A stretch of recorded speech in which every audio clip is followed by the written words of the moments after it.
Good morning, everyone. And for those of you who have traveled, welcome to Delhi. Fortunately for us, the weather has turned a little colder and more pleasant, so welcome to the beautiful city. I'm Dr. Ratna, and it is my honor and pleasure to welcome you to the second International Patient Summit over the next 2 days, which is 7th and 8th of March.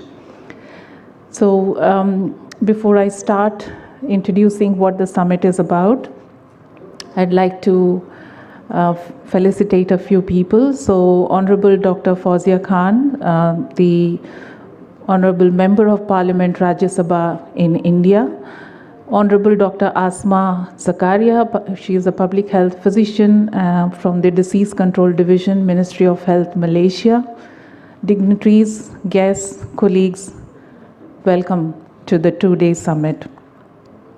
I'd like to start with a quote from one of my fellow advocates who we lost earlier this year. And she is Charity Mathuri. And she said, "When the health systems support us, we thrive. When the health systems fail us, we pay with our lives." We lost Charity, who was a mental health advocate, to suicide earlier this year. And this is why we feel that listening to patients is so important. It is us who know what it is to go through the journey of a disease or a therapy area, and our experience should count. When I started this journey around 12 years or 14 years back, there was no voice, at least in this part of the world. We've covered a long distance since then, but the voice is still fragmented. And what started about 10 years back when I joined the International Alliance of Patient Organizations with a quote which said, "Nothing about us without us," has expanded to "Nothing about us without us for us." And I think this is quoted in many forums, but whether people understand what this means remains to be seen. So how do you actually translate this into actionable points? How do you bring together various stakeholders under one roof and bring the common understanding about what it means to say nothing about us without us? Another very common saying or word that is used is a seat at the table. For a very long time, the patient advocates said we want a seat at the table. We are now saying we are the table. Neither the physicians nor the health systems nor the manufacturers can exist if there are no patients. So we are the table. We will set the agenda and we will offer a seat at the table to people who want to work with us. That is how it is, and that is how it should be moving forward. But the patient voice from this part of the region is very small. If you see all global advocacy organizations, they have either originated out of the United States, out of Canada, or out of Europe. You won't see a global organization originating out of Southeast Asia or Asia Pacific or Latin America or African region. They are all from the more developed countries or countries with better economic statistics. How do we change the narrative? Globally, we are now seeing that countries like India are having a higher say in how the world trade is organized, how world politics is organized, and how things are shaped. I think it's also time for patient groups to have their say in the global arena. With that, I will take you to the objectives of this summit. And it is to bring key stakeholders together to discuss the impact of climate change on health throughout the Asia-Pacific region, to share best practices from the region and build capacities through learning and opportunities, and to bring multi-level stakeholders and help them come together into a consensus for taking actions. Some interesting statistics. When we started the first International Patient Summit 2 years back in 2023, it was a steep learning curve for us. As organizers, we did not know that it would be more difficult than organizing your daughter's marriage. The kind of problems that you have when you have to arrange logistics for people from multiple countries, The fact that visas are not easy when you are traveling to a country like India. Unlike in many countries where you have a visa on arrival, it is not the same here. So managing various government departments, writing to them was really difficult, but that taught us to be better prepared, and we took the courage and organized the second one. So we have over 600 or 620, I think, registrations from 33 countries, of which about 14 or 15 are from the Asia Pacific region. About 107 patient organizations and advocates have registered to join us. We have 4 academic partners: the Indian Institute of Public Health, Delhi; Amity University of Public Health, Noida; the International Institute of Health Management Research, New Delhi. And our co-organizers, Vital Signs Asia. If Manveer, you are somewhere in the crowd, please raise your hand and shout out. So Manveer has helped me organize this particular summit. Before I introduce my 2 co-hosts, it would be amiss if I did not thank our wonderful and generous sponsors. So we have MSD, and I would like to have a special shout out for MSD, because MSD was the organization that helped me organize the first Asia Summit in Taiwan in 2019. Since 2019, except for a short break during the COVID times, they have been consistent partners, and they believe and walk the talk when it concerns patient advocacy. We other partners who have supported us are Novartis and Roche, as well as Sanofi. So thank you to the generosity. It is because of you that we have been able to organize this wonderful summit today. With that, I will hand over to my 2 co-hosts, and it is my pleasure to introduce them. Unfortunately, I cannot read anything that is there on the panel next to me. So I will invite Clarinda and Saireka to please come and maybe introduce yourself and talk a little bit about what you do and how you are associated with patient advocacy. They are 2 wonderful people, both patient advocates, and we believe that they are the ones who lead the way. So Clarinda is a certified U-Party patient engagement specialist. Saireka is a lawyer by profession, but a type 1 diabetics, and she has been surviving, I think, since 14 years or 24 years? 30 years. Okay, over to you.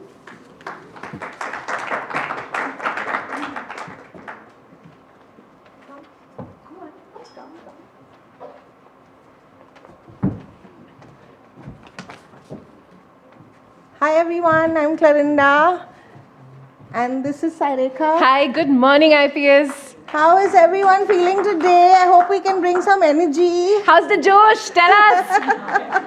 Can't hear you. How's the Josh? Once more, how's the Josh? Lovely. This is really not a regular medical conference, so we hope it's not going to be as thanda as those can be. This is a patient conference, and patients are very, very high Josh, if you know what we mean. So I'm Clarinda, and I'm meeting Saireka for the first time, but we found out that we have a lot in common. We're both from Mumbai. We both have alliterative names. I'm Clarinda Sarejo, she's Saireka Suresh. And we're both really excited to be here today. When I decided to become a patient advocate, having lived many years with a rare disease and multiple chronic diseases, my purpose was to see the power balance shift from doctors having all the power to patients, and patients having none, to patients having more share of voice in the conversation. And it is conferences like this, meetings like this, that tell me that that is happening. And it means so much to me to see so many of you here and to see that happening at this international scale. So it's really exciting to be here and to see these events unfold over the next couple of days. Saireka, why are you excited to be here today? Well, so many reasons. I mean, this is such an amazing platform. I mean, this is the second of its sort, but this is so particularly unique because this conference brings in such a rare intersectionality of everything that's important right now: climate change, health, advocacy, policy, and everybody who's ever had a voice is here in the room, and we are so excited to share space with you. My name is Saireka Suresh. I'm an advocate, and in my case, that's a pun. I also went to law school. I'm a practicing lawyer, but I live with type 1 diabetes. I was diagnosed in 1996, and I put the psi in cyborg. I walk around with my medical devices. I think somewhere in 2017 was when I was just telling Clarinda about this earlier this morning. I felt like Will Smith from the movie I Am Legend, where I looked around for other people with type 1 diabetes saying, am I the only one out here? Is there anybody else out here? But since then, there have been so many communities that have formed, and I'm so happy to be a part of that story. Back in my hometown in Pune, I created one of the first type 1 diabetes community with my doctor and a bunch of other advocates. We were called Club 1 Diabetes. We're still there. I'm also, later in the pandemic, I co-founded the Type 1 Diabetes Foundation of India, and we're still there too, and we talk about policy. And then I met, of course, the brilliant Dr. Ratna, who mentored me and, who brought me into PPFSN, and a little bit I work with PAIR from time to time. So all of these are happy associations. So that's how I found my way to you today, and this very, very relevant conversation that we're going to have in the room. So Clarinda, take it away. What do we have today? So over the next couple of days, like Saireka mentioned, we're going to be talking about various very, very relevant topics, from climate change, the intersection of climate change and health, cardiovascular diseases, chronic lung disease, I'm even forgetting, rare diseases, infectious diseases, but the spectrum. And we have a range of spectacular speakers joining us. And I'm very excited to introduce one of us, our first speaker today, Dr. Tahiratul Asma Zakaria. She is a dedicated public health physician specializing in environmental health, with extensive experience in addressing the intersection of health and environmental factors.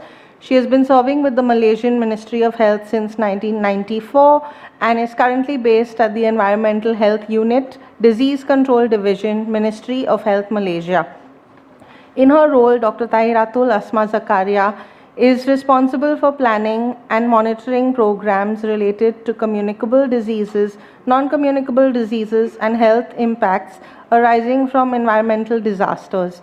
She focuses on issues such as climate change-related events, including floods, haze, air pollution, and heat waves that pose risks to public health.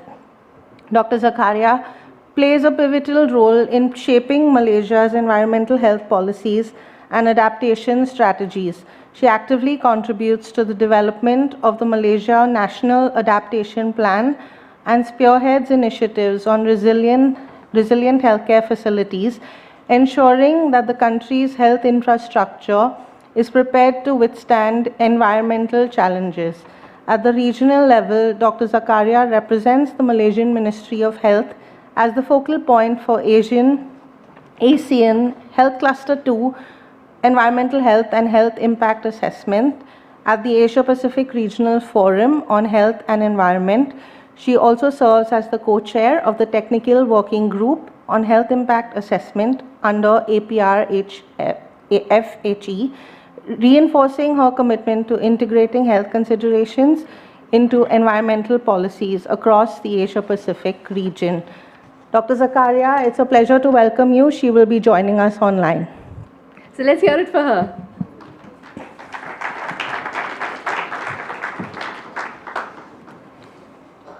A very good morning to everyone. Can you hear me?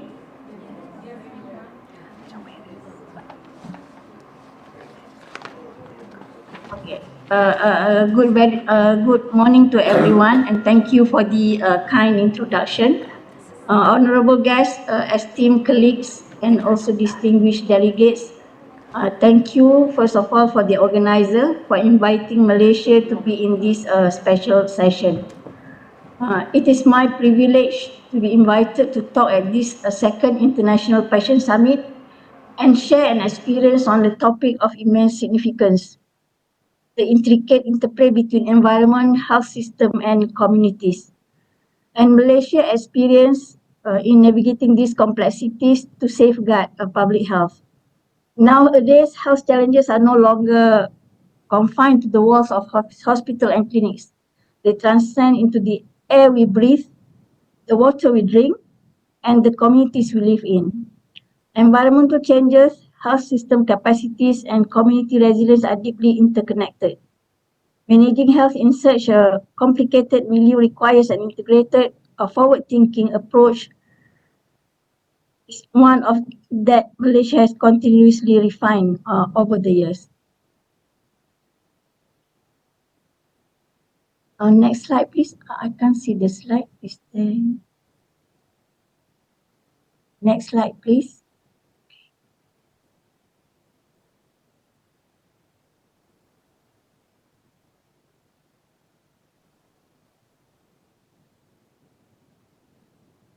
So climate change is a new emerging threat that people are aware of and work aggressively nowadays to mitigate and adapt to the situation. And Malaysia, like many nations, faces increasing threats from the climate change, urbanization, and also other emerging diseases. Malaysia has climate change has impact on several sectors, including water resources, agriculture, forestry, coastal areas, biodiversity, and also health sector. So our main concern is now that the impacts of climate change to the health sector and emerging of diseases, increase of trend of certain diseases. And climate change has led to the extreme weather event such as flood, heat wave, and haze, where which each of these extreme weather events have a severe health implication. Rising temperatures have increased the prevalence of vector-borne diseases such as dengue and malaria, where air and water pollution have escalated cases of respiratory illnesses, cardiovascular diseases, and waterborne infection. As for Malaysia, projection on climate change conducted by our National Water Research Institute of Malaysia, NAHRIM, indicate that our annual surface temperature is going to increase by 1.85 to 2.08 degrees Celsius by 2100. And the annual rainfall will be increased by 14 to 25% by 2100. And the sea level rise also will be increased by 0.71 to 0.74 meter by 2100. Next slide, please.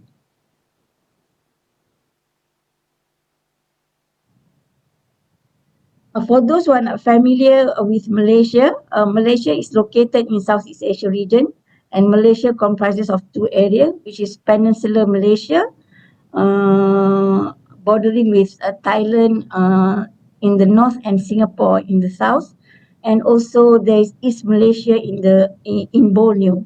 So Malaysia is a tropical Southeast Asian nation which experience a hot and humid climate year round, with an average temperature of 26 to 28 degrees Celsius and high annual rainfall exceeding 2,500 millimeter in many areas.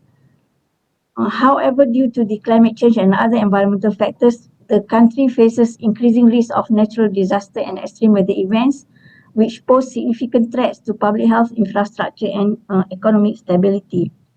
If you can see from the map here, Malaysia is the wind flow pattern distinguish the seasons for Malaysia. Namely, the two main seasons is the southwest monsoon and also the northeast monsoon. And there are other two shorter periods of intermonsoons. So during the southwest monsoon, which usually established during the middle of May until mid of September, the prevailing wind flow is generally southwesterly and is usually known as the dry season. And haze is expected to occur during this period due to increased forest fire. However, in the northeast monsoon, which occur from November to March, so this one will prevail heavy rain, especially to the East Malaysia, Sabah and Sarawak. And we can expect flooding during this northeast monsoon period. So based on this monsoon cycle in Malaysia and climate change and other environmental factors, so the main climate-related events occurring in Malaysia that what I'm going to share in this session is that flood, haze, and also heat wave. So as all of us aware, there are many health implications due to flood, haze, and heat wave. So mainly is related to the injury, drowning, or electric shock for flood, and also other diseases related to flood, haze, and heat wave, such as respiratory diseases, waterborne diseases, zoonotic diseases, vector-borne diseases, foodborne diseases, and also non-communicable diseases. And not to forget that mental illnesses is also a major or common problem due to the above scenario. So mental illness can be a major issue due to stresses encountered during the disaster event, either to the community or to the healthcare workers itself. So it is a main concern, there is a mental illness problem during the disaster event. Next slide, please. So Malaysia, we have four strategies. So Ministry of Health is one of the important ministry that play an important role during disaster event. So there are four strategies for Ministry of Health, which include enhance the preparedness and public health service response system to deal with disaster and related diseases. And the second one is to strengthen surveillance of disaster-related diseases and other related diseases, protect high-risk and vulnerable groups, and to empower communities through ongoing risk communication and advocacy activities. So the main role of Ministry of Health during disasters are disease-related, which include disease treatment, prevention, and also monitoring of diseases, health education and promotion, and also the most important one is the collaboration with other agencies of or ministries. So the collaboration with other agencies or ministries in managing disaster event is very crucial, because disaster management requires multi-agency collaboration where various organizations work together to ensure a coordinated and efficient response. So in Malaysia, disaster management involves government agencies, healthcare institution, emergency responders, non-government organization, and also community organization. So there are various roles and function by each organization, which I don't think I will share here. So next slide, please. So one of the big milestone in coordinating and ensuring a good health response during and after disaster is the establishment of National Crisis Preparedness and Response Center. So this National Crisis Preparedness and Response Center is the Public Health Emergency Operation Center for the Ministry of Health Malaysia. And it was officiated on 7th May 2007. So the main function of this CPRC, in short, is to coordinate preparedness and response activities related to a disaster. So the scope was initially only focused on the infectious diseases, but then expanded to include all hazards, which are natural disasters, CBRNE, mass casualty incidents, and also violence. So the main objective, as I mentioned just now, is that to monitor events related to disaster, outbreak, crisis, and emergency, organize effective and immediate public health response, and disseminate pertinent information to the upper management of Ministry of Health. Next slide. Maybe before that, I just would like to share one of the other function of the CPRC, the Crisis Preparedness Response Center for Ministry of Health, is that maintaining the optimum level of preparedness for resources, training, and exercise. So this include preparation of adequate human resources, transportation, medical equipment, medication, vaccine, and others. So this preparedness include the establishment of medical team at the evacuation center, surveillance of communicable disease, non-communicable disease, injury, and death. And then we prepare the list of high-risk patients, for example, the antenatal mother or the hemodialysis patient. So when there is disaster or there is flooding, we can trace the patient and manage the patient appropriately. And all the medical equipment and vaccine transfers to a safer place. And we also update list of healthcare workers with their contact number. And also, of course, we will do training or briefing as preparation to our healthcare workers. So next slide. So this one is previous slide. So I'm just talking about the previous slide, please. The hot weather. Previous slide, hot weather, on the hot weather. Okay, this one. So as you know, heat wave is also becoming more frequent and intense in Malaysia due to climate change, and it will increase the risk of heat stroke, dehydration, and organ failure in vulnerable groups such as elderly, patients with heart or kidney diseases, and also persons with disabilities. So Ministry of Health Malaysia, we monitor 3 types of heat-related illnesses, namely heat cramp, heat exhaustion, and heat stroke.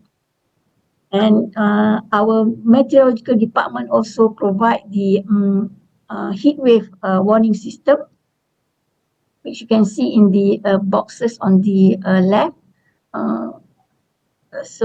We have a different category of alert. The yellow one is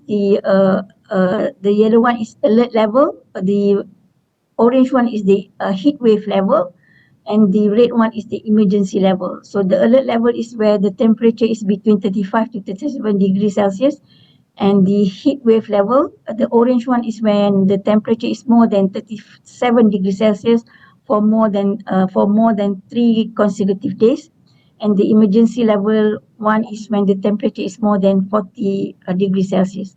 So the map on the left, the map on the right is showing the yellow area of Malaysia.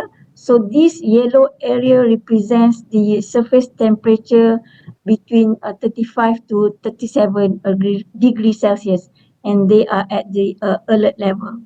So at this stage, we will give awareness, increase our health promotion to the community, and also alert our healthcare workers for surveillance of diseases. Okay, next slide. As for the haze, so the haze is primarily due to the transboundary forest fires, and it leads to the severe respiratory illness, cardiovascular complication, and worsen the health conditions in the vulnerable groups.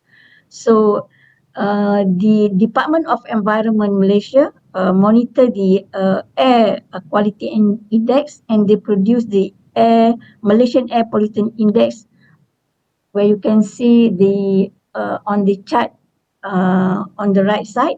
So there's a different category: a good one, good, moderate, unhealthy, very unhealthy, and hazardous. So, and we also can assess the air quality index through the application My IPU, and also the map that we can assess through the Department of Environment website, which shows the location of all our air quality monitoring station and the level of the air quality index. Next slide. As for the flood, so our meteorological department monitor the rainfall pattern and also storm, and our irrigation department monitor the river water level. So both this monitoring or warning system, which can be accessed publicly, so it helps our healthcare providers and also other agencies, as well as community, to be prepared with the upcoming events or disaster. Next slide. So I just would like to share with you that during disaster,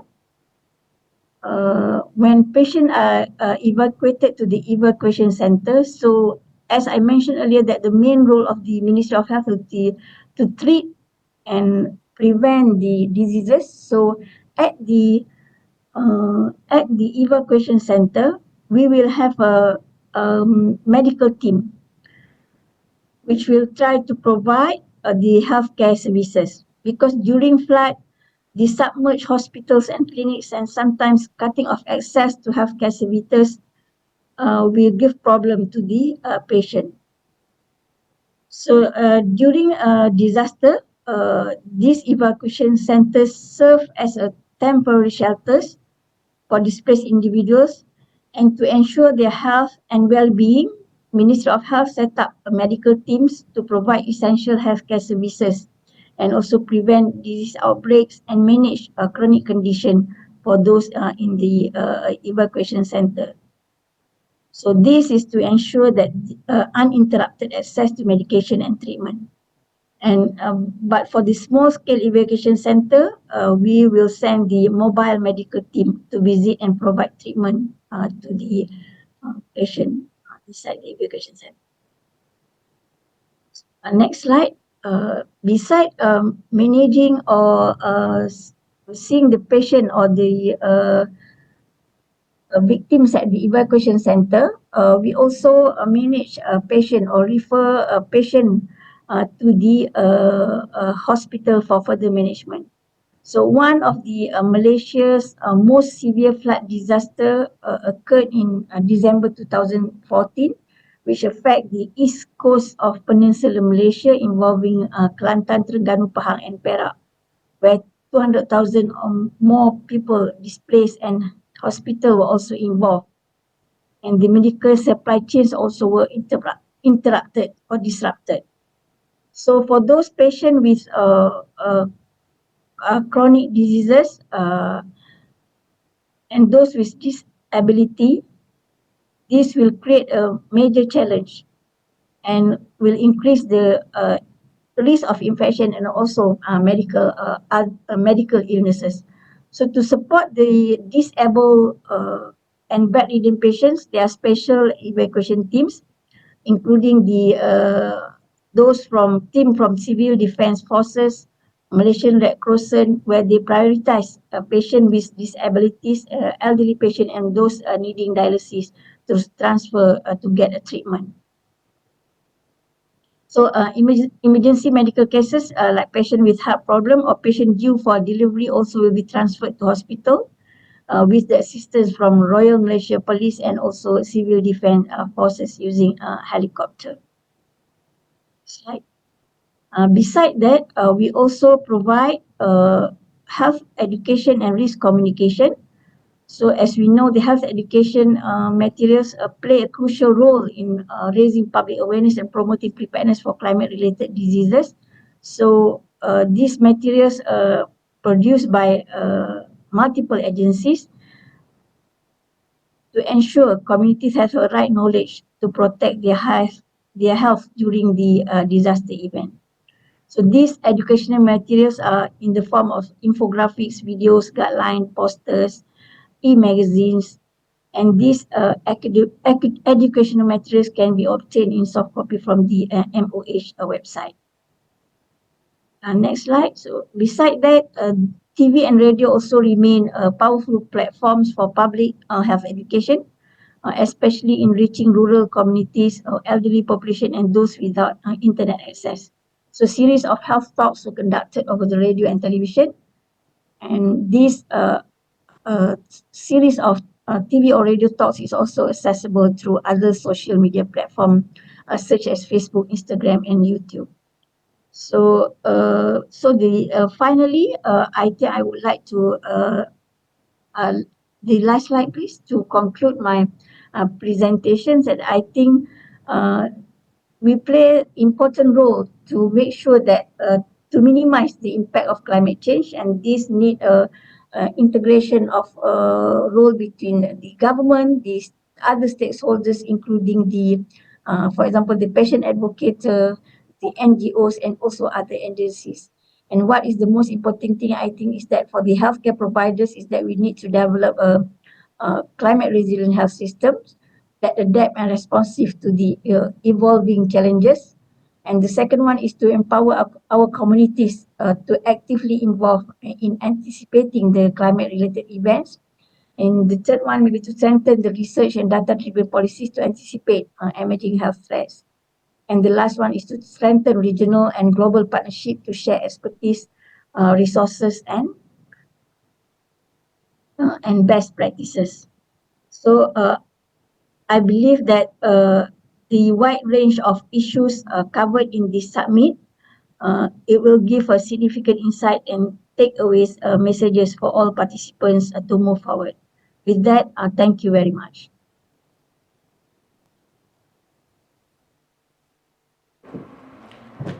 Thank you so much, Dr. Asma. That was a very, very insightful conversation.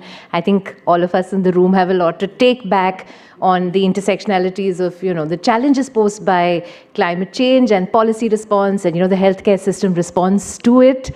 And like Clarinda and I were chatting in this session, sitting in India, I think we find that the climate challenges posed by Malaysian environment is very similar to what we face in India. So thank you, Dr. Asma. And I'd like to take this opportunity to welcome our next speaker. And this is again a very, very distinguished speaker that we have before us today. This is Dr. Fauzia Khan. And she, of course, is a very distinguished politician. She is currently serving as a Rajya Sabha member. And she belongs to the National Congress Party. Basically, beyond her political roles, Dr. Khan leads something called FAME, which is the Federation of All Maharashtra Minority Education Programs. And this basically operates from several educational institutions in Parbhani, which is in Maharashtra.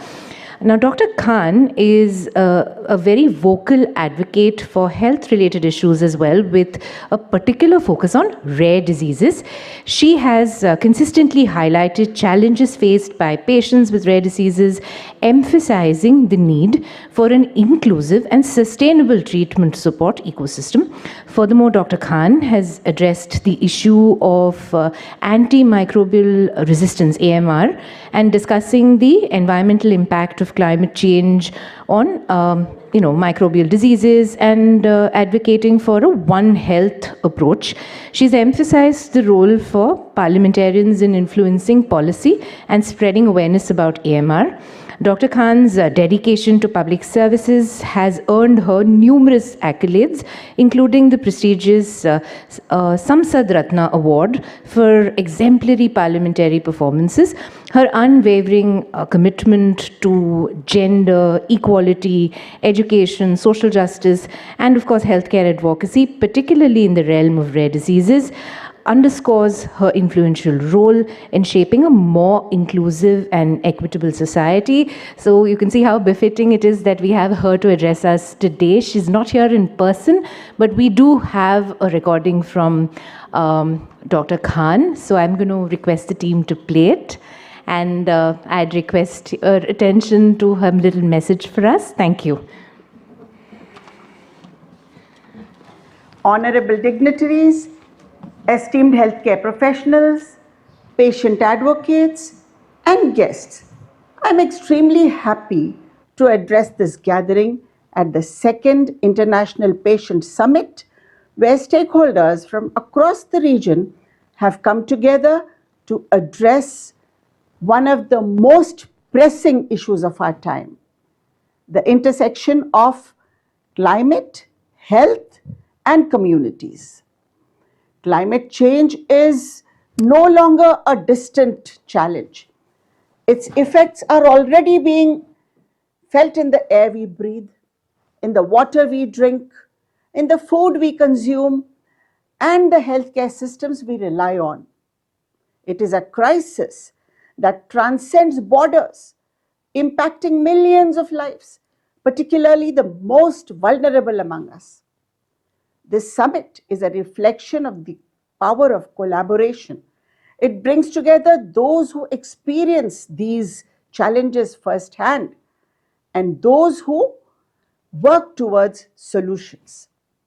I extend my appreciation to Pear Academy and DakshamA Health for creating this platform where voices from diverse backgrounds can contribute to shaping a healthcare system that is resilient, that is inclusive and patient-centered.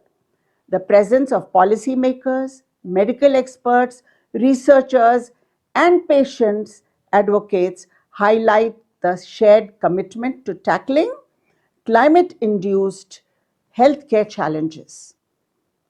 The health impact of climate change is undeniable. Nobody can deny it. Studies show that in 2021 alone, air pollution contributed to 8.1 million deaths globally, while projections indicate that between 2030 and 2050, climate-related health risks, including malnutrition, heat stress, vector-borne diseases, and others could lead to an additional 2.5 lakh deaths annually. The Asia-Pacific region has witnessed six major natural disasters per year on average, affecting over 64 million people in 2022 alone. These are not just statistics. They represent human lives disrupted by forces beyond their control. The question is no longer whether we should act. The question is how urgently we can act. One of the critical aspects of addressing these challenges is air pollution, which is directly linked to an increase in cardiovascular diseases, in respiratory conditions, and even cancer. Long-term exposure to pollutants like PM 2.5 and nitrogen dioxide heightens the risk of strokes, heart attacks, and chronic lung conditions. While many initiatives have been introduced to tackle air pollution, the need for more effective implementation, stringent emission controls, and accelerated transitions to cleaner energy remains critical. So we should focus on all these. Efforts to expand green urban spaces, promote sustainable public transport, and encourage cleaner industrial practices must be pursued at any cost with greater urgency. Beyond air pollution, climate change is also exacerbating the burden of non-communicable diseases, also of including heart diseases, chronic respiratory conditions, and also cancers. Rising temperatures and prolonged exposure to environmental toxins increase health risks. They increase health risks while extreme weather events further strain already stretched healthcare systems. Addressing this requires a multifaceted approach.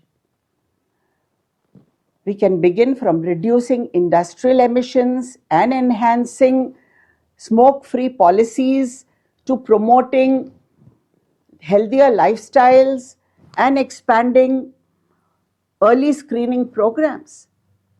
Disaster-prone areas must be equipped with stronger healthcare infrastructure.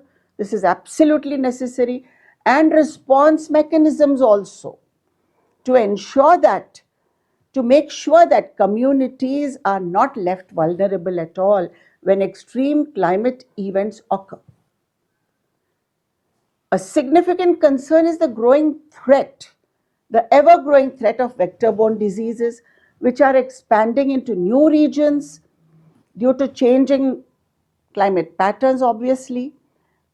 Malaria, dengue, and chikungunya, once limited to certain geographical areas, are now appearing. They are now appearing in regions that were first not even affected. They were previously absolutely unaffected. Strengthening disease surveillance systems, investing in predictive research, and ensuring a community-led prevention efforts are key to mitigating these risks before they escalate into public health emergencies. We must remember this. However, policy solutions alone are not enough. They are certainly not enough. The strength of any healthcare system lies in its people.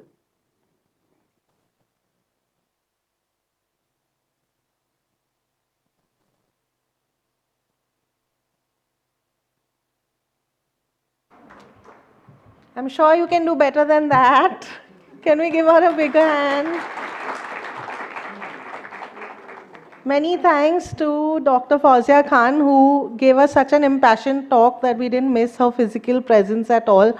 I think we can all definitely attest to the fact that climate change has direct impacts on health. I myself have contracted allergic asthma in the last couple of years. I don't think any of us are as aware, have ever been as aware of AQI levels on a daily basis as we are now. In the past, in our lives, over the, before the last 5 years, were we ever aware of them as we are now? It is a big challenge and it requires serious concerted efforts, I think. With that, we are ready to move on to a very symbolic thing in our culture, which is the lighting of the lamp.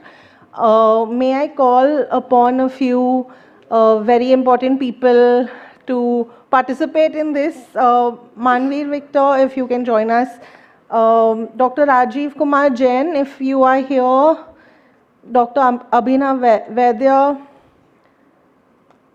Ratna, if you can come up, please. Dr. Krishna Reddy, if you are here. Urvashi Prasad. Ritu Jain, are you here?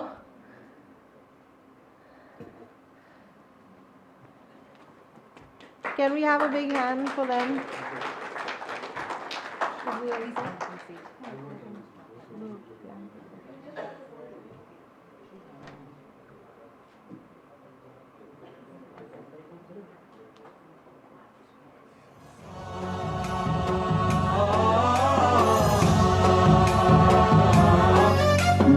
गणनायकाय गणदैवताय गणाध्यक्षाय धीमहि गुणशरीराय गुणमण्डिताय गुणेशानाय धीमहि गुणातीताय गुणाधीशाय गुणप्रविष्टाय धीमहि एकदन्ताय वक्रतुण्डाय गौरीतनयाय धीमहि गजेशानाय भालचन्द्राय श्रीगणेशाय धीमहि एकदन्ताय वक्रतुण्डाय गौरीतनयाय धीमहि गजेशानाय भालचन्द्राय श्रीगणेशाय धीमहि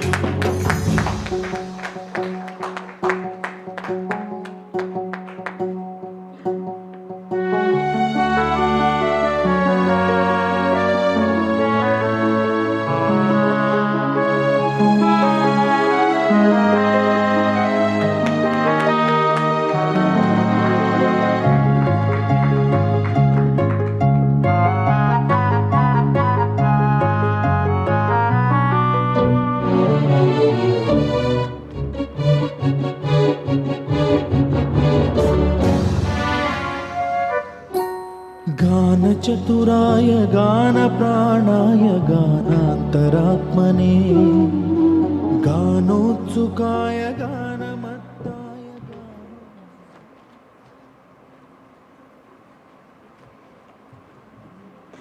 All right, thank you so much, dignitaries. And with that, we declare this wonderful second International Patient Summit of 2025 to be open.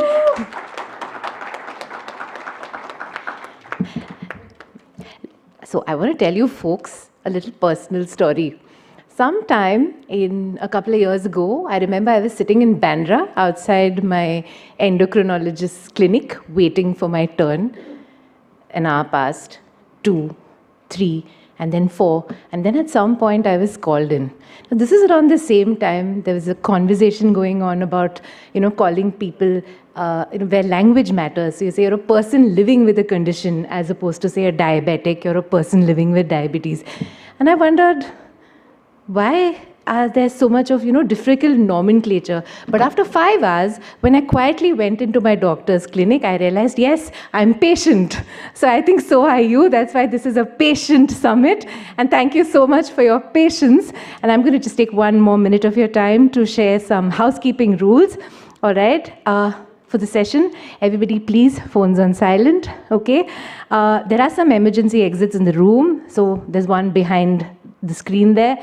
There's one right next to the console where Bikash is seated right there, and the main exit is where you see. There are, of course, toilets on the floor, and they're placed right next to the lift outside the main exit door.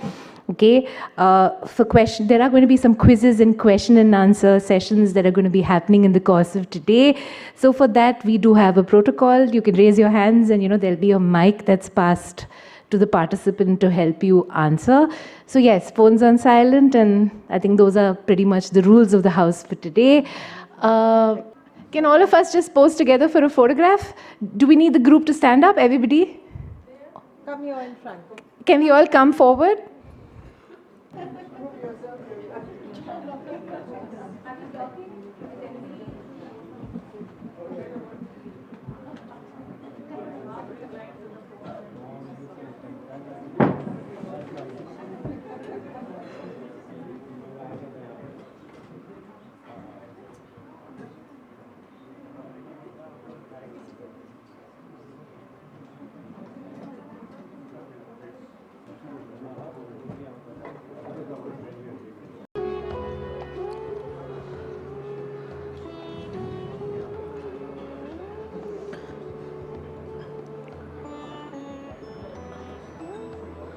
Our first panel for this morning is on climate change and health,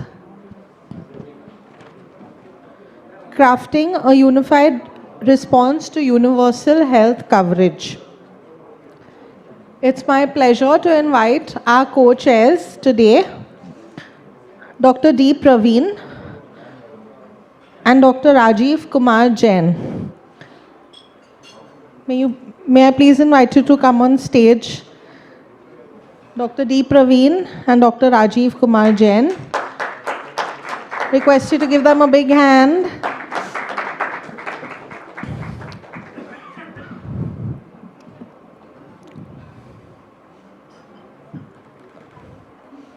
Is Dr. Rajiv Kumar Jain here?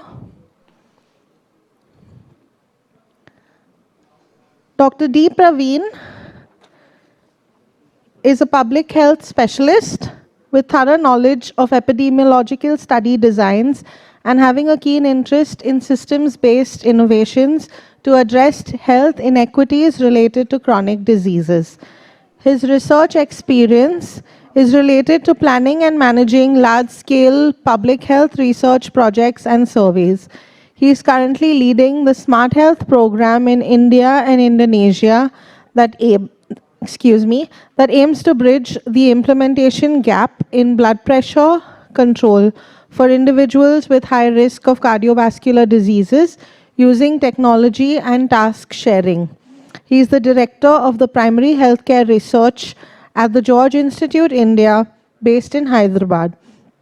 He has been awarded the competitive Australian Leadership Award Scholarship in 2012 to pursue his PhD in the University of Sydney.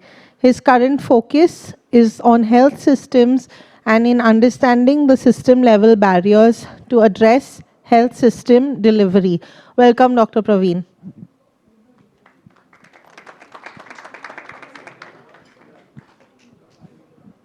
Call Dr. Rajiv, he's sitting right here. Dr. Rajiv, may you please join Dr. Praveen on stage? Introduce him. Dr. Rajiv Jain, Dr. Rajiv Kumar Jain is a distinguished expert in public health, occupational health, and hospital administration. He serves as the senior advisor for One Health and neglected tropical diseases at the Foundation for People-Centric Health Systems, and is the chair of the Scientific Committee on Education and Training in Occupational Health at the International Commission on Occupational Health, ICOH. Additionally, he is the Director of Programs, Academics and Research at the Academy of Hospital Administration, AHA, India, and the President of the Association of Environmental and Occupational Health, Delhi. Recognized for his contributions to healthcare and occupational health, he has received numerous prestigious awards, including the C.K. Ramachandra Memorial Oration Award L&T Oration Award, Golden Jubilee Oration Award, and multiple Oration Awards from IAOH, AEOHD, and WashCon. He was also an abstract reviewer for the 14th World Conference on Injury Prevention and Safety Promotion, Safety 2022 in Adelaide, Australia, and received the Enoch Health and Wellbeing Excellence Award in 2022. Welcome, Dr. Rajiv Kumar Jain.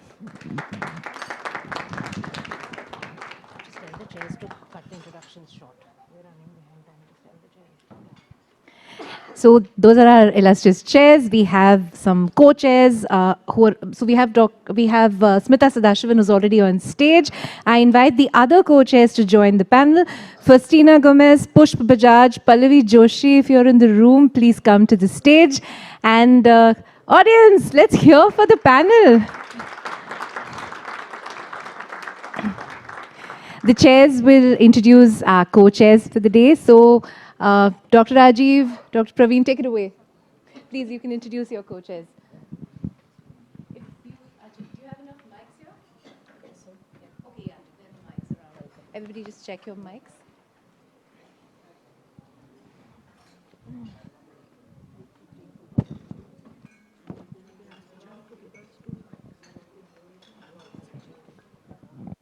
Yes.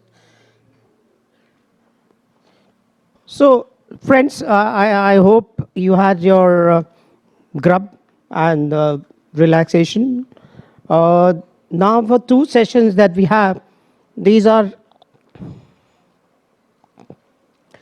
so fundamental to patients' concern globally, locally, and regionally. And you will be really delighted to see the span and the width of knowledge that these panelists have.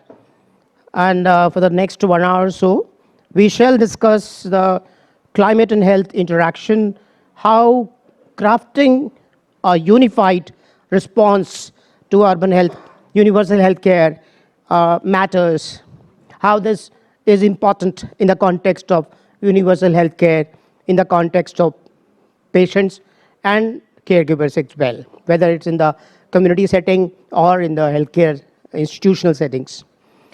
So we have a panel where we have Ms. Smita Sadasivan on the left and Ms. Faustina Gomez. Of course, then we have Dr. Pushp Bajaj, yeah, and Dr. Pallavi Joshi. Right. So we have 4 panelists along with 2 of us. We shall try to give you a unified response to this issue of climate change and health, and how this is important to ensure that unified response is not possible unless we factor in the interaction between climate and health. So this juncture, I would like to introduce Ms. Smita Sadasivan. She's an experiential expert living with multiple sclerosis for the past 20 years and working continuously for the advancement of the human rights of persons with all disabilities at the national level for the past 2 decades. She serves as an integral part of Multiple Sclerosis Society of India, Chennai, apart from being a member of the State Advisory Board for Persons with Disabilities, Government of Tamil Nadu. She carries out diverse roles, a few of them being including Senior Advisor for Inclusive Health Policy at the Disability Rights India Foundation and Advisory Group Member for the Civil Society Alliance for Human Rights on the Pandemic Treaty. Wonderful to have you here with us. Great. Then we have Ms. Faustina Gomez. She's a technical officer for climate change and health at the WHO CRO office in New Delhi. She plays a pivotal role in supporting countries across the region to integrate climate resilience into public health policies, ensuring that health systems are prepared to address the growing challenges posed by climate change. With expertise in climate adaptation, environmental health, policy development, Faustina works closely with governments, policymakers, and stakeholders to strengthen climate-informed healthcare strategies. Her work involves capacity building initiatives, risk assessments, and the development of climate-resilient health systems aimed at safeguarding vulnerable populations from climate-induced health risks, environmental sustainability and health equity, ensuring that climate policies are inclusive and responsive to the needs of communities most at risk. I would request Dr. Praveen to introduce the other two panelists. Thanks, Dr. Rajiv. It's my pleasure to introduce Dr. Push Bajaj. He's a climate resilience expert with extensive experience in climate risk assessment, adaptation strategies, and sustainable finance models. So as a program lead with the climate resilience team at the council, he focuses on developing innovative methodologies to assess climate risks to India's critical infrastructure and vulnerable population. So he has done a lot of work, and including formulating targeted adaptation strategies and exploring financial mechanisms to support climate resilience efforts at national and subnational levels. The next panelist is Dr. Pallavi Joshi Lahari. She is an assistant professor at the public health at Amity Institute of Public Health and Hospital Administration, Amity University, Noida. She has almost 11 years of research experience. She specializes in environmental health, air pollution, climate change health effects, social determinants of health, and occupational health. She holds a BA honors in geography, a master's in geography and population studies, an MPhil in public health, and a PhD in public health, along with postdoctoral experience in environmental epidemiology. It's wonderful to have all the panelists here. I would like to take this opportunity to welcome the esteemed guests here and colleagues who have attended and who are coming here to attend this panel. We were asked to sort of provide a context for the next 2 days so the discussions can go on. So it is an important topic nowadays. We were just discussing during tea that this particular time is important, and this particular topic, which is about intersection on climate change and universal health coverage, this is going to be the key. And this is increasingly shaping the future of global healthcare systems. We are at a critical juncture where we cannot call climate change as an environmental crisis, but we need to call it as a health crisis. Rising temperature, water and food insecurity, extreme weather events, air pollution, shifting patterns of infectious diseases, these are all putting a burden to the already stretched healthcare systems. And these challenges are more so for vulnerable population who have to face the dual burden of the climate change disruptions and limited access to essential healthcare services. So taking this topic in today's discussion, we will try to focus on 4 critical questions. The first is, as Dr. Rajiv said, is UHC achievable without addressing climate change risks? The second is, how are vulnerable communities disproportionately affected? The third is around, can climate and health interventions have a joint, unified approach? And finally, we cannot leave this discussion without discussing the role of civil society in multi-stakeholder engagement. So as we begin this conversation, I encourage you all to think about how we can move away from discussion to action, how we can craft solutions that are practical, that are scalable, that are inclusive. How can we break down the silos and work towards a truly interdisciplinary approach for climate health resilience? So I look forward to an engaging discussion with your insights, experiences, and innovations. So with this introduction, so let me start questions or start the panel. Sure. So, Dr. Sadasivan, thank you for joining us. So you have been an advocate for disability care in India for almost 20 years, working closely to improve access and equity in healthcare. Over the years, we are wondering if you would want to reflect if you have seen any significant changes in how patients with disabilities are accessing healthcare services. Additionally, do you see climate change playing a pivotal role in this difference? And if you have time, if you can also reflect on whether you believe achieving universal health coverage is a realistic goal, and can that be done in this particular setting? Yeah, thank you, Dr. Praveen. Yes, of course, already persons with disabilities and persons with rare diseases and NCDs are facing a lot of issues with regard to healthcare. There are a lot of barriers. For example, it is not only the health service inaccessibility, whereas there are barriers in the health infrastructure as well. From the moment of entering the hospital, barrier starts. And not only that, the lack of sensitization among the healthcare professionals on dealing with or working with persons with disabilities or persons with rare diseases and other NCDs or elderly persons for that matter. So that is also a big challenge. And apart from that, to have the support systems, like there is inaccessibility in the transport. How do a person reach the hospital when there is no accessible transport system, or when there is no accessible community support systems, so that the person is enabled to reach the hospital or take the services, or even in the prima facie get the information, health information in accessible formats, and to understand what is going on with them and what action to be taken. There are many interesting and important initiatives taken across the country, like the Telemanas or the e-Sanjeevani program, which is an online consultation. So how much this information is being accessed by people in the communities, how far are they informed? So information is power, and information helps. And when there is lack of information, lack of transportation, lack of support systems, accessing healthcare system is totally an issue. And on top of this comes the climate change. We saw both the speakers today morning, the minister from the Malaysia and Rajya Sabha MP, talking about the seriousness of climate change and its impact on population. And in the Indian context, we have India is the third largest emitter of greenhouse gases, and we witness increased heat, flood, air pollution, drought, and fall in temperature. And that has not been addressed so much, but that is also a very serious issue which we are facing in a day-to-day basis.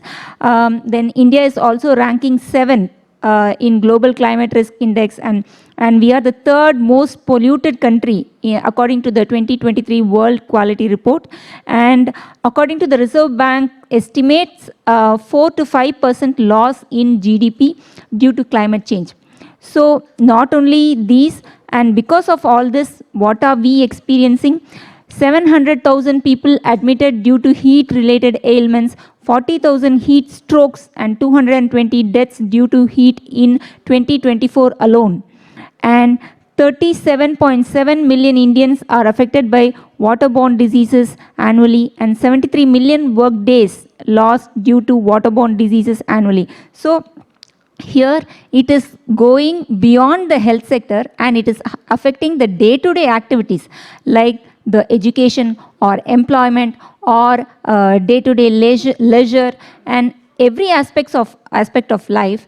And in that case, how it is creating a lot of comorbidity. We are witnessing more seizure disorders or more cardiovascular disorders. Everything was mentioned today by the morning special guests. And with the existing condition in our body, and in addition to that, when we are experiencing all these comorbidities, it is really taking a huge toll on our bodies and the families' economic and social aspects. And apart from that, the support system is lacking. So what support should I take to adapt myself? What are the adaptations that are available? That information is also not available to the community. In that case, should I carry an oxygen cylinder to my workplace, or will a child with disability carry an oxygen cylinder or any portable ventilator to her school? So this information is not available, and even if information is available, how many people can afford it? affordability is a major question with already a burdened, health condition in our bodies, and for which we are already spending a lot. So it is a major crisis which we are in when the climate change is, affecting us drastically on our day-to-day basis on all the activities. Thank you, Ms. Sadasivan. You have underscored a very important aspect. At this juncture, I would like to ask the audience about their opinion whether climate change has a link with diabetes mellitus in our society. How many feel there is a direct linkage between diabetes and climate? That is air pollution. How many? One, two. That's all. 3, 4. Yes, there is so much importance to have this topic. How many of you think PM 2.5 gets absorbed in your blood and you keep it throughout your life? How many of you think so? Yes, kindly raise your hands. 4, 5, 6, 7, 8, 9, 10, that's all.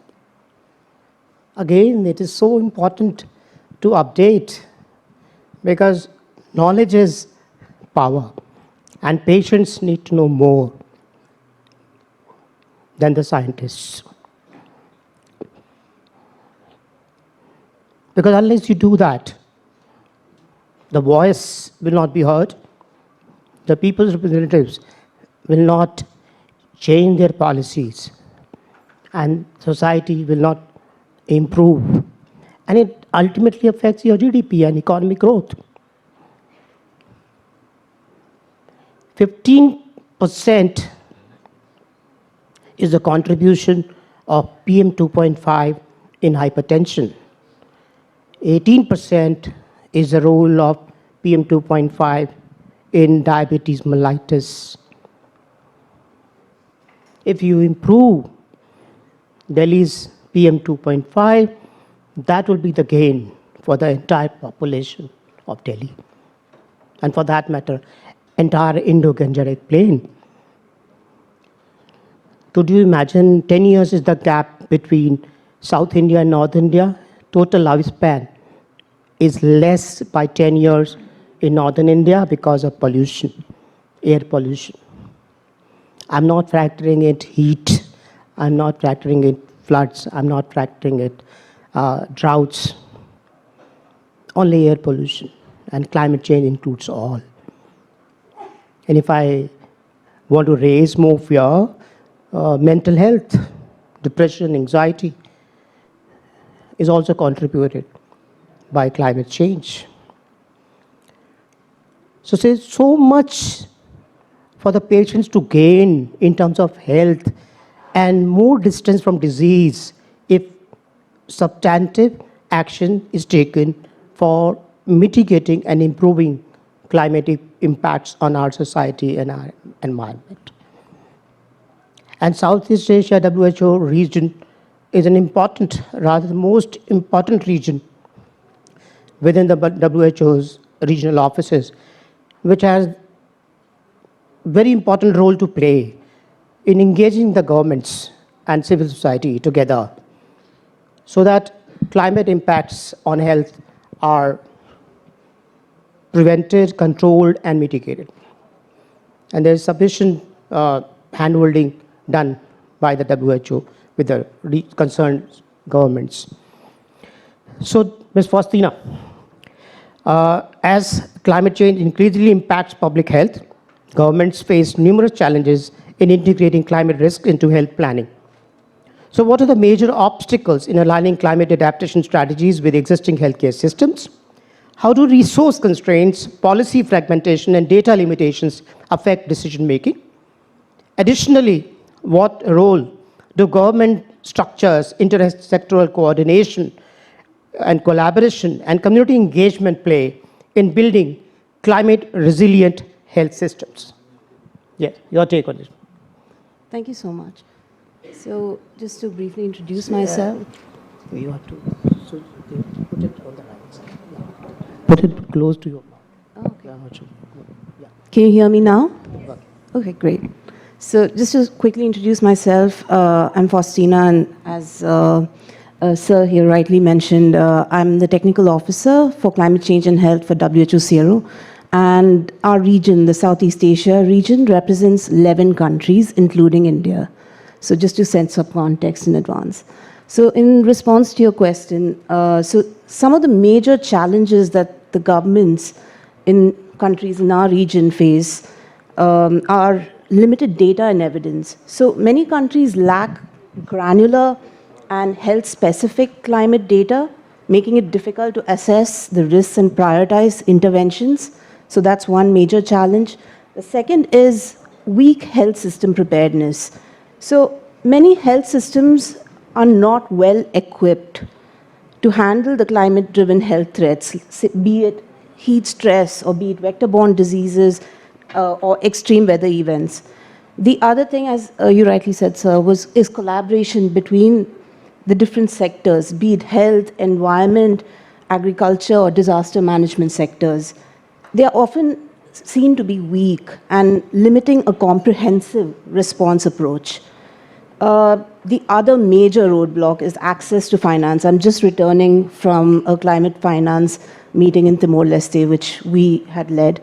And climate finance for health adaptation, it remains a major bottleneck with limited integration of climate considerations into national health budgets. So there is international funding, but not sufficient domestic funding, as per a survey that we conducted recently in 2024. Many countries also lack trained health professionals and institutions capable of addressing climate risks in public health planning. So our role as WHO is basically to provide countries with the technical assistance and capacity building support to bridge these gaps. So coming to your next question, sir, on how can governments enhance collaboration across sectors? So one way to do that would be to establish joint task forces that sort of bring together the different ministries that I mentioned before to coordinate policies and strategies for climate and health. The other is integrating climate into health planning. In so saying, I mean integrating climate within the health national adaptation plans and One Health approaches. The third is developing early warning and response systems. So ensuring that health is integrated into, strengthening disease surveillance and early warning and response systems to ensure that countries have the ability to monitor climate-sensitive diseases. And not only just monitor, but also develop public health interventions in alignment with the surveillance that they are conducting. The last is aligning with national climate goals. So we are constantly, or rather, we are closely working with countries to ensure that health is integrated into their nationally determined contributions, NDCs, under the Paris Agreement and other national climate strategies. So this is how we are going about doing it. And most of our interventions are guided by the operational framework for climate resilience and the operational framework for climate resilient and sustainable health systems. And this is available online, so it is accessible to everyone. Yeah, there was a last line of community engagement. Okay. How WHO CRO is ensuring that community engagement for climate resilient health systems happens on the ground. So this happens through many ways. We have partnerships with different agencies. So we ourselves do not engage with communities directly, because as an agency, our role is in providing normative guidance to governments, supporting them in the development of policies, guidelines, and so our role is limited to that. But then we work with other agencies, such as UNICEF, for example, and we coordinate our responses with them. So most of the work that we do is along with UNICEF, and they work with these communities. And how do we ensure that the issues faced by communities are taken into consideration to policies, we conduct vulnerability and adaptation assessments. So almost all of our countries have conducted vulnerability and adaptation assessments, and these assessments have informed the development of the health national adaptation plans. So that's how we ensure this. Thank you. Thanks, Faustina. So, Dr. Pusp, maybe I would like to understand from you. So, you have been an expert in developing climate mitigation innovations, and you have done a lot of work around technology aspects around that. So, if there are any emerging technologies or innovations that show most promise in addressing climate-related health risks, so that's one question, one part. But the other part is always, we have been giving emphasis to physical health impacts, such as heat stress, respiratory illnesses, diseases, outbreaks, and all of those things. But we seldom, or we don't talk often about the mental health challenges that the population usually, especially the vulnerable population, usually deal with. So, Ms. Sadasivan has actually raised some of these concerns. So, what are some of the key psychological and emotional impacts we should be concerned about, particularly for the vulnerable population? So, if you can address both of this, please. Yeah, thank you very much, and also thank you to the organizers for inviting me to be part of this panel and share my insights from our work at the Council on Energy, Environment and Water.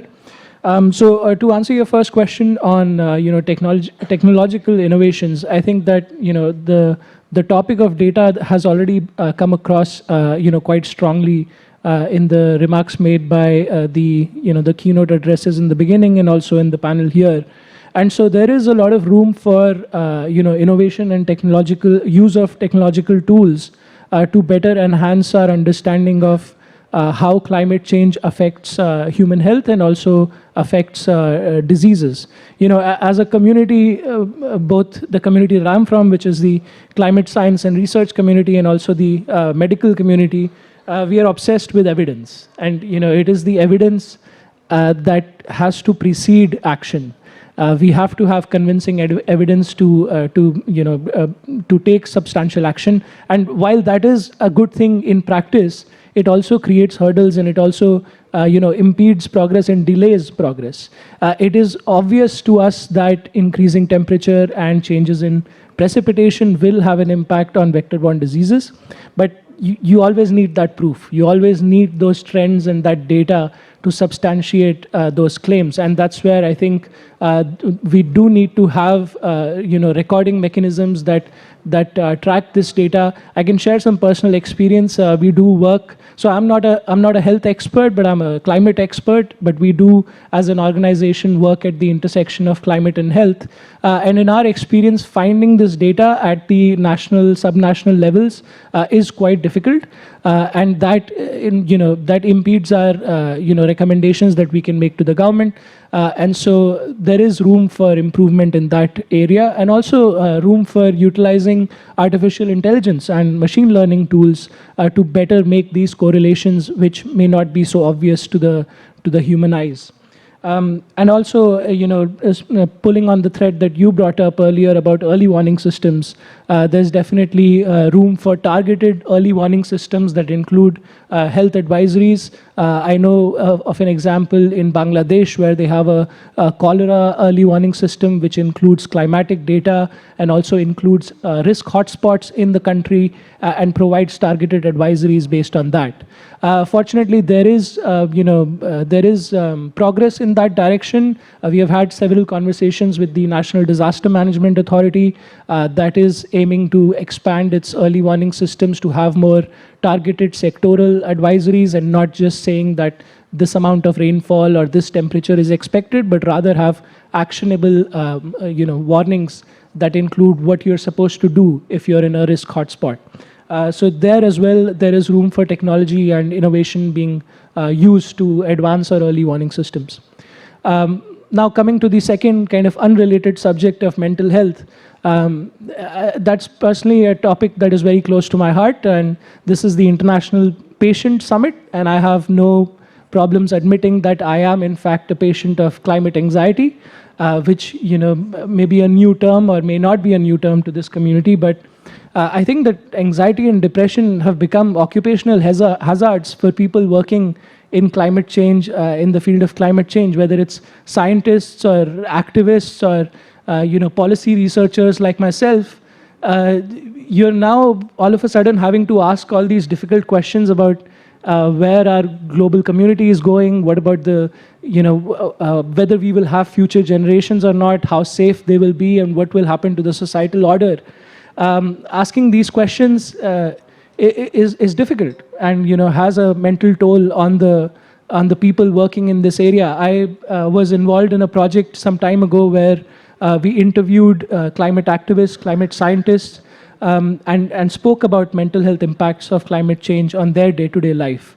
And sometimes, at least for scientists, it happens that because you've been training, you've been having this educational training and this professional training for so long that you kind of become numb to some of these, the real-life implications of what you are studying. So that happens, and then for activists, now with the Fridays for Future movement that we are seeing now, young people, more and more young people in their teenage years getting involved in the climate action space, and at that age they're having to ask those questions which even at our age we are having difficulty answering. So all of this for sure has a mental health impact, and of course there are direct impacts that Dr. Azma also mentioned in the morning about the direct impacts of heat waves, the direct impacts of extreme weather events. And again, speaking of, that'll just be my last comment. Again, speaking of evidence, you do not need evidence to know that if I lose my house in a flood or a cyclonic storm, that's going to take a toll on my mental health. So you do not need evidence to start taking action on these things.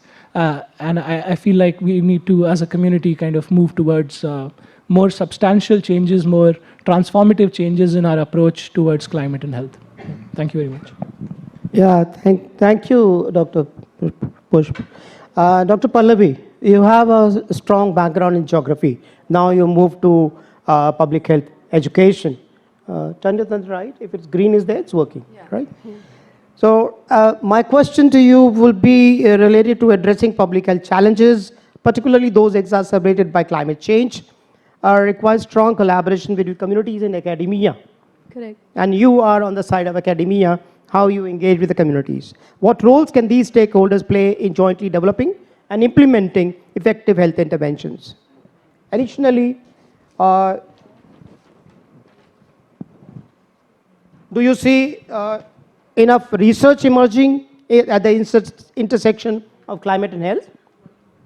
That's part two. Third is, are there any promising findings or innovations that have the potential to create meaningful impact for both sectors? So these are three dimensions. Thank you, Dr. Thank Rajiv. And also thanks to the organizers for having me here. So I do represent the evidence producing side or the research side. I am working with a lot of students and research groups in collaboration to create that kind of evidence which can be absorbed into policy and how it can actually make impact on the ground in terms of solutions.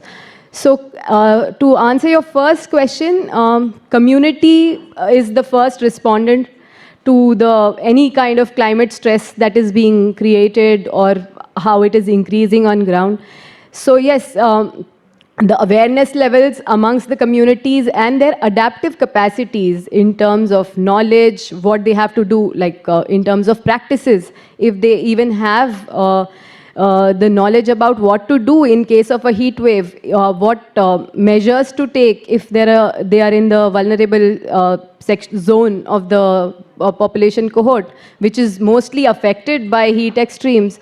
So of course, they are the first respondents, and researchers or policy making evidence side is the other side which creates those kind of alerts, which creates knowledge to create those kinds of alerts to aware these communities to what to do, or in case of a heat wave, what is the threshold after which schools have to be shut down, or it is not safe for the elderly to move out for even a walk, or outdoor workers to work in outdoor environments. So yeah, and one novel approach which is now emerging which is intersecting between the communities and the research side is participatory or community engagement through research. So probably I would want to state the heat action plan, which is in place in Ahmedabad and working very successfully.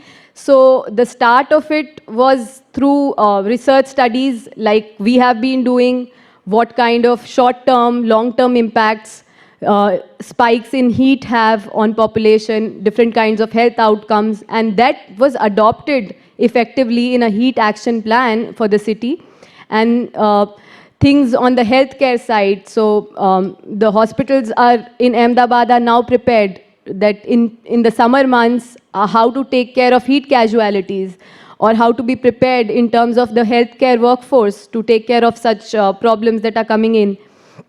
And there are citywide municipalities are also taking care of maybe water stations, early warning programs to keep the cityscape aware that, yeah, this is the period of risk and how to cope in those kind of situations. So it is one of the key successful examples in India which is working in that sector. And it's a milestone for the intersection between research and policy, how it is helping on ground. And what was the second question, may I ask? Yeah.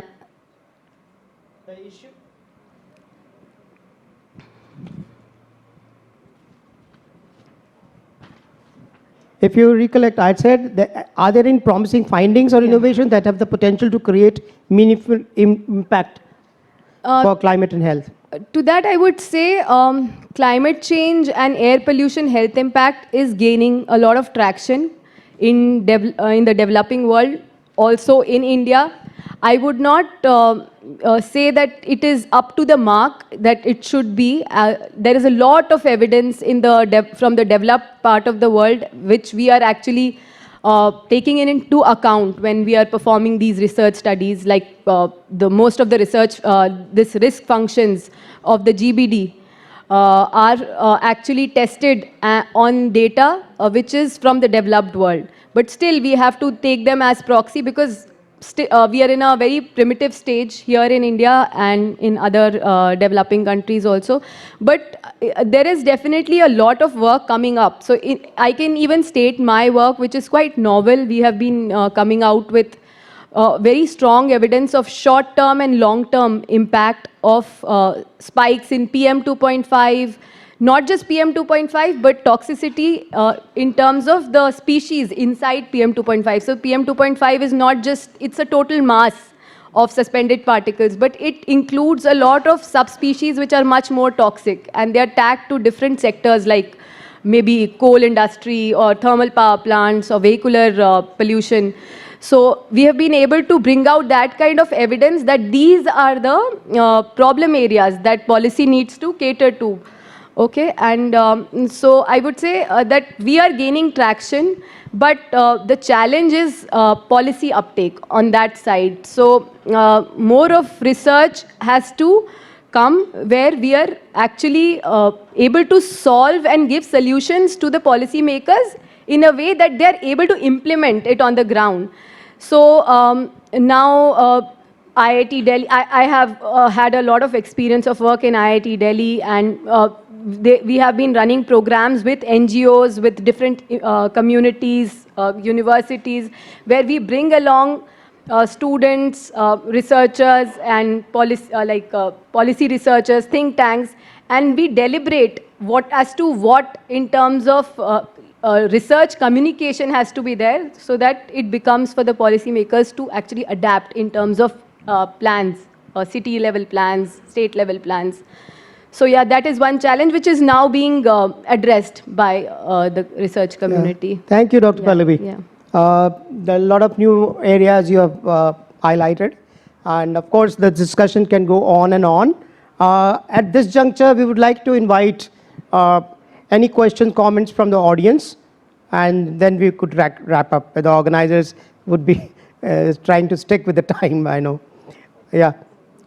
Anybody from the audience would like to make any comment or questions? Welcome. Yes, go ahead. Over there. Kindly identify yourself and ask the question. Thank you very much. My name is Hardeep Sodhi, and I'm from an organization, a patient support group with the name Stroke Support India. Okay. We support the stroke community across India. Interesting presentation from all the panelists, and just one query maybe for a kind of a comparative analysis, which maybe Ms. Fascia will be able to give. I think you are involved with 11 countries. That's what you mentioned. In terms of, let's say, implementation or the support of the governmental authorities, where would you rank India across those 11 countries? Amongst what? Across the 11 countries that you are involved with, in terms of government support to your She's initiatives. working within WHO. Nobody needs to quote her. I'd prefer not to answer that question. No comments, please. I understand. Very Yeah. appreciated. No worries. Thank you. I would take a guess. And why restrict your question to only CRO? See, we are, I think, within the developing world, we are the leaders. We have scored again and again.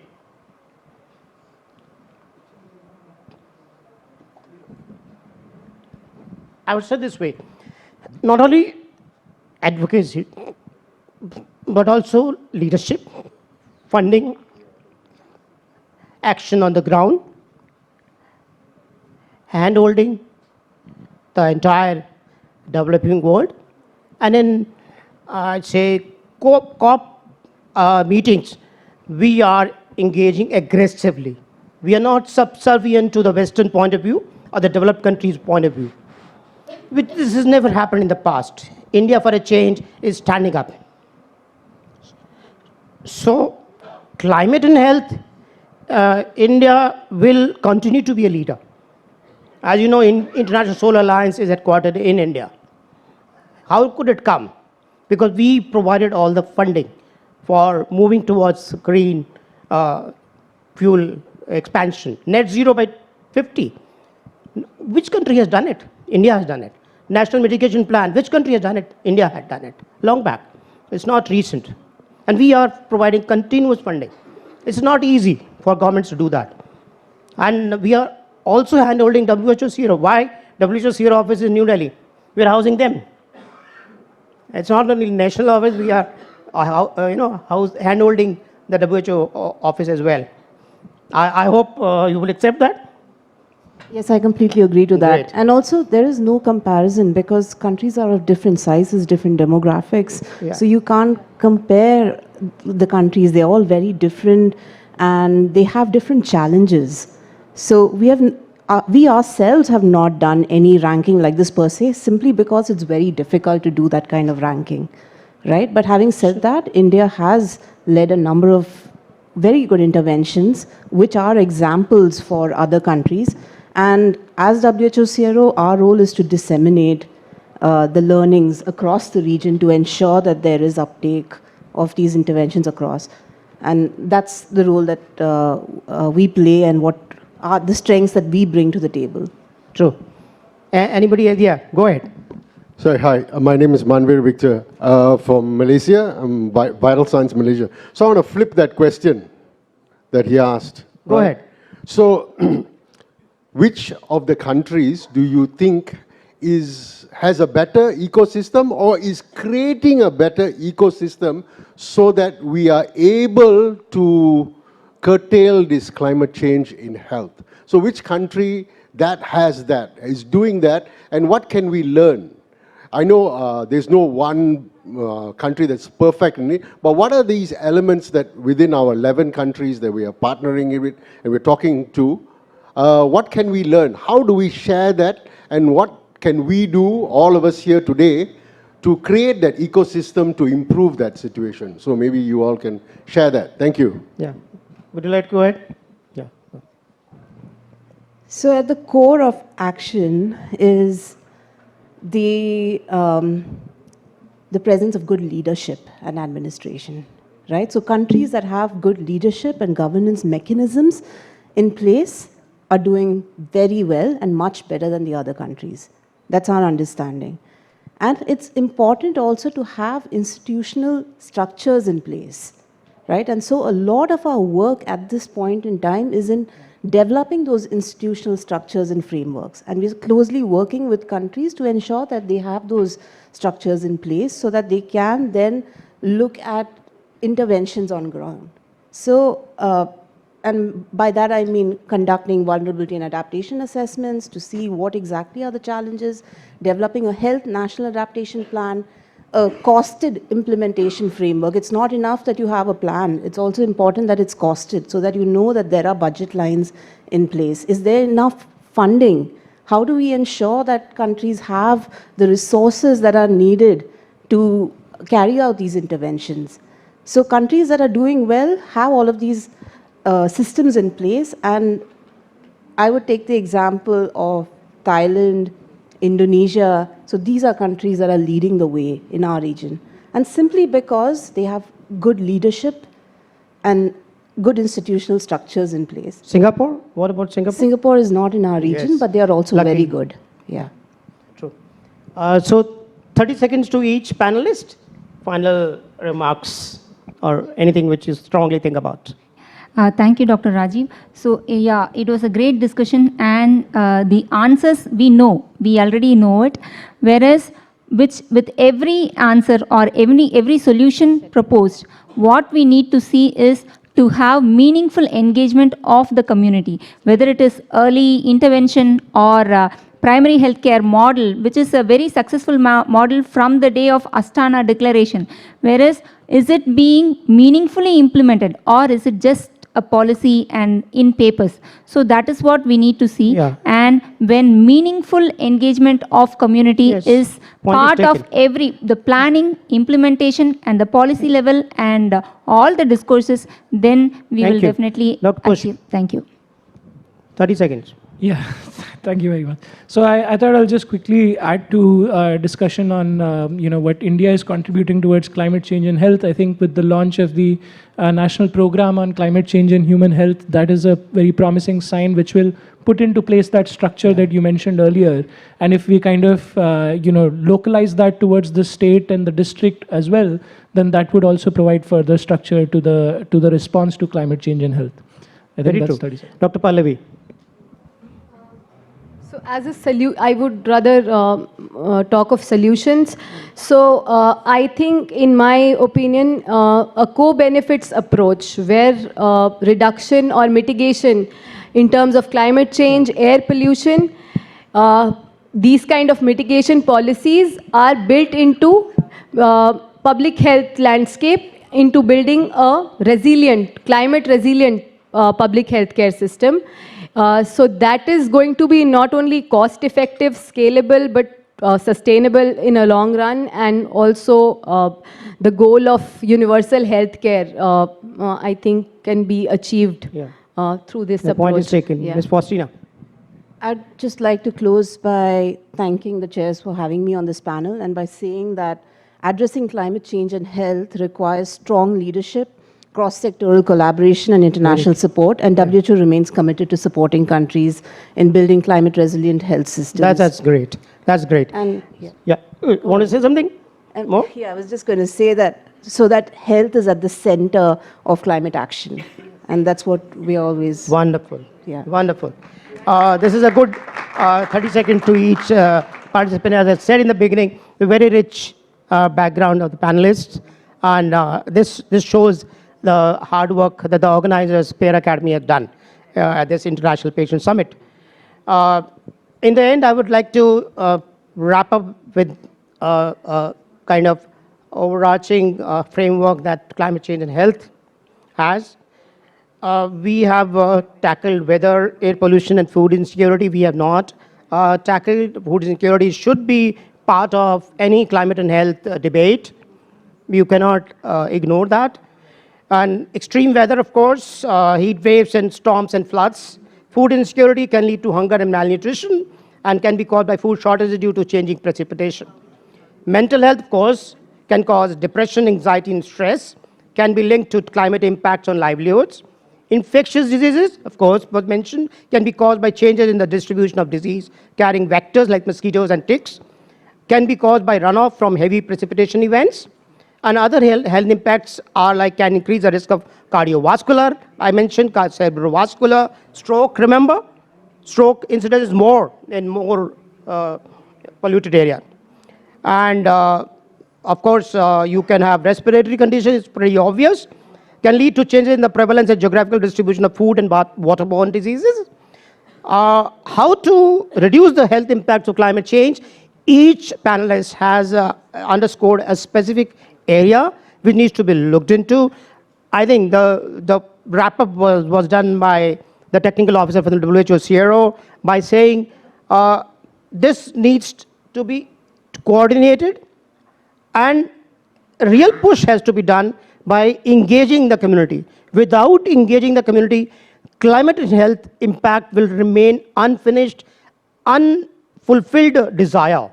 It will never reach the volume that our society, our community, and our population needs.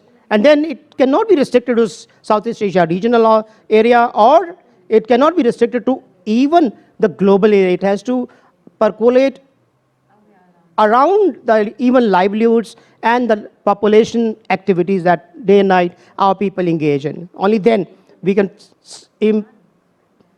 see that some real impact is done in the area of climate and health. I again thank, along with my co-chair, Dr. Praveen, for inviting us, along with the panelists, for having this wonderful discussion on climate health. Thank you so much.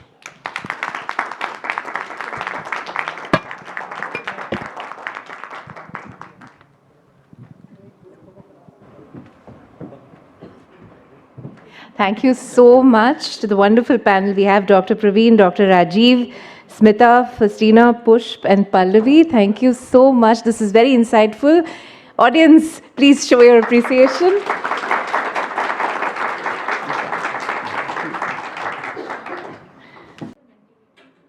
All right.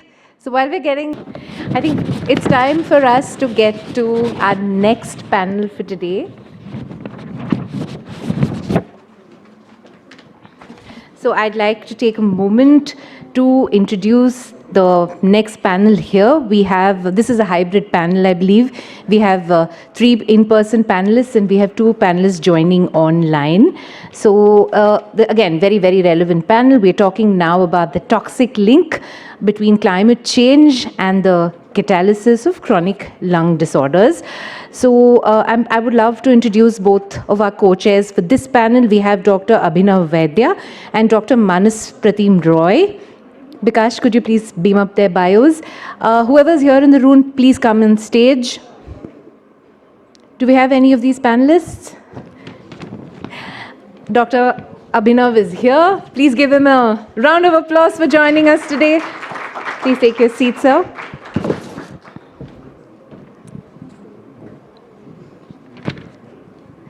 We also have our second chair, Dr. Manas, who's here. All right. So we, Clarinda, I think we could sort of also call in the panelists at this point. Yes, we have on our panel Dr. Harshal Ramesh Salve, Prachi Kathuria, Dr. Sabrinath Ravichandar, and Dr. Ashok Behra. All right. Welcome, panelists. Just quick shout out to persons on stage, Dr. Abhinav Vaidya. He is a professor of community medicine at the Kathmandu Medical College in Nepal, and he's also a member secretary of Nepal Public Health Foundation. He is a teaching academician, researcher, and he's a policy influencer on non-communicable diseases. Welcome, sir. He's a big voice in Nepal, and we're very, very happy to hear his voice in the room today. Dr. Manas is also here with us. and he serves as the Assistant Director General of the Directorate General of Health Services, the DGHS of the Ministry of Health and Family Welfare, India. So here we have our own policymaker voice. Dr. Manas, thank you for being in the room. And I'm going to request the chairs to introduce the panelists, please, and take it away.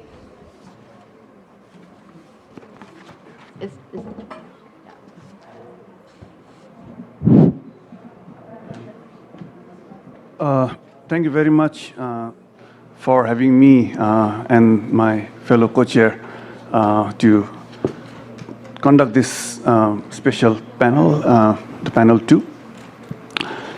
Before we introduce the panelists, I think we'll highlight the importance of this session.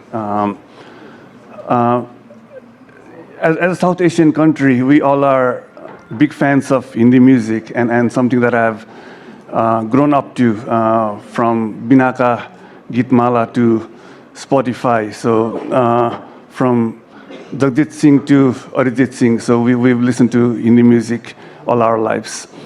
Not to take away anything, the seriousness of the issue from, but I was thinking of a few songs as I was sitting, listening to, of course, to the first panel. And so all of you must have heard the song, Ye Hasin Wadiyan, Ye Khula Asman, from the movie Rosa. And so maybe it's something that is from the distant past now, that we have this Khula Asman and Hasin Wadiyan. And then I was also thinking of the one old song, actually, called Az Mausam Bada Beiman Hai. But of course, we cannot blame the Mausam to be Beiman. It's actually us, the humans, who have become really Beiman, I would say, isn't it? And then connecting to the COPD and the chronic lung disease connection, I was thinking of the very popular song, Dam Maro Dam. We definitely do not want Dam or Dhamma to maro the patients. So on that slightly lighter note, I would like to welcome you all to this panel, and I request Dr. Manas to tell us about why we are sitting together, what is the objective of being together for this session here. Thank you so much. So, thank you, sir. So, very good afternoon, everyone.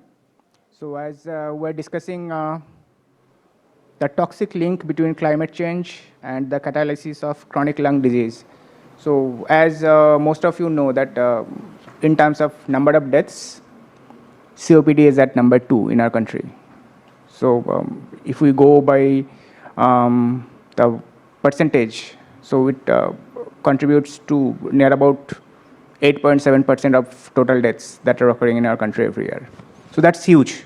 So if you roughly say that the number of deaths in India is around, say, 1 crore per annum, that means 8.7 lakh people are dying because of COPD. So when you see called COPD, when we talk about COPD, we talk about climate change, we talk about air pollution. So it's not only about air pollution that we measure outside on our streets, in our environment by PM 2.5, PM 10. It's also our indoor environment as well. So if we go by certain, say, statistics, we will be understanding that it's not only smokers, but also other people who are being exposed to indoor air pollution just because they are using biomass for their cooking, just because they are exposed to smoking firsthand or passive smoking. So it's not only climate change that is causing COPD here, but with all the existing causes, no doubt climate change is kind of, say, fueling or causing kind of, say, catastrophe with all other risk factors playing around. So from that point of view, this meeting that puts all like-minded people together here for discussing and to finding better solution for addressing the patients suffering from COPD, suffering from chronic respiratory diseases, that's really something. So we really appreciate the organizers for taking the pain of putting up this event.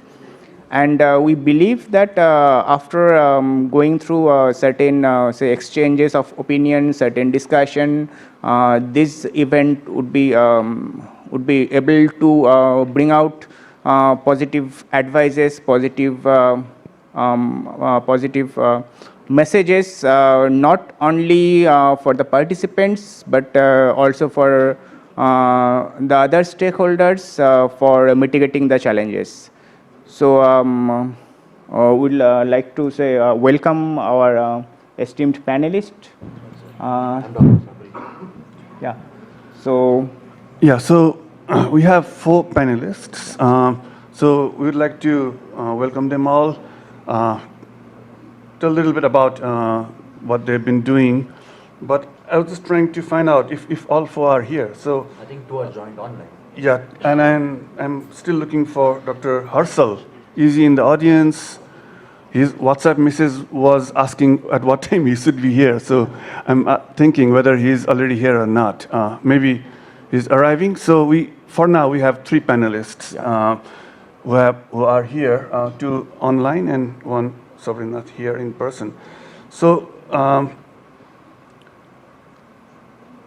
shall I do the introduction? Yeah. So we may start with Ms. Prachi. Yeah, sure. So Prachi Kathuria is a public health and international development professional with over a decade of experience in health advocacy, capacity development, and policy engagement.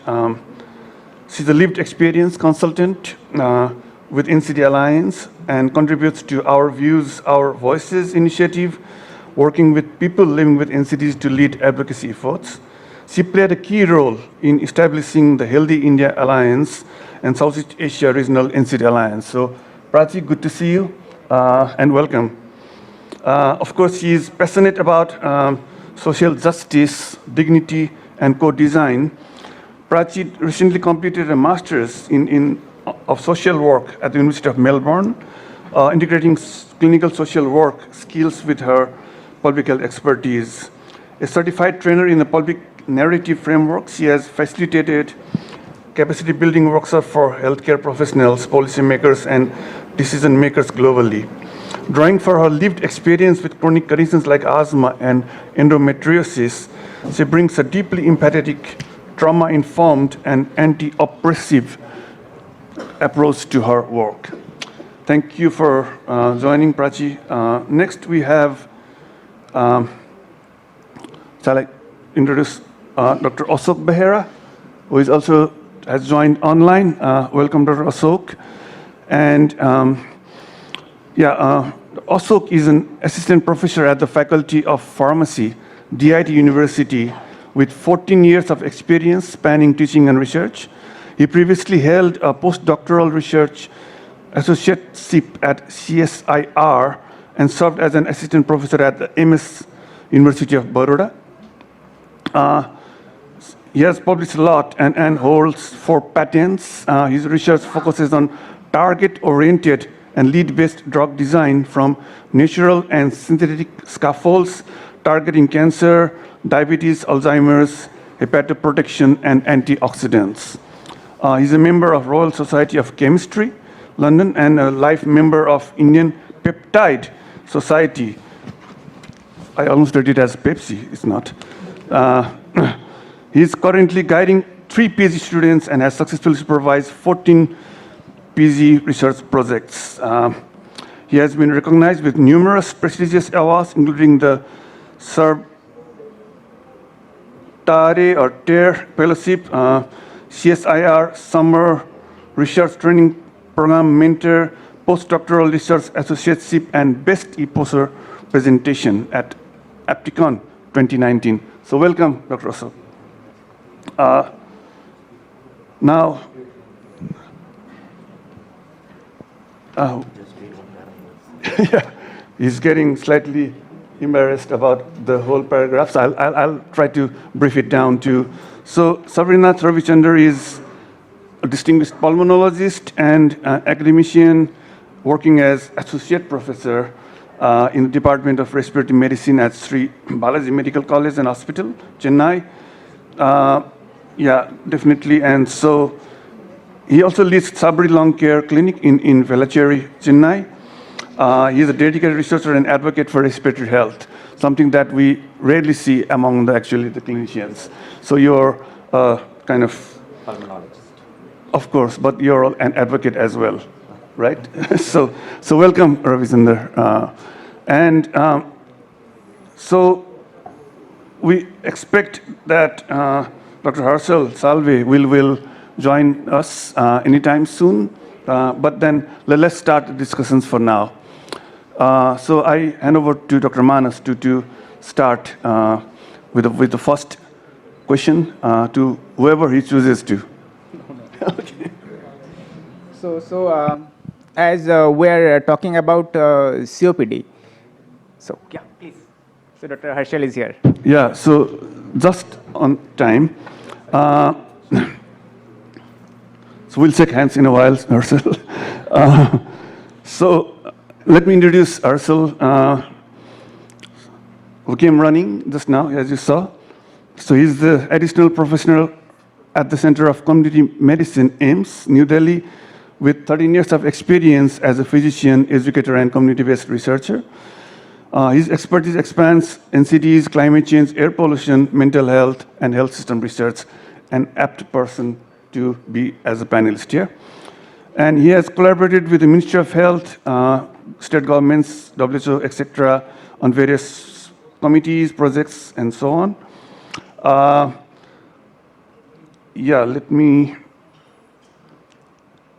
Of course, he has written books and so forth. So we'll I think, make it short a little bit. Welcome. Catch your breath, Harshal. So let's go to the first question now. So should we allow some more time to Dr. Harshal, or it's fine, okay. That's the spirit. So we'll start with Dr. Harshal.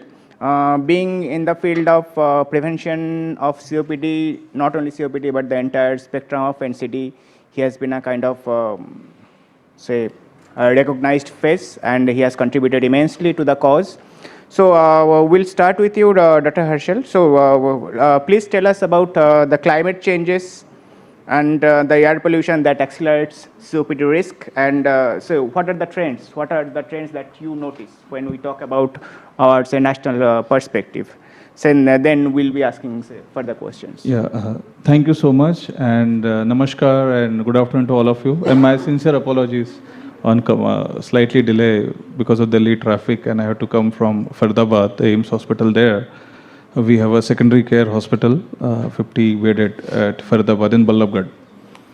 So talking about air pollution, I think we all know that in last 5-6 years, it has taken a center stage as far as Delhi NCR is concerned, and climate change also. The one thing which is very heartening in terms of its importance, I will say, the health has taken importance of the climate change and air pollution. So in 2019, we have a national program for climate change and human health. So health has pitched up. We have an Air Act, another thing with respect to Ministry of Environment before in 1980s. But then after the PM Council and everything, so health is now into the field of climate change and air pollution. There are various scenarios that have been projected with respect to the climate change till 2050 and 2100. And of course, with all interventions which are currently in place, and we as a country doing fairly well in terms of renewable energy, in terms of promoting alternative fuel for vehicles. But in spite of that, we are not going to achieve, we're not going to reduce the increase in the temperature and the effect of climate change that is going to be there. Second thing regarding air pollution, we are a developing nation. So all development work is going on, and it has fast track per se in the last decade or so. So with the development, there comes a cost also. So you will see that recently, if you have noticed the phenomenon, the Mumbai, there's a lot of news with respect to the air pollution that is happening in Mumbai also. Previously, only Delhi was a point of discussion with respect to air pollution, but now Mumbai, I belong to Nagpur, so Nagpur also catching up with respect to the air pollution discussion and monitoring. So as we go on development, in terms of the construction, buildings, road construction, the problem is going to increase only. That with respect to the trend. Coming to the outcome, here we are discussing the COPD. So as per GBD recent estimates, it is almost a second, in terms of the burden of the all disease with respect to morbidity, it is the second. And if we talk about the mortality, it comes into the cardiorespiratory and cardiovascular diseases, one of the leading cause of mortality also in the country. And one of the important risk factor was tobacco consumption, the smoking. And one thing which was there since last 4-5 decades of advocacy with respect to tobacco, the recent GATS survey has shown up the reduction in the tobacco usage. I think you will also acknowledge that. So on that side, we have improved in terms of the reduction of the tobacco consumption. So that will see some improvement in the outcome with respect to COPD. We have also improved, if we talk about the indoor air pollution due to the clean fuel usage, a PM Ujjwala scheme which is there. So that will definitely show some sort of impact with respect to the increase in the exposure. But we have simultaneously increased almost 5 to 6 times the ambient air pollution across the country. So we really have to do, is it going to match the reduction in the exposure from the indoor and the smoking related exposure to COPD. So one of few observations what we have observed in our hospital, which is a secondary care hospital, that the cases of COPD show a delayed relationship with the air pollution peaks. So we have done one study which showed that after 7 days, the cases with exacerbation of the COPD are coming up. If we sort of relate it with the PM 2.5 exposure. That is one of the study we did. There is also variation between the PM10 and PM 2.5. PM10 mostly a coarse particle coming from the construction that does, PM 2.5 mostly from the petrochemical use. So there is a lot of evidence which is coming up that is linking PM 2.5 exposure with the IPD admissions also. That has been reported, and there are a lot of interventions are also we have been testing with respect to if we talk about diagnosis of COPD using AI technology, the portable nowadays for the NCDs we are talking about self-monitoring. If you say the blood pressure, COPD, so there are AI-based portable devices, the pocket spirometer, which are being tested now for the self-monitoring of the disease. So these are newer, I will say, the initiatives with respect to the COPD, management which are there. And Government of India also have a structured program, the NPNCD, where the diagnostic facility and treatment facility has been augmented. And there is a facility of a cardiorespiratory, rehabilitation. Though at the nascent stage, but there are some strides have been made by the Government of India on this aspect. So this is just an update regarding both air pollution and the COPD. Thank you. Yeah. Thank you so much, Dr. Russell, for that update. And though there are bright spots in terms of we've been able to bring down tobacco prevalence or indoor air pollution, but then something or the other are always there to bring us down again, isn't it? So, so how has this led to the clinical manifestations, and what is your experience, Dr. Ravichandar, on the kind of patients that you see as a pulmonologist, and your overview on this, including in any. So let's hear from you about. Yeah, I can understand. So let me just connect with the audience. So we all would have been visiting the cinema theaters. So I think you can fill up the word, smoking causes cancer. But the important truth is smoking causes COPD. This should be the publication in the theaters. They are all over concentrated on cancers. Public know cancer, public know heart attack, but public does not know COPD. This is very, very important. Now it is the third leading cause of death worldwide. In India, second leading cause of death. GOLD, which is a global organization for obstructive lung disease, is saying by 2030 it is going to be the first leading cause of death. So this is a high burden disease, chronic obstructive pulmonary disease, which is not concentrated as much required. And in my clinical practice, what I'm seeing the COPD patients, I feel sometimes cancers are better, sir. Cancers are coming, the patients are dying in 6 months to 1 year. But the COPD patients remains for 30 years with breathlessness, cough, mucus production, not able to go out of home, sitting in oxygen, sitting in CPAP, BiPAP machines, some patients in ICU intubated, and when they're coming out, again they cannot do their any day-to-day life activity. Then what is the role of living? If you are a human, you should be able to do your activity. You should give productive work to the environment. You should give productive work to the society. But this COPD is highly morbid disease, which is reducing the productivity. That means what I want to say is that this is like an iceberg disease where public is not that much known about. It is very important from our conference, from our healthcare sector, that it is very important to go and give awareness about this disease. So that is the first important point which I want to make. And the GOLD 2030, as I said clearly, that it is saying it's going to be the first leading cause of death. It is overtaking heart attacks, MI. It's overtaking road traffic accidents also. Now, as sir rightly said that it's not only about smoking. Even now the generation, okay, sir may be saying the smoking amounts are coming less. Sir, there are many youngsters who are into something called e-cigarettes. There is something called vaping. Lot of youngsters are vaping. Their marketing strategy for vapers, they are saying that cancer won't come. You leave cigarette, take vape, cancer won't come. Yeah, in vape there is no any tobacco. There is no any tar. Yeah, cancer may not come. But vaping has got high amount of nicotine. Vaping has got high amount of glycerols. Vaping has got very high amount of smoke, which is going to increase the chances of COPD even 10 times more than smoking. So my conclusion, what I'm trying to say from my research paper which I published recently in one journal, vaping is causing obstructive lung disease more faster than a smoker. Sir, at least if he's a smoker, he will be hiding and smoking, going to some public space and smoking and come. He cannot have a dare to sit and smoke here, or he doesn't dare to go and sit in the bathroom and smoke because he will get caught by the smell of smoke. But these vapings are coming in strawberry flavor, chocolate flavor, guava flavor, okay, whatever flavor you like, the vapes are coming. In classrooms, the students are vaping and leaving the smoke and all are sitting. And the doctor and another when we professors are coming to take class, hey, what, strawberry perfume, huh? What perfume you put? Strawberry perfume, huh? Very nice, very nice, like that. So what I'm trying to say is that even the vaping e-cigarettes are increasing, which is going to increase again our burden.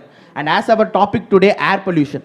Definitely, sir. Definitely, no doubt in that. The industrial exposure, occupational exposure, air pollution, where there is a high amount of air quality index having carbon monoxide, sulfur dioxide, PM 2.5, PM 10, which sir all said very perfectly, is going to contribute to this.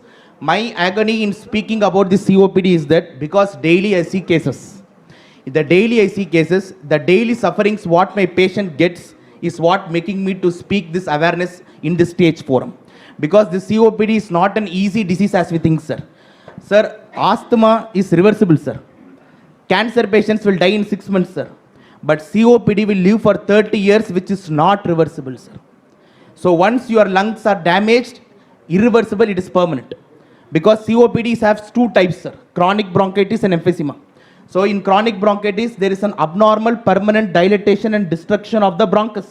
Abnormal, permanent. You have to mark that word. It is not temporary, it is permanent. Dilatation and destruction. Same thing when it is an emphysema, it is an abnormal, permanent dilatation and destruction of the alveoli. So if it is a permanent destruction, what is lost is lost. So this is one important topic which I want to touch. And one more, give me 1 more minute time. I just want to highlight one more thing because you have a few other questions also.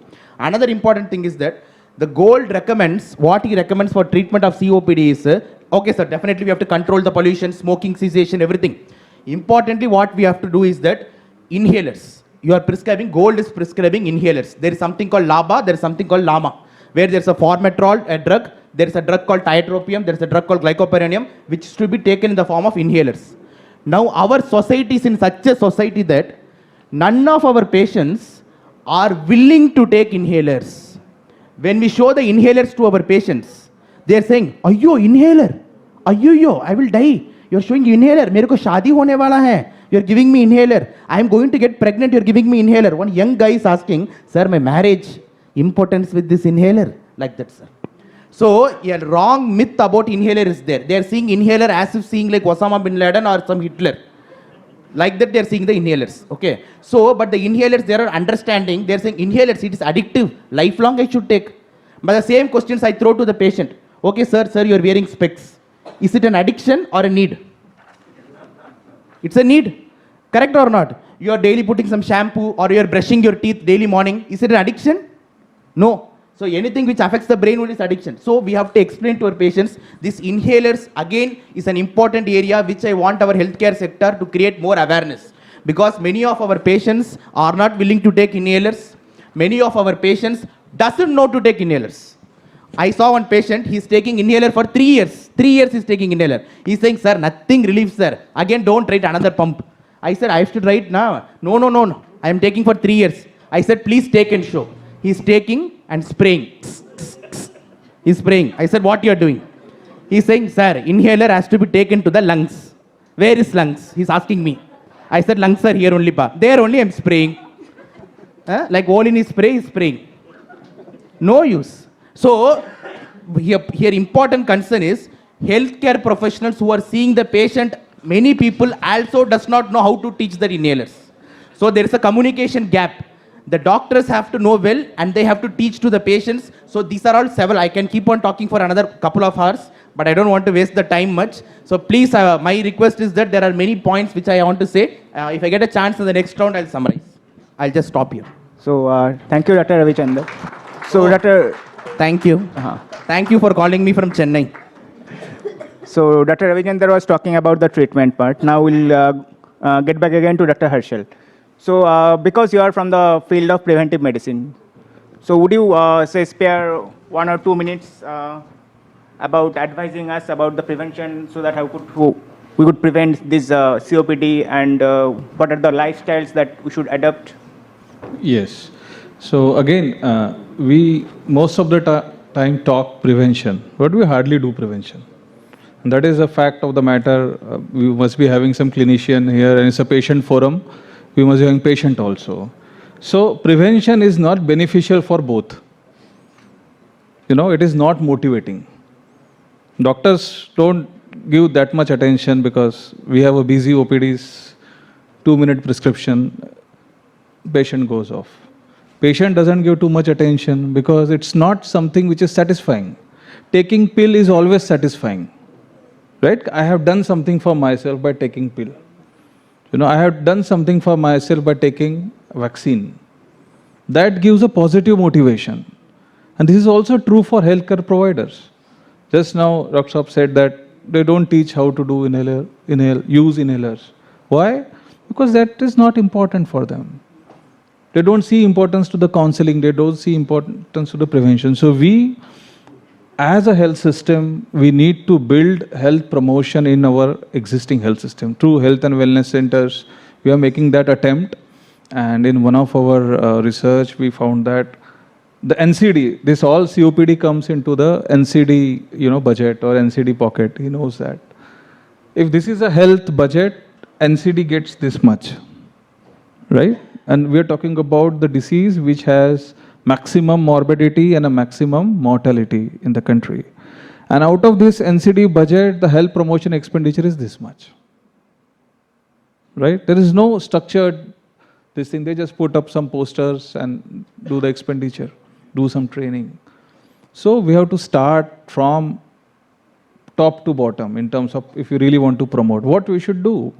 Of course, no doubt about it, most common risk factor, smoking, tobacco use. And because we work in Haryana, so there is if somebody is from Haryana, there is a social custom of taking hookah. So it is a matter of prestige. If you don't offer hookah to the guest, so they feel the disrespected. Sir, one question for the audience for interest. Smoking one hookah is equal to how many cigarettes? Any guess? 10. Actually, one hookah, if you complete, it is equal to 100 cigarettes. One agarbatti, if it burns, it is equal to 40 cigarettes. One time, if a woman cooks in that chula, it is roughly equal to 50 to 60 cigarettes.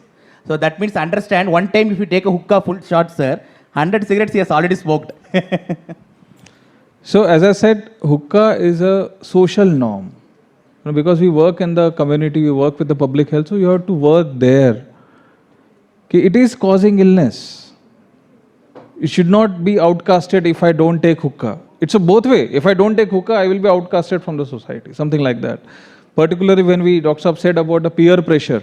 We have a hookah bars, e-cigarettes. So a lot of peer pressures are there in terms of, and though we have made a lot of efforts with respect to the tobacco through our IEC campaigns, still we are normalizing smoking tobacco through various social media, particularly among youngsters. So that is one of the target, because when we say the primordial prevention, in the public health we talk about primordial, primary, secondary, tertiary prevention. All inhalers and everything is a secondary, tertiary prevention. But if you want to really work on the primordial prevention, changing habits, who really have to make use of cigarette, use of tobacco as not social. You know, like though international organizations condemn tobacco like anything, but they say, okay, the alcohol is good for health. You know, that is evidence which is dilly-dallying with respect to alcohol. But we have to be very straightforward. But I'm really happy that India adopted any alcohol use is a harmful, any tobacco use is a harmful in our national health programs. You know, so we really have to work through the social media, through the peer groups, through the PMJ schemes.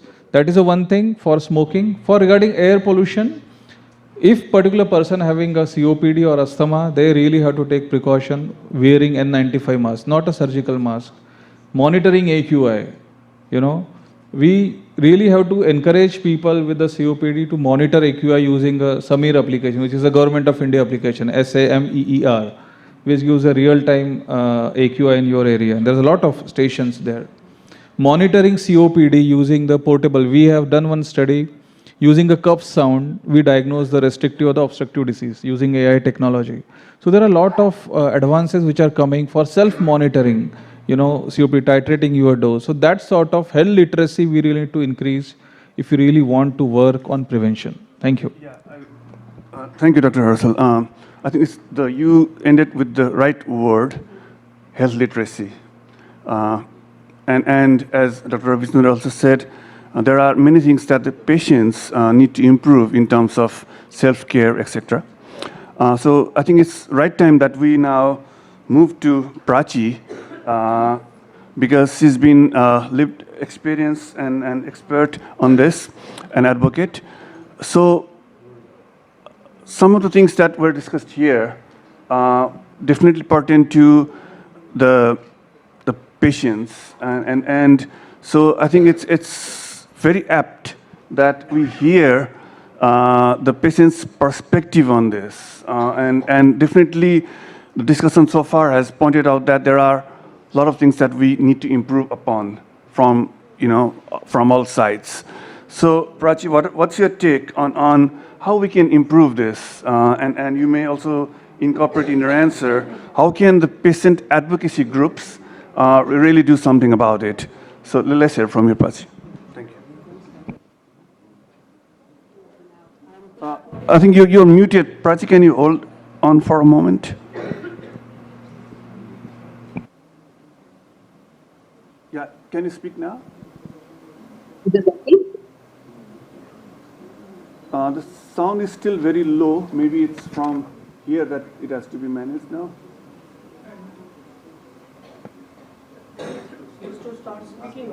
Yeah, please keep speaking. Good afternoon, everyone. Is this okay? Yeah. Thank you. Thank you, Chair. Good afternoon, everyone, and big thanks to the organizers for inviting me. I know there are many old colleagues and friends in the room, so a shout out to all of you. I will begin by acknowledging the traditional custodians of the land from where I am presenting, the Wurundjeri people of the Kulin Nation, and pay my respects to their elders past, present, and future. As a child, this is a little bit of a flashback. As a child, I remember playing tag with my elder brother. We both, as fast as we could, we ran as fast as we could until suddenly we couldn't. Breathless, wheezing, clutching our chests, we would sit on the ground, gasping for air. We were both living with asthma, with episodes of chronic bronchitis, before we even understood what it meant. We dealt with stigma at the age of 10 because we had a disease and used an inhaler, rightly pointed out, Doc, both highly stigmatized in our society. What should have been a carefree childhood moments were instead shaped by the invisible weight of this disease. When I grew up, my pulmonologist asked me to leave my home in Delhi in search for cleaner air, and I reacted, really, it has come to this now. Well, the bright side of it all, I am now advocating on behalf of the people living with respiratory conditions, my community. Today, as climate change worsens air quality, I see more children and families experiencing the same struggles, but I also see hope. Hope in community-driven solutions, lived experience advocacy, and policy changes that can transform the way we support people living with respiratory conditions. To your question, Abhinav, patient advocacy groups play a crucial role in helping COPD patients navigate their conditions by advocating for cleaner air policies, increasing access to medications, a really important one, and ensuring better healthcare services. They build strong networks of peer support, empowering each other through education, mentorship, and self-management programs. These networks do become a lifeline when physical symptoms start taking a toll on your mental health and well-being. Trust me, you can't separate the two. They are deeply intertwined. I'll just stop here and back to you, Abhinav. Yeah, thank you, Prachi. I think that was very brief and to the point. So we'll continue with our discussion further on and move to the technology side of the things. And I now request Dr. Manas to ask his question to Dr. Ashok. Thank you. So welcome, Dr. Ashok. Yeah. So please tell us about the solution that digital health offers to our problem. So we are talking about COPD, we are talking about ambient air pollution. So would you please highlight about the solution from the end of digital health? Yes, sir. Yes, sir. Thank you very much for giving me a chance to the PR society that this opportunity in a platform to speak regarding my research as well as these answers. So before that, Dr. Harshal said that he don't believe in the prevention, but I am completely believe in the prevention because we will take the medications. Still, next day again same thing is going to happen. That thing is continuously repeated. So I believe that if we will take, reminder has to be there. We are humans, so reminder has to be there. What kind of things we will do that we can reminder. So that is the digital health solution. I believe that in digital health solution, whether it is telemedicine or mobile health app, that patient can once, because in COPD the patient will if they will travel, so they will exposure to the allergens like pollutions, every outside pollutions are there. If they travel, the condition will be much more hazardous.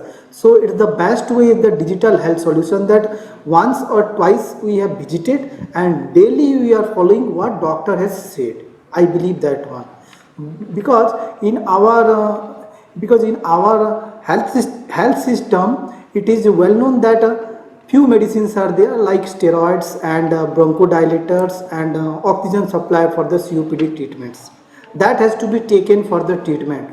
Every day one has to be repeat the same things, but there is no solution for that. So I believe that prevention has to be taken into care. Like I was asthmatic, so from childhood and birth asthmatic. So I have cured by my thing using the some building the immunity. That has not been written anywhere in the books, or no one is doing the research on that. This is a new area. I will see that when any allergen has come, mean dust and smokes, if it will comes to the patient, then everyone it is reaching to the everyone, but few people they are suffering, not all the persons. So here the question is that human health, that their immunity, they have to build their immunity. How to build it's not in this talk, but I'll focus to my digital health. Those who are interested, they may contact me. I can help.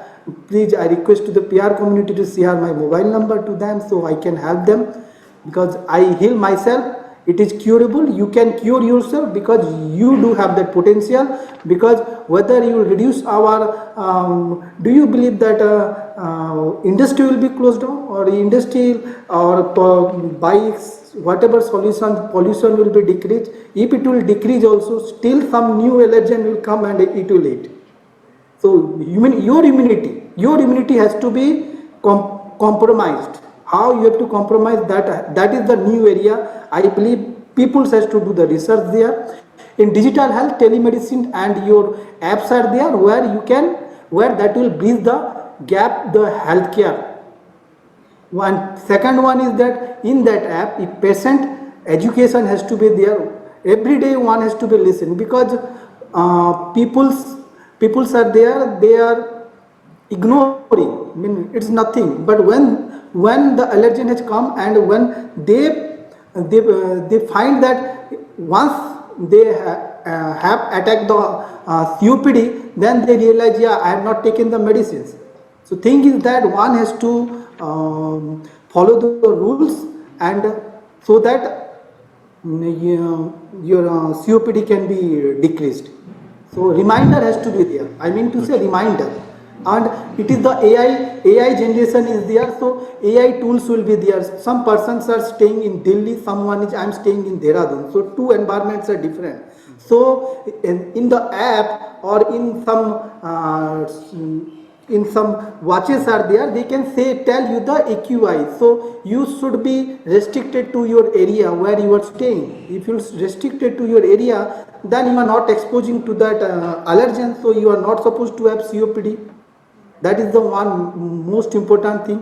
And you have to, in that app, we have made a app. In my PhD student made a app where we have access 200 people there. So what we observe that peoples are basically very poor people. They are coming from there. They are also unable to handle the smartphones. So they will teach with the nurses, those who are there, they help them to teach the smartphones, and they make them understand what to do. So we have done a survey, and we found that it is helping them. And some reminders are also there. They can use to remind most of the times that you cannot medicine or not. You have done that exercise. Yeah, thank you, Dr. Ashok. I think I'll have to stop you for a moment here, because we need to ensure that we are on time. Very quick question to you again, though, about this digital app. So is it available, or if someone wants to access it, how can one get an access to it? Very quickly. In India, first time we have make a app, that is your My Breath app. It is available in the platform, Google platform. That access my student can give it, because so I think it will be good to make sure that it is accessible to people who need it. Thank you so much. I'll actually move quickly to Prachi for her short. Is she still around? Yeah, Prachi. Can you give an examples of impactful community-led initiatives on COPD, and whether you have them, with this element of climate change in your advocacy programs or not? So very quickly, Prachi, thank you. Of course, I mean, across the world, communities are stepping up with innovative solutions themselves. And as Smita was mentioning in the previous panel, it's critical, it's essential to engage with communities and people with lived experiences when it comes to addressing issues such as air pollution, as well as climatic events across the world. There are an innovative way, I wouldn't say an innovative because this is happening across the globe, but I think what can become the heart of such initiative is these initiatives being led by peers, being led by lived experience advocates. There are initiatives, examples, there are ample examples, but just two of the very relevant ones here would be in the UK, for example, the Breathe Easy groups provide peer support and education, whereas from Australia, and this is because I'm based in Australia, this is a service that I have been able to avail as well, which is telepulmonary rehabilitation.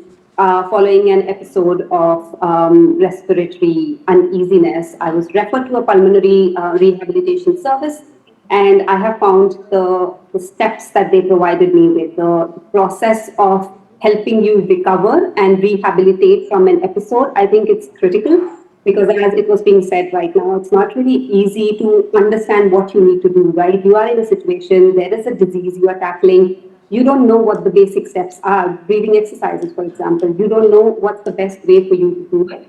You want to play sports, but again, it's very difficult because you are breathless all the time. So having that sort of expert advice coming in from peer support groups or advocacy groups, again, going back to patient advocacy groups around pulmonary rehabilitation, I think is a great initiative to learn from. I do know there are some clinics in India as well offering such services, but again, I would say it's more of a luxury rather than a basic life support right now for one to be able to access these. Yeah, great. Thank you, Prachi, for your very succinct description of the status regarding advocacy efforts. We are trying to wrap up things now. So if there are any questions from the audience to the panelists or from the audience in person here and also who are joined online. So if there are any questions. Yeah, I think there are questions you can do. Yeah, so at the very back of the hall. Is anyone keeping tab on if there are any questions online? I think that needs to be done as well, so that they feel engaged as well. Yes. Yeah. So my question as well as the comment is, how far these applications are accessible, because accessibility in the sense following accessibility standards. There are accessibility standards at the international and the national level also. For example, an application or on a mobile phone should be accessible for a person with visual impairment. So for that, there are certain accessibility standards. So when we are looking at solutions, we should also comply with accessibility standards so that it is accessible for people with visual impairment or hearing impairment, or other groups, people with intellectual impairments. And we should also come up with information in sign language for people with hearing impairment or deaf groups, and very easy and plain language format of communication for assisting people with intellectual disabilities also. Thank you. Yeah, and there also any quick response to that? Thank you very much to the madam that he has given a new way that for the blind peoples and for the dumb peoples or whatever they are, we have to design that. We have now designed the apps for the common means those who are the physically fit, I mean to say those who are not from the eyes and sides, we have taken. So we'll think on that. Thank you very much, madam. We'll think on that. Yeah, thank you, Dr. So there was one question from the back, I think. Yes. Yeah, go ahead. Can I? Yeah, you can ask, ma'am. Okay. Hi, my name is Seema Chhabra. Thank you for, I heard you say the places like Haryana, the society norms are such where, hookah is like something you can't refuse. It's taken. But I want to talk today and ask that where, what we need today is awareness programs and for youngsters. Yeah. They don't understand. We have shisha bars. You go to a Delhi wedding, you go to a Delhi party, it's incomplete if you don't have shishas there. You're known to be a bad host if you don't have shishas available for youngsters. And it's rampant. You go anywhere. You even go to small towns of Doon. I was in Dehradun for a wedding, And there was a section which just had shisha there because that's what youngsters do. And it's more serious, like you said. Thanks for the statistics about, I thought it was 10 cigarettes, you said it's 100. No, it's more. But vaping is a style. It's a style in today's society. Yes. So I think awareness programs is a must. So that's what we need to work on. Thank you. Yeah, very well noted. Very good afternoon, sir. Sir, myself, Soman, I am also from Haryana. As ma'am said, like there is a custom in Haryana just to consume hookah, like tobacco. So it is very difficult for them just to left that. My question is that what is the baseline and the root innovative idea as a healthcare provider you have so that we can say just to left that? Because it is very difficult for them, and for the elderly aged person, it is very difficult for them. And today there is one more thing, they don't deny to their youngsters also. And when I came Delhi, I found that most of the people also having the healthcare sector are also consuming alcohol and cigarette. Sorry, it gets personal, but so what are the innovative ideas we can say, like we can prevent them? And baseline idea. Everyone knows the digital technology and awareness, literacy. Everyone have that knowledge. Thanks so much. Very quickly. Yeah, as we are in the summit, patient summit. So in public health, we talk about community engagement. So what we did in our area to address this issue is we involved the community, the sarpanch. In the sarpanch, there was a wedding in the sarpanch house. So we did the advocacy, and there was no hookah served by the sarpanch. So we really need to engage community in, if you really want to change the societal norms. So community engagement is the key. That is the way out. It's difficult, but that is the way out. One more important point, as sir said, and one more important point what I want to add is that please bring the fear in the mind of youngsters. That is very important. There was a chronic smoker, one young guy. Okay, one day I asked him to come with me to my ward. He saw blindly 10 cancer patients, 10 COPD patients on oxygen and ventilator in the verge of death. Okay, and his own family, his own grandfather died with that COPD. And that fear is created him, oh my God, this is creating this much big implications. Unless and until these people are not seeing the real facts, what is happening to the real patients, it is very tough for them to make them leave. Because the smoking, when you are smoking, that time there won't be any problem. The problem happens after 20 to 30 years after smoking. So this disease is going to start by the age of 45 to 50, not in the age of 20 to 40. Okay? And very important, most common cause of death in COPD is not because of respiratory failure. Most common cause of death in COPD is because of heart attack. Second most common cause of death in COPD patients is because of infection. His lung immunity will go down, he will get pneumonia, TB and die.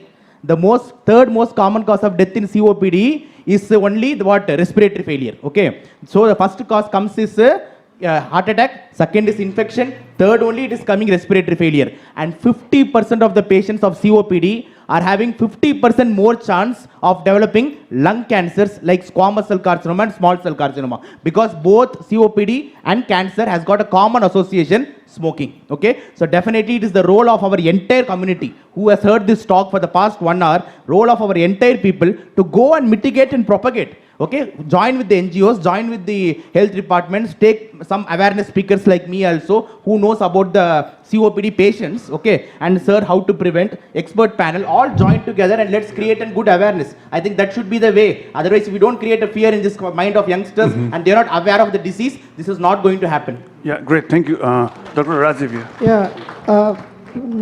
Insightful discussions, but I would like to underscore an important area, which is communication of research into actionable points, and also engaging with the audience in the language that they can understand and take action on. This is a blind spot which is occurring again and again. I'm seeing over a period of time, research advances, communication lags behind, with the result that action on the ground is always slow to the reality, which is we have seen how smoking has reduced, and non-smoking, chewing of tobacco and other forms of tobacco has increased in developing countries like India. But the communication message is not changed. Complex research findings with relation to COPD and climate, especially air pollution, PM 2.5 and PM 1.0, is not happening. The awareness on the ground is much less than we should expect. So that gap between pressure that the population has to build on the policymakers is not happening. It doesn't concern them. For the first time in any city in India, Delhi had an election based on river pollution. It could never happen in the past. But the party which was advocating cleaning of Yamuna won. So that's a big change. It is a pleasant surprise. Communication is everything, I feel, in today's world. Thank you. Hi. Yes, maybe the last two questions. Can I go ahead? Yeah, gentleman in the front, please, sir. And then, madam, you. Thank you. Well, I'm Chanisha from Ahmedabad. I believe I'm audible. Well, I'm stage 4 vocal cord cancer survivor in my 28th year. I prefer not to talk simply about COPD, but I prefer to talk about solution. See, the current generation is so much smart, and they rather believe in what they see. Now, medical professionals, they have their own priorities and lot of things to do. So, it is the responsibility on the part of patient advocates like me, like too many other patient advocates, because they can talk much more about COPD and cancer. And what? Say, unless you don't have experience what exactly the breathing problem is, when you feel like you are drowning in water, then and then, you come to know what exactly it means. So people need to understand the entire strategy only through patient advocates like me and so many countless advocates. So it's all, and see, showing figures, data is not going to solve the problem anymore.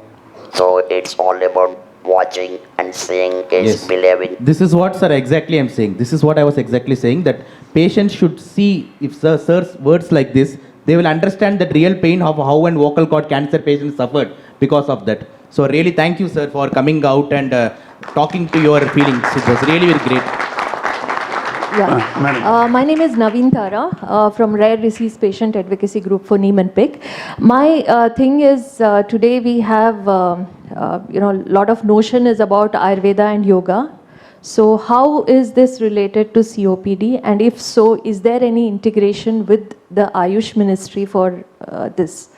So in regards to breathing, yoga or Ayurveda or integrative medicine to handle Definitely, this? ma'am. There is something called pulmonary rehabilitation. So pulmonary rehabilitation, because COPD management is not only taking inhalers. There is something called pulmo rehab, where there is something called diaphragmatic breathing, where there is something called pursed lip breathing. So this is a very important part, and which is being generally covered by that yogas and in the Tai Chi karke ek exercise hai. Okay, so these things and all are improving the patient's function, because COPD is not only a lung disease. It is an entire body disease. As I said, how the patients are dying with multiple comorbidities. So these patients need a high protein diet. These patients need a nice calcium and vitamin D. These patients need to take multiple vaccines like pneumonia, because many are dying with infections and like swine flu and streptococcus. And these patients need to do a proper pulmonary rehab, in which our Ayurveda can come in. But regarding the medicines can be used for Ayurveda and COPD, I think I'm not the right person to answer, because I'm purely an allopathy and I purely practice in modernized medicine. I don't know about the medicine, whether about COPD. But one thing is sure, ma'am, COPD is a permanent, irreversible disease. If somebody is saying that put this, your snoring will go, put this, COPD will be cured, it is false. please don't preach false that it is going to get cured. It is a permanent disease. We should learn to it. Now, latest treatment which has started for COPD is lung transplantation. They have taking the transplant lung from one brain dead person, taking a new lung and fixing it to the people. So the most common cause for a reason for lung transplantation is COPD worldwide. So it is a new, and in India around 100 patients of COPD have got lung transplanted in AIIMS, Chandigarh, PGI Chandigarh, also in Chennai, Apollo, MGM, etc. Okay, great, thank you. I think in interest of time, we'll have to stop. Just to answer her specific question, Can I add something? in the PM Jai scheme, the Health and Wellness Center, the yoga is integrated. So at all sub-centers, PSCs, urban centers, we have a yoga instructor.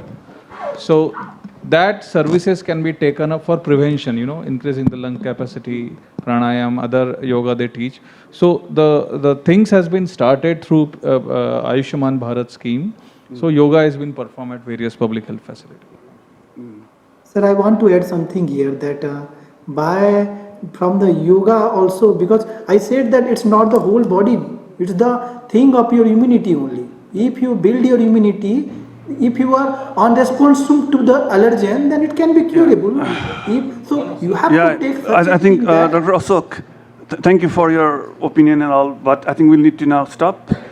If there are anything that audience want to ask to the panelists, I think they can do during the break or lunchtime as well. Sorry, madam, I think we'll have to close now. Otherwise, they will throw us out. So I'll request Dr. Manas to maybe have the closing remarks and then close this panel. Thank you so much for your engagement. Thank you. We would like to thank all the panelists. So when we sum up the basic thing that we get out of all the discussion, that the change should start from within. So what we could do as an individual, as a doctor, as someone, as a part of the community, that is very important.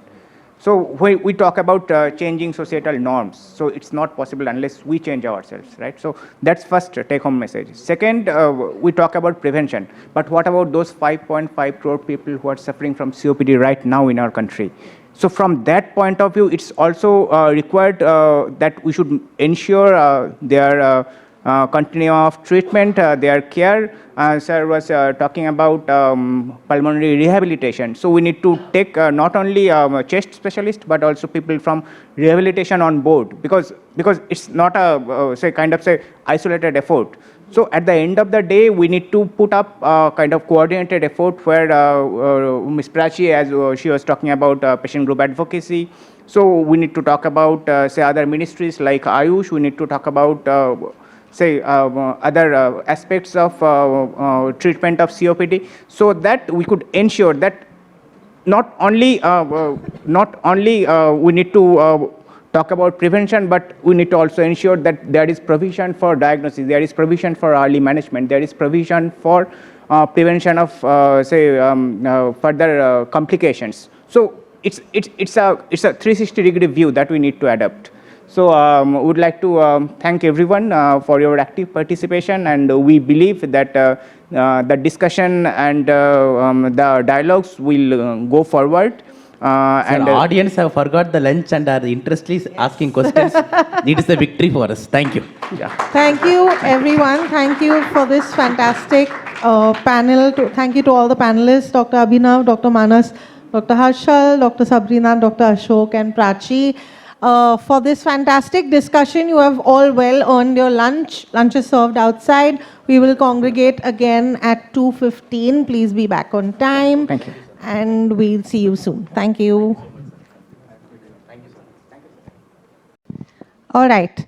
We're ready to move on to our next panel, which is the hidden health crisis, living with cardiovascular diseases. And it's my pleasure to welcome our two chairs.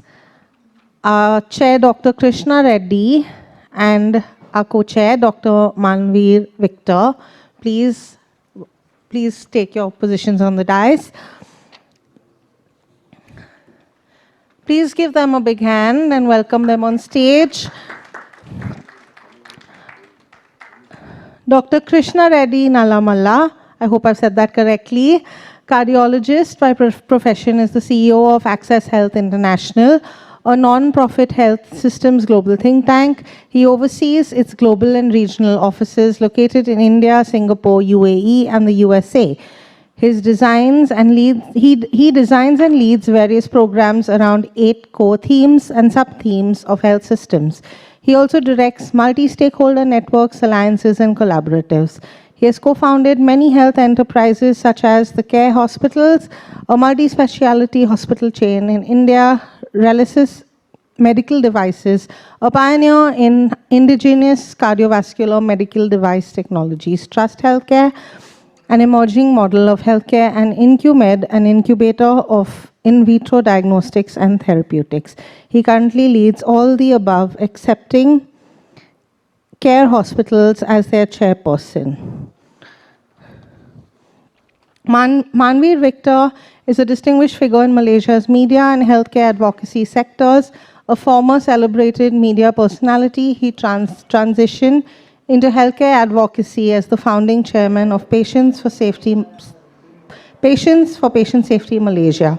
In his role, he has spent over 6 years advising healthcare organizations on effectively integrating patient perspectives into their operations.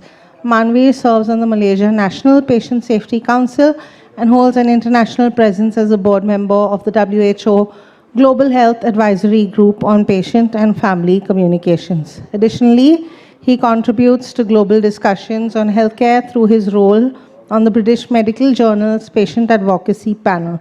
As host and producer of the podcast Healthcare Simplified with Manveer Victor, heard in over 15 countries, he advocates for healthcare providers to prioritize patient engagement, improve systems, and adopt innovative technologies to enhance care delivery.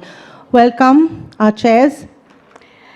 Thank you so much for being here. This, of course, this panel is a very relevant discussion on the hidden health crisis, which is living with cardiovascular diseases. I'm going to quickly invite our panelists to come on stage. If you're there in the room, please walk towards the stage.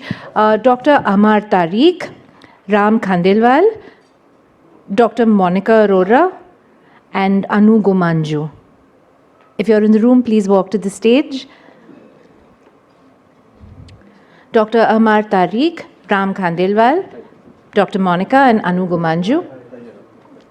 And can I please have a huge round of applause? Josh, people, a little more. Thank you so much. Chairs, take it away. Please introduce your panelists.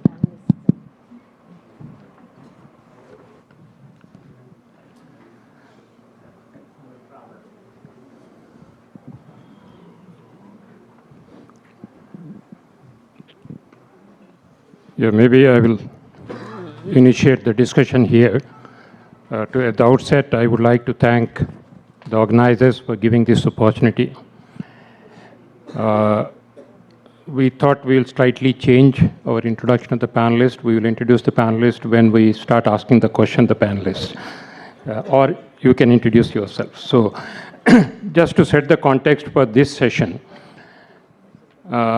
it's my understanding that as a multi-stakeholders, we are meeting here together to discuss on a common problem. I think the common problem is the intersectionality between the climate change and health, and its implication on the people's health, and also its implication on the health systems, and its implication on the health policy.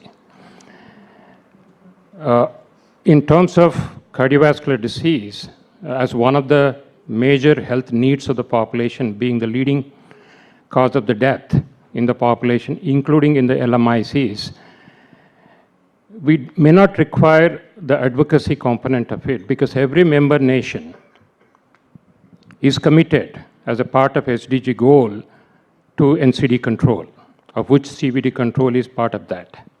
That means there is enough awareness among the policymakers that they need to control NCDs in their population. And many countries have outlined and published their national action plans to achieve these goals. Of course, these action plans may differ from country to country according to the context, according to the development, stage of development, according to their capacity. But like from India perspective, I think we have the National Action Plan for NCD in general. There may not be a separate action plan for the CVD in particular. I understand there was a committee for evolving a national action plan for the CVD, of which I think Ratna was one of the members of the committee.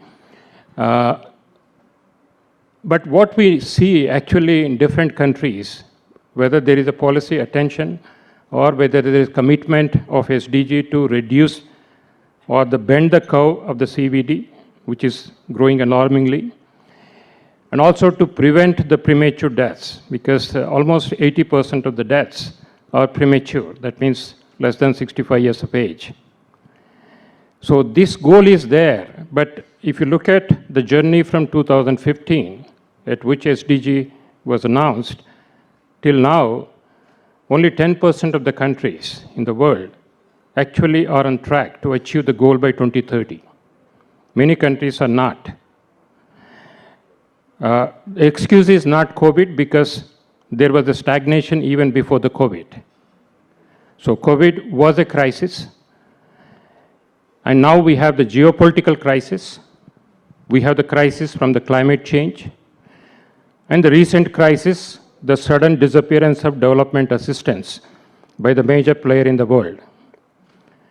So essentially we need to adopt, because we cannot mitigate, we cannot prevent Trump from getting elected, but we have to adapt to the situation. Any health system or the community or the civil society need to adapt to the situation. And just before I hand over to my co-chair, as a part of this, we will be discussing on the climate change and the CVD in particular, but a lot of solutions that we discuss for each health need, whether it is CVD or cancer or chronic obstructive lung disease or chronic kidney disease, it is systemic solutions. It is not disease-specific solutions. By focusing on disease-specific solution, we are again attempting to fragment the health system in a verticalized fashion, rather than integrating into a systems approach.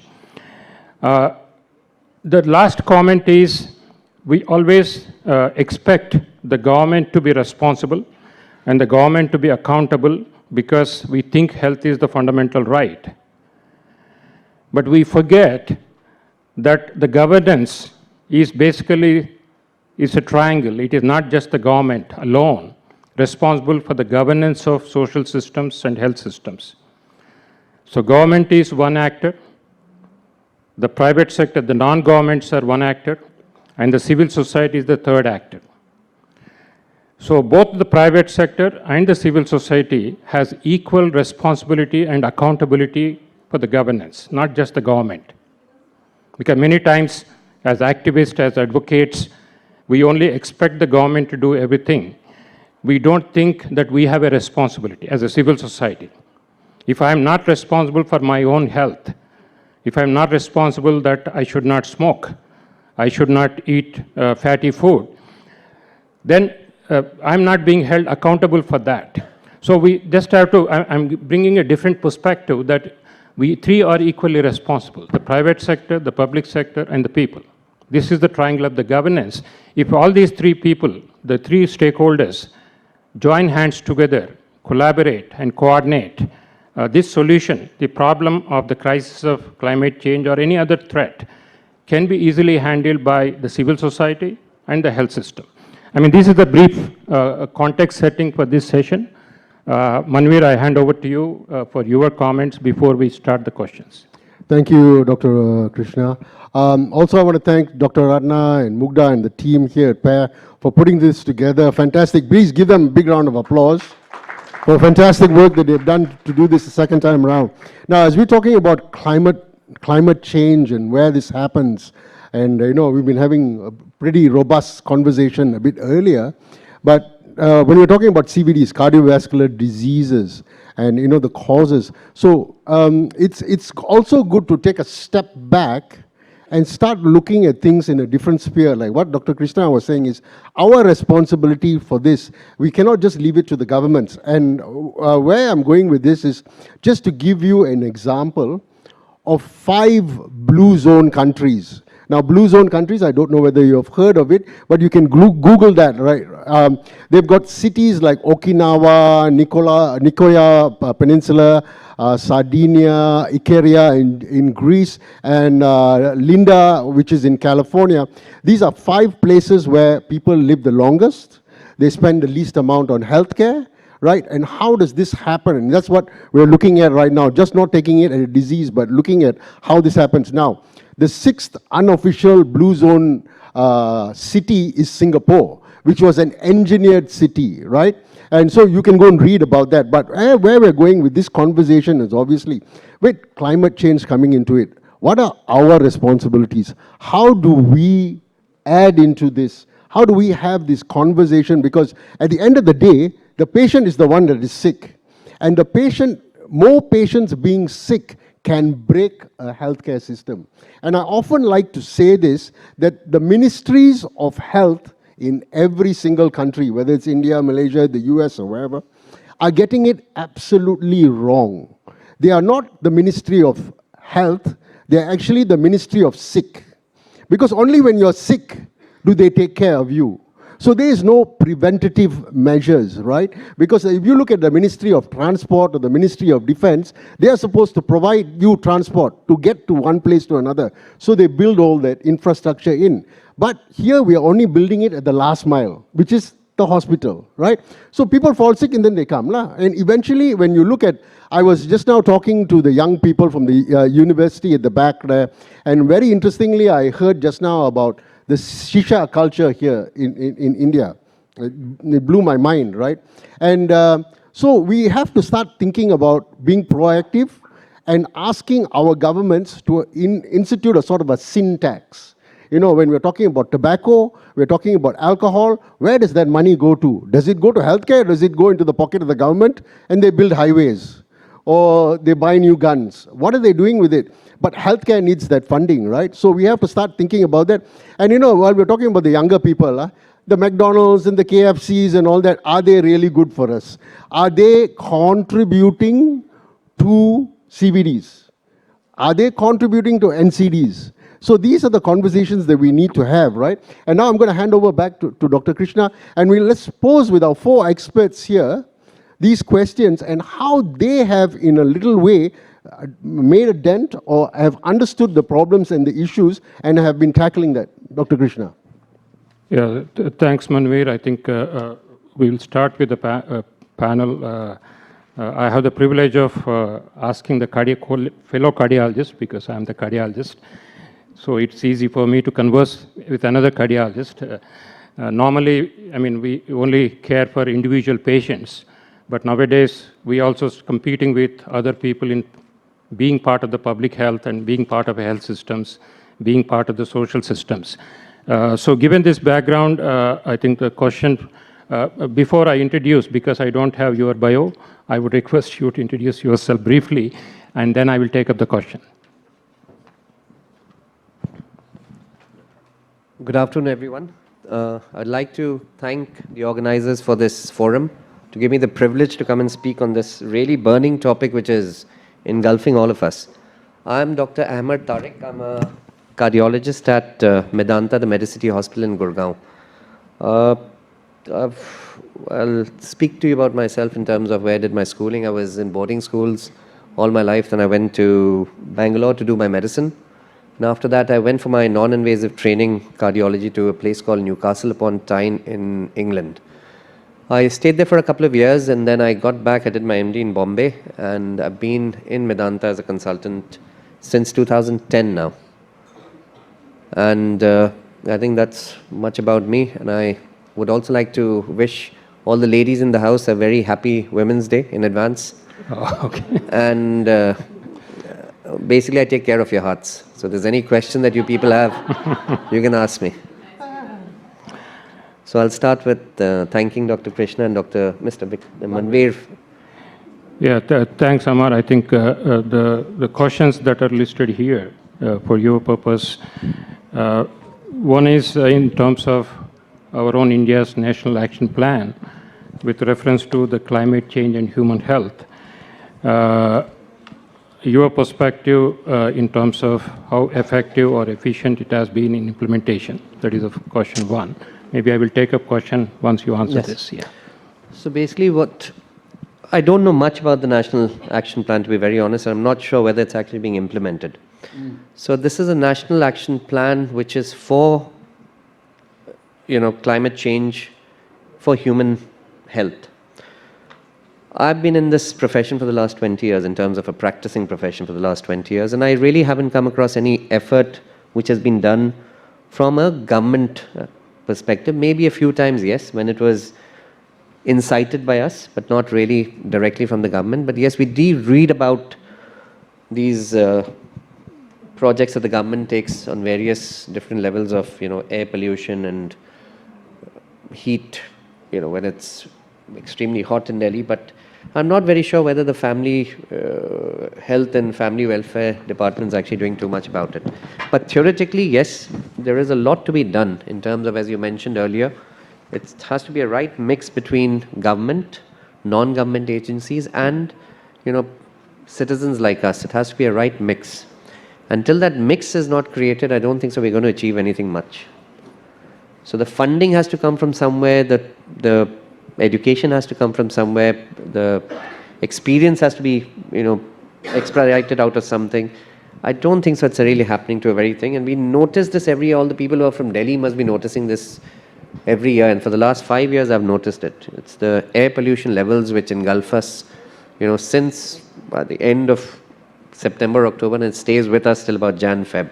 And there's nothing much that really can be done. And I've seen people suffering in terms of patients where the level of sickness has gone up actually. It's not just about the number of patients going up, the level of sickness. So initially, many years back, we could treat people with, cardiovascular issues, lung issues, to a very basic treatment level. But I feel with the pollution coming in, it's an added on risk.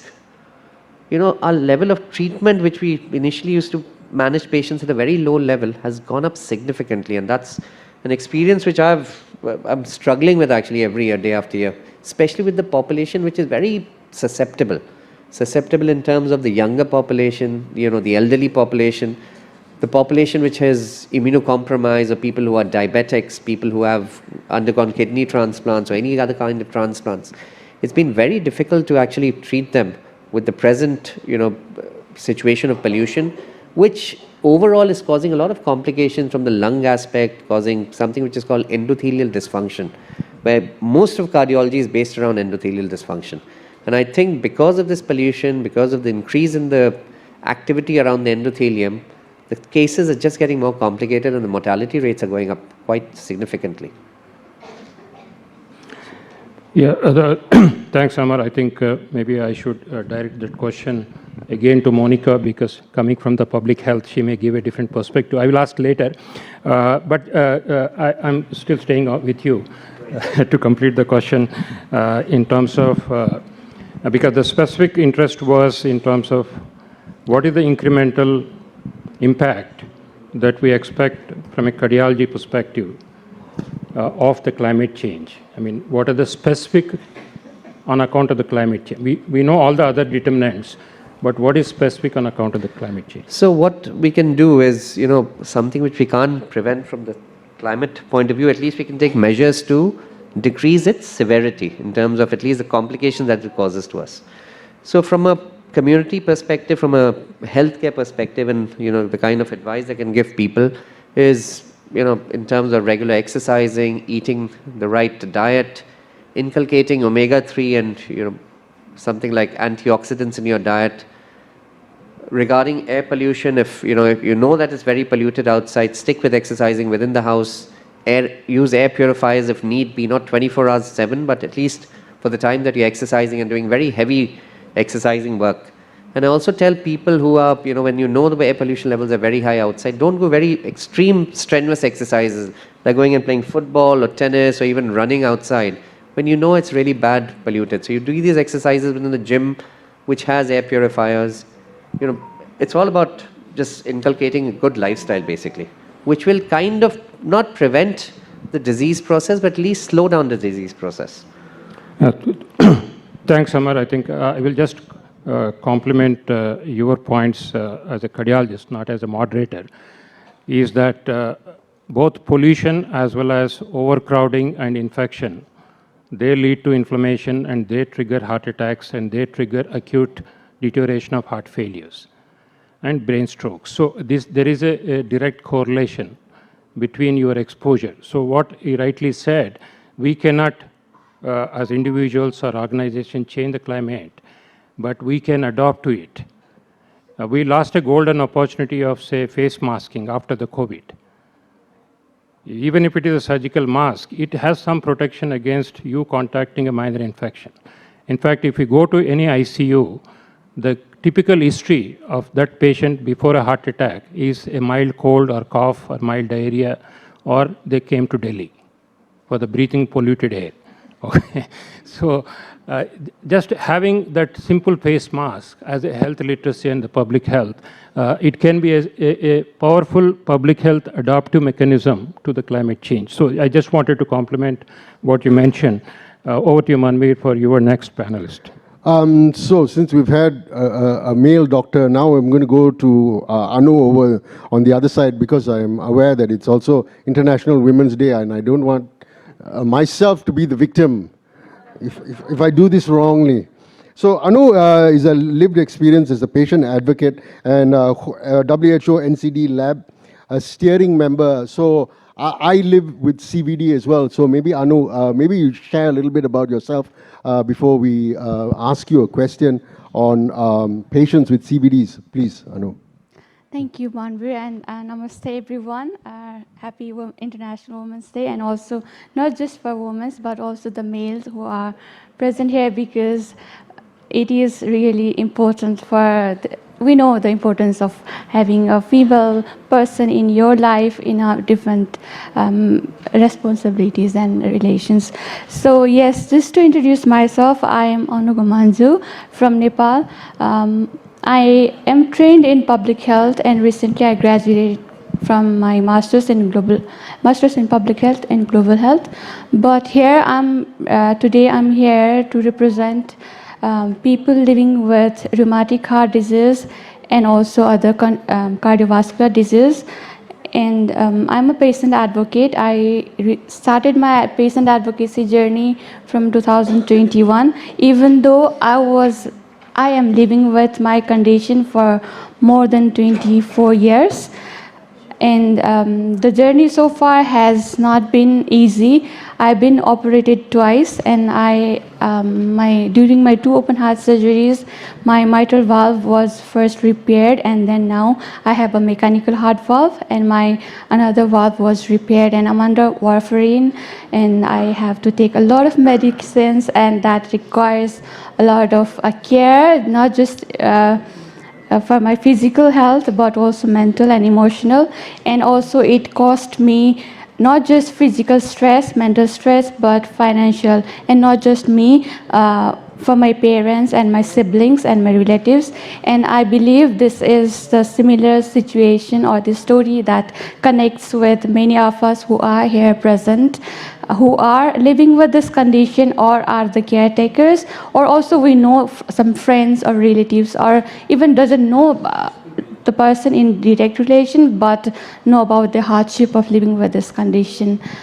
Yes, and yeah. Thank you, Anu, for that. So, as a patient yourself, and you've been through a lot of procedures and met a lot of doctors and so on, how do you think that patients with CVDs can use their voice and use their experiences to advocate for better healthcare policies? And so that we can reach more people. And not only that, but you are in public health. How do you help with resources? How can you share this with others? So can you tell us a little bit about what you do in Nepal to raise awareness for this?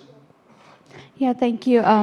Yes, currently I am involved with a Global Alliance for Rheumatic and Congenital Hearts, Global ARCH, which is the alliance of patient and family-led organizations that focuses on rheumatic and congenital heart disease. But our work is not just limited to that. We empower and engage patients or people living with condition, their care providers, and also involve in the supervision and in the collaboration with healthcare providers in many countries. So here, what I want to say is, living with this condition, our views, our perspectives are the incredible resource, the power that we possess, although we are just a people living with NCDs or cardiovascular disease. But it is the important part. In our previous panel discussions also, we talked that, and we also, I think we all agree that even though there are policies or different discussions around health and other sectors, but it is the people who have to live with this condition, not just for one day or a week, but in every seconds until we take our last breath. And we cannot take a weekend off or a month or days off. But yes, and the work or the experiences that we as a patient have can be an inspiring source. Our experiences can encourage other people who are living with this condition, and also our lived experiences humanizes the data that we have in the works that researchers or the healthcare providers or other people do in terms of health conditions. And with this, we can advocate on our needs or during our trajectory to healthcare journey, and we can highlight that, okay, there is a gap in the services that you provide in healthcare settings, or there is a gap in the policies that are missing to focus on people, the real needs of people living with NCDs. So our experiences, our stories can help the policymakers and other who are involved in providing healthcare to fill in the gaps. Okay, great. I'm going to ask you this question. I mean, since you're here and we have a global audience, there are people who are listening in online as well. So my question is very simple. As a person who's had 24 years of experience in this, and you're talking to a number of people here, both patients, you're talking to agencies, you're talking to healthcare systems in different countries. What would be the maybe one or two things that you would want for healthcare to be able to do for you, to help you on this journey? And while you think of that answer, I just want to tell you all that if you have any questions, please put up your hand. And even for the people who are online, I don't know who's looking at the questions, please share those questions with us so that we can have a properly inclusive conversation. So if you've got a question, please do put up your hand. Someone will pass you a mic. But I'm going to go to you, Anwar. Now that you've thought a little bit about it, what is that one or two things that you will ask healthcare organizations and systems to be able to do so that they can listen to patients a little bit more? What are those things? So few things that I want to highlight here is the sole goal of every person who are living with this condition, or the healthcare providers or the government, is health. And health is health of not the country, but of health of a person. And when our sole goal is to improve health, why not we include people who are living with this condition in every discussions where health is discussed? And here I want to highlight that the healthcare providers or the agencies that works on health, they need to include those communities in co-creating, co-designing and co-implementing, and also monitoring the policies or the actions that are made in the community for the community, and to check whether it's been really implemented or not, and whether it is making really positive impact, positive health outcomes or not. Okay, there, you heard it from her, from a patient. There's a question over there, so if you could pass him a mic. There are a couple of questions over there. So she's talking about co-creating, co-implementing and co-producing laws and systems so that you allow the patient to be a part of this solution from an in-depth way. And we have a question there. Do we have any questions online at all? If we do, please let me know. But my friend over there, yes, go ahead. Please introduce yourself. Am I audible to everyone? Yeah. So this is Anas from Sri Lanka. So basically a cancer advocate working for early detection of breast cancer using voice as a supportive allies. So it is a new technique which encounter STG number 4 as well as the STG number 5. So I'll directly come to the question.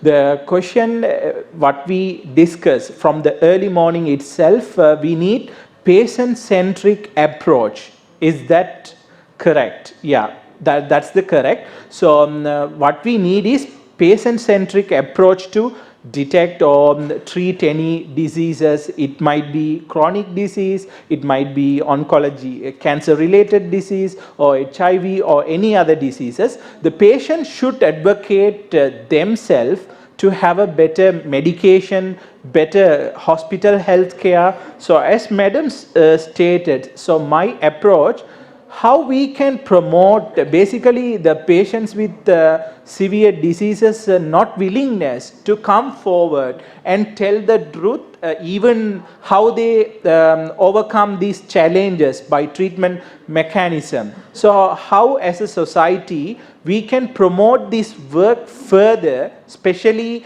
into the grassroots level. So then only we can come up with very evidence-based as well as the very strong messages from the patient, so that will motivate someone else who has the cardiac disease to go forward, as well as the cancer disease go forward for the treatment as early as possible. Thank you. Thank you. That's a very good question. I just want to add something to that. Facts are important. Data is important. According to WHO, and I think you can check this online as well, that currently we have about 65 million healthcare professionals in the world.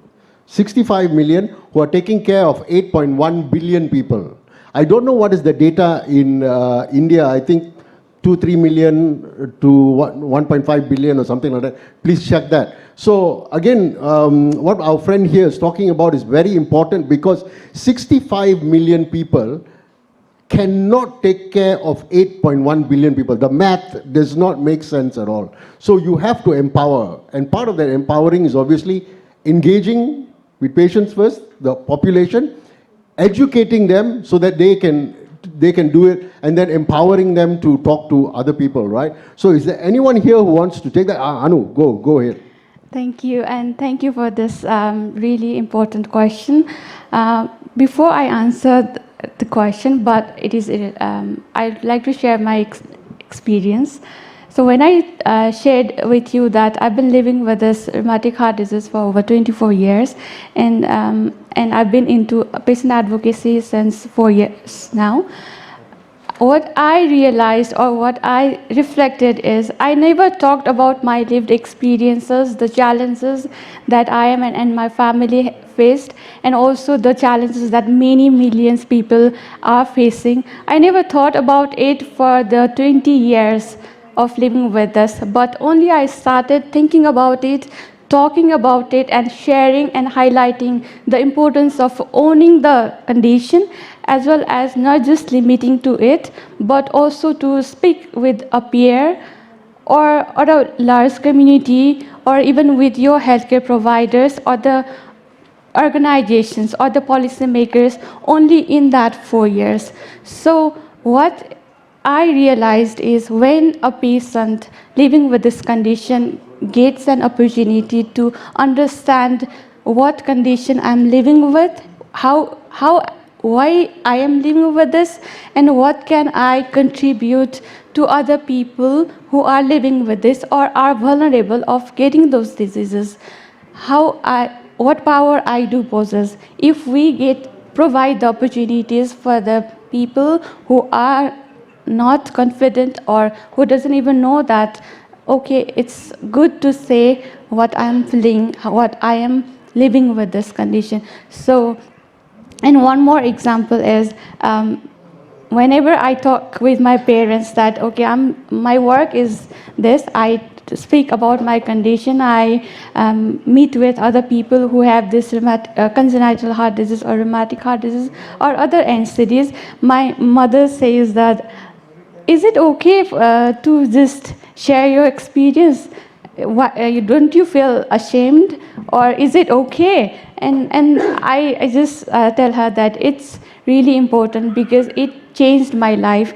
It is a form of a healing process for me myself, having to live with this condition. So for those people who think that or who are not willing to participate in the discussion, it's okay. I would like to say that people their level of engagement that people want to be engaged is different. Who are vocal, they do engage, but who are not, we cannot force them to participate. But what we need to be cautious about is we need to make sure that they are well informed about the conditions they are living with, and they should not feel pushed behind because of that condition. Thank you.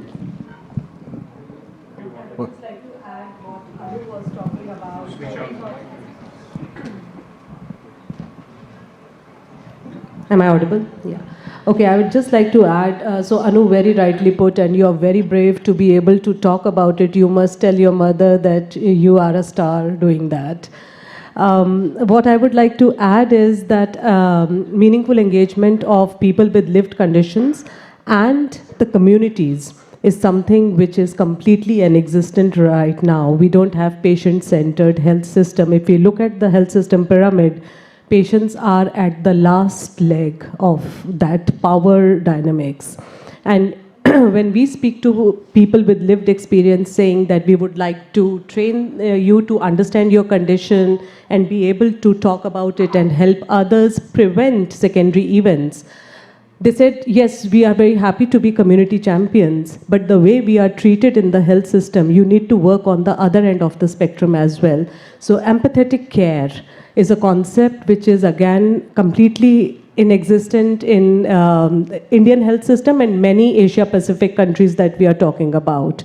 So it does require building capacity at both the ends.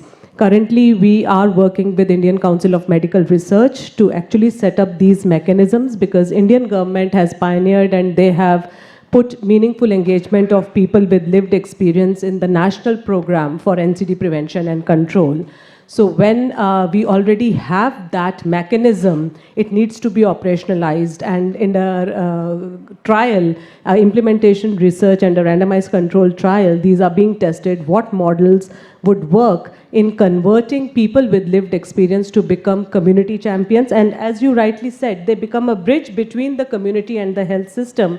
We don't need doctors to be able to tell people to come for early diagnosis. They become the messengers.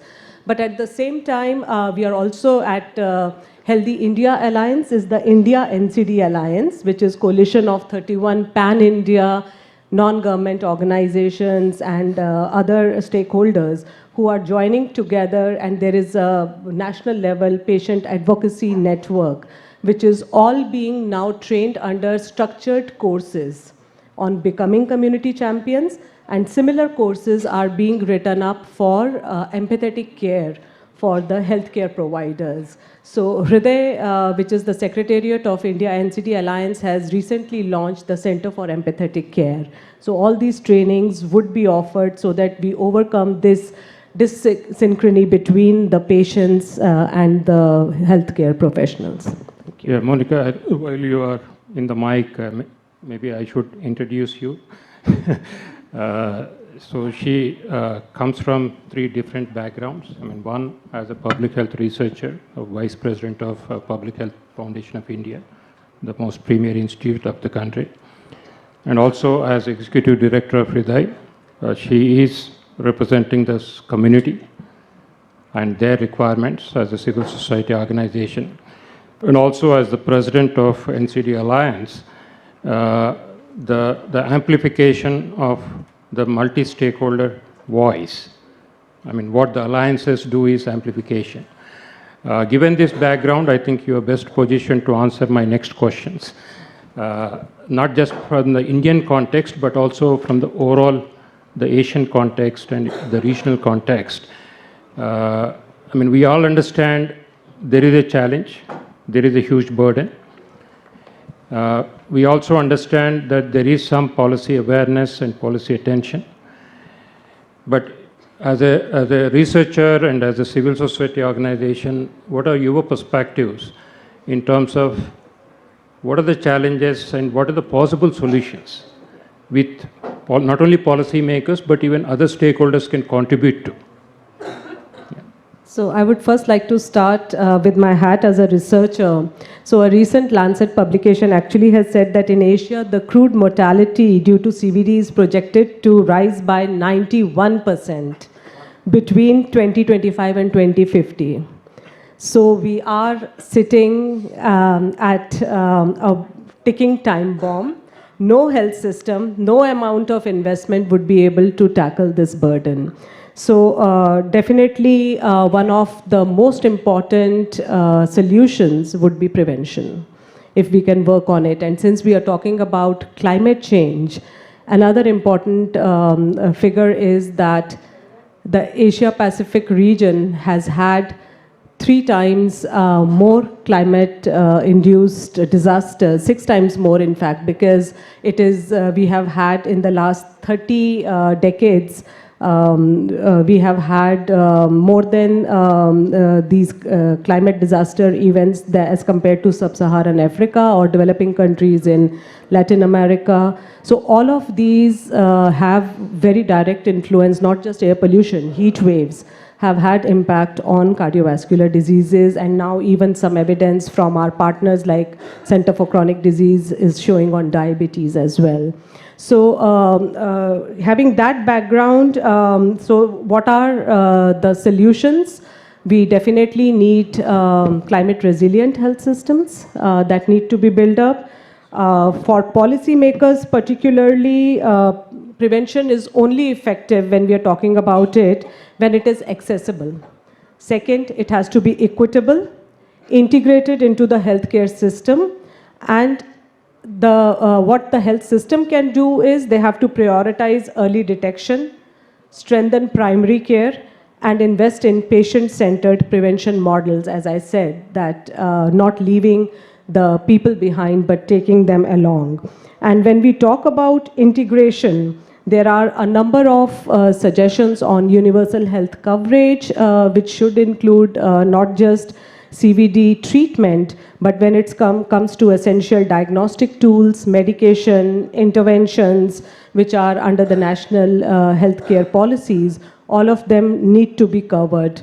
And again, some innovations, digital innovations which are coming out should reach the marginalized population, like the handheld devices being used for CVD screening actually should reach, now that they are handheld, to the tribals, to the marginalized, who actually are always left out. Even when we talk about rural programs, they don't reach there. So those efforts are where we have to start moving our efforts towards, because these data are not even reaching the health system. I'll stop there.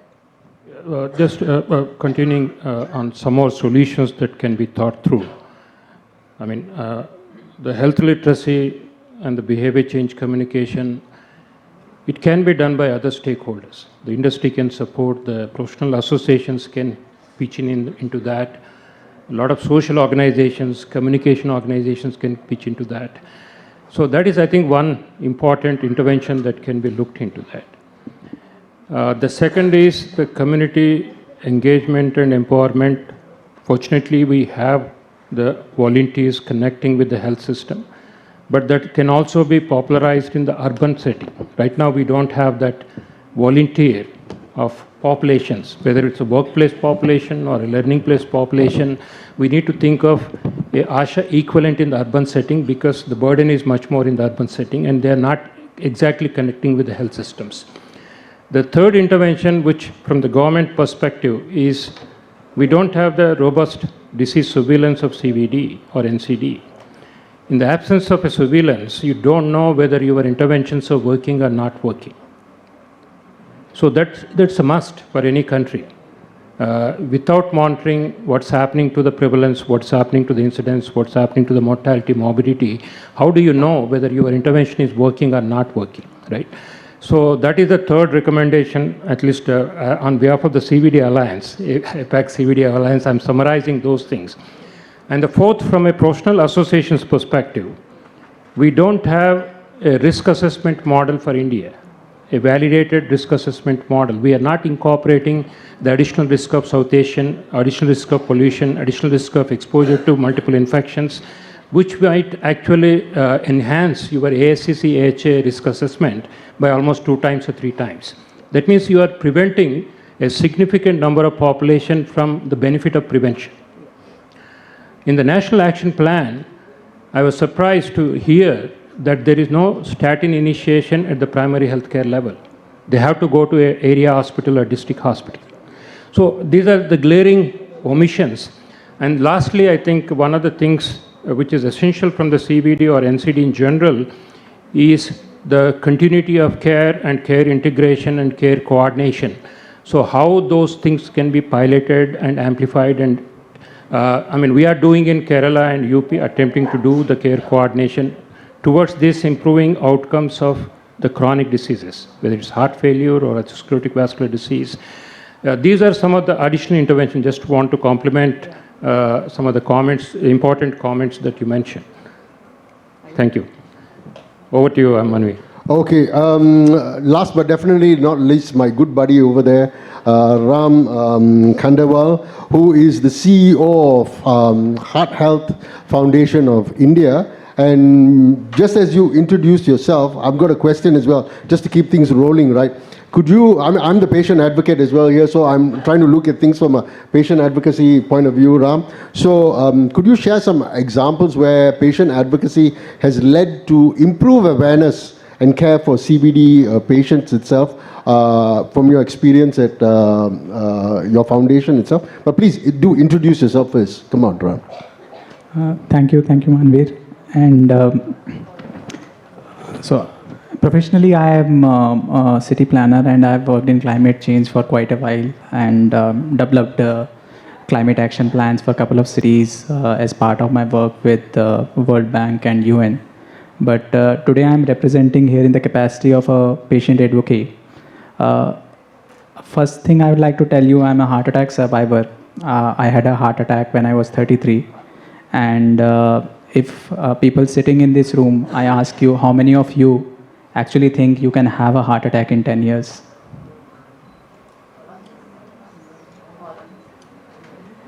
And my second question is, can you actually prevent it? The problem starts that most of us don't think we can have a heart attack. I had a heart attack at 33. I represent a community where there are 5,000 patients. Many of them are 25, 27, 32, 37. They all had heart attack. They were working in corporates. They were working in similar jobs, doing day jobs like us. And they went through something which was avoidable. And I think as a patient organization, we feel that this is a cause which needs to be told to people. This is a real evidence from the world, which message needs to go out, that first we need to break this myth that it is away from us. And I think when we are talking about prevention, that prevention culture has to come in. We don't believe in prevention culture. We don't believe that it can happen to me. So patient advocates by themselves are real world evidences that yes, this is real. This is happening, and this can be avoided. Today we have all the science and technologies which can tell us if we do get testing in time. Most of it is because of we are delaying it or we are misdiagnosing it. That's the place we go wrong. When I had a heart attack, 2 years before that, I could have been diagnosed, and maybe I would have put on medications which could have prevented that event. And that could have happened with so many other people like me who are part of our community. But many of us don't know that. So I think as an organization, our mission is to make sure that people know we can prevent the avoidable. And that's what we are doing. And there are multiple avenues through which we are doing it. The avenues are just letting people know about what happens in real life, the patient stories, sensitizing people about what real world people have gone through, what are their experiences. And a cardiac event is not just a heart attack and you discharge and you are back to normal. Now you are a patient for life. And second event or mortality can still be avoided, which a lot of people don't know because they think that once they are out of it being a asymptomatic disease, we feel that we are now feeling normal, we are now feeling fine, so we can continue business as usual. But 6 years, 10 years down the line, you see the same patient with heart failure. That heart failure could have been prevented. That heart transplant could have been prevented. So rather than taking pride that we are developing the best facilities in the country to do heart transplant, how many heart transplants? We have millions who are going through heart failure today. So prevention is the key. And for that prevention, we need awareness, we need peer support system, we need communities, we need people to talk to each other. Let people know what the hidden disease is. And if you are living with a disease, we try to uncover these stories so that people can talk to each other and let them know that why it happened, and how it changes someone's life. Because in a policy discourse, it might be just a statistic. But in a real life, when I take 5,000 patients, these are 5,000 real people living with disease, fighting every day. Many heart failure patients can't walk from here to door. These are real life challenges. And until unless we talk about it, we educate about it, we empower people who are living with these conditions to share their stories with us, we are far from where we have to be. Oh, thank you. That's so important. Please give him a big round of applause for that. We've got about 7 or 8 minutes left. So I'm going to open, if anyone has got any questions, please. Manveer, before that, there's a quick so many question. No, this is from our online participant. Brilliant. Go ahead. That's why I thought you would want to pick that up Yeah, first. sure. This is, of course, to all the panelists. There's an anonymous attendee who's asked, can you folks please name any platforms online where people can connect as a community and advocate with others or just simply express their lived experiences? So I guess this is somebody who's looking forward to be a part of a community. So please take it away. Go ahead. Sorry. So yes, they can approach Healthy India Alliance. There is an online community, and they regularly have like monthly meetings and training sessions as well. So patient networks are not just in India, I'm talking about. In Nepal, Abhinav is here from Nepal NCD Alliance, and now he chairs the Southeast Asia NCD Alliance as well. So there are patient networks all over that they can connect to, and we'll be happy to provide details. Anu, you have something to add? Go ahead. Okay. Few names that I'd like to share is, one is Global Alliance for Rheumatic and Congenital Hearts. It's the alliance of patient and family-led organizations. So if anyone interested or living with this condition needs to know what this condition is about or what a patient can contribute individual level or at the organizational level, they can connect. And also we also conduct a monthly leaders forum where we discuss about this and look for the opportunities to collaborate and empower and engage. And also there is another called Global Heart Hub. It is also the alliance of patients and living organizations focusing on cardiovascular disease and other NCDs also. How about you, Ram? Anything to throw in here? Yes, I think I'd like to share here that we run patient communities. We have a Facebook community in which people can go. It's called as Heart Disease Support Program India, Heart Disease Support India. We have WhatsApp groups, we have patient-specific groups, as well as we have general public awareness groups, which we are running, and there are thousands of people who are already part of this network. In addition, we have already started hospital-based patient support networks. So one of the programs that we are running right now is with Apollo Chennai, where we have monthly meetings for patient support groups. So these are the forums on which we are active now, and these are open forums. So entry is restricted. So for patient, if it's a patient group, only patients and their families can come in. But once you are there, these are open discussion forums. So you can discuss everything from lifestyle, diet, to financial challenges, to insurance, to anything else. Okay, great. So I'm going to go to you in a second. Just want to add that, okay, I'm on LinkedIn, my name.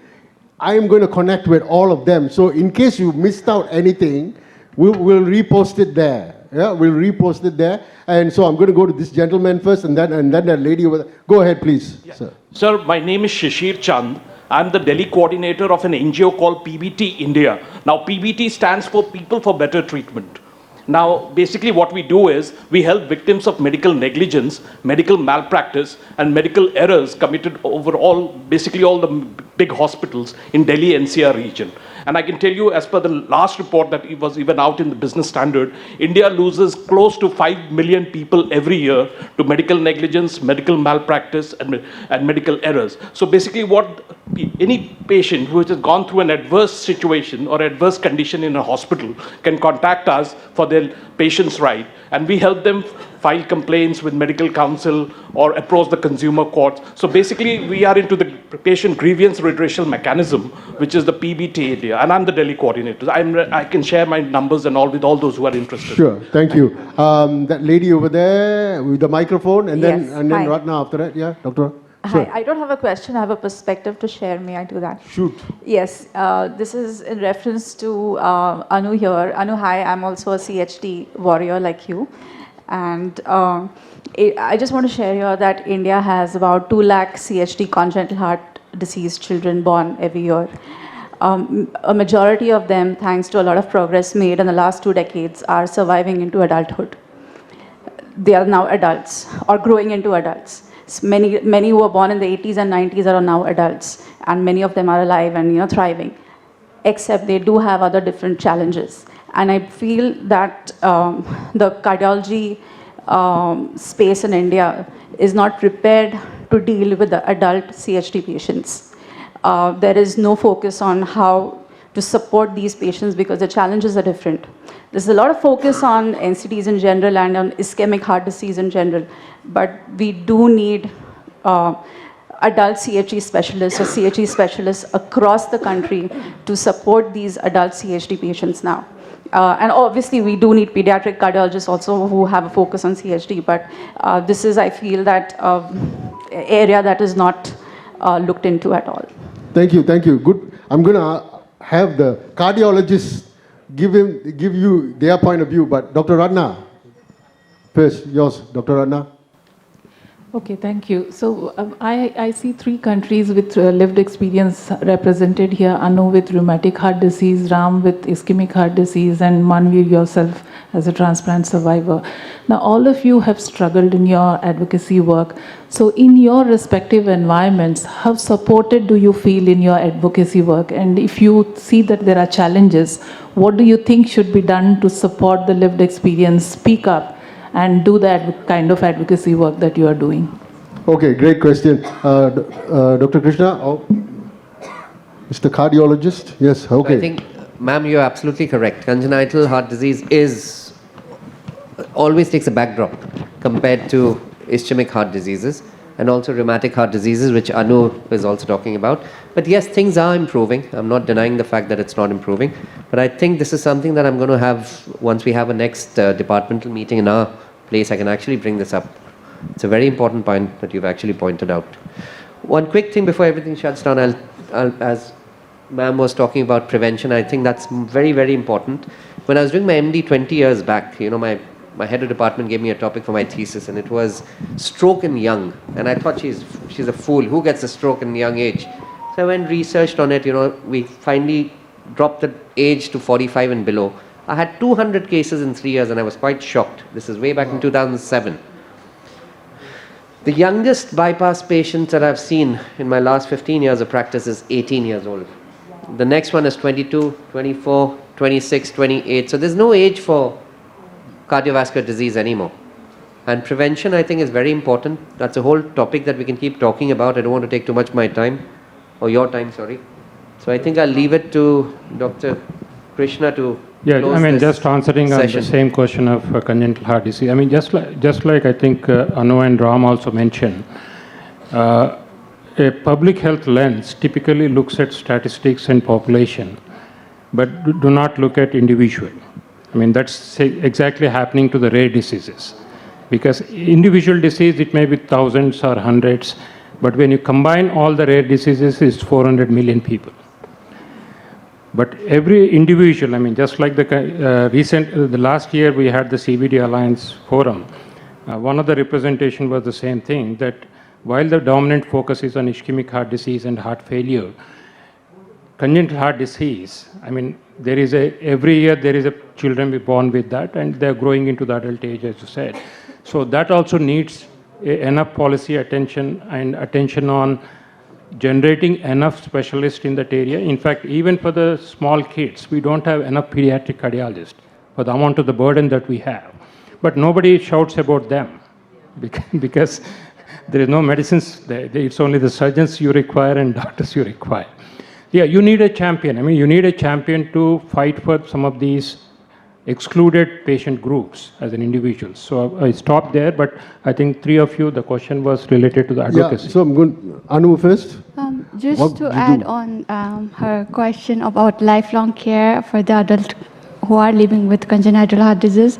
So yes, there is a thing that when a person or a child has CSC and then gets operated, generally it is thought that, okay, we are fixed and we don't have other problems, but it is not. We have to suffer from this, the arrhythmia or the other conditions that are still affecting us, and there are many cases that needs attention. And in this regard, about the lifelong care and the things that needs to be taken care, prioritized, we are working on developing a document on that, and maybe we can chat later for continuing that. And to just share a little bit about Dr. Ratna's question, in my advocacy work at the global level, I've felt supported and encouraged to continue the advocacy work. And in terms of Nepal, what we have started is understanding the situation and how people, all the stakeholders, perceive about meaningful engagement of people living with NCDs. And we had this workshop, and the recommendations, the observation that we had was a very positive guidance. And on that, we have created a roadmap where we can continue this advocacy at the national level, and we have the support from the government of Nepal, the Ministry of Health and Population, and the division that solely focuses on NCDs, and also civil societies like Nepal NCD Alliance and other organizations that works for the NCDs. Ram? So what I would like to say, nothing for us without us. And we are the table. I think that is something which just not need to come from the patients or patient experts. It needs to come from all the stakeholders. So even if we are creating patient education material, I really appreciate patient experts to be part of these education material development, because we are discounting their lived experience when we are creating these materials. When we are creating a policy for care or standards of care, many of our experts are drafting this from a particular POV. If they are drafting it from hospital, they are only talking about hospital-based treatment. What happens before hospital and after hospital? If you ask a patient, he will never say it's only hospital. So we need to start bringing these patient experts or patient advocates on the table so that they can bring their perspectives, they can add value to the policies and make these policies more responsive and more patient-centric.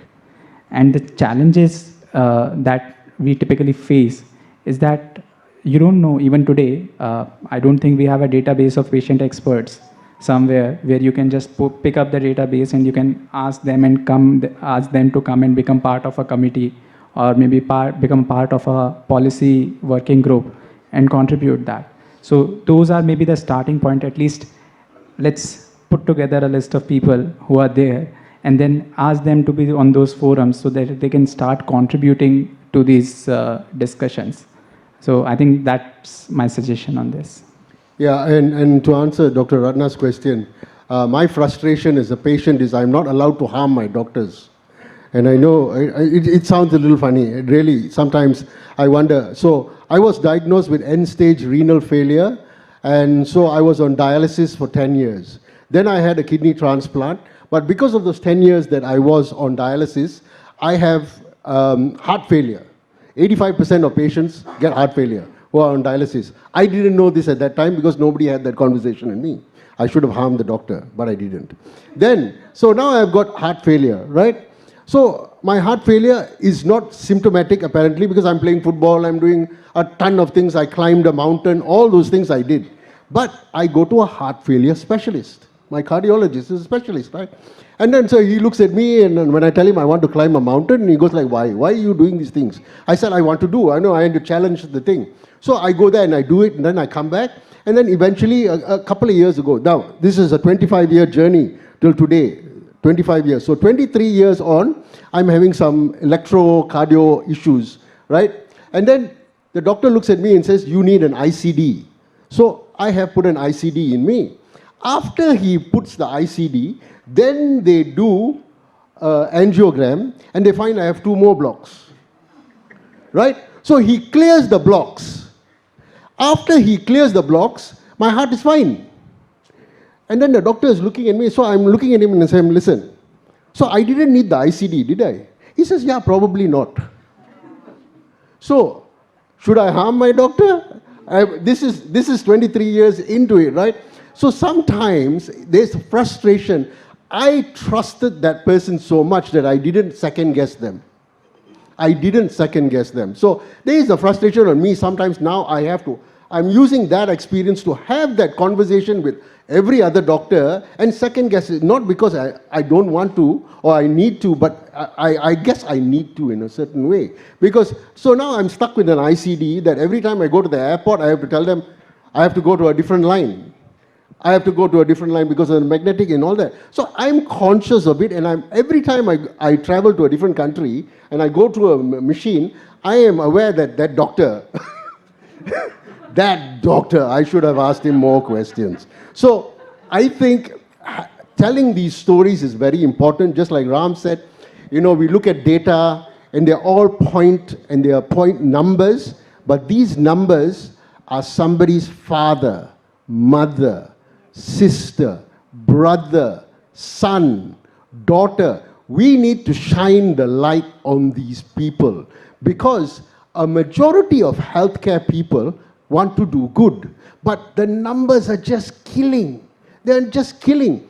Please reach out to us patients because I'm not the only one, Ram's not the only one, Uma's not the only one.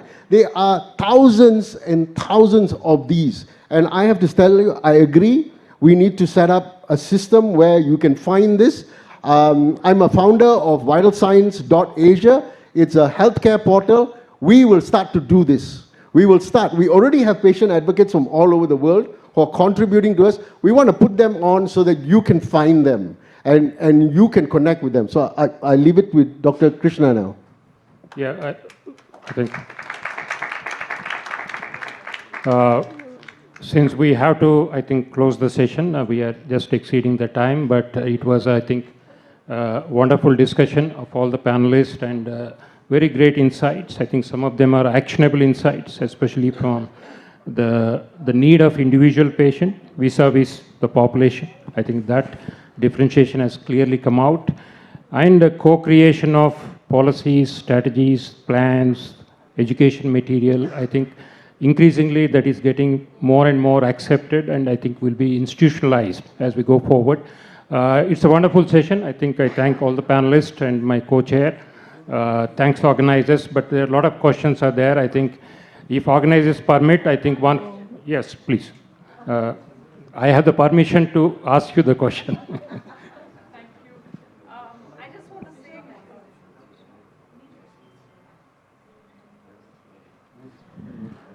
Thank you. It's such a great learning. I haven't heard such an interesting session before. But as patient advocates, let's just build the confidence in people to ask the right questions to our doctors. Doctors are busy. They can't reach out to everybody. I think being a patient advocate is just not a title. Let's actually get into the role and build that confidence that ask the right questions. Let's not be in the fear of upsetting our doctor that, how can I ask him? He knows it all. None of us know it all. It's a learning each day. So I think the responsibility lies with all of us. Thank you. Wonderful session. Thank you, Seema. Yeah, I'm told we can ask one or two more questions. Oh, okay. Great. I've There's a just question here. been told to introduce myself. I'm Seema Chhabra. Yeah. I'm a patient advocate on obesity management, and I had to go through a lot from my family to say, why the hell do you want to do this? Why do you want to go and talk about the fact that you've been fighting obesity, or you've been fighting not to be fat all your life, or why do you want to go and talk about your bariatric surgery? But trust me, it took me a couple of years to come out of the closet. But I'm glad that I can talk about it, and I can tell people that, look, this is a journey and we can all do this together. Thank you. Thank you for your bravery. I would also like to add that what she has said is so important, that patient advocates should be promoted, but also patients need to be, educated on how many of them prepare themselves before going to visit a doctor. Do they have a set of questions they need to ask? And I know about one doctor who has massive patient load in the evening. So his strategy is that put a thermometer in patient's mouth so that they don't ask questions. He gives half a minute per patient. Whether the patient requires or not, thermometer is put it. So he has 50 thermometers on his table. So we need to fight that. Absolutely. We've got a question here, and then we have another lady there with another question. Go ahead, please. Hello, my name is Rashmi and I am living with NMOSD. It's an autoimmune disease for 10 years. Like this year, I am completing my 10 years living with NMOSD. So initially, I was finding everywhere, like from where I will get to connect with my community, because if we are struggling alone, then it will really be a hard journey to survive with this such rare disease. But when I got to connect with the community, my life will become more easy. Once these thoughts of struggling alone with this rare disease became a reason of anxiety for me, because I always want from initially, like I was just 11 years old when I first diagnosed with it, like in future I will share my story to inspire others, but literally I was not getting any platform so that I will be able to share my story. And just thinking about all those dreams, I got a lot of thoughts like bursting in me, and the doctor said, hey, listen, you are pursuing engineering and you are taking a lot of stress with your studies, so stay calm, don't take anxiety. But literally I was thinking, I was putting a lot of thoughts on myself, that's why I'm coping with all these anxieties. Then I realized it's the moment to be open up for my rare disease, and at that time I got to know about what the patient advocacy is.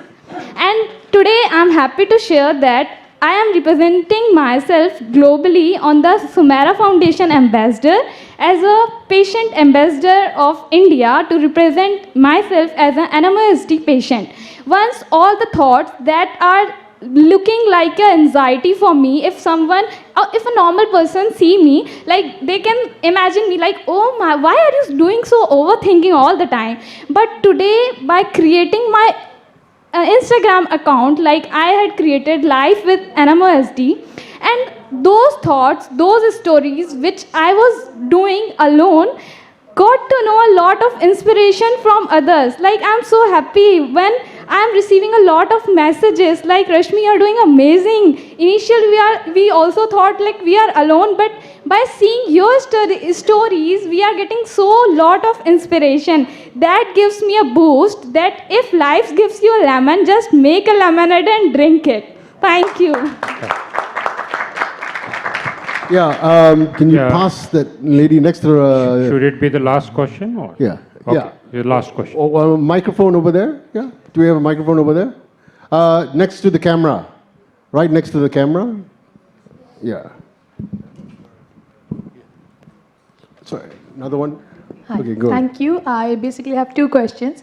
One, being a public policy professional, I want to understand from the panelists and the advocates, how frequently do you engage with governments when they are making policies, or as we've been talking about a national health policy, it was back then in 2017. Now when the government is planning to make a new policy or upgrade it, how frequently do you engage with them and put up your questions? And secondly, apart from just asking doctors their question and preventive part of it, how well do we or can we advocate with the patients, that what are the supports that government can provide to you in your journey? How well they can link with the Ayushman Bharat scheme for financial burden support or something like that? Because I think a lot of us sitting here talking about their journey, I think touchwood, by the grace of God, are visit to a private facility. But what about those who cannot afford a private facility or cannot go to a cardiologist or are waiting in the lines of AIMS for 3 months? So just a personal story. I had an uncle at the age of 35. He got his first heart attack. By 47, he had all his arteries blocked and doctor had given him just 1 week to get a bypass surgery done. Because of financial resources, he thought, I'll go to AIMS. He went to AIMS 2 times. AIMS was on the doctors were on the strike and he passed away the next day.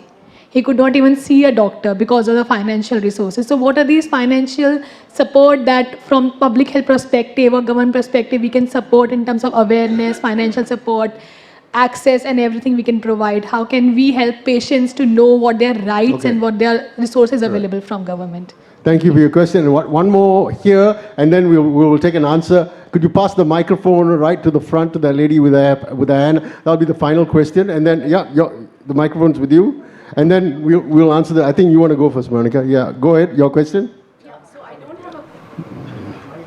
I don't have a question per se, but when we talk about environmental cardiology, we talked about a lot of policies and this should be done, etc., etc. But what I feel a major gap is that as we understand CVDs, we know that you're supposed to eat this, you're supposed to not smoke, alcohol is bad, etc. But the general people are not aware that pollution has an impact on CVD. So that awareness has to come in. Like we wore masks during COVID because we knew if we didn't, it would kill us. So if people know that, they may actually start using, and it all has to start like from individual effort before the policies and the bigger things come in. Sure, thank you. So Monica, you want to answer that question earlier? On the policy front, how frequently we meet the government, I would say that this is very dependent, because as experts we get called to every meeting. But advocacy is a very different ball game. We don't have to wait for these meetings. Advocacy, we have to ensure any moment that we get, any opportunity we get, even if we don't get, we write op-eds. That's where government would take stock of what we are wanting to advocate for. We use diplomatic channels. G20 happened in India. We made sure meaningful engagement was for the first time in G20's history in their documents, meaningful engagement of patients came in. And after that, Government of India's policy included it. So since 2017, when the first India advocacy agenda was launched for meaningful engagement of people with NCDs, it took us 5 years to continue to say in every government meeting, in every possible forum. We wrote op-eds, we got patients to write articles, stories, micro-documentaries. It requires a gamut of activities. So it is no defined way. There is an advocacy cycle, but when it gets materialized, it really depends. It can happen in 1 year, it can happen in 2 years. So every opportunity should be used for advocacy. And when it comes to the policy, non-communicable diseases have lot of public health policy measures which are multi-sectoral issue. So something we have not talked about, it's not just Ministry of Health. Finance will control taxation of unhealthy food items, ultra-processed food, sugar, sweetened beverages. So it is a matter for Finance Ministry. It is a matter for Education Ministry, create health promoting schools. It is a matter for industries and corporates to have health promoting workplaces when we talk about the primary and primordial prevention. So it is a multi-sectoral issue, and there are multi-sectoral action plans which requires advocacy with each of those government sectors. And last but not the least, community engagement that I talked about is absolutely crucial when you bring about issues people don't know about, air pollution and cardiovascular disease, otherwise they may mask up. That is where community has to be brought on board. Otherwise, this science remains in Lancets and publications. Thank you. Thank you so much. We've run out of time. We actually exceeded our time. Thank you so much for being a great audience. And I'm just going to hand over to the two ladies who are the MCs and hope that they don't scold the two men here now for running over time. Thank you so much. Not at all. Thank you so much, Manveer, Dr. Reddy, Dr. Tariq, Ram, Dr. Monica, and Anu. Thank you so much.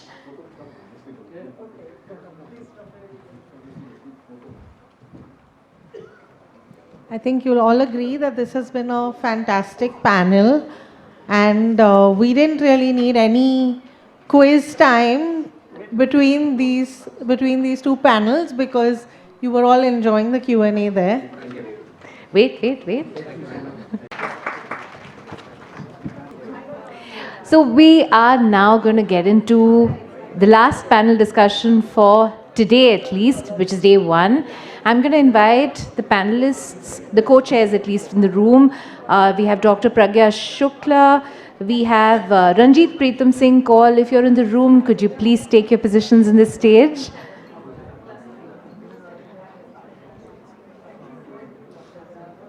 Thank you.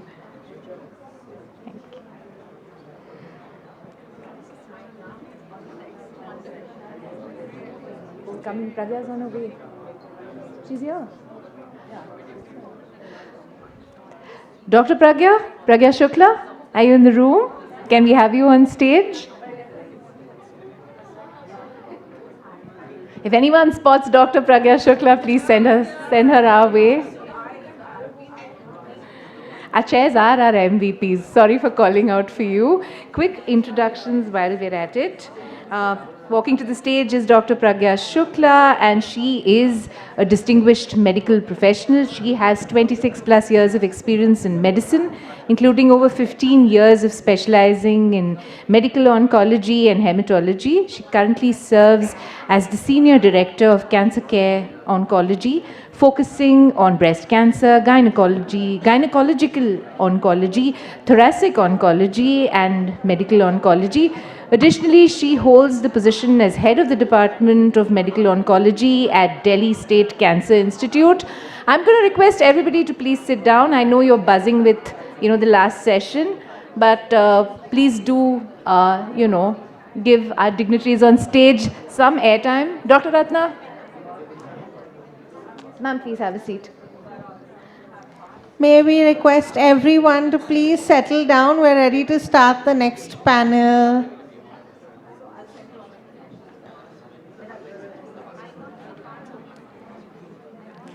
All right. Can I please have your attention? Or do I have to do a little Mark Anthony and say, ladies and gentlemen, lend me your ears? All right. So I want to introduce our second distinguished chair for this session. This is Ranjit Preetham Kaur, and she's a dedicated patient advocate and breast cancer survivor since 1998. She's been at the forefront of cancer support, patient safety, and healthcare access across the Asia-Pacific region and, of course, beyond. She holds leadership and advisory roles in multiple global and regional organizations, including Asia-Pacific Patient Safety Advisory Board, Reach to Recovery International, Asia-Pacific Oncology Alliance, and the Patient Advocacy Working Group of the European Society for Medical Oncology.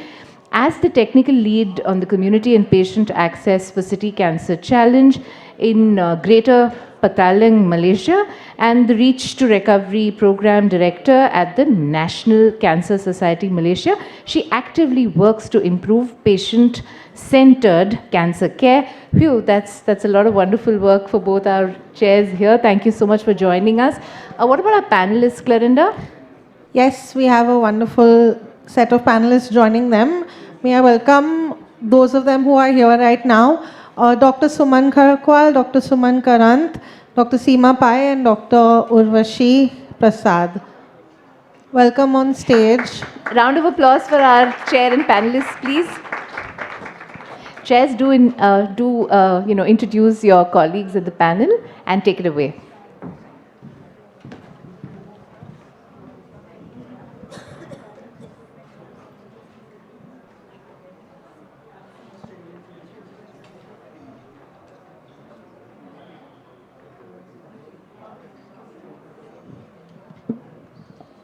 Good afternoon. We have Dr. Suman Karanth with us. So, Dr. Suman, would you like to introduce yourself? Good afternoon, everyone. Thank you all for having me here, and thank you to my chairs. So I am Dr. Suman Karanth. I am a senior consultant in the Department of Medical Oncology. So I'm a medical oncologist, and I've subspecialized in gynae medical oncology.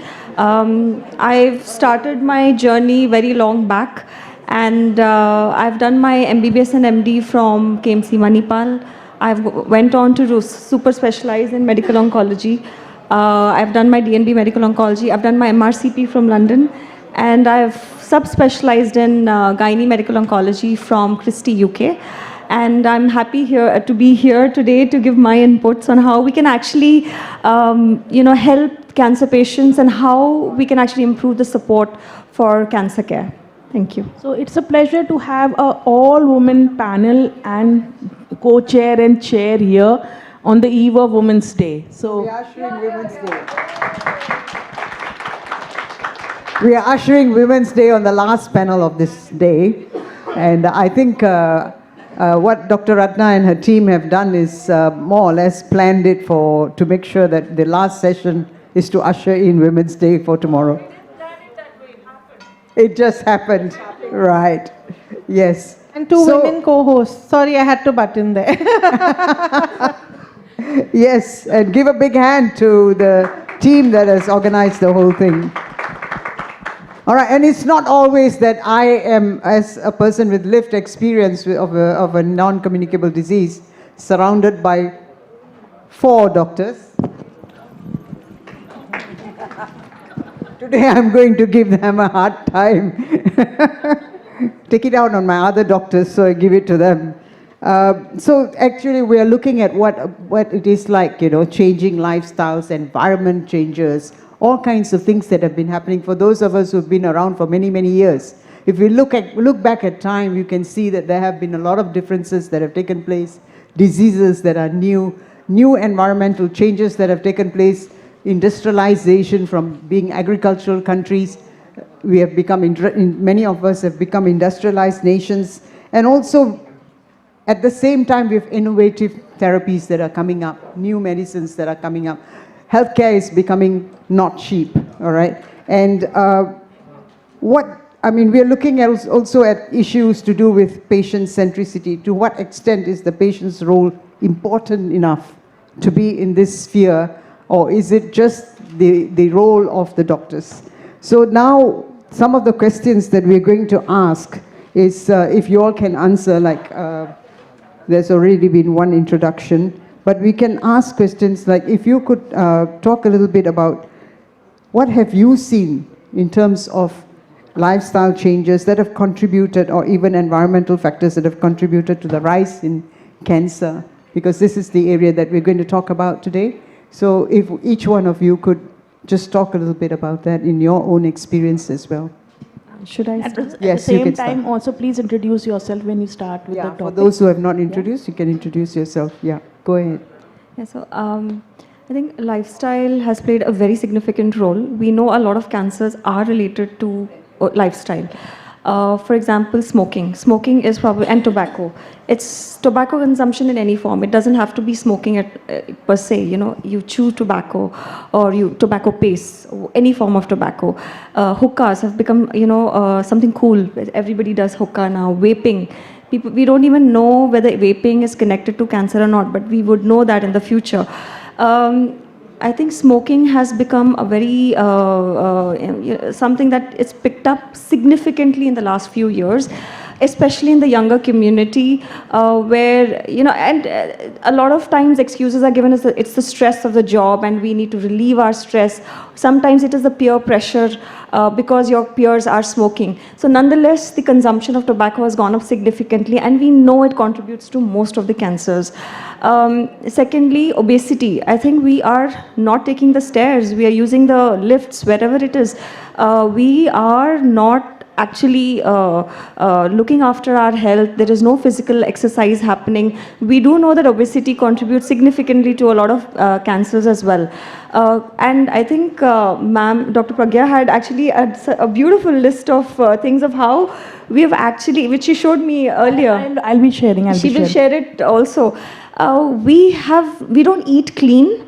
We prefer to, eat ultra-processed food. We know ultra-processed food has significantly contributed to the uprise of colorectal malignancies in the younger population. So I think this is some of it. Of course, my other panelists will add on to it. But these are I think some of the 3 top reasons of cancer increasing as of today. So can we move on? The next move on to panelist, Dr. please. Seema Pai? Okay. Hi everyone. First of all, thank you for having me here. I thank Pear, I thank Dr. Ratna, thank my panel chairs here. So I'm Seema Pai. I am not from the oncology side of the treating side, but definitely I'm from the industry. So I work as a senior director for Pfizer. So I look after in the India cluster and the sub-Saharan and African clusters for Pfizer. So my main job basically is in the diagnostic part of it and the research part of it, where we do clinical trials for NCEs, new clinical chemical entities, which are there.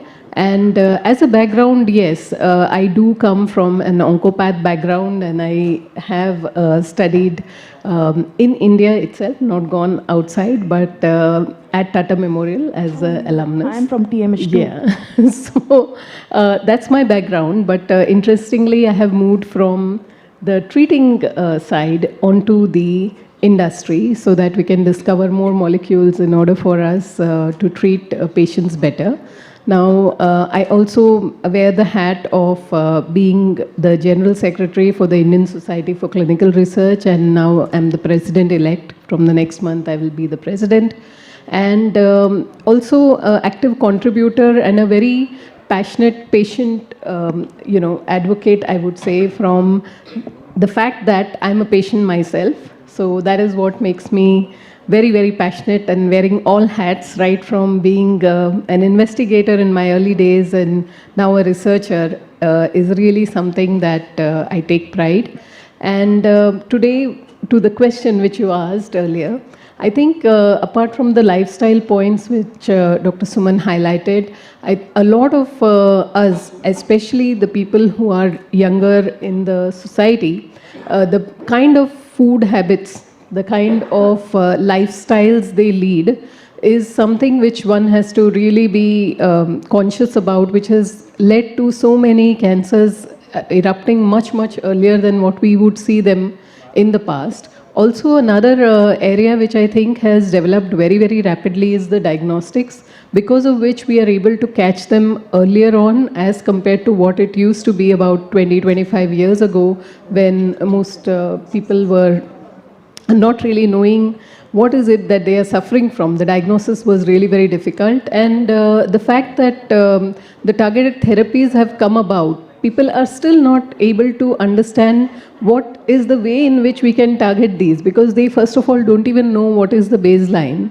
and they just come about it in a very, very late stage, especially in India and the African countries, the Asian countries, the Southeast Asian countries, and the diagnosis happens really very late. So like what Dr. Suman was highlighting, I think it's the lifestyle which is the keystone, why we are having the detection rates which are happening so early and so many. So with that, I'll not speak too much. Hand over to you. Thank you. And Dr. Urvashi Prasad. Thank you. So, by way of introduction, well, I wear three different hats. One, I'm a public health professional by training. I've also worked in policy at the highest levels. I was with Niti Aayog for 8 years, where I worked on pretty much all the major health initiatives of the government. And I'm myself somebody living with cancer, which I don't know how many of you in the room would have even heard of. It's called ALK positive lung cancer. So other than the doctors, I don't know how many people would have even heard of it. But surprisingly, the numbers of something like this are going up. And I have a very interesting profile, which many other people with my type of cancer now have, where we really don't know what we could have done better or differently in our lifestyle.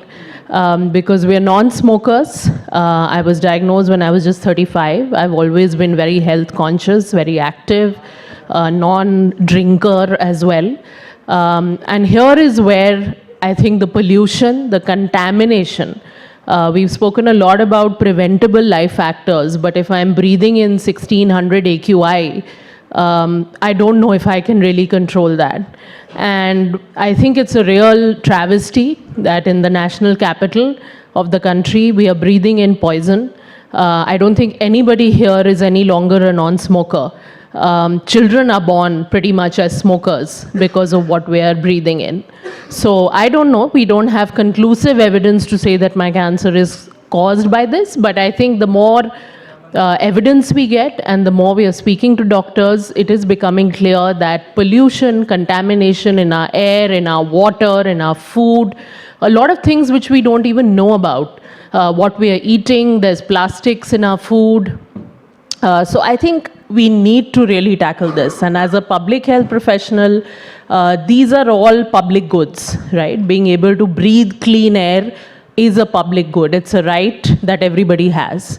So I advocate very, very strongly for this because I think it's very unfair when somebody like me gets cancer when we did pretty much everything we could have done right, and we don't even have a family history or any genetic element of these kind of things. So I think that is the other set of issues that we really need to highlight. So very well spoken, all the panelists. So when I was going through the agenda yesterday night, I came upon a line. It was about climatic change and cancer and communicable disease.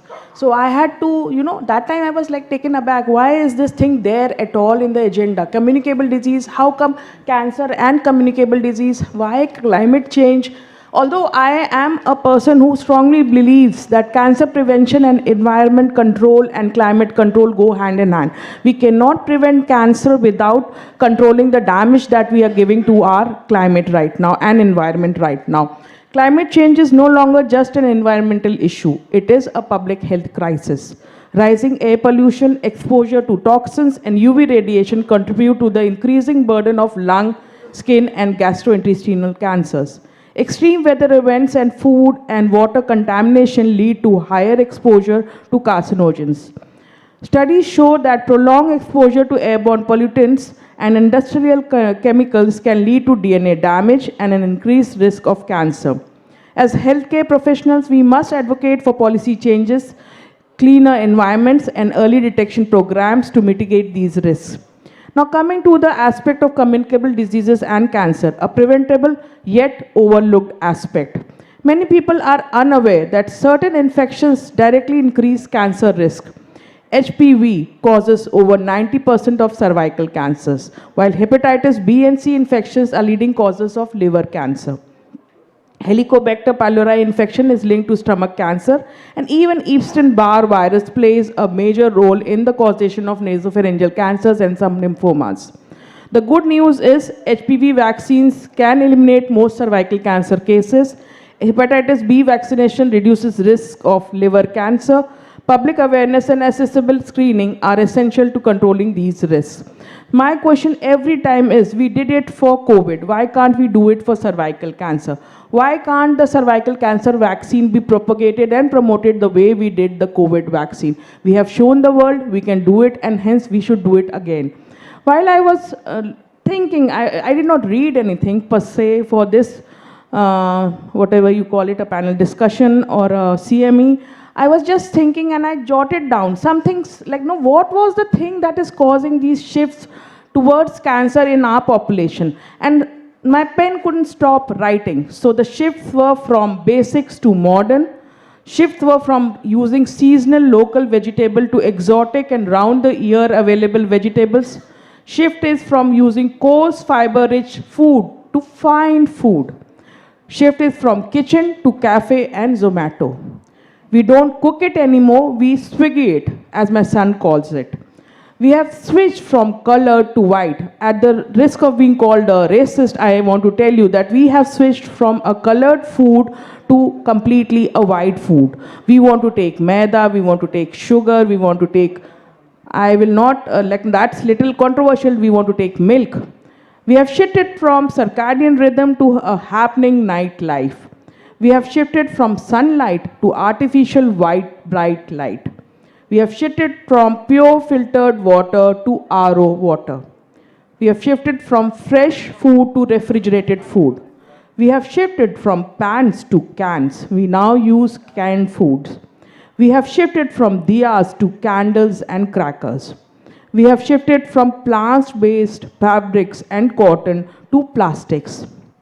We have shifted from tied means of communication to wireless means of communication. We have shifted from caring for mental peace to building our portfolio.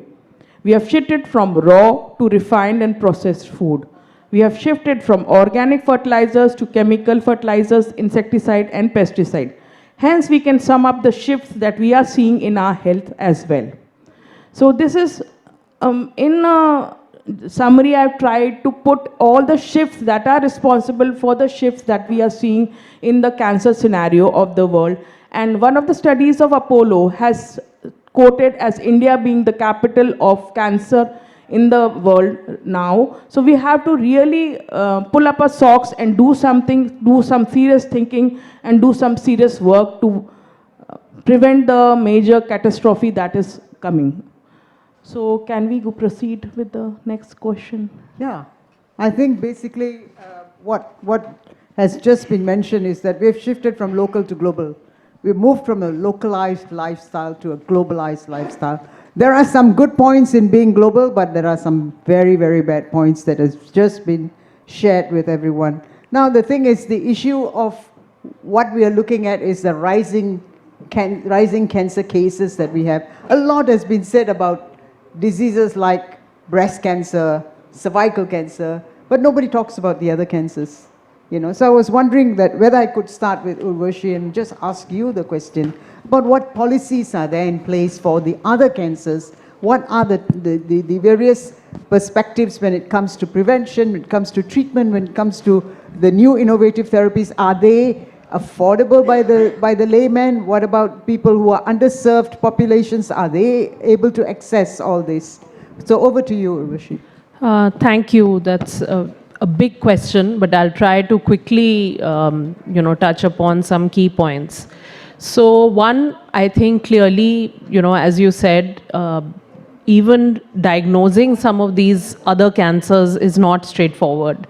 I went through a whole process of being diagnosed as having stomach cancer, given 6 months to live. Then I finally had my, the lab to which my sample was sent had the foresight to check for ALK. That, here's a young person, non-smoker, adenocarcinoma, let me check for ALK.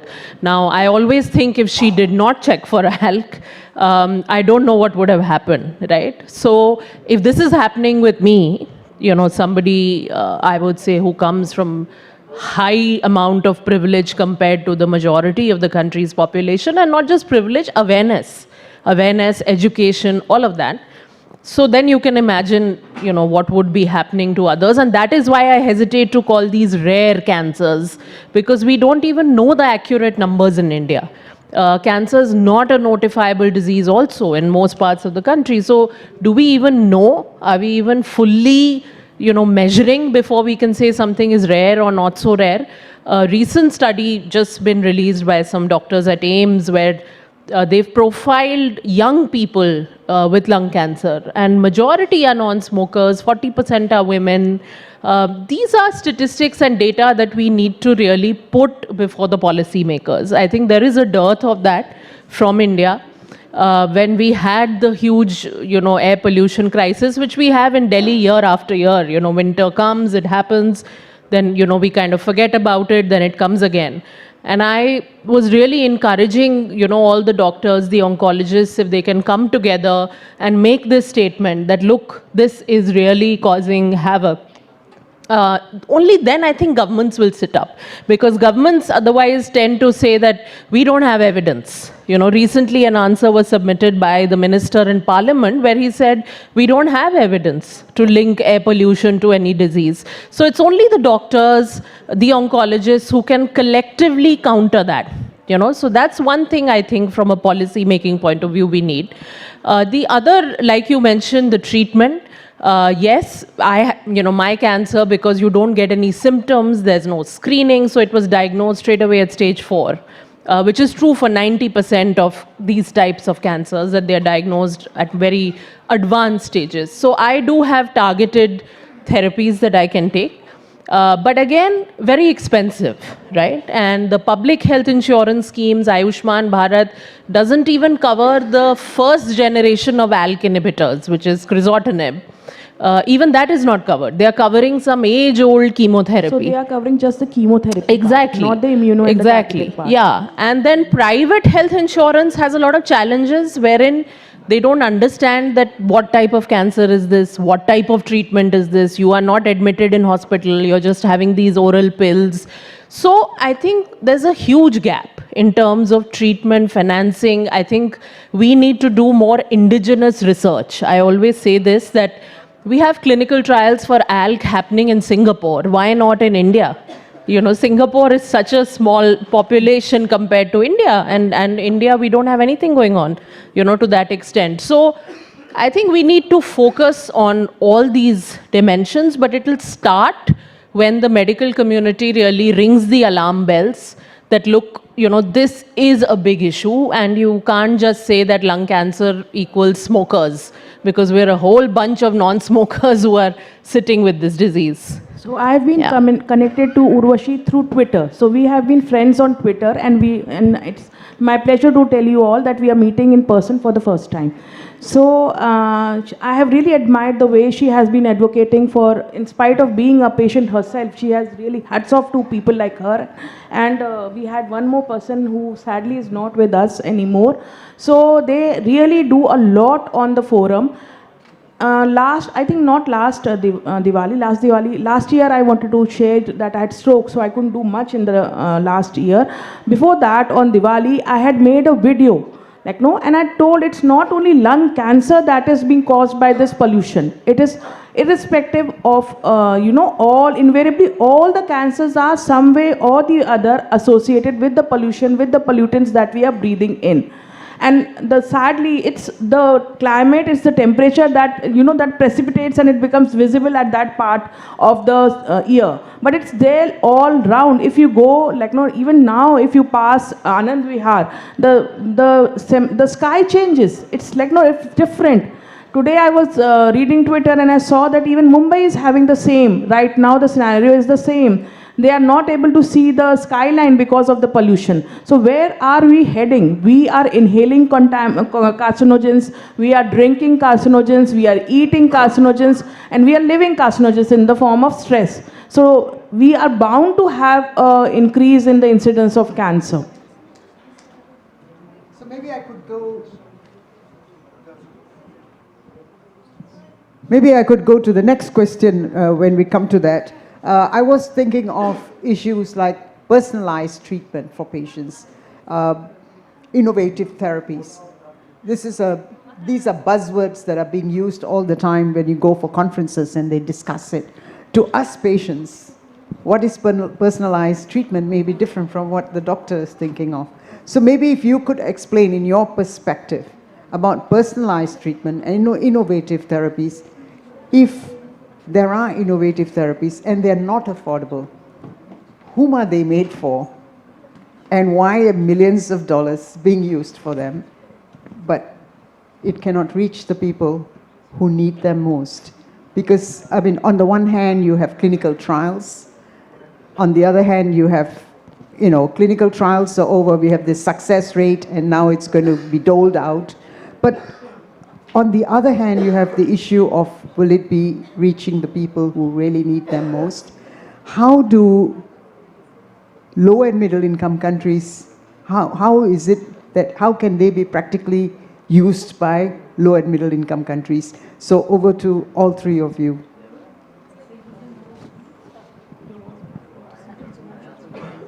So, yeah. So, just to add on, just before I answer this question, just to add on to Dr. Urvashi's, what she said was really significant. When she said that, clinical trials have to have representation of Indian population. So there are a lot of stakeholders here as well, maybe not from the commercial side, but from the medical side. So we have been advocating more and more that clinical trials do come more and more into India, and we have Dr. Seema here as well, who runs a lot of clinical trials as well. But let me tell you, yes, there is more and more representation of India happening in all the clinical trials. I work with two other medical oncologists. We are a team, Dr. Nitesh Rohatgi and Dr. Ankur Behel, and myself. We are three oncologists, and we do advocate a lot for research and clinical trials. One of the ways where these targeted and these personalized and these innovative therapies that can be made available to our population is, one, it is through clinical trials. You get the advantage of using these drugs on your patients upfront before it is actually there in the market, and it is free of cost.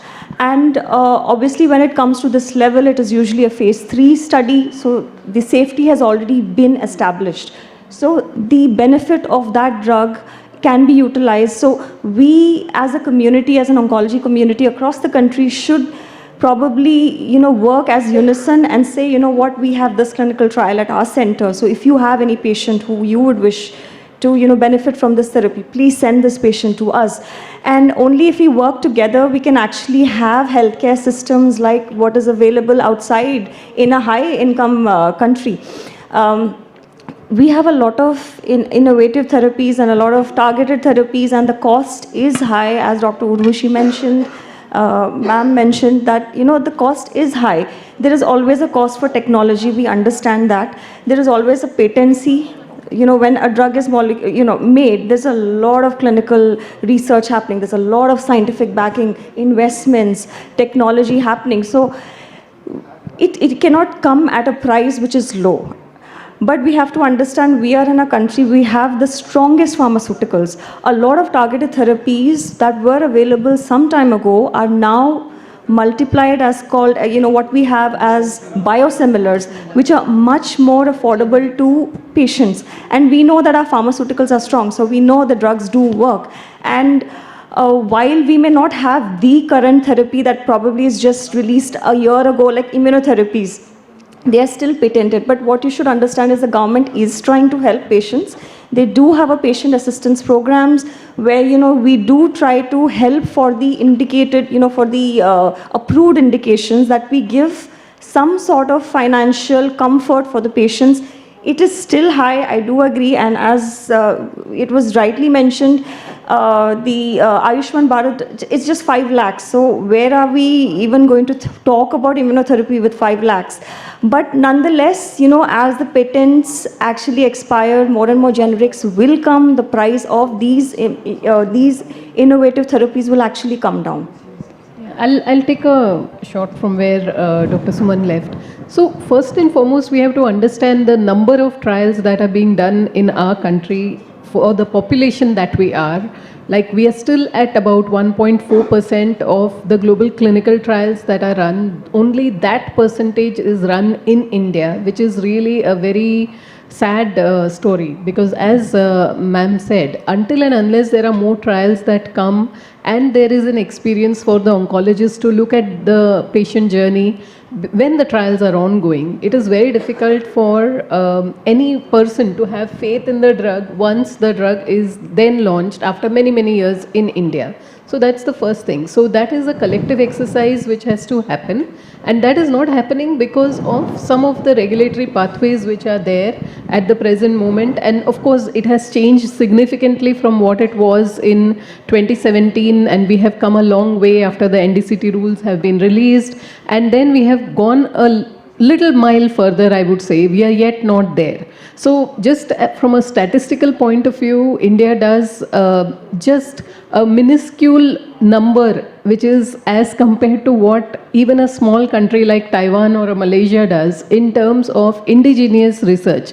Now, when we say indigenous research, one part of it is the global clinical trials, which can give the experience. The other part is what we could do from the medical fraternity within the country, and those drugs which are already there, those drugs can be really tried off by the Indian oncologists within the country for us to make the research environment better.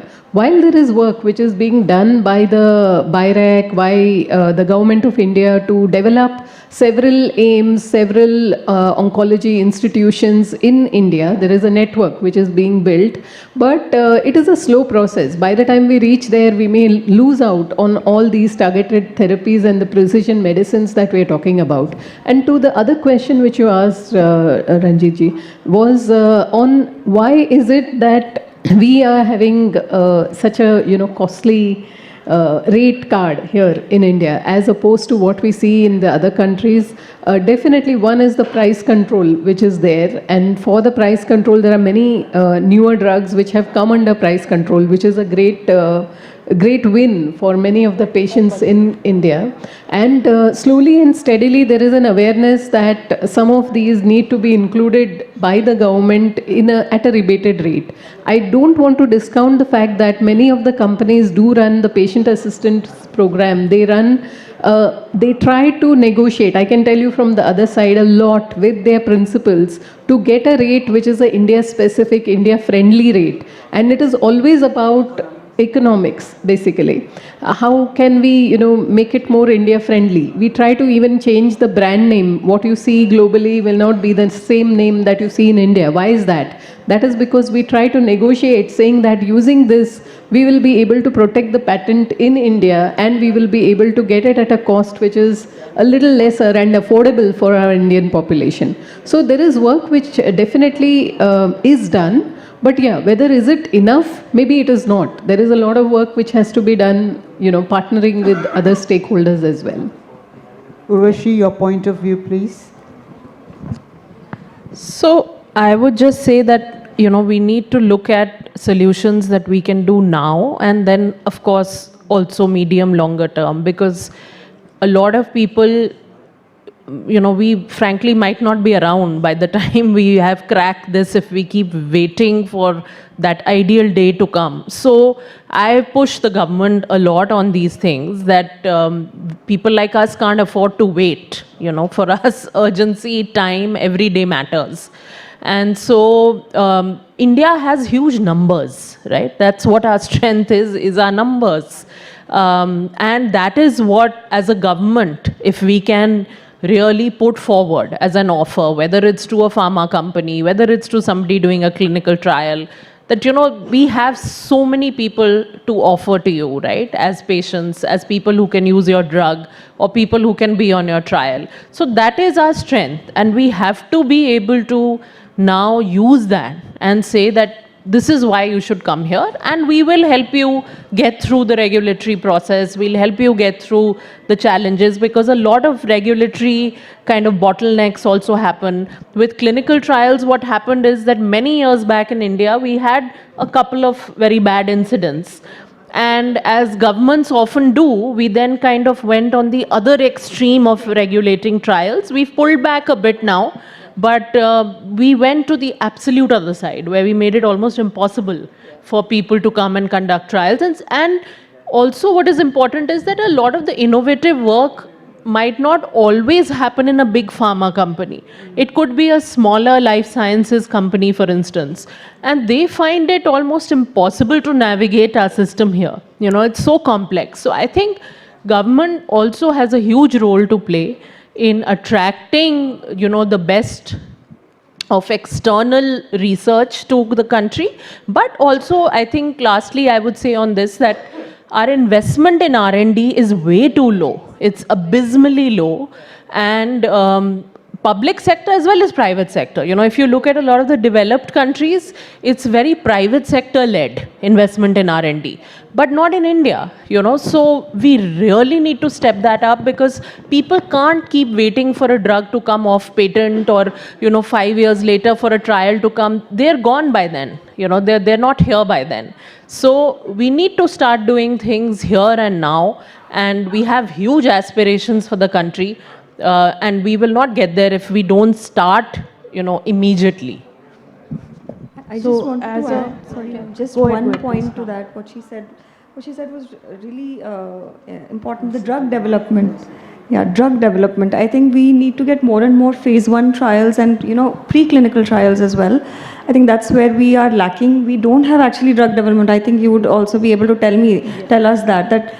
And this is what we're trying to get, so that, you know, if we develop the drug here, we can obviously get the prices down. But if somebody else is developing the drug elsewhere, it's always going to be at their price. It's happening. Look, no, now So we it have is some happening cancer now. vaccine at a So we have the, you know, CAR T CAR T cells, cell yeah. example, where there has been a clear public health collaboration with IIT, with the Tata Memorial, and with a private agency. So all three coming together and doing it. But that is one of a kind. It is not always. So here and I if would there like can be, ma'am, just one point there would be that if the drug discoveries in India can be really translated, because there is a sheer lack of translational research work that is happening in India. We had the best indigenous laboratories when there was Ranbaxy at one point in time, but then the rest is history, you know.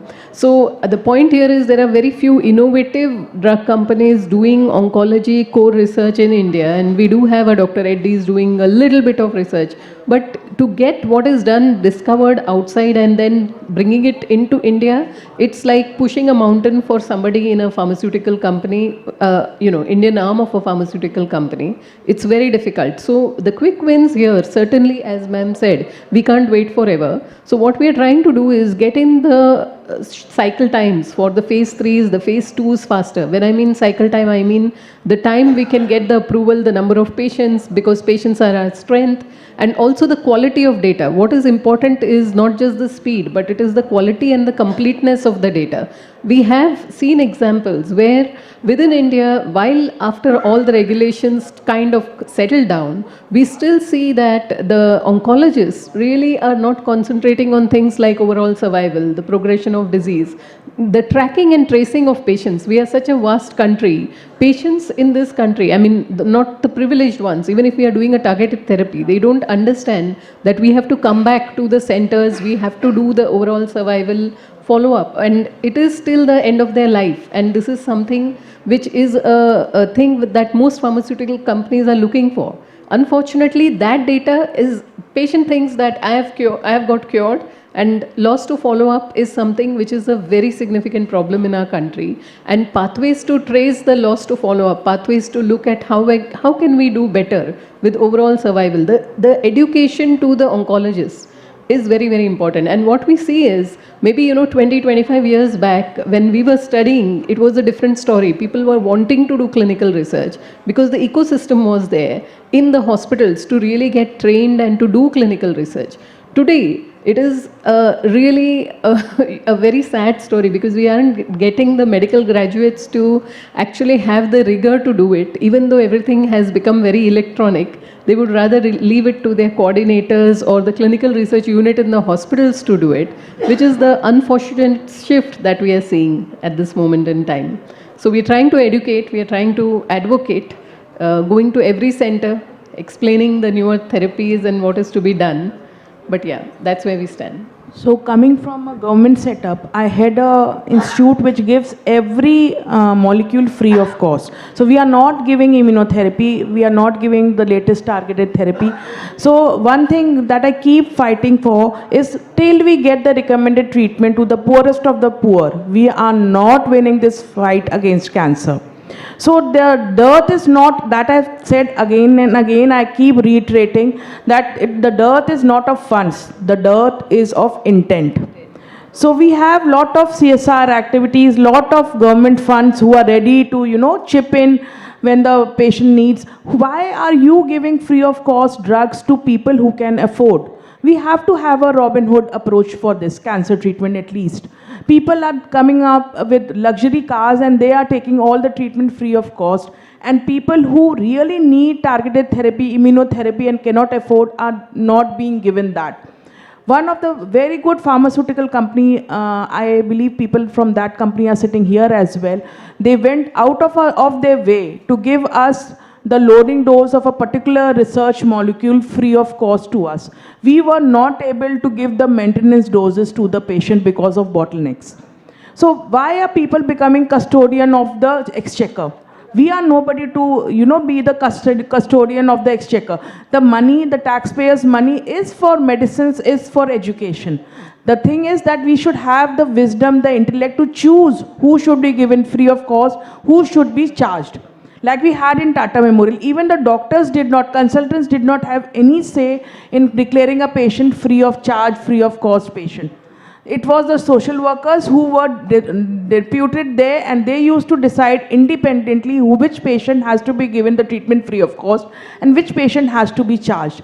So please don't involve the doctors in it. Let them be free for only treatment so that they do not bow down to any pressures from people of power to give the treatment free to people who can afford.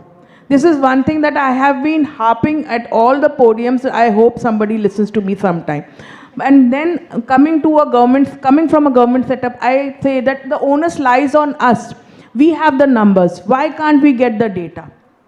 Why can't we give the drugs, companies can give us the drugs so that we generate data? This data is a gold mine that we can give.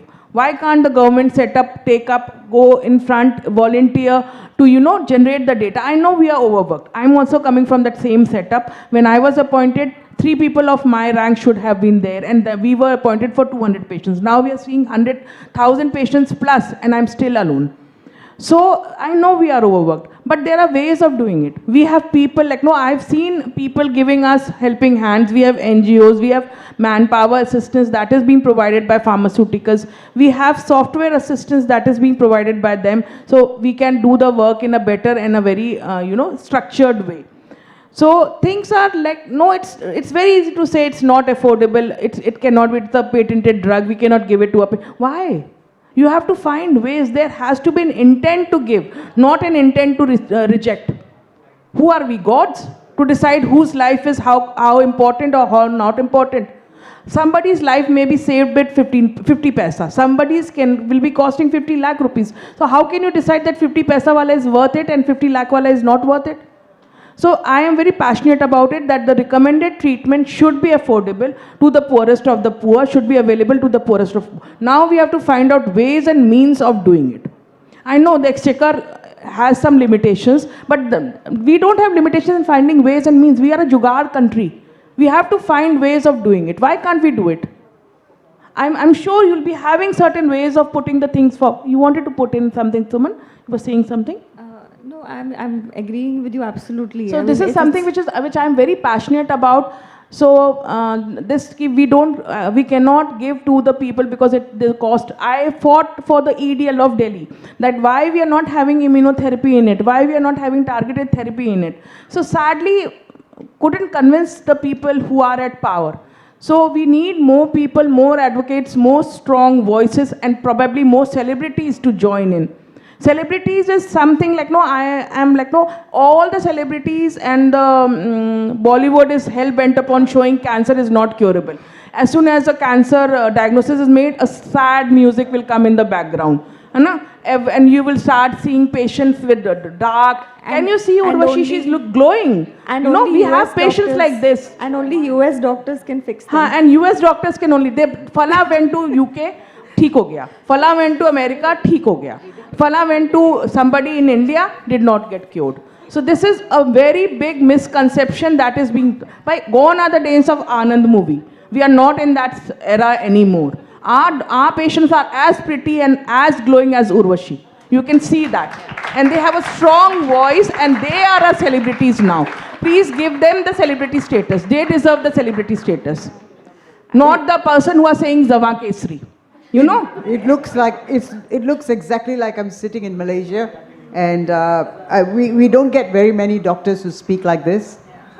You have to be outspoken, because we as patient advocates, we can only speak a little bit, and the people in power will not listen to us. We need people in power to listen to be listened to. It's people in power.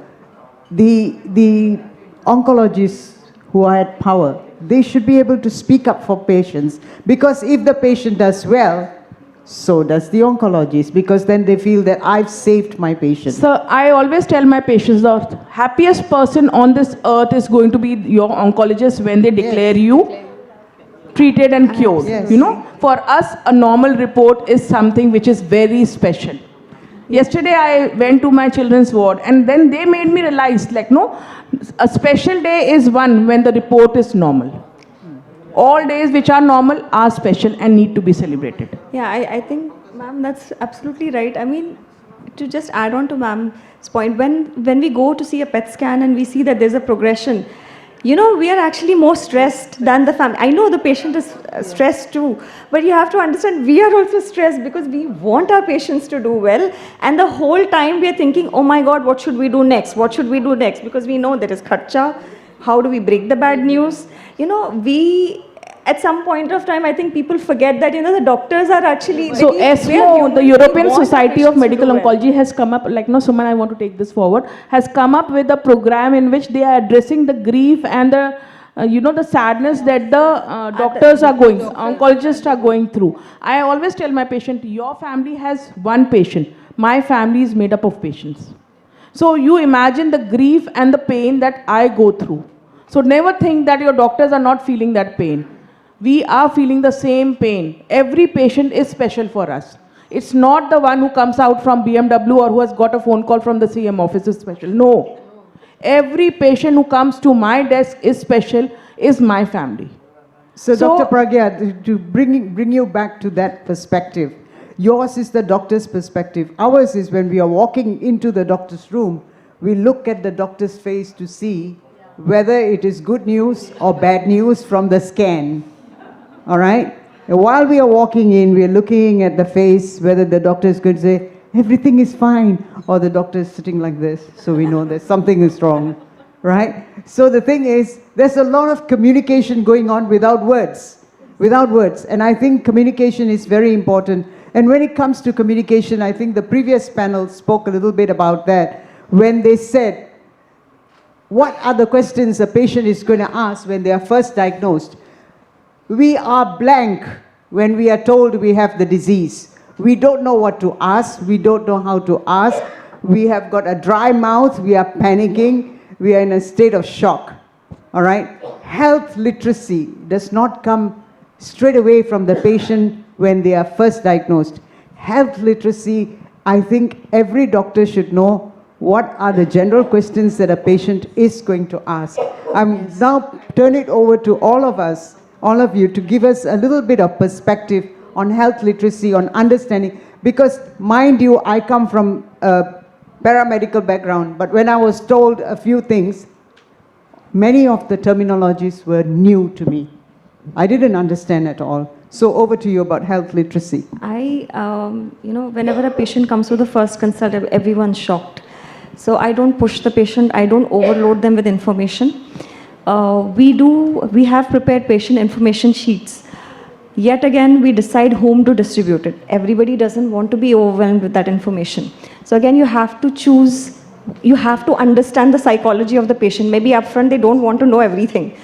So I always talk to them the basic thing, and I send them home. I ask them to come back at another date. I take another appointment, write down all your questions and ask me. So they are always there with a paper with 10 questions, and I patiently give them time. I never call them at the busy point. I usually call them in the afternoon, and I just sit with them and I talk to them. And I say, okay, tell me all your questions. Or when they have come for chemotherapy, they have their list and they're ticking and they're asking me questions.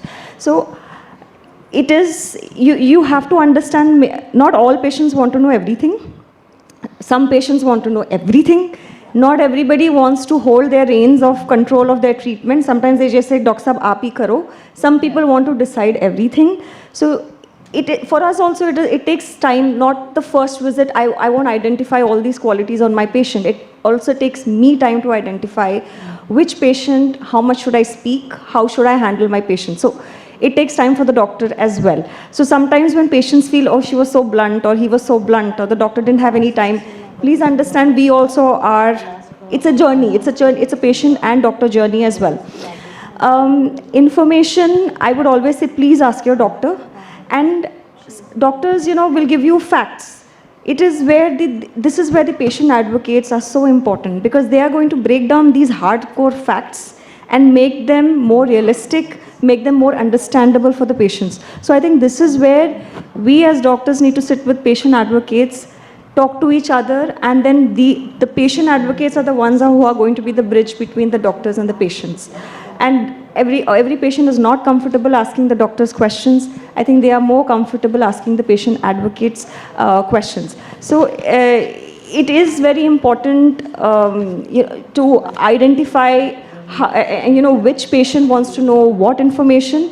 And please don't ask the neighbors. That's my only thing to all the patients. I always say, if you have a doubt, don't ask your neighbor, don't ask your relative, don't ask your other, because there are 200, Dr. Google, because there are 200 different types of cancers. One treatment may be just chemotherapy, other chemotherapy may not work. So you can't come to me and say कि उसको तो targeted दिया, उसको तो 4 cycle दिया, मुझे तो 10 क्यों दिया, उसको तो tablet दे दिया. Everything is different. So I only say you come to me 10 times, that's okay, but just don't ask your neighbor for any advice. So even the theme for this year is United by Unique, right? So each cancer is different, each patient is different, each treatment is different, each treatment has different side effects in different patients. So each patient that way is different. Each treatment has response to the same drugs different in different patients. So that way is also a patient is different. So please, honor your uniqueness, honor your unique personality, your body. Don't link it with the treatment response and side effects of any other patient. Yeah, Dr. Seema, you would like Yeah, I would like to give a different perspective, mainly from, when she asked about health literacy, right? It's about how we as companies look at health literacy. And the thing is, I will share, company-wide view. We in India get a lot of materials which are all created in the name of health literacy, which are like patient-facing materials, which come in from a global view or a global lens. Many of it is things which we don't even think in India will be of use. Things like a tote bag coming into India. People don't even know what is a tote bag. Why are you sending and why are you wasting my time importing all this into India? Instead of that, they also have things like thank you cards, which are all in English, which have got the figurines of what is a totally westernized outlook. So what we have done for most companies as a society, as what we advocate is, just don't use these. We create India-specific materials talking to our patients in India through our patient advocacy groups when we are creating and we are running these protocols so that it becomes India relevant. We don't use all these fancy type of materials that is sent, and we become literate to our patients the way they understand it rather than it being something totally westernized. And the examples of this are like, we get questionnaires which are like in e-format, and then we are expecting our patients will use Google phone, they will use Samsung, and they will start to scroll through it, and they will be totally understanding what is the mechanism of action of targeted therapy, or they will understand what are the symptoms they will undergo. Now, a lot of this we have tried to customize, we have tried to make sure that it is in the translated languages, we have tried to use figurines which are not westernized, they look Indian. So a lot of customization is what we are working on, and making sure that the Indian patient voice is also incorporated in those materials that we are receiving, so that we don't waste time on, all this. So yeah. Rishi? So, I mean, I have obviously my own experience on this as well. So I, went from 31st March 2022, I was absolutely fine, right? I was sitting in a meeting with the then Chief Minister of Chhattisgarh. I traveled to Raipur. I was absolutely fine. I went from there to just under 2 months later getting this diagnosis. And I did not even register what on earth this was. I remember my first meeting with Dr. Rohatgi, who happens to be my doctor. It is a complete blur. I didn't know who he was. I didn't know what the hell was being said to me. And I just remember one sentence which he said, "Oh, I have a patient who's been on this targeted drug for 7 years." And that just stuck with me. And I was like, 7 years? I'm only 35. That's not good enough, right? And that's what I also say, that stage 4 needs a lot more. The moment you get a stage 4 diagnosis, it's almost like be grateful for what you've got. But I'm sorry, I'm 35. 7 years is your good case study? Well, that's terrible. And so I went into severe depression. I'm sitting in front of you today. There's no way on earth I would have done that in 2022. People were speaking to me. I couldn't reply to them. I was eating food. I couldn't taste what I was eating. Prolific writer. I couldn't write one word on my laptop. So that was my condition. And I had to finally one day say to him, he even sent me to a counselor, didn't work for me. I was like, I don't know what this lady is talking about. And so I had to tell him that, look, I'm going to kill myself before the cancer kills me. So can we do something about this? And that is when he put me onto an antidepressant. And I actually say that as much as I value my cancer drug, I probably value my antidepressant more, because it allows me to be sitting in front of you like this and to be having some quality in my life, which I would absolutely not if that was not the case. So I think every patient is too unique in how they would react. I mean, I was so far from asking any questions. Probably now, 2-3 years later, I'm able to ask questions. There was no question. I was just in so much shock that questions was like a far cry for me. And therefore, I just advocate very, very strongly that sometimes an oncologist can't do everything. You know, you expect the oncologist to also be a mental health specialist, to also be palliative care specialist. I mean, oncologists are already very hard pressed for what they're doing. And therefore, you need a care team. You know, you need people who can look at a patient when they walk into the room when first diagnosed that, okay, this person is in serious shock. There's a blank look in their eyes, and we need to do something about that, right? So you need that trained, qualified person. Similarly, on palliative, in India, we understand palliative as end of life. That's not the case, right? It is also end of life, but palliative has to start from the day you start your treatment, because you have side effects. You know, I had a lot of gastrointestinal side effects or other side effects. So palliation starts right from there. And we need these specialists in an oncology care team. It cannot all be the onus of the oncologist. Because they might just come across a patient like me who they just don't know, you know, what do we do? There are other patients who are very like with it, you know, they just go there, they ask the oncologist, okay, what's my prognosis? I was not one of those, you know, I was in complete and utter shock that my life had just been blown apart. So I think we need to have specialists who are trained to handle each type. Like Dr. Pragya said, each one is unique. There's no one size fits all. And we'll all react very, very uniquely given our situations. Thank you, Anuvashi, for sharing. I think Dr. Pragya and I are like very busy talking here. We didn't even bother to see whether the audience is still around. Are there any questions? We have just a couple of minutes left, but we have many hands. I have to ask Ratna permission as to how many can we take. Okay, right in front here. A mic.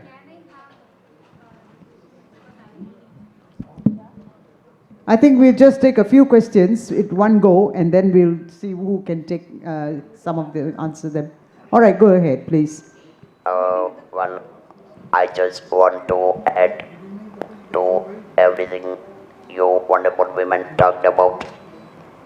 By the way, I was diagnosed with this stage 4 vocal cord cancer before 27 years, and I was given few days to live with. Since 2011, that is for 15 years, I am into patient advocacy. And trust me, wherever I meet, I profoundly mention that you don't need to go outside India for getting your treatment done for cancer for 2 reasons. Number one, the oncologists in India are truly human beings. They are not your enemy. So trust them to the core.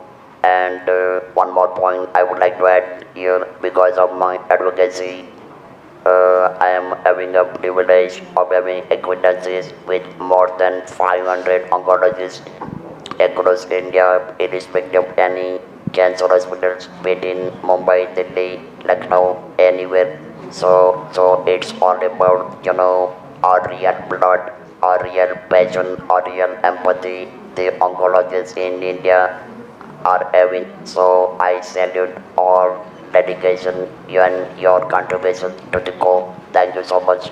Thank you. A big hand to all the oncologists. All right, over there. Yes. I'm really sorry to all right. cut this off, but she's given us strict instructions that we have to close this right now because there is another meeting at 5 and we need her to come on stage to just... I just want to say, patients don't die before you actually die. Cancer is not a death sentence, so there are a lot of treatments, so please just remember that. Yeah. Okay, can we just have a little round to end up everything? Maybe we can start with Urvashi. Who do you think can be the stakeholders, the entire group of stakeholders for prevention and treatment of cancer? Yeah, I think, obviously, I would say patients have to be at the heart of whatever we are doing, whether it's trials, whether it's the actual treatment, of course, even prevention and screening, much more upfront. So patients, people obviously have to be at the heart of it, but then around them, clearly the doctors, obviously, and that's why I said doctors can be a very powerful voice on a lot of these issues. Especially if they speak collectively, to policymakers, then I think that could make a big difference. Government, of course, has a huge role to play, especially on screening. I feel that we need to do a far better job, screening, early detection. And now we also need to look at, what do we do with this rising cancers like lung cancer where we don't have any screening, right? So even people who are non-smokers, at least in our big cities, can we do something for them where we are breathing in, absolute pollution every single day? So screening, I think government and of course treatment also, insurance need to do much better, service deliveries need to do much better. Government has announced cancer care centers at the district hospital level, but my worry is always that, we need to have the qualified personnel, we need to have enough medicines there, diagnostics. It's one thing to announce, but it's quite another thing to operationalize. So that is there. Then, of course, the private sector, I think our pharma companies, people who are involved with the research side, we really need to push for research, more indigenous research, more affordable research for people. So I think they're also obviously a huge stakeholder. And I think, just people at large, right? I would just say that cancer is no longer about just that if it affects me, I'll talk about it. Because you just never know when it might affect somebody or your loved one or you. So don't leave it for that, let somebody else talk about it. I think if we can all at least talk about it, talk about prevention, screening, detection, then I think it can make a difference. So I think I would say each one of us is really a stakeholder in this. Thank you, Urvashi. Seema, would you like to add anything else that Urvashi has just mentioned? No, I think mental strength and hope is something which every individual should carry, and clinical trials give hope. Most importantly, it is not something which is a stigma. That is something which every one of us should spread, because that's the only way in which we will be able to gain trust from our stakeholders. So that's the only thing I would like to add to what Dr. Urvashi said. Patients are the heart of everything. Without the patients, we do not exist. Thank you. It's the patient. And with that, we would like to conclude by saying there's no medicine like hope, HOPE. No incentive so great and no tonic so powerful as the expectation of something better tomorrow. That's what we want. Clinical trials, patient-reported outcomes, and also patient experience outcomes as well. So this is by Orison Sweat Marden. Thank you everyone on behalf of Dr. Pragya and myself and the team here of the panel for doing such a great job. Thank you. All right, thank you so much, panelists, Dr. Pragya, Ranjit, Dr. Suman, Dr. Seema, and Dr. Urvashi. Thank you so much for that very heartfelt session. And a round of applause for our panelists. Picture? Please. They're calling you popular demand. One more moment on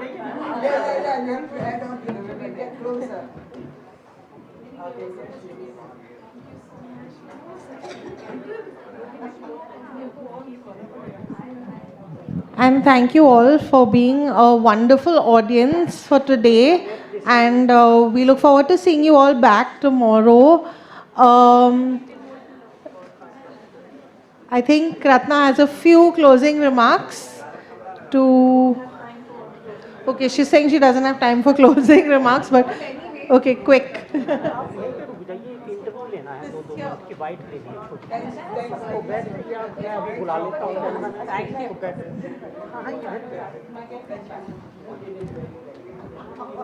Thank you, audience, and for all your patience, for all your participation.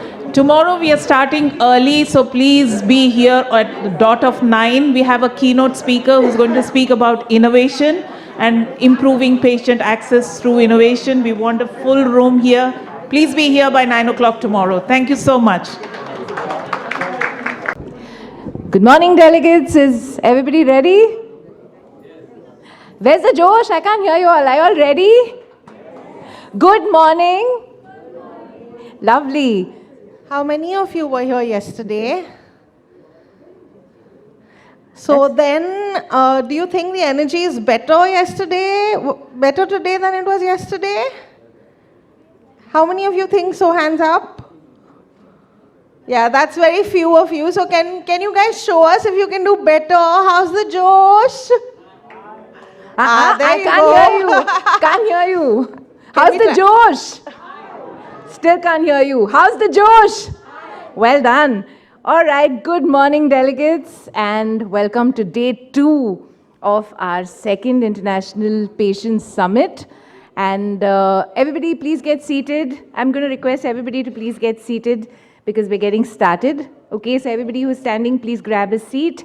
Well done. All right, so today, of course, is a very, very special day. So happy Women's Day to all you lovely ladies out there and to all the gentlemen who've been partnering with us to make sure that the world is equitable and, you know, we're all fighting the good fight. It's also a very, very interesting Women's Day because this year, if you go on to the International Women's Day website, you'll see that the theme is Accelerate Action.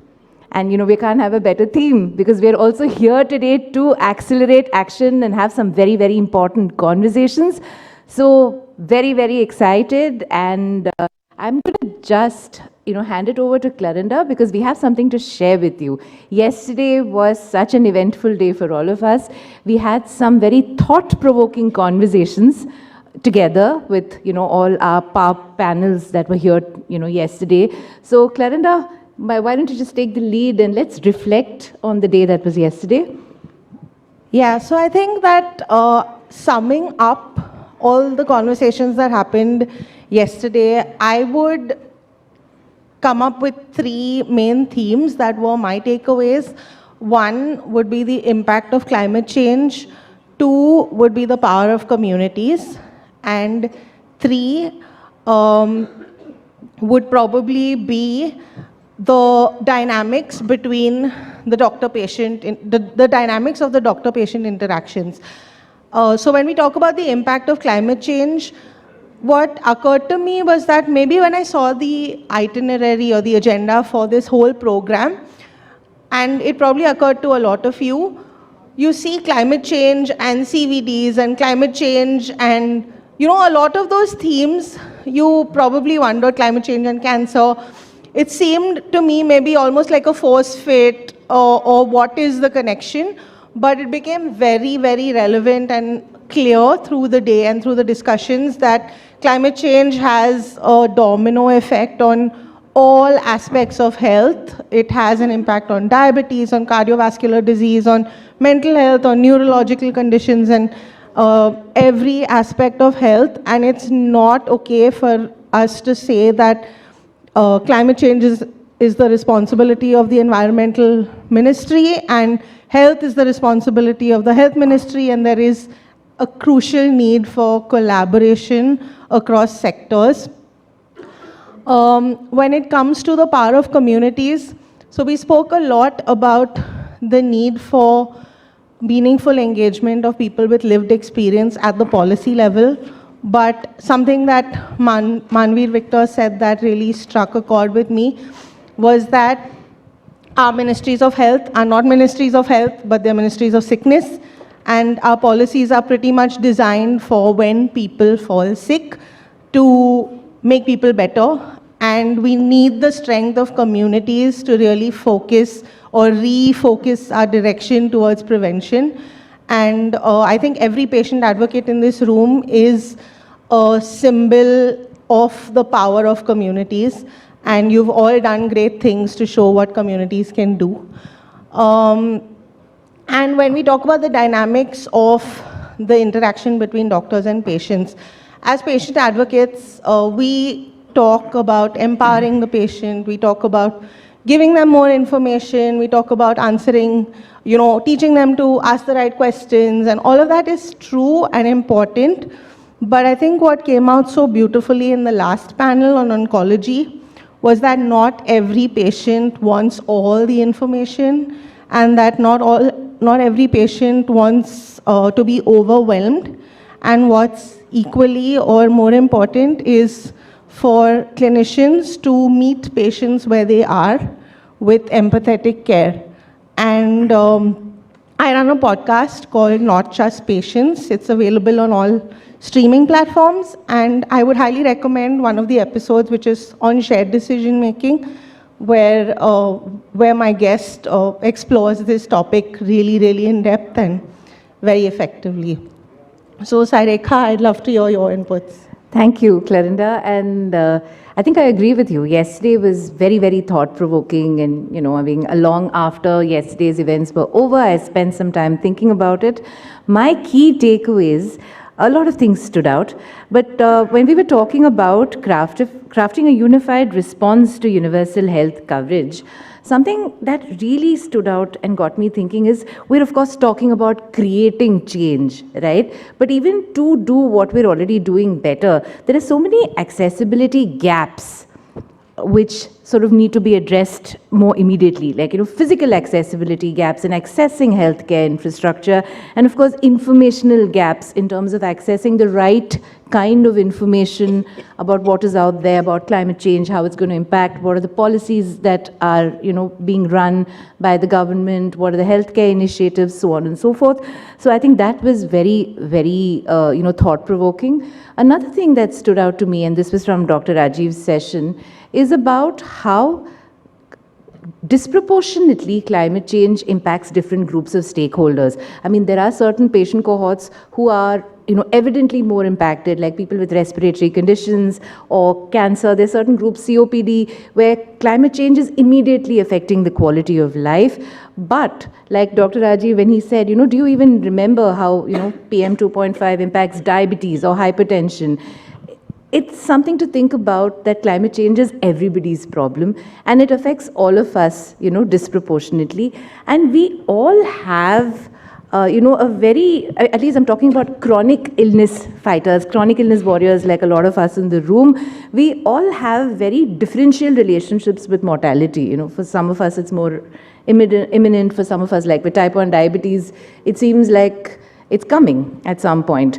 So when looking at this kind of a landscape, climate is something that we all have to take very, very seriously because, for instance, immediate climate change, which can cause respiratory illness, can create a domino of health conditions for, critical illness and chronic illness warriors. So, of course, the climate change is all of our problems. So, we all need to put our heads together to speak up about it, to create change, to create policy. So, yes, what we're doing today is a very, very important conversation. It impacts all of us differently, and this is such a fantastic platform for us to see how each stakeholder is, individually impacted, and how when we all come together and, when we all put our woes together, what is the voice, what is the unified voice that we can carry forward. So I request all of you to use this platform to access each other and to use this opportunity, to the best of your ability. Let me ask you a quick question, and I'll keep it very, very quick. Yesterday, you heard a lot of doctors telling us, about what should be at the center of healthcare. What's your view? Quickly. What or who should be at the healthcare system's center?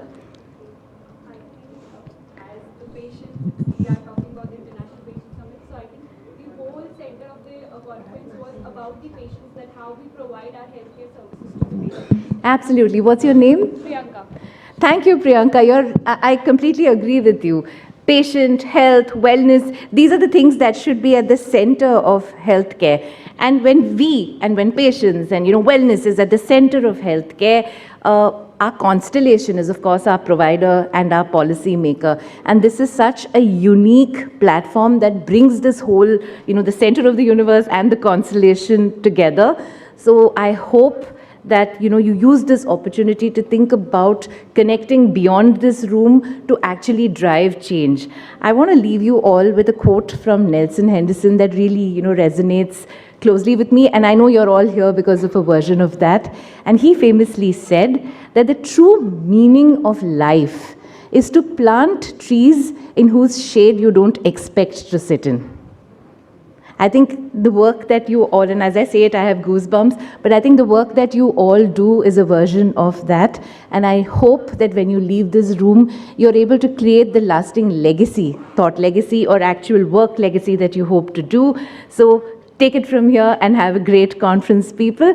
And I'm sorry it was pointed out that a lot of our friends are here today for the first time. So how rude. Let me introduce myself properly once again. And of course, my co-host, Clarinda. My name is Sairikha Suresh, and I'm a lawyer. So that makes me a patient advocate with a pun. I am, of course, a trustee and a co-founder of the Type 1 Diabetes Foundation of India. I'm also very happily and proudly associated with PAIR and PFPSN for a while now, since its inception. And I am a person who lives with Type 1 diabetes. Clarinda, tell us about yourself. I'll be really quick. I'm Clarinda Cerejo. I live with a rare disease called neuromyelitis optica spectrum disorder. And I'm an India ambassador for an organization called the Sumaira Foundation and a board member for the Global Patient Advocacy Coalition for Headache. Thanks, Clarinda. Okay, thank you for putting up with us. Now, without, much ado, let's kickstart today's session with a very special person who's in the room.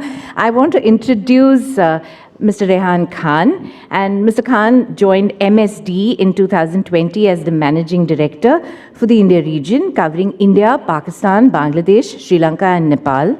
Prior to joining MSD, he was the founder of First Penguin Capital, a Dubai-based early-stage fund. Earlier, Rehan was the president of Asia Pacific and China at DaVita, a dialysis service provider, and he was also the MD CEO at Abbott India Limited, which is a publicly traded pharma company that we all know about. Before relocating to Asia, Rehan spent a decade each in Europe and in the US in pharma, in private equity, and in consulting with names like Novartis, Accenture, and with Venture Media LLP.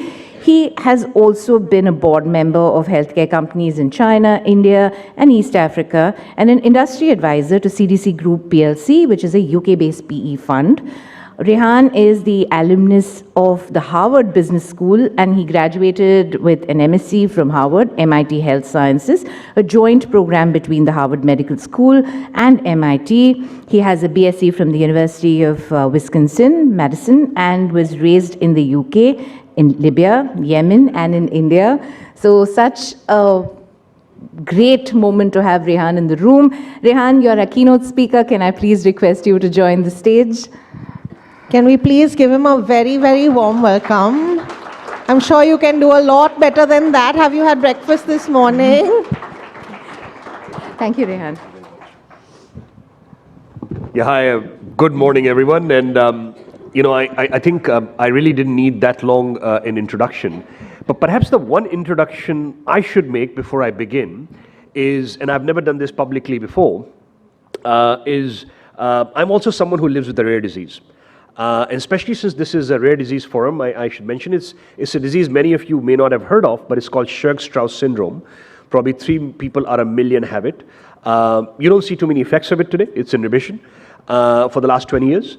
But it's a disease that, again, not that well represented in India. So I'm not sure genetically how I got it, but I'm really personally very interested in this forum and very interested in all the work that all of you are doing.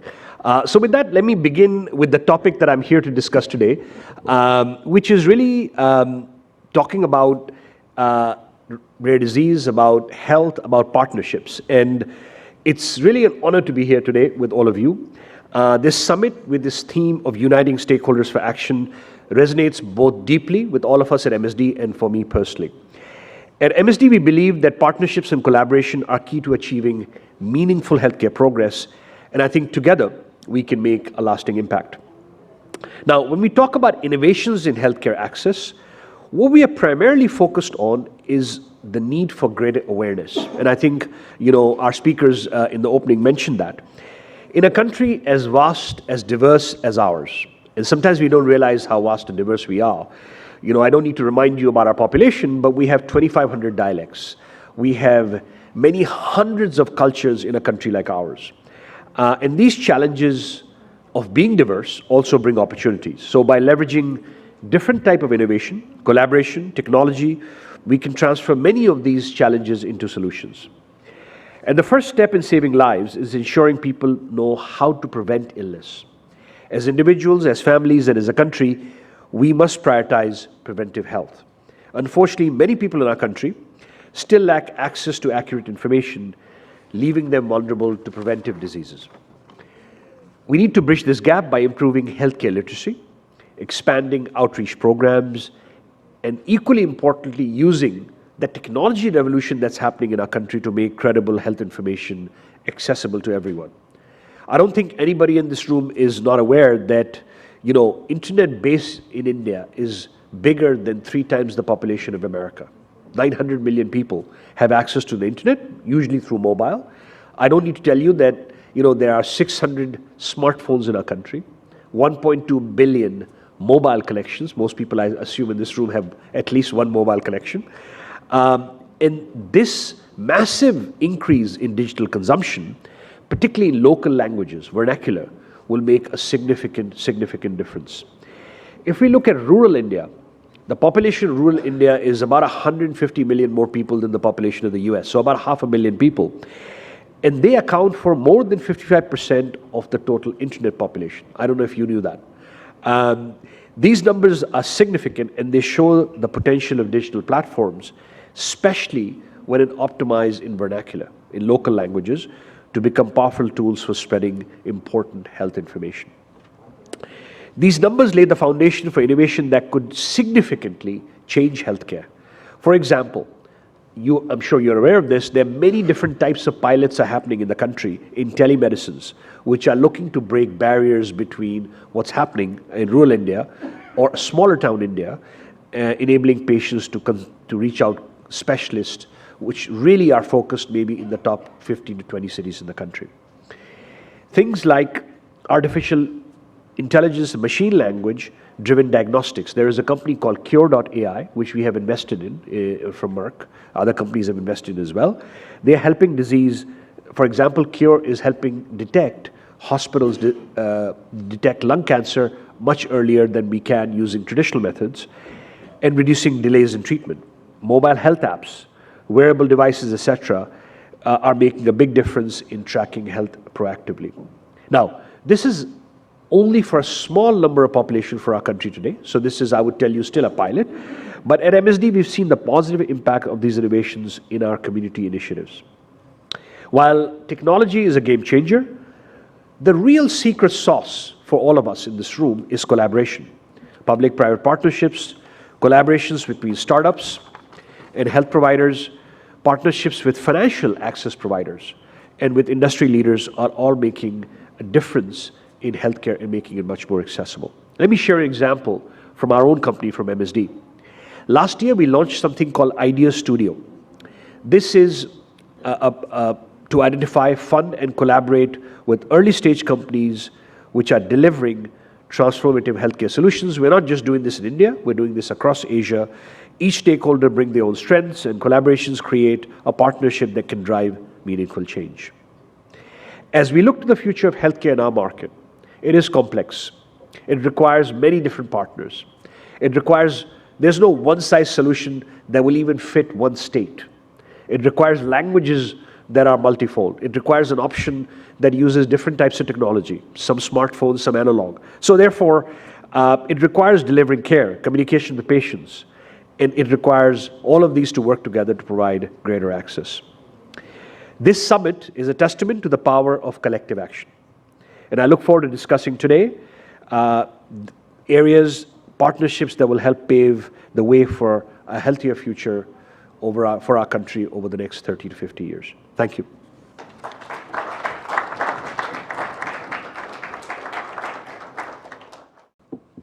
Thank you very, very much, Rehan. That was such an excellent and insightful keynote. We're really looking forward to technologies that can change the future of healthcare, and we're really excited about the potential of that. I'm very excited to introduce our next panel, which is on mental health. And clearly, definitely a topic that's very close to my heart, very close to, I'm sure, many of you. As patients, it's patient advocates, it's something that we live with, it's something that we deal with all the time.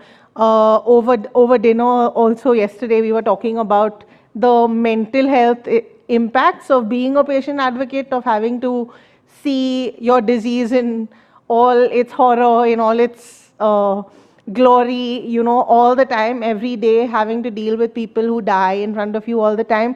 So it's a very, very real aspect of what we do. So it's a very important thing to talk about. It's my pleasure to welcome our two chairs today, Professor Nandakumar and Preeti Sridhar. May we please have you on stage?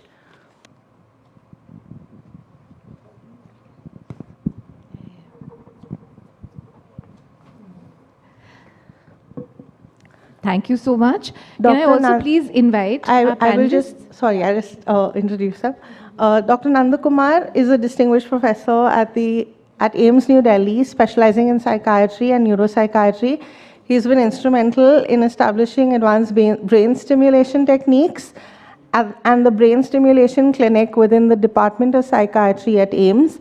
Under his leadership, the transcranial magnetic stimulation facility was inaugurated on September 5th, 2009, marking a significant milestone in neuromodulation services in India.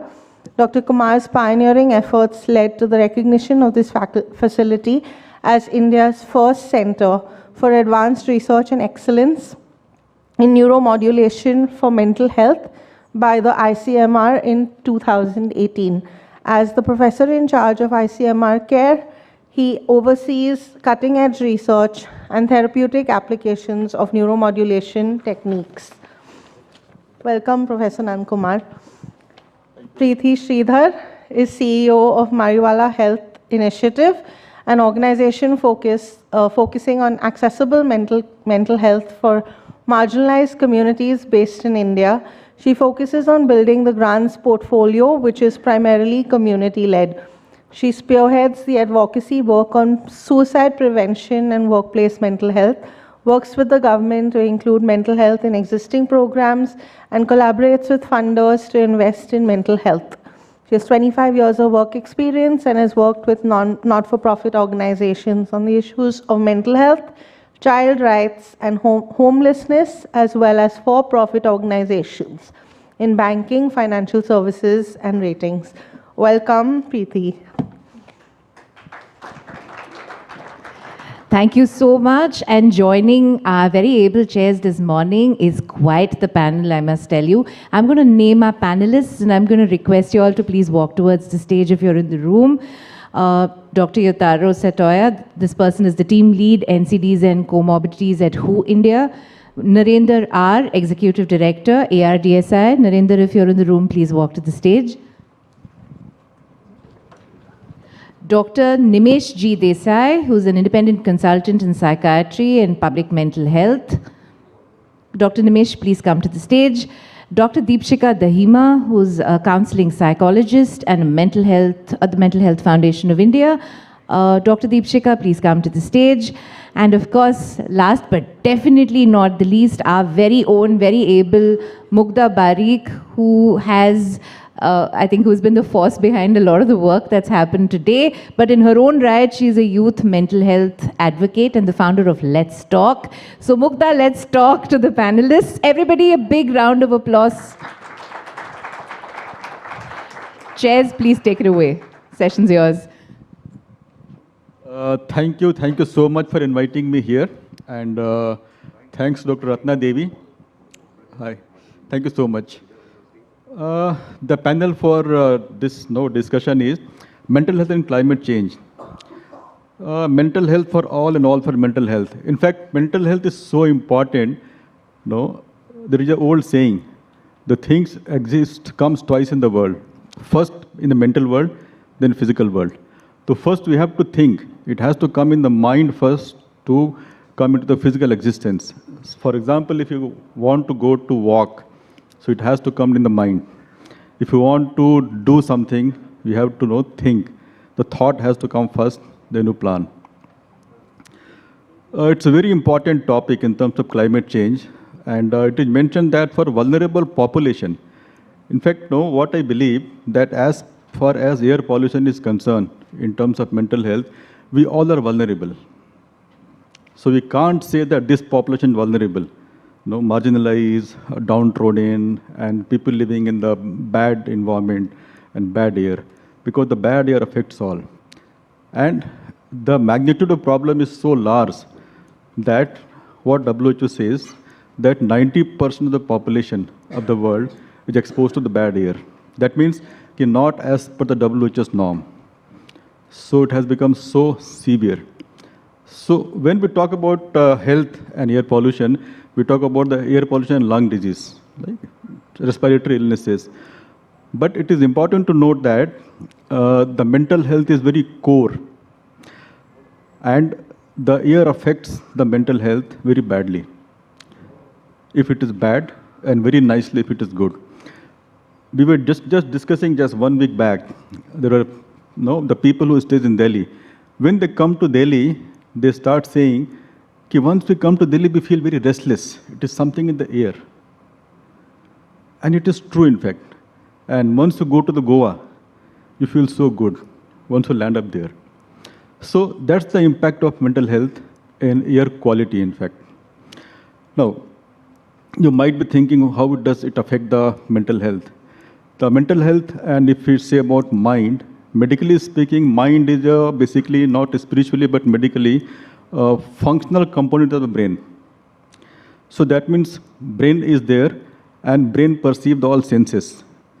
So when you go and breathe the bad air, you immediately feel the effect. And we talk about the air pollution, particulate matters, PM 2.5, PM 10, nitrogen oxide. But for mental health, the more troublesome is the ultra-fine particle. Because ultra-fine particle goes directly to the nose and it directly penetrates that area of the brain that controls the smell. And that also controls the emotional regulation. So that means that area can be damaged when you get exposed to air, bad quality air for a longer time. So there is a direct relationship with the mental health, cognitive process, thought process, and the air quality. And that has to be looked into seriously. And fortunately, it is being looked into. And this panel is an example of that. So thank you for being part of this discussion. And with that, I would request my co-chair to start. So I think when I look at this panel, there is a representation of different stakeholders who are required for doing this conversation on climate change, its impact on mental health. As an organization that centers persons with lived experience, I think climate change and its intersection with mental health has a different language and has started coming into conversation because it's only now that the Western countries are experiencing it. But if you look at climate change and its impact on well-being of people in Southeast Asia, it has been there for long. It's just that it was a more slower onset of these climate impacts on us. The conversations when it comes in the context of patients, people living with psychosocial disabilities, there is research that says that heat impacts negatively 3 times the mortality of people living with psychosocial disabilities. That people with psychosocial disabilities who take medication that can be dehydrating find it difficult to thermoregulate themselves in case of climate issues. Similarly, heat impacts people living with spinal cord injuries, people with MS, or people having wheelchair or wheelchair users very, very differently than others. So for me, when we look at mental health and climate change, I think the language is very different from the Western world. People who are impacted as marginalized groups are very different. We are not talking about farmer suicides that are happening because they are doing agriculture in drought areas that are becoming even more extreme. We are not talking about fishermen who now have to go deeper into the sea for having the same produce to be brought in, or whose homes are getting more impacted because the waters are coming more inwards. One of our partners who works in Darjeeling in a school setting said Darjeeling experiencing summer as a season, which we had never experienced. So the conversation, the words, the language is very different from the Western world, which is far more, I would say, expert-led conversations. This is also reflected when the COP23 did not have accessible or disability accessible platforms, and then that meant many of the advocates could not access those spaces. So where do we see this conversation to come? And would like to hear different points of view today on what do you think is missing in research, in academia spaces, or in your life, or in your workspaces that you would like to see more conversations about. Also, given that you interact with different stakeholders, some of you with teachers, students, some with member states, some who are working with, patients living or elderly clients, or even young persons, how can these participation be included, or greater participation of these stakeholders be there in these conversations? So look forward to hearing more from all of you. Dr. Yeah, will you take over? So, thank you, madam.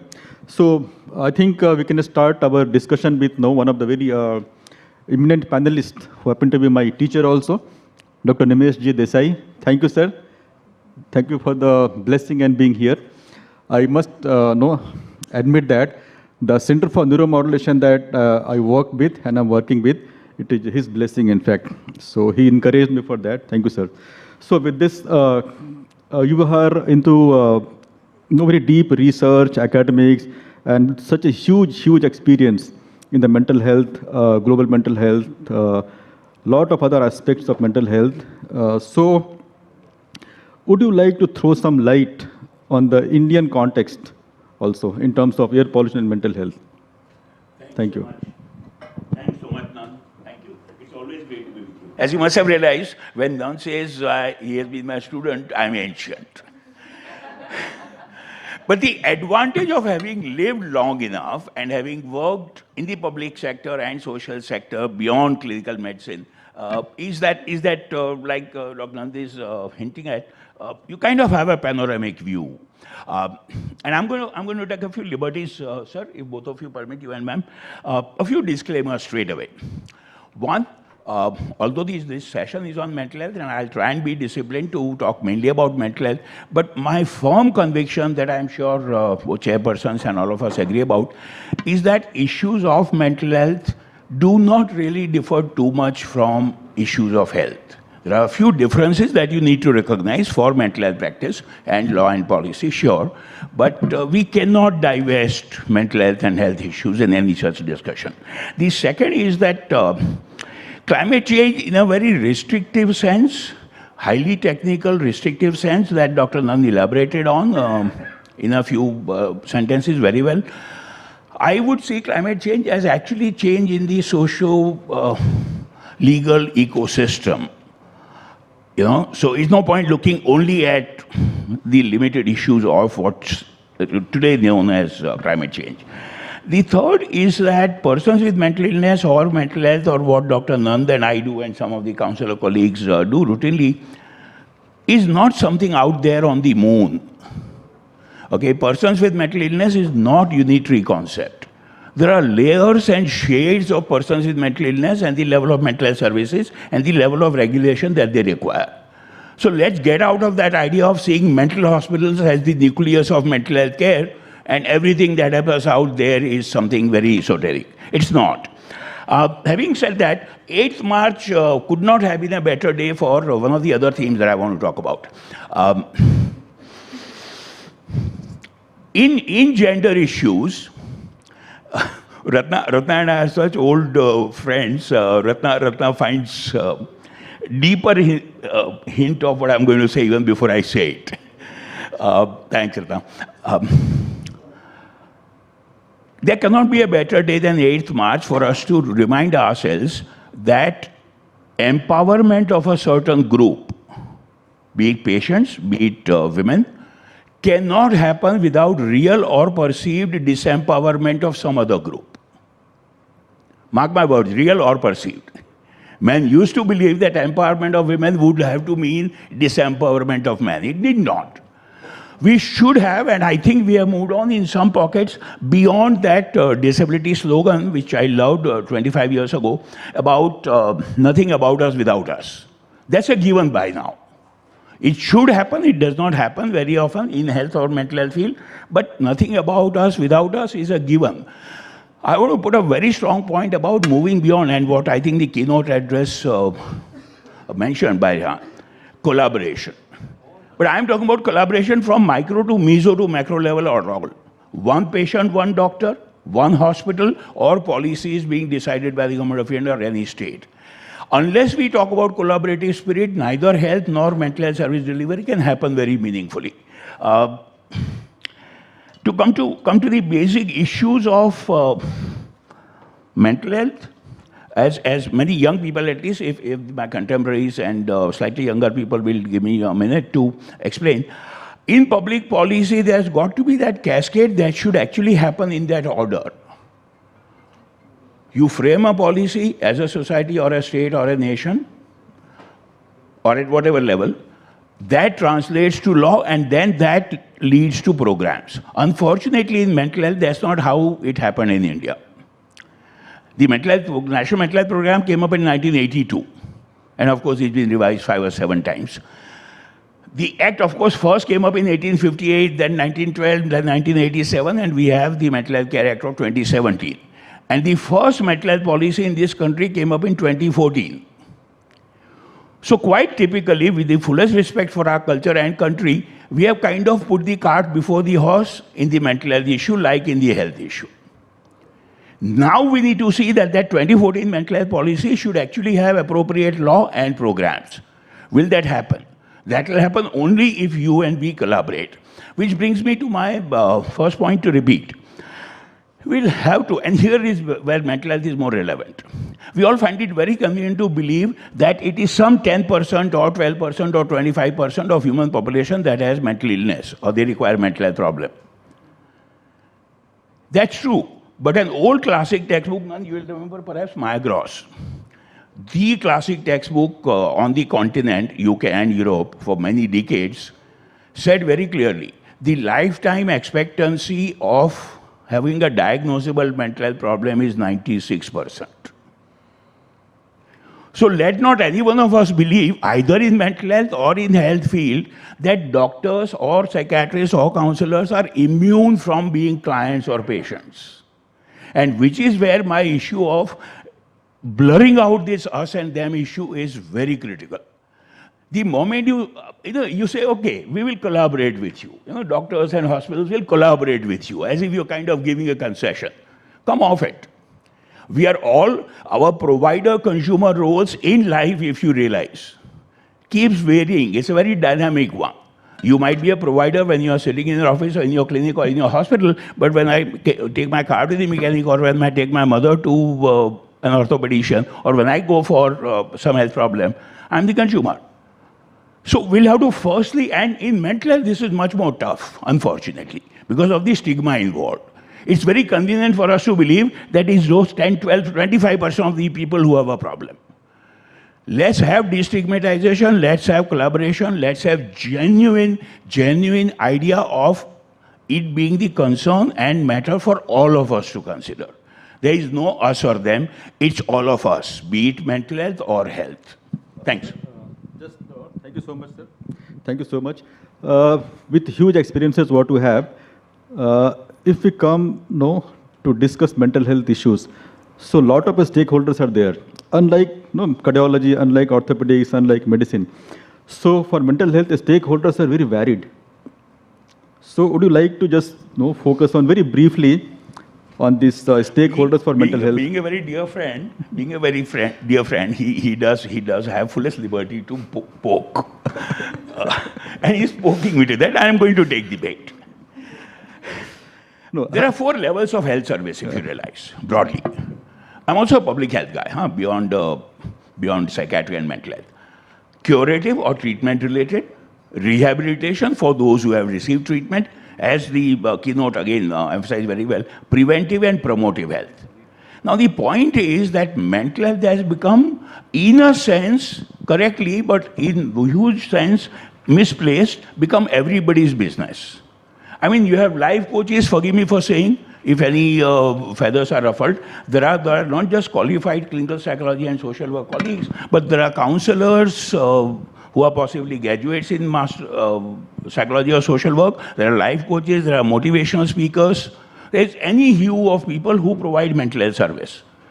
I or my colleagues, and we have discussed this a lot in the Indian Psychiatric Society, we do not have an issue with that at all, as far as we are talking about preventive and promotive mental health. Preventive and promotive mental health of the society will require everybody to be involved. But also please recognize that the science and art mixed of clinical psychiatry, clinical mental health needs to be really delineated to be dealt with by qualified professionals. And this perhaps we are missing out on, the world over, and yes. Afro-Asia has the serious problem of mixing up the two. Let me quickly add what Nandi is prompting me to say. National Mental Health Program now has 3 levels of mental health service needs. Diagnosis and management of mental disorders, A, mental distress or psychological symptoms, and mental wellness, psychological wellness. So the psychological wellness issues, distress issues, sure be dealt with by everybody. And for the core mental health diagnosis and treatment, there needs to be collaboration, there needs to be opening up of boundaries, but the science of it should not be lost. Thank you, sir. Thank you very much. In fact, very well said, sir. For preventive mental health care, we all are needed, all our stakeholders.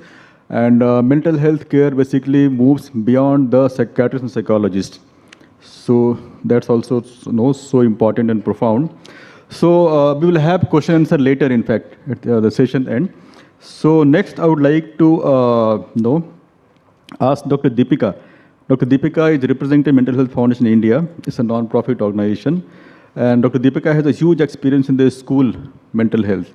And she's a school counselor for so many schools also. So, Dr. Deepika, how can schools and colleges create an environment that actively support mental well-being and foster the empathy among the students? Thank you. The forum began with very intriguing conversations, and I'm glad to be a part of it. As far as schools and colleges and their environment towards mental well-being is concerned, I would just like to say that we need more relatable, realistic conversations. We need more meaning-driven conversations than motive-driven conversations. Mental health is not a checklist. This is done, this is not done. That's not how you deal with it. There's a class going on for something which deals with mental health. You've categorized it. You've categorized it in black and white, which is not what works with mental health, especially in the school and college segment, where we have budding brains coming to us with something which we may not have dealt with, we may not have felt it, but they are feeling it, they want to deal with it, and yes, they will have their pros and cons as per their personality and upbringing and environment to deal with it. So those individual differences, environmental differences, mental threshold differences have to be taken into account when you speak about mental well-being in that segment. I would say that, sir. Okay. So that's fine. Deepika, what role do the... thank you, Dr. Deepika. What role the parents, the teachers, and the peers play in shaping a young person's emotional resilience, and how can they be better equipped to provide the support? I feel first to provide any support or assistance on emotional resilience, we need to understand these two terms, emotions and resilience. Resilience is not silence. If you suppress your emotions and don't express them, that's not resilience. Because people usually feel that, oh, he did not voice up because I told him not to, so he's resilient to take it in. But what is he or she taking in? And how is it affecting that person? Did we think on that? Emotions are supposed to be channelized and not controlled. So for channelizing them, as parents, you need to have open conversations with your kids regarding whatever bothers them, whatever they face in their school, college, with their peers, with interactions that you may not have had, but they do have it, and they need an unbiased container to vent out. As a parent, we can always switch. When we want to be a professional, we switch. We want to be a parent, we switch. Let's be an unbiased container to our children and switch and listen to them. There's no more a scarier feeling than feeling unheard. A lot of issues I get is by the sheer feeling of not being heard at home, not being heard at school. Time नहीं है सुनने का, शायद intent नहीं है सुनने की, शायद इंटेंट है, वक्त है, तो रास्ता नहीं पता। तो जानना ये ज़रूरी है कि आप अपने आप को कितना जानते हैं as an educator, as a parent, और तब आप किसी और के इमोशंस को, उसकी रेजिलियंस को, उसके बैरियर्स को, उसके माइंडसेट को, उसकी होप को तब समझ पाएंगे, उसे तब कल्टीवेट कर पाएंगे उसके बेस्ट वर्जन तक। Thank you, Dr. Deepika. So very, very well said. No, mental health is in dimension, not in black and white. And usually we go by that black and white mindset. You are mentally ill or you are mentally healthy. It's not like that. It's a dimension. And of course, resilience is a very big thing, in fact. And most of us, perhaps, we need. It's a dynamic, so we need it. Thank you, Dr. Deepika. So now we have Dr. Yutaro Setuwa. He's a very distinguished public health professional and from WHO.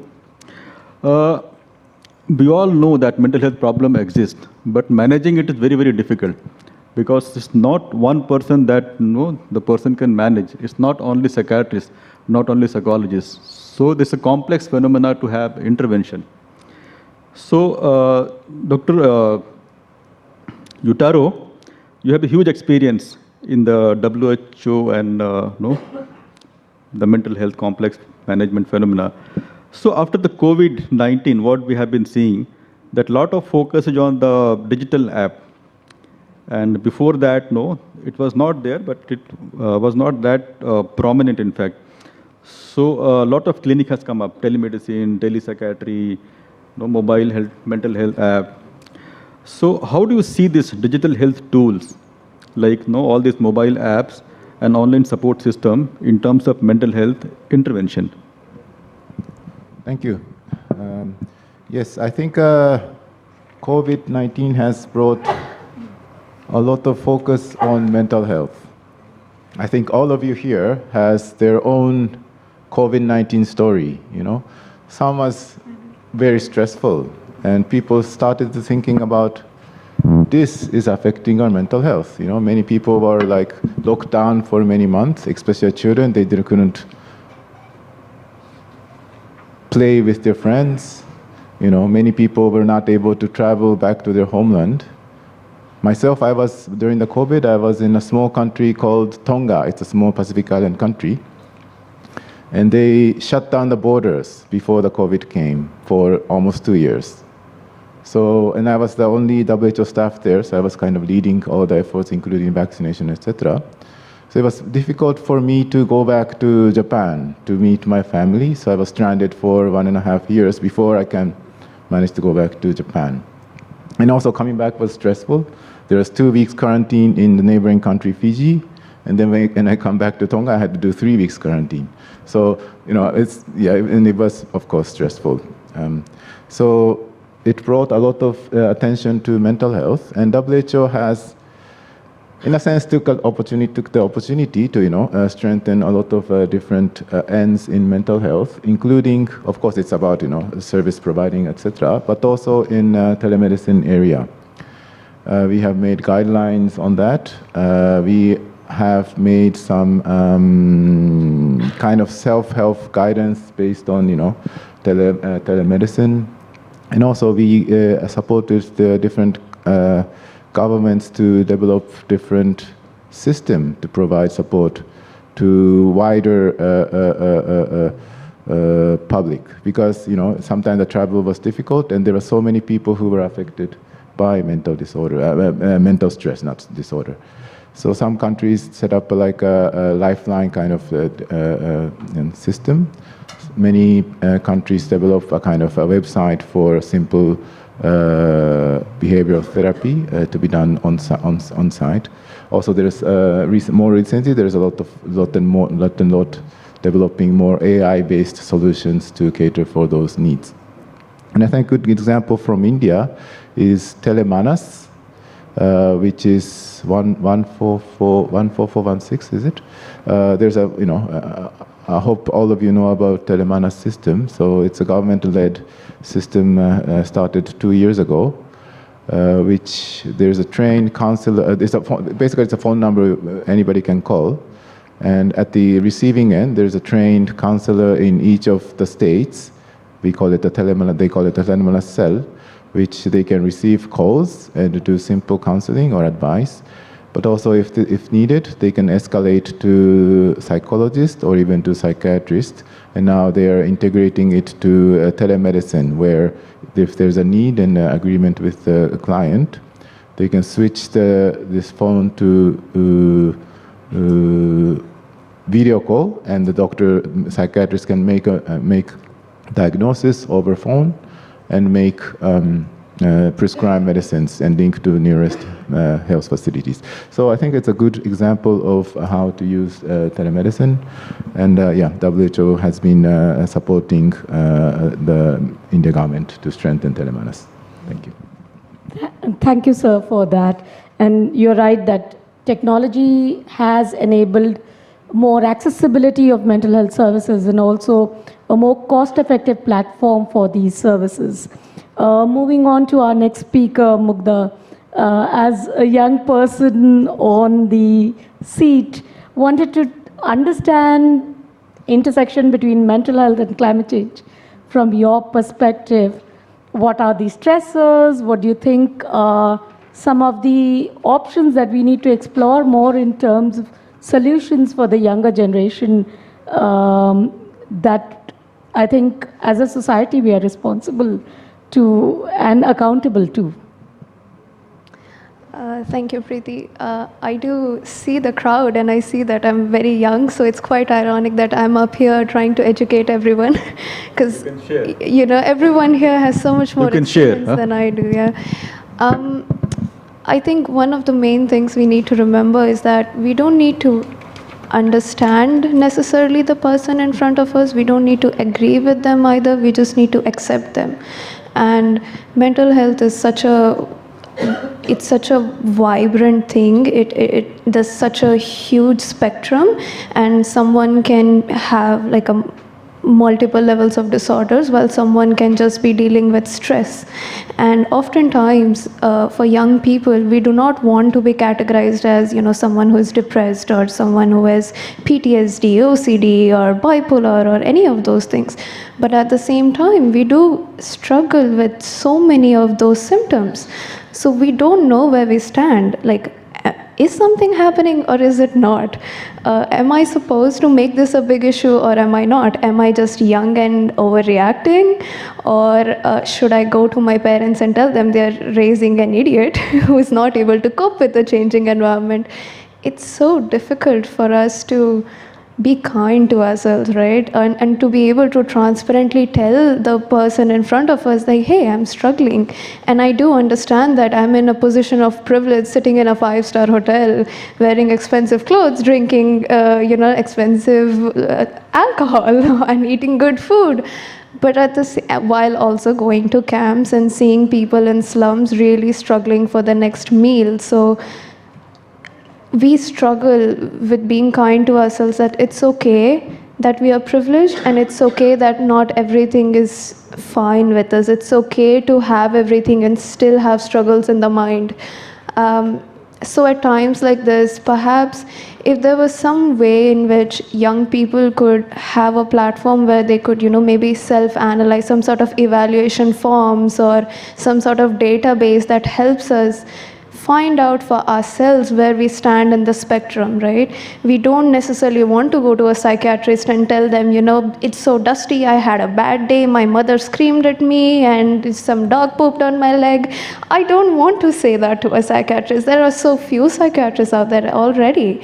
At the same time, I don't want to dismiss my emotions the way, Dr. Deepika was saying. We are taught, especially for growing middle class families, we are taught if you are able to endure your emotions, you're resilient. Like our parents pat our backs like, oh, you went through a very tough family event, good job, you made us proud. And I'm here moping in the corner, telling my sister, I'm so sad, but my dad is proud, so I guess it's okay, right? So if there was some online platform where we could go to and find people like ourselves, maybe in an anonymous way, maybe in a safe way, where we could share our emotions, where we could talk to our peers or people like ourselves on a forum and understand what is it that we are dealing with, because we are stuck in a generation where digital, all social media and everything, we've grown up with it, so this is our normal. But for your generation, it's something new, something you have to catch up with. So when we say, there are so many social media platforms and there are so many filters and I'm not getting enough likes, it's fairly understandable for you to question us, like, what sort of problem is this that you're dealing with? What the hell? People are dying out there. It's understandable, but these are real problems that unfortunately we face. This is not a privilege or something extra that we are dealing with. This is a part of our life. A man not being tall, a girl not being fair, or someone not being wealthy. I mean, today's Women's Day, but maybe a bit of focus on the men. I had this very long conversation with my partner where I was trying to be, open and empathetic. I was like, tell me what's wrong, talk to me, it's good to let out your emotions. And they did that. But then the next moment they were like, do you think I'm weak? Do you think I'm not the rock that you thought I was? I was like, no, you're very strong, it's okay. And the fact that men have to even ask that questions to themselves, right? Like, am I weak because I have emotions? Am I not as reliant anymore because someone can see that I'm struggling? Like, these are some things that we really need help with. Very first world problems, but very real problems as well, yeah. Thanks, Mugdha. And I think I wouldn't say resonate, I would say understand, or more importantly, I think I hear you and I see you. It is a different world because things have changed so fast. And I think there is a more clearer bifurcation between experiences of younger people who have grown up in an environment where technology was very soon accessible to that, and advantages of technology are being talked about. But I think the other generation does not see how to use technology better and sees it as a fearsome thing. I also, I think, appreciate the candidness with which you're talking about being kind to ourselves. I hope more people listen to you on that. And I think moving on from that conversation to Mr. Narendra, who is the ED for Alzheimer's and Related Disorders Society India. I think, again, another group that doesn't get talked about enough is the growing elderly population within India. And I wanted to therefore understand your take on how climate and mental health is impacting this group. And again, what do you think are ways in which we as a society can contribute as a solution to them? Thank you, Preeti ji, and also the August panel, and thanks Ratna ji for inviting me for this very interesting forum. Well, I would start with what we do, like us as a society. I would term it as more of a community self-help group or a patient self-help group, where we run two types of services. One is primary level, another one is at secondary level. When I talk about primary level, it is more towards the soft activities like running a helpline, so that becomes the first entry point activity. And then we move on to, say, providing counseling. It can be telecounseling, online counseling, or home counseling if required. Then also enabling referrals, and then creating awareness. Now I would stop here and then just make it contextual. See, when we talk about climate change, we have to see it at both levels, short term and long term. The short term things are the immediate effects, like if a flood comes, or maybe some heat wave affects us, or maybe if there is a drought, or these are all manifestations of climate change. But how does it affect people who are vulnerable? So vulnerable, I mean essentially like children, starting from the whole social fabric. Children are there, then you categorize disabled, any form of disability makes it very difficult for them, because everything affects the access part. So second thing comes, who are being prioritized and what are the policies available. If you see, all policies are more bent towards communicable diseases, and I'm talking from the government perspective. So here we need to look at how people are deprived of getting access, immediate access, in terms of emergencies induced by these climate changes. Elderly, first of all, like all of you know that even when COVID vaccination came, yeah, that was the first time when I felt like the population for whom I work was given priority. After the frontline workers, the second top most people were the vulnerable people who were vaccinated at a rapid pace. So that was a very positive thing. But apart from that, if you see during hospitalization and other things, access to hospitals for elderly was not possible at all. So that was one time where we faced a lot of things. So here I would go with Dr. Yutaro, like he was more suggesting, like he was advocating for that telemanas thing. Telemanas is a very good example where access can be enabled, but it is at a very nascent stage and it is still evolving. And we have all these tired system, what you call health seeking places, like you have primary health centers and CHCs, and also these now renamed as Arogya Mandir, a health and wellness center. So, which needs to be properly equipped access to this telemanas, because specialists are not existing.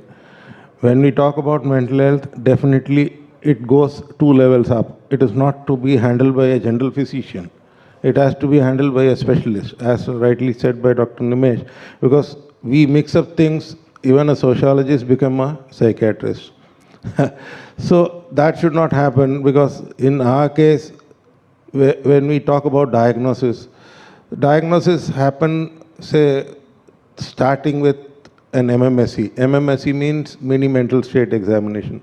Then now who has to handle the MMSE? We say that it can be handled by a psychosocial worker or somebody. But in reality, if you see at that sub-center level, or maybe this Arogya Mandir Health Wellness Center level, we don't find such kind of a talent. So in that case, then somebody will come and do this evaluation. But whoever does the evaluation, but the interpretation has to be given to the experts. So that has been our experience. So we advocate for that.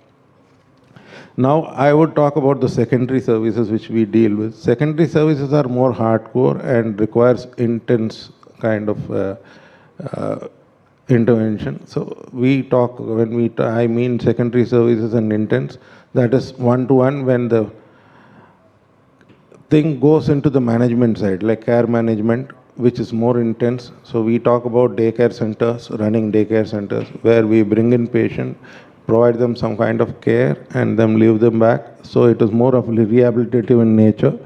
So I would add what Dr. Nimesh was telling about 3 things, or maybe 4 things about curative and then promotive and preventive. I would also add rehabilitative thing to that.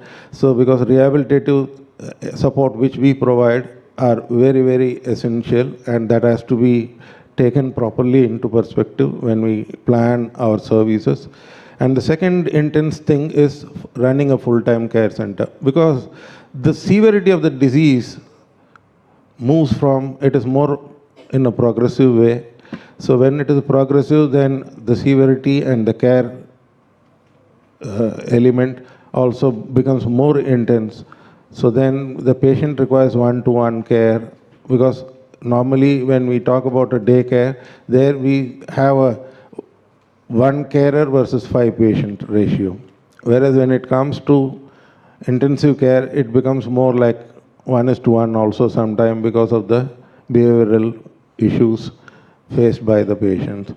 And the third thing is essentially training. There is a big lack of trained manpower, and especially anybody cannot come and take up to dementia care. Dementia is a very specialized thing, and it is a neurodegenerative disease, and we have very few specialists. Like there are a lot of neurologists and psychiatrists who are in action, but then very few specializers are choose to address these concerns, okay, of elderly. So elderly are very, very vulnerable. So what I would suggest is that, yeah, we have a DMHP, that is District Mental Health Plan. A large allocation of money is there, but untouched. Because if you see and go and see the DMHP program and see the provision, you have 86.20 lakhs per district available. And this touches the entire spectrum of mental health. But when we ask in the central level at the NHM level, so NHM says that very few proposals come from us, and this luckily is in the format of PPP. that is public-private partnership, where civil societies and experts like us also can participate, like even the agencies or medical pharma companies and others, they can also put their energy and they can also put their expertise and provide support in this. But then how many number of proposals comes to the central government, NHM level? They say very little come from the state, and this money largely goes unutilized. And we as NGOs or maybe people, we voice our concern saying, oh, government has no policy or has not made any provision, but there is a large provision available there, but it has been unaccessed because of lack of knowledge and lack of variety of programs. Like we run a small program called Kerala State Initiative on Dementia. So this Kerala State Initiative on Dementia very basically talks about three things. One is basically provide SOPs for running. SOPs means a standard operating procedure for, because what is the biggest problem we face is diagnosis. When I talk about diagnosis, then we should have some memory clinics set up at primary level or maybe at the sub-center level. For this, what is the guideline? So we have made a guideline and got it vetted by NIMANS and others, and then this has been mainstreamed. So this is one thing. And the second thing is how to run a daycare center, because we cannot be Krishan Kannaiya or omnipresent everywhere. We need all these existing setups to take charge of such kind of eventualities. So in that case, then we want all these centers to be equipped. So we are taking up that kind of initiative. And these three things are being run by Kerala State Initiative. We run the first Narendraji, yeah, full-time care center. Just I'm finishing. Full-time care center in Kerala. This is one of its kind. And we also run a daycare. These are all pilot models where the best practices needs to be consolidated and outreach and then mainstream. So thank you. Thank you, Narendraji. Thank you so much for focusing on. Thank you so much for long-term, short-term climate changes effect. Then, of course, population, those are vulnerable. They need to be addressed. Telemedicine, you are right. They have a lot of psychologists, but psychiatrists are not there or not linked with the services at this point of time. Maybe later, perhaps we can think, a government can think of that. Dementia care, any chronic illness care is so important. And you have rightly pointed out, policy seems to be there. May not be adequate, but we need to be aware of those policy. So thank you so much for that. And you're very right that no, the expertise, anyone can't be expertise. They can't be expert, like MMSC example you have given. So when we talk about mental health, everyone is expert, from Instagram to Facebook to... Could you say something there to this group? I really have often wondered and discussed with friends like Ratna. Oh, sorry. You know, in cardiac surgery or neurosurgery or any such high-tech specialty, also there is a huge role for patients, family members, dialogue, collaboration. But would any activist, any patient's person, any person dare to enter the OT and start doing surgery? No, they won't. Somehow, allow me to say this, somehow psychiatry and mental health seems to be, like Nandan and I are saying, anybody's business. Sure, preventive and mental health, everybody must be doing. But leave the technical aspect to the qualified persons. That thin line is very crucial. Sorry. So we need to understand the technical aspect, no, what sir has pointed out. So we would like to wind up the session, then question answer. So just to sum up, no, Professor Desai has mentioned very nicely, it's very important to understand the mental health and health can't be separated. Each and every thought affects the mind, affects the body, and bodies, any problem affect the mind. So you can't separate it. So when you talk about mental health and general health, we can't separate it. It exists together and it has to go together. And sir also focus on empowerment and empowerment, like somebody makes money, create the problem, make pollution, somebody has to face the music. Of course, we have a lot of policy like National Mental Health Policy, National Suicide Prevention Policy, Mental Health Program. We need to be aware about that so that we can work as per the policy available. And we can focus in some particular area where we want to focus. Then it's very important to understand that what he has mentioned, 96% of the 96% of people, they may have no illness at some point of time. That simply means that mental health is so crucial. Anyone can be affected by mental illness. So if you have a mental health, then we are prone to have mental illness also. So that's important, that what he has pointed out. Then Dr. Deepika has said very beautifully, it's not in black and white, it's a dimension. So mental health is not yes or no.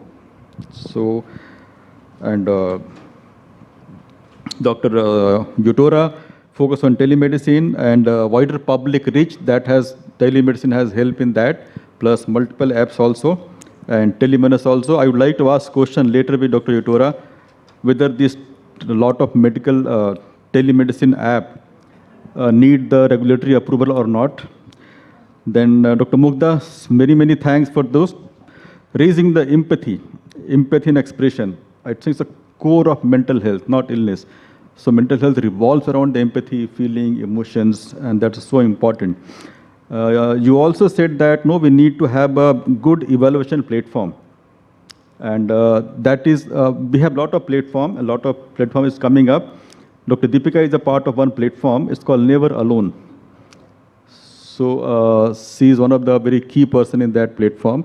And that platform helps in assessment, evaluation, and also post-evaluation services. So Narendra, you have already mentioned. So with this, I would like to hand over the mic to co-chair to have a question and answer session. So I and Ratna would like to call host and organizer privilege and ask the first two questions, if we may. So this is a patient conference, and there are lots of patient advocates in the room, and I think that a lot of us get questions from newly diagnosed patients, especially with rare diseases, chronic diseases, serious life-threatening diseases.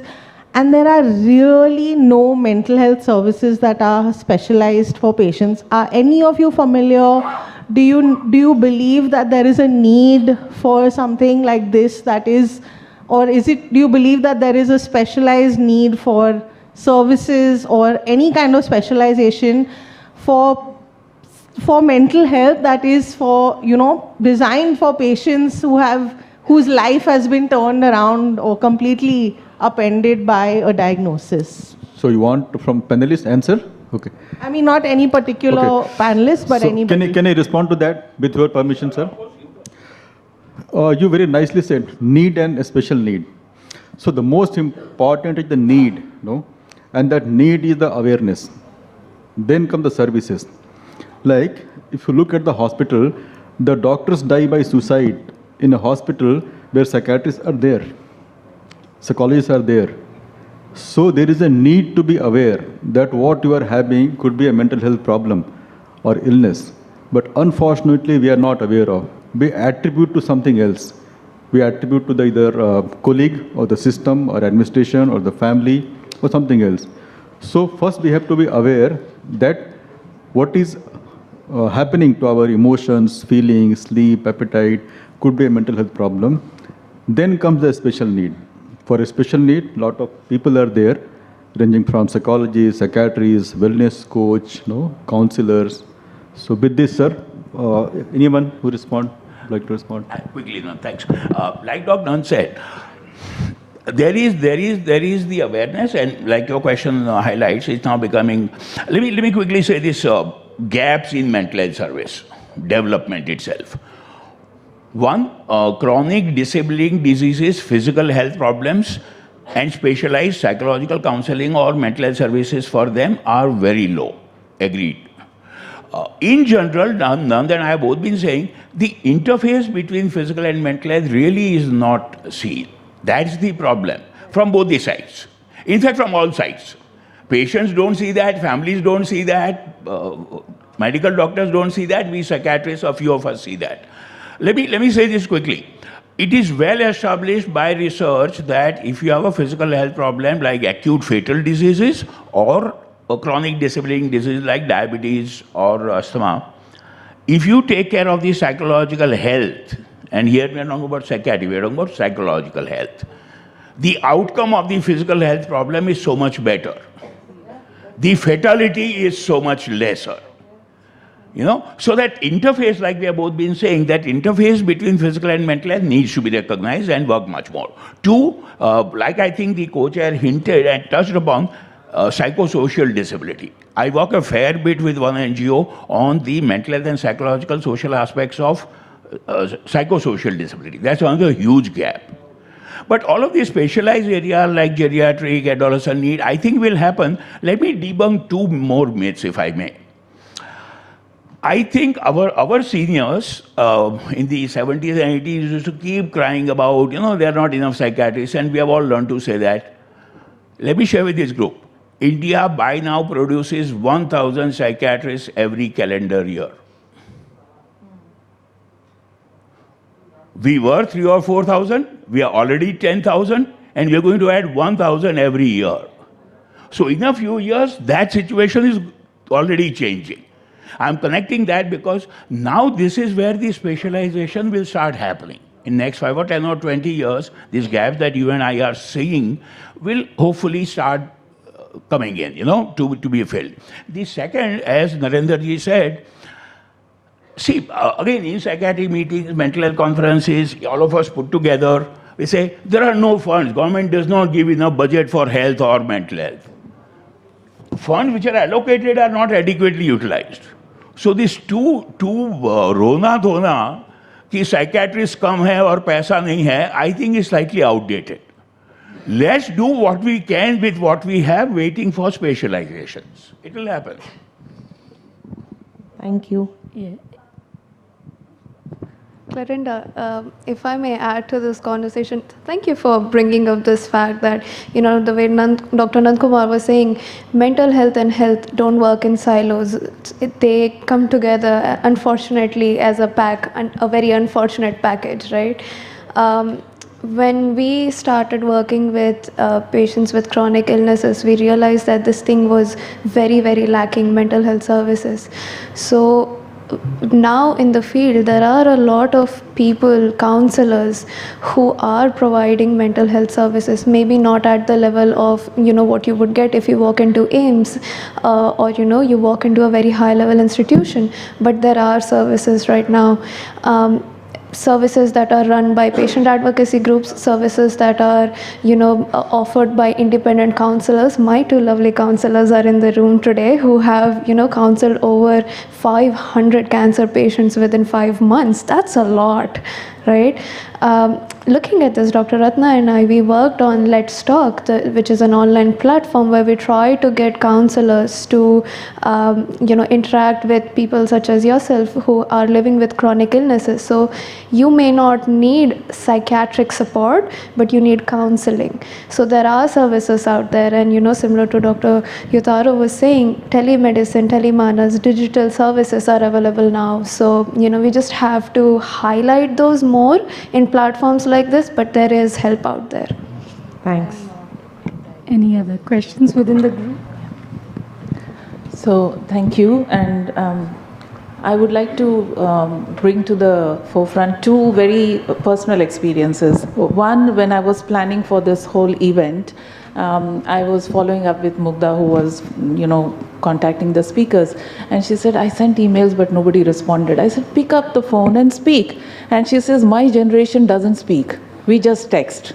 So there is a huge communication gap. That human connect has gone missing because of digitalization.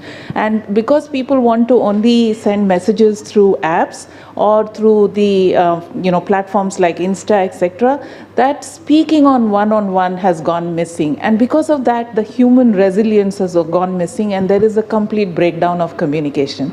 And that is one. So I think our generation was more open to talking to people. The younger generation doesn't talk. And that is why they bottle up emotions, and they have these sudden outbursts when they cannot tolerate it anymore. The second is about mindfulness and about empathy and the ability to help people even if you do not know them. Very recently, I was in a conference in Kigali, Rwanda, and when we were coming back, we had a very young youth advocate who is a type 1 diabetic with epilepsy. She is a known epileptic on treatment. The whole excitement of the conference, the anxiety, the sleeplessness, etc., triggered epileptic attacks on the way back on the plane. And everyone ran. The instant reaction is go as far away from the person as possible, not help the person. Why? Why as human beings do we run away from a situation where we are supposed to help people? So I had to break journey because there was nobody who could stay. She was unconscious. She had 3 fits, one after the other as cluster attacks.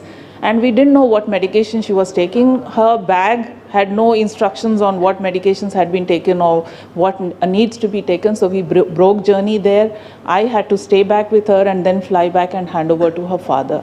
And this entire experience, I found nobody. We had 12 people on the plane from India. Nobody contacted me. Why is this human disconnect happening, and what can we do to make it, more humanized? People connecting with each other, people helping to support each other. Any thoughts on that? I will give a chance to other panelists to respond to Ratna's comment about lack of communication within young people and lack of empathy among more human beings. Yes, I would like to add some points to what Ratna ma'am has just put up to the forum. This human disconnect is out of their personal experiences and out of their personal intent of not finding themselves capable enough or empathetic enough to take that one step towards the problem, because they've been doing it personally in their own life. When they had an issue, probably it was easy for them to put it on somebody else and take a back, right? So, as in when you practice this kind of a mental loop, it becomes your habit, then it becomes your behavior in any given situation. So, a lot of people today, when you ask them later, when even I had similar experiences, so I walk up to them and say, why did you not offer help? Like, my help wouldn't have mattered. By the time I wanted, somebody helped. It's like, why did you not take the first step? Like, I don't think I make a difference. I was like, why? Like, I've always been told I was not enough. So they have it in their mind that I'm not enough, so I can't do any good. So better everybody else take it. Even if they want to, they won't. First thing. Second is, the want is missing. And people who have the want don't have the courage and the confidence. So it doesn't come out in the behavior. I'm going to go out on a limb and say something about this medium of communication. Okay, Ratna is younger to me, mashallah, right? I just talking to this young lady and we're having a wonderful chat. I do believe that there is this serious problem about the previous generation almost always judging the next generation for whatever they do or medium that they use. I do sincerely believe, with cautions, please be sure, social media that we elders malign so much, social media is the social support available for young people today. And let's not malign that. Let's channelize that positively, constructively. Let's see if we can reduce or eliminate the negative effects of social media, the abuse, a whole lot of things that happens. But we'll have to move with the time. I mean, from inland letters and telegrams, right?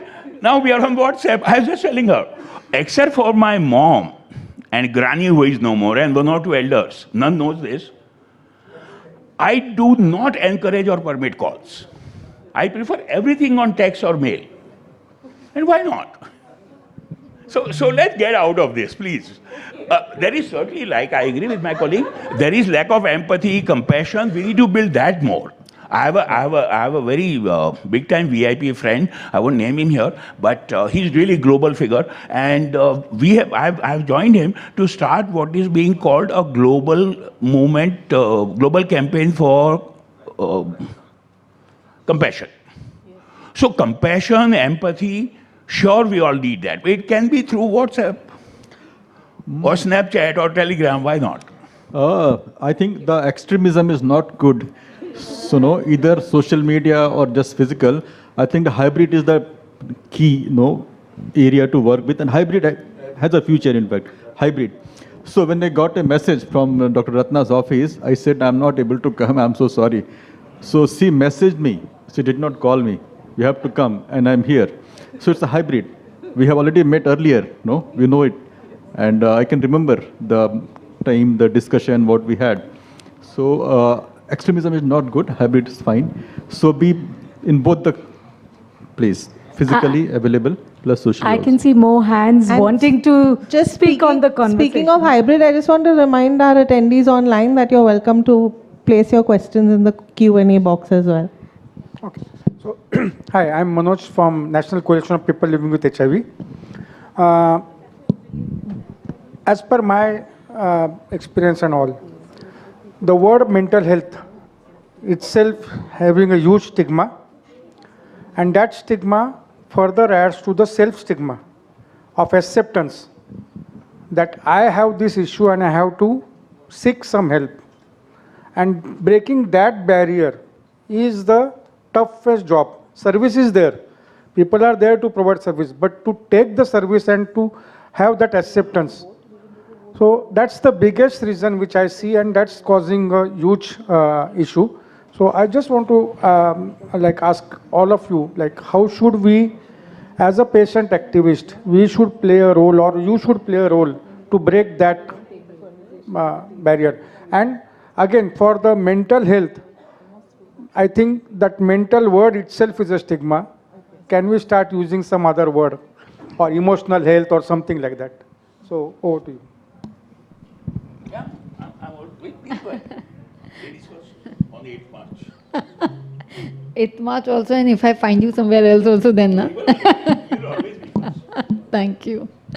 So adding some points to Sir's question, you name it mental health, you name it psychological health, you name it emotional health, you name it mindfulness, all it takes is courage. Courage to tell yourself in the mirror, yes, I have an issue. Like I have an issue with a boss, I have an issue with a wife, I have an issue with myself. When we go out in public, when we go out on forums, social forums, and say, I had a bad day, I had a breakup, I don't have a good friend, I just got betrayed, somebody cheated on me. How often we as a person say, listen, I have an issue, I need to see into myself. That's where the gap starts to bridge with anybody, psychiatrist, psychologist, young forums of speech, let's talk. So she said, let's talk. So talk begins with yourself first and the other later. If I can talk to myself and say I need help, I will find a way to get the help.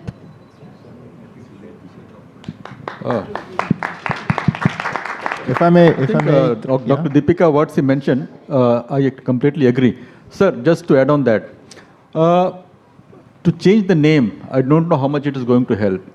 There is no much difference between the Viklang and Divyang recently. But we can change the perception, what she is trying to convey. Thank you. Yeah, I think, yes, we need to change the perception. We need to fight the stigma. And WHO has been doing a lot on this area. And we know that it takes time, but we also know that it can happen. I think in many countries, like even for Japan, 30 years back, there's so much stigma against mental health. But now more and more people are willing to talk about their own mental health. More and more people are willing to receive the service. So I think a lot of awareness raising can happen and be able to change people's perception about mental health. And also COVID already changed a lot of perception, as I mentioned. For example, in New Zealand, there was so strong stigma, but one campaign changed a lot. They had a campaign using the champions, in New Zealand. Rugby is the cricket in New Zealand. They have the All Blacks team, and they did a very successful campaign utilizing the ex-All Blacks captain.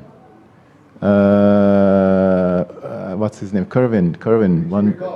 No, it's like Carvin, I think. And he talked about his experience while he was an All Blacks captain. He was suffering from depression, and he did one mistake, and he blamed himself about so much about that. And he thought the New Zealand government make a commercial out of that, and that make people's perception change that even a strong All Blacks captain can suffer from depression, and there's a treatment available so that he can recover. And later, he actually became a head coach for Japan, and Japan is, since then, Japan's rugby team is also doing well. A little bit about this regulation about the telemedicine. I think it's a new thing we need to think about, and WHO has been starting. Just like the medicines, there's a good medicine and bad medicine, and there needs to be some regulation. And I think there's so many, we're coming to the point that there's so many things out there which could be beneficial, but some could be harmful. So we need to do a proper trial and make sure that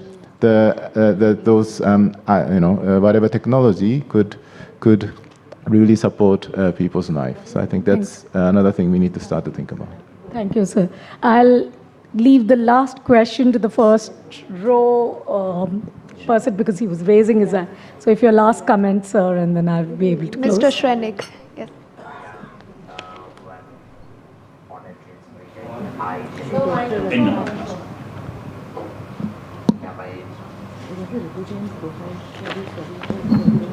Well, I don't have a question, but I would like to add few stuff.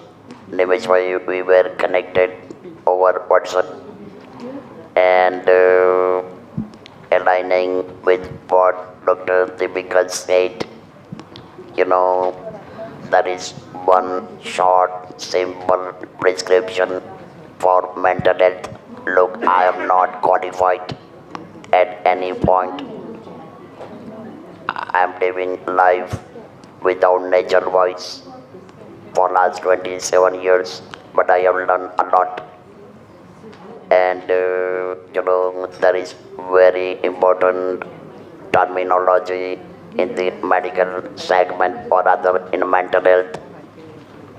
That is SDML, short-term memory loss. I would like, again, I am not qualified, I would like to give short, simple, and free prescription, that is LDSML,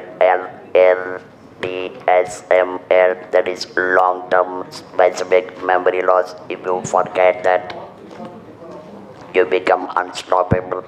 I am 73 now, and as Dr. Deepika said, you need to have a courage, you need to have a confidence, and once you have that, you can touch the horizon. Thank you. Thank you, sir, for your comments. And for me... Thank you, sir.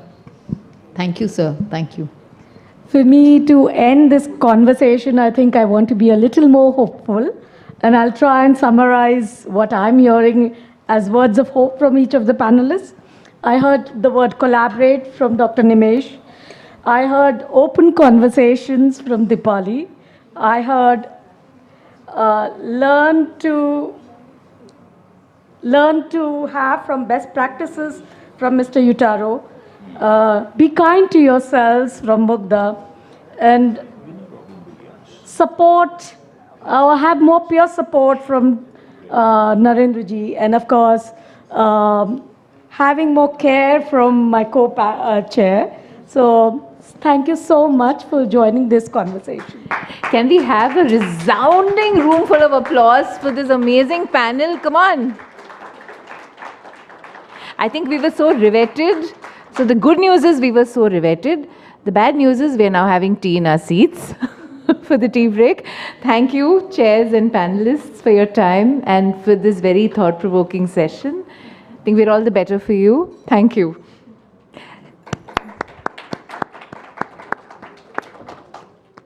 Yeah. All right, so I'm going to take the liberty to start the session. I'm inviting our chairs to the stage. I think this session is going to be interesting because we have a double whammy of Dr. Ratnas, but let's call the first one Dr. Ratna Devi, our first chair for the session. Please come on stage. Ritu Jain. If you're here, please come on stage. Welcome. I'm going to quickly introduce our chairs and then leave the session in their able hands. Dr. Ratna Devi, of course, we all know her, but I'm still, going to read her introduction. She is a distinguished public health leader. She's a patient advocate and she's a policy expert with a strong track record of, driving patient-centered, patient-driven healthcare initiatives globally. She serves as the director of the Patient Academy for Innovation and Research, which is PAIR, and she's also the CEO of DakshamA Health, where she leads efforts to enhance patient engagement, healthcare access, and policy advocacy. As a chair of the International Alliance of Patient Organizations, the IAPO, and she's also an active member of the NCD Alliance, Dr. Devi plays a pivotal role in shaping global health policies, ensuring that patient voices are integrated into healthcare decision-making.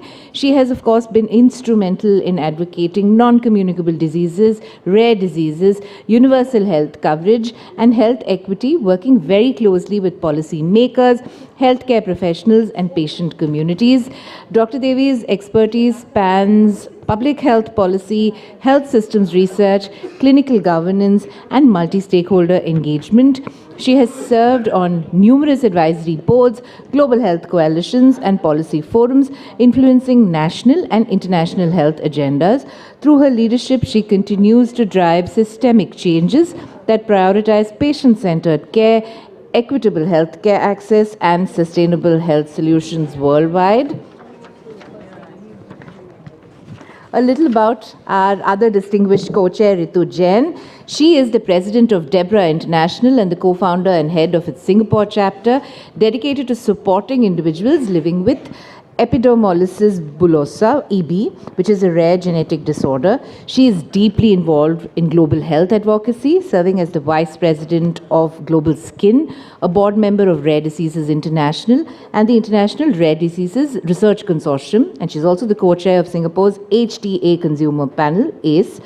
Her work focuses on advocacy and capacity building to promote health equity and improve access to care for rare disease patients and caregivers, particularly in the Global South. Beyond her advocacy, Ritu is an academic with concurrent appointments at the School of Humanities and, of course, the Lee Kong Chian School of Medicine at Nanyang Technological University. A sociolinguist by training, her rare research spans two key areas, which is language policy and intergenerational language transmission, as well as health equity and access barriers faced by marginalized populations, including those living with HIV and other stigmatized conditions. So this is our distinguished chairs for today. Very welcome. And Clarinda, could you call out to our panelists? Yes, inviting our stellar set of panelists to join them on the podium. Dr. Lokesh Agarwal, Dr. Ratna Dua Puri, Dr. Rahul UR, Shalaka Parab, and Manjeet Singh. Please join them on stage. It's lovely to have you all. I'm very excited about this panel as a rare disease patient myself. I'm looking forward to hear. I have NMOSD. I'm looking neuromyelitis optica spectrum disorder. Since it's rare, a few people have heard about it, but I'm looking forward to hear all you have to share. Hi everyone. It's still morning, so I will say good morning, nearly noon. But it's a huge honor. Thank you so much, Ratna and the PAIR Academy for having me here. It's always lovely to come back home, no matter where you are. I'm still an Indian at heart. So it's a huge honor to be on stage speaking about healthcare on this platform with amazing people I've heard about, and today I get to meet in person. Ratna, of course, is a partner in crime and driver of many of these patient-led initiatives, but really honored to meet the other illustrious Ratna, as was Shalaka and our other panelist, Dr. Lokesh Agarwal. So let's get the ball rolling on rare diseases. Can I ask, how many of you actually know a rare disease patient? Can I have a show of hands? Who knows a rare disease patient? And you don't qualify. You don't qualify there. So 2 of you know rare disease patients. Okay, that's you can see that by the number of people, only 2 hands are going up, and 1 person lives with a rare disease. So who else may be living with a rare disease? Either of you live with a rare disease? No? So 1 person with a rare disease here. And we have Manjeet here.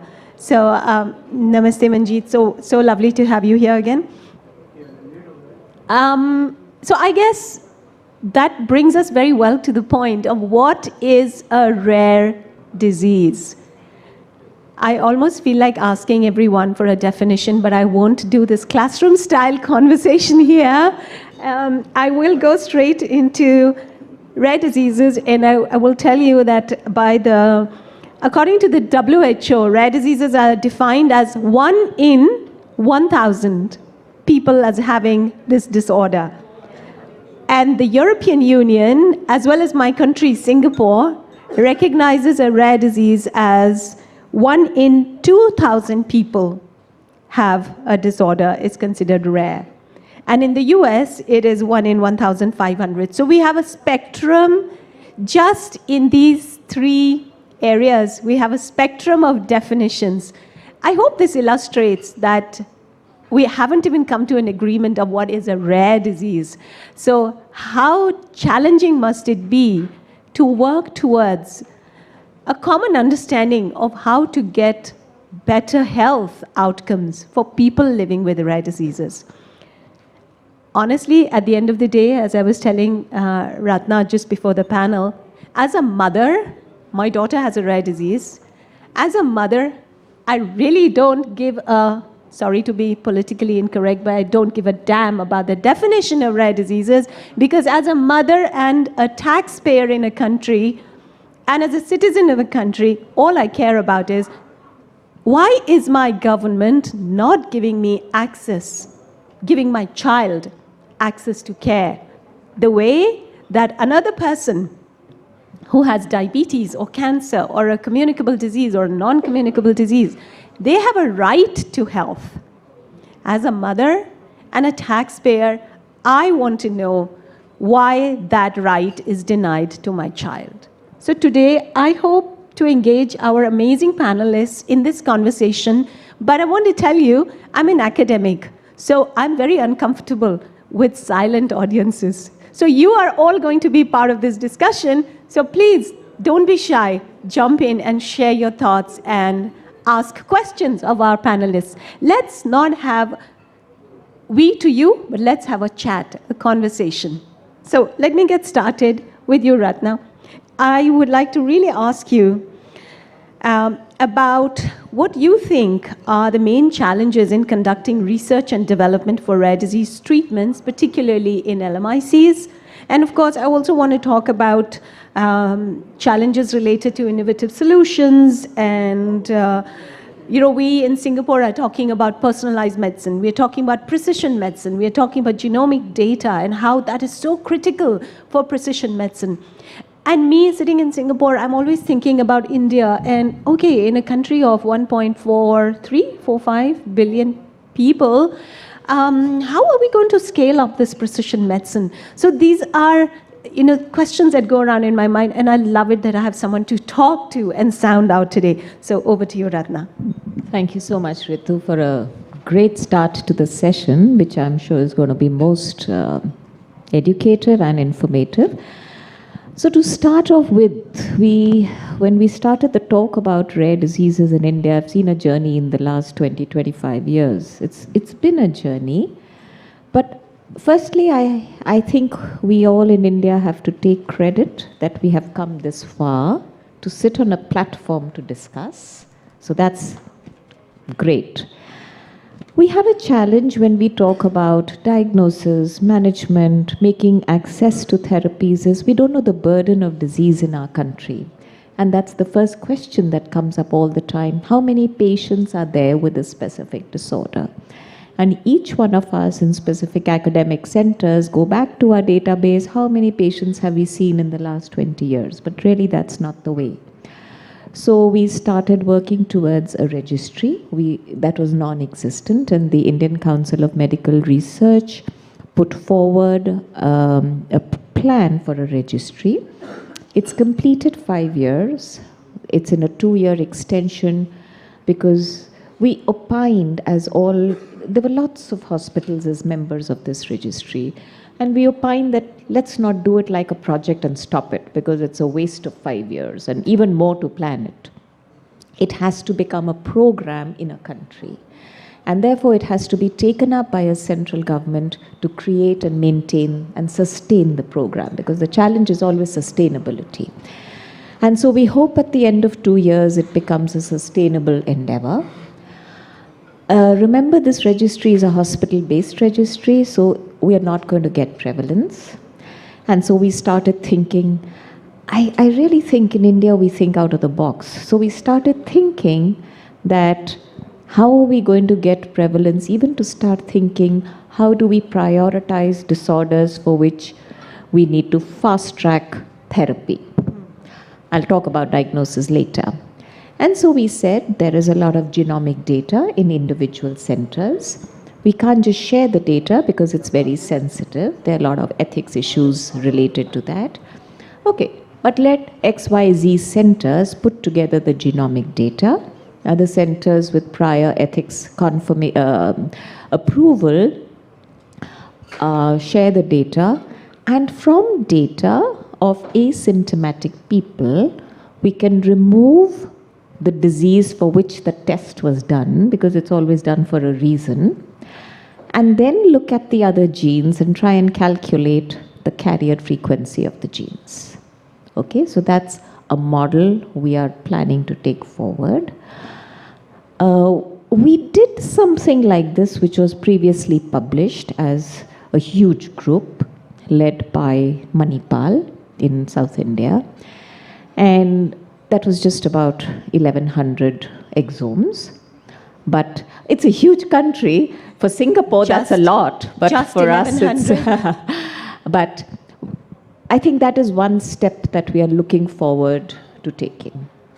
Now, once we have some idea that which are the 4 disorders or 5 disorders that are common, and I know that everybody feels that we need to do it for all, just like you said, but it's not possible as a start. You have to lay a foundation, and I always believe that when we lay a foundation, the foundation should be so firm that you can build anything on it. But if your foundation is weak, everything will flop.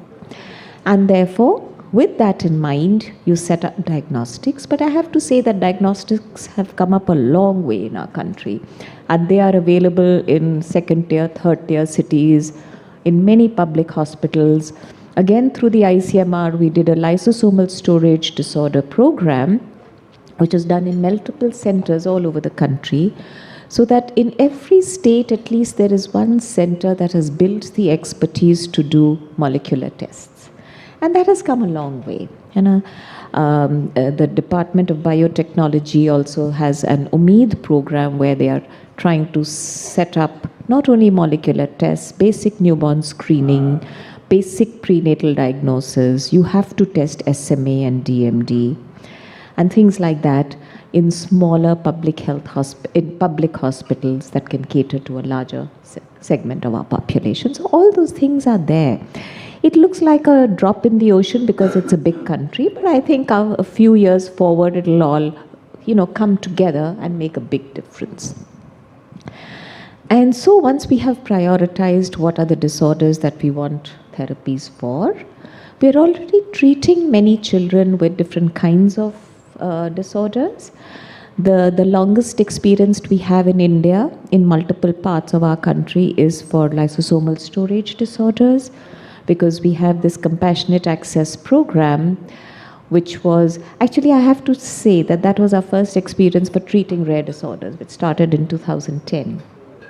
And that platform is amazing because it's not just treating a patient, it's coming and meeting every 6 months to discuss about the patients. Remember, when we started out, we didn't know how to treat them.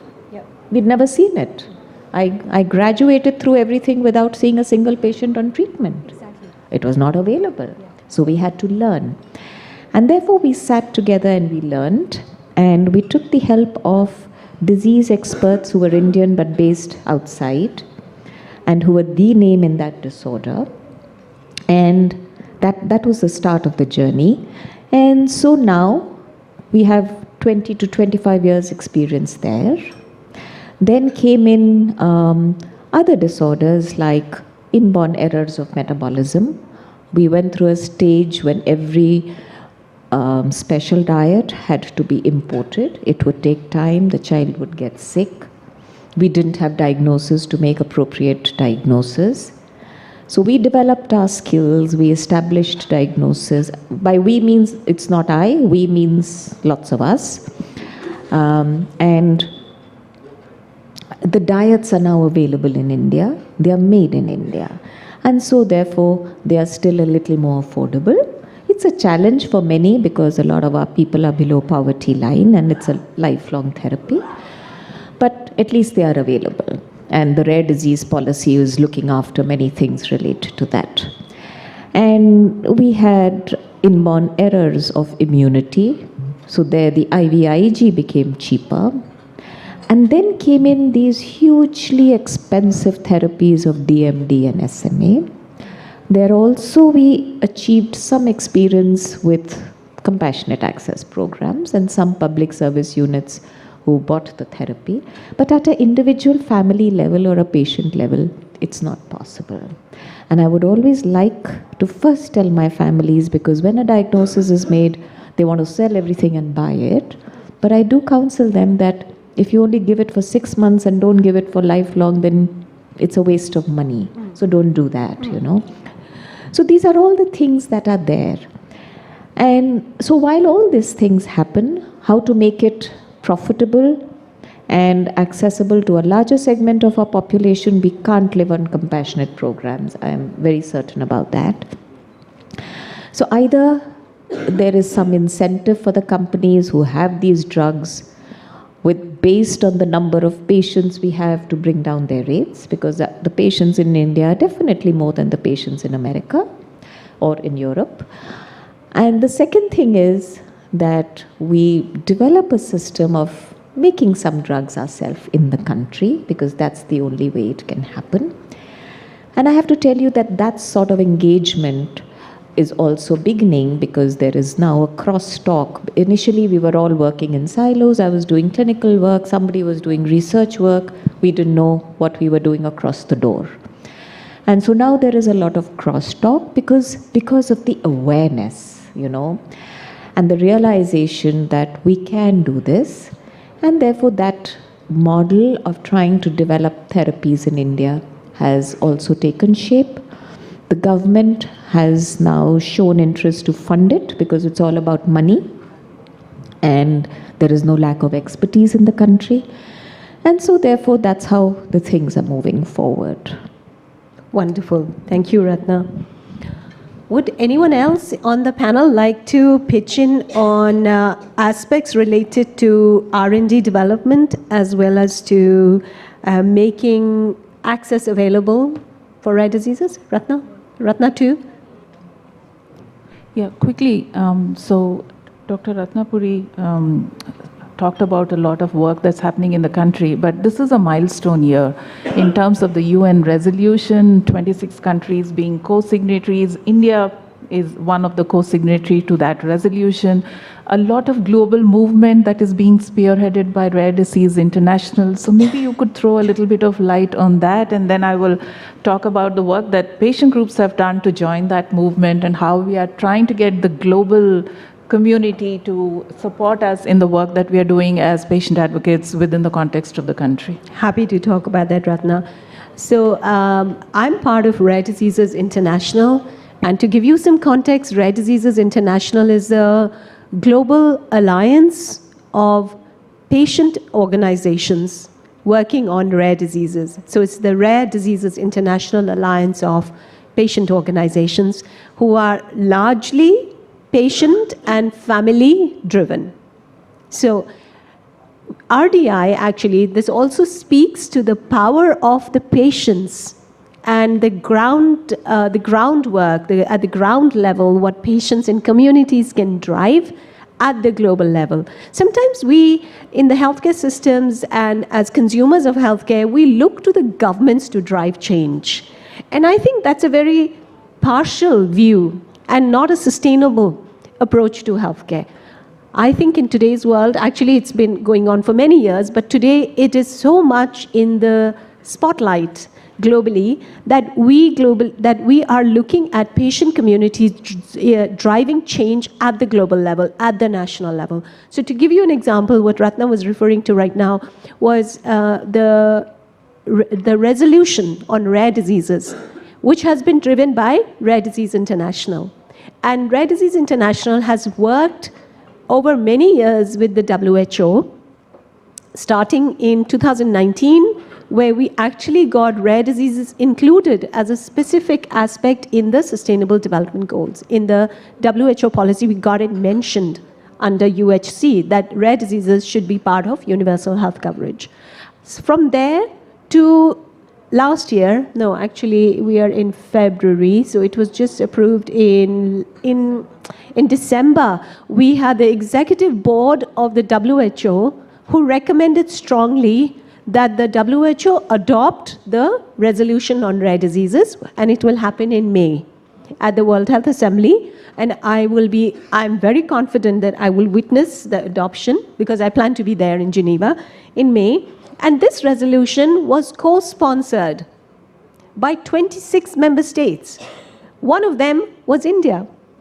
And it was patient leaders like Ratna who emailed, called on, met with health officials from across different sectors and got them with a few other representatives, got the government of India to sponsor this resolution. Now, this is a prime example of a global level shift driven at the ground level. And so this resolution was also on behalf of 224 organizations around the world, and this shows that there is not just patient-driven change, but also an appetite and a willingness to include rare diseases and recognition of rare diseases as a global health priority. So rare diseases is not any longer that little pesky thing you could sweep under the carpet and forget about or dismiss as being too difficult, too challenging, too expensive. But now there is an understanding, number one, rare diseases are not so rare collectively. And number two, there can be innovative ways to address rare diseases, provided there's a political will. And the WHO resolution, I think, illustrates that brilliantly, that it is, and the second thing it illustrates is that it is a part of universal health coverage. You can no longer, under the UHC umbrella, you can no longer ignore rare diseases. So this is a brilliant commitment to improving lives of what we estimate are 300 million people living with rare diseases around the world. Ratna, does that cover your question? Yes, thank you. And this being a milestone year, I mean, a lot of activities built into what is happening now in terms of commitment from both government as well as globally. And we do know that India is a very complex country, and a lot of work that happens for healthcare is decided by states. The national level can give guidelines, they can give financial support, whether it is direct in terms of a policy funding or indirect through NHM, as some diseases are included in the national health policy, but or the national health mission. But ultimately, it's the states and the state level leadership that actually drives commitment towards any diseases. And we have Dr. Lokesh Agrawal with us, who has a brilliant example of how one of our neighboring states, Rajasthan, has taken fantastic initiatives at the state level to be more inclusive for patients with rare diseases. They have something called the Rajasthan Sambal, which they have started very recently. This is also a very unique state which goes above and beyond the amount that is given by the National Health Authority under Ayushman Bharat, 5 lakhs to 25 lakhs, if I'm not mistaken. 50. And therefore, the state has taken the initiative, the state leadership has taken the initiative to not only create their own registries, but also provide support beyond what the national level policy guidelines state. So over to you, Dr. Agrawal, to share some of the initiatives at Rajasthan. Thank you very much, ma'am. Thank you for inviting me. And so Rajasthan government is doing well for rare disease patients. So starting from digital platform for donation, the Ras Sambal Rare Disease Crowdfunding Portal, Government of Rajasthan. So we started with the first in India. Anyone state is doing its own portal, is Rare Disease Crowdfunding Portal Ras Sambal, where the treatment is available. Category 3 diseases is registered. We have 55 registration till now, and around 13 lakh rupees come from these donations. We are trying to much and much for this donations. And the other one is Rare Disease Clinic is there at Jekyll Hospital. Every Thursday we have the Rare Disease Clinic in Jekyll Hospitals. And in our policy now we got the Department of Medical Genetics in Jekyll Hospitals. AIMS Jodhpur is doing well. It is COE, Center of Excellence, and we are trying to become a COE in Jekyll Hospitals also. It is in process. And the initiatives taken by Rajasthan government is most important is Mukhyamantri Bal Sambal Yojana. This is the 5,000 rupees per month scholarship for rare disease patients. The 63 diseases covered in NPRD. These patients got the 5,000 rupees per month. For this, they have to register by SSO ID or eMitra, and then we do some process, and finally they got the 5 monthly rupees. And it is started around 10-20 people are getting the money. And other DVD Nidan Kendra also there in AIMS and this Jekyll Hospital. So Rajasthan government is doing well. And other Bal Sambal Yojana, there is a 50 lakh rupees for treatment is also available. But patient can take only from either a rare disease policy through NPRD or through Rajasthan government. But one thing is there, he should have to the resident of Rajasthan only. This is only for Rajasthan resident. Thank you. Thank you, Lokeshi. I'm just a bit curious, and I'm sure our audience also will have questions later, but if I may ask a question, how do you define this patient? How do you know, what makes a person eligible for this fund? Like, do you have a diagnosis, or is it clinically diagnosed? For this, ma'am, we make a program, there is an SSO ID, government एक portal है, there is a portal. So Social Justice Department is doing this, all managed by Social Justice Department. The patient have to register on the site. So they got the appointment first from their respective CMHO. CMHO checked all the documents, and then they got the appointment from Jekyll Hospital. There we confirm this and give the certificate. And after that, after 1 to 3 days, they start the money every monthly. So does this patient have a clinical diagnosis or a genetic diagnosis? No, they have the confirmed diagnosis. They should have the confirmed diagnosis. Genetic diagnosis. Yeah, genetic diagnosis should be there. So who pays for that genetic diagnosis and how is it done? Actually, patient को पहले हमें दिखाना पड़ेगा. जी. Then we give the investigations and diagnosis, and after that we would got the, because this 5,000 rupees अगर वो treatment नहीं मिल पा रहा, बट फिर भी उसको कुछ चीज़ों में बहुत फ़ायदा कर सकता है. लाइक DMT के पेशेंट को फिजियोथेरेपी की ज़रूरत है, some important vaccination they need, so we can use. And one thing also, Rajasthan government did, the muscular dystrophy patients, they give the free travel in Rajasthan government roadway bus with one attendant. Wow, so progressive. And electric chair also. Amazing. If I can just ask, the cost of the test is covered by who? Exactly. That was the question. Initially patient have to cover. Up to the diagnosis, the patient has to cover, and then they take it forward. We are trying, because the department is making, and we got the machines. So we are trying to give it on PPP mode. So patient get some relief in diagnosis also, but it will take time.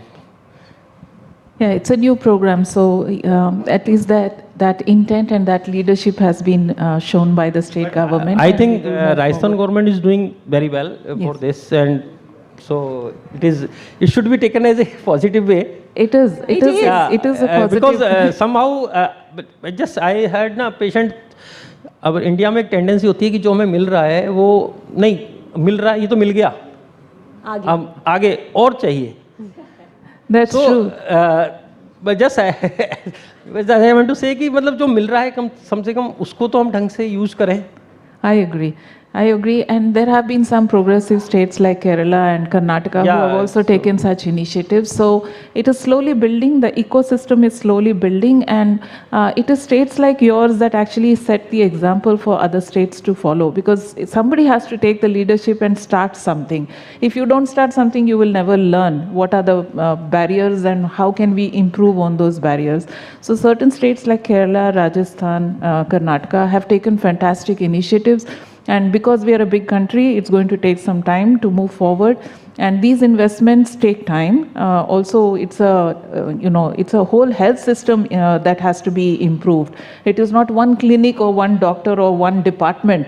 So because it is multi-speciality and a whole care team that is involved, investing into that takes time. But it is, I mean, we have to congratulate Rajasthan for taking this fantastic initiative. And Leading the way. And leading the way. Leading the way. I only knew about Kerala. No. But now. Yes, so I was going to come to you, Manjiji. And Manjiji has been one of the first leadership that came as a patient advocate. I think his is the oldest patient advocacy organization in rare diseases. He has seen it all the good, the bad, the ugly. He has been at the forefront of legal advocacy. His organization led a lot of initiatives for getting the financial backup to the initial policy, which was the treatment policy, the 2017 one, which later became 2021, and then we had the rules and guidelines, etc. He was at the forefront, bringing together the patient voices and fighting for treatments to be included. So we would like to know from your experience, Manjeet ji, what role do community-led networks have in driving these kind of policies at the national level? And now that you have the policy, how can communities make it more stronger? Because we do know that we have an NPRD, but is it reaching all the people that it is meant to reach? And how many people who have a rare disease diagnosis know of this policy? If they do not know it, what more needs to be done, and how can we reach those people so that they are aware that there is a policy? There are 13 centers of excellence. These centers of excellence are in metros where most of the rare disease patients do not stay. So only the people in the metros might have access. What do we need to do more as a community to make access better for rare diseases? Over to you. Thank you very much, Dr. Ratna, for introducing me. I apologize for coming a bit late as I was traveling. I came straight from the airport. We have a lysosomal storage disorder support society, Pan-India society, as introduced by her. So we have 450 patients now registered. Earlier it was 700 patients, but due to unavailability of treatment and symptomatic issues, we have lost most of them. So before I answer your question, NDRP, I have 4 comments. First is on the research and development, which you asked for. So, as we know that now rare disease is a very live subject in India, and most of the institutions, government organizations, including Niti Aayog, is very much concerned to have this R&D subject started in India in 2 years. And I am glad to say that DBT, Department of Biotechnology, ICMR, CSIR, and other research organizations are working very hard for this to bring in some treatment solutions for rare diseases. And particularly, I will say for IEMs also, and for large molecule like lysosomal storage disorders, and especially the Gaucher disease and the MPS one. I think any day there will be news that indigenous medicine is going to be there. So that is one thing. Coming to your WHO question, I told you, sorry, I have 4 comments. So it was, we were the part of that resolution too. Dr. Madhulika Kabra and my young brand ambassador patient, I will say, Suyog Sathe, they were the signatories to that resolution. And I see that you are told that there is going to be positive developments in WHO, but we need to follow them. You know, that is really a bureaucrat. Totally. Totally agree. Last year, you know what they did? They did rare disease day at Udaipur. And it was a picnic spot. Then the rare disease issue. It was sponsored by them. So they might have seen that bureaucrats are very, fed up with things. So they made them go and enjoy there on 27 and 28 February last year. So coming to Rajasthan, third point. And my friend, Mr. Vikas Bhatia is there, who is a pioneer in, making awareness in, for rare diseases. Every third day, you will find an seminar or medical workshop or some good, initiative by him. Please, a round of applause for Mr.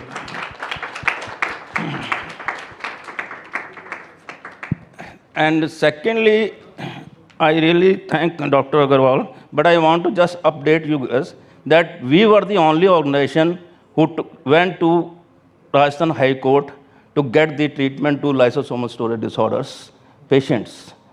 And now 7 patients were, the order were positive. In fact, all over India, we have gone to, courts, we had to get judicial intervention, and we got the positive orders everywhere.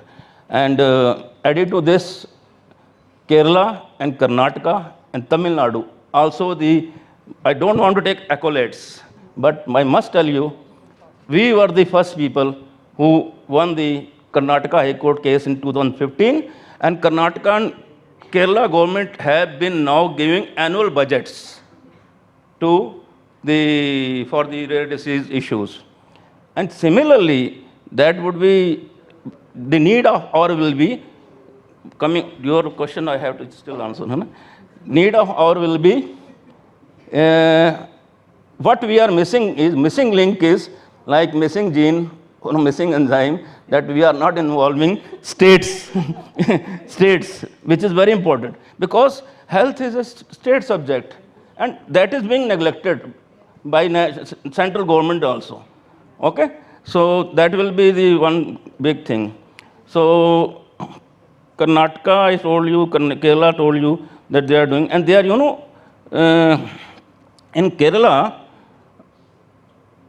they advertise and they give the media about the awareness about the rare diseases, which is very important to escalate if you want to know more about rare diseases and more about solutions or more about symptomatic or palliative care and that. And now coming to National Rare Disease Policy, it's a lame duck.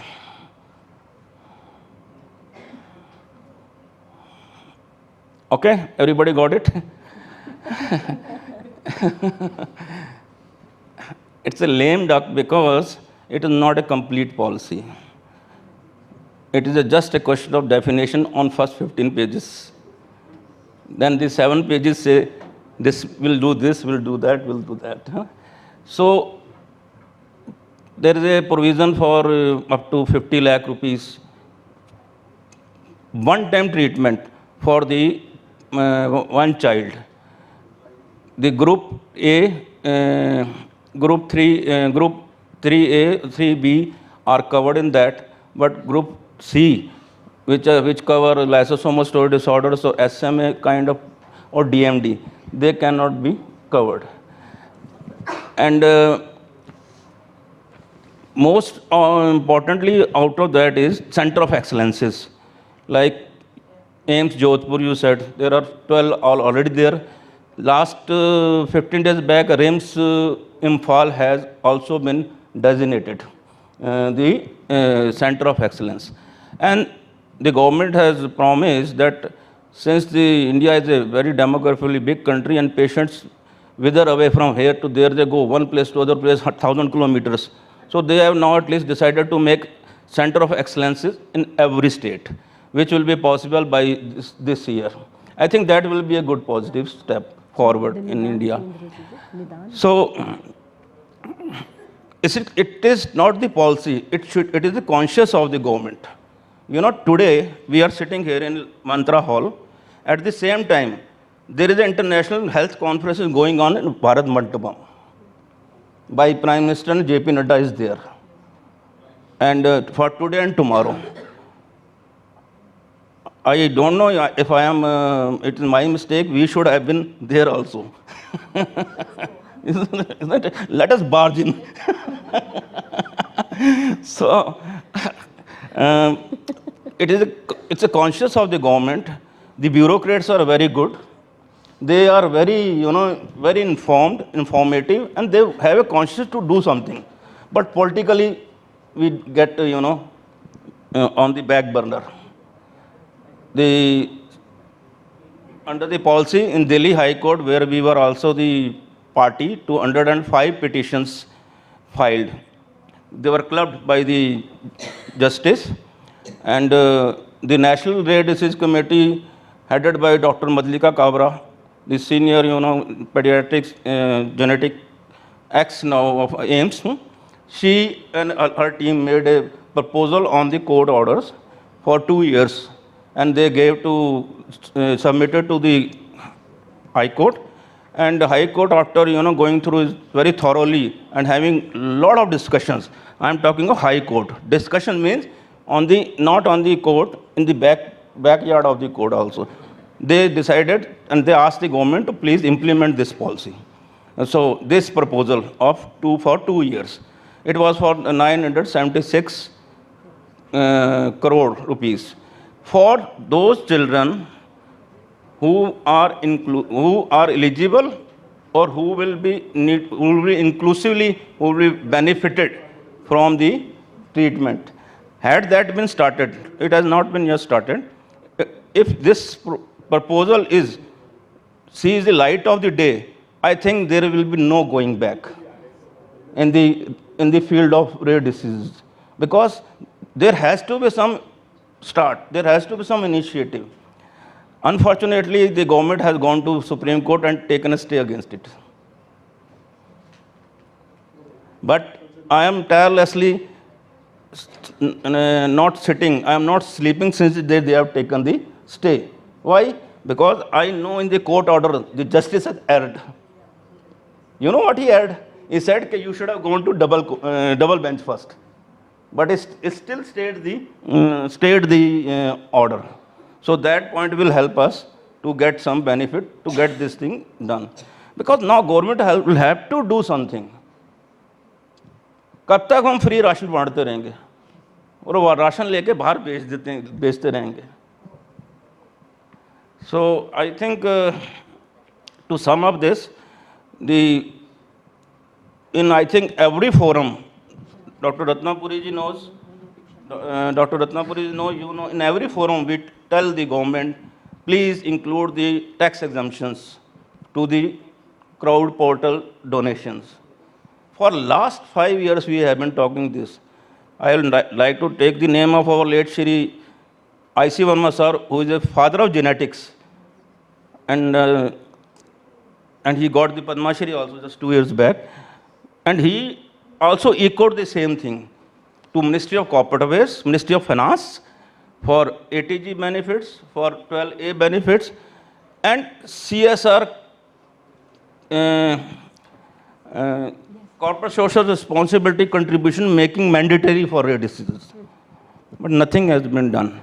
But we will not lose the hope. We will go on and we will bring this thing on the forays. Thank you so much. Manjeet, thank you so much. You are an inspiration. Sir, for CSR funding, but just I want to say that DakshamA has ATG. You got the this ATG certificate. We have the DakshamA is. That was again, I'm sorry to say, it was done by my team. You mean you're proud to say? Yeah.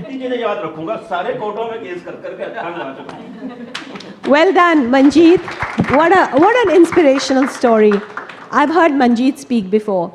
But I must say, every time I get completely motivated and inspired that I have to. I met her in I think Singapore. Ji. She said, India में कुछ नहीं हो रहा. मैं कहा, ma'am बहुत कुछ हो रहा. Well, I think this is something that we need to show the world. And I was just telling Ratna while the speakers were speaking, we just don't know enough about what's happening in India at the global level, and India has to take leadership, not just follow the policies at the global level, but India has to shape policies at the global level and show examples at the global level. And I think post this conference, I'm definitely going to do something about that.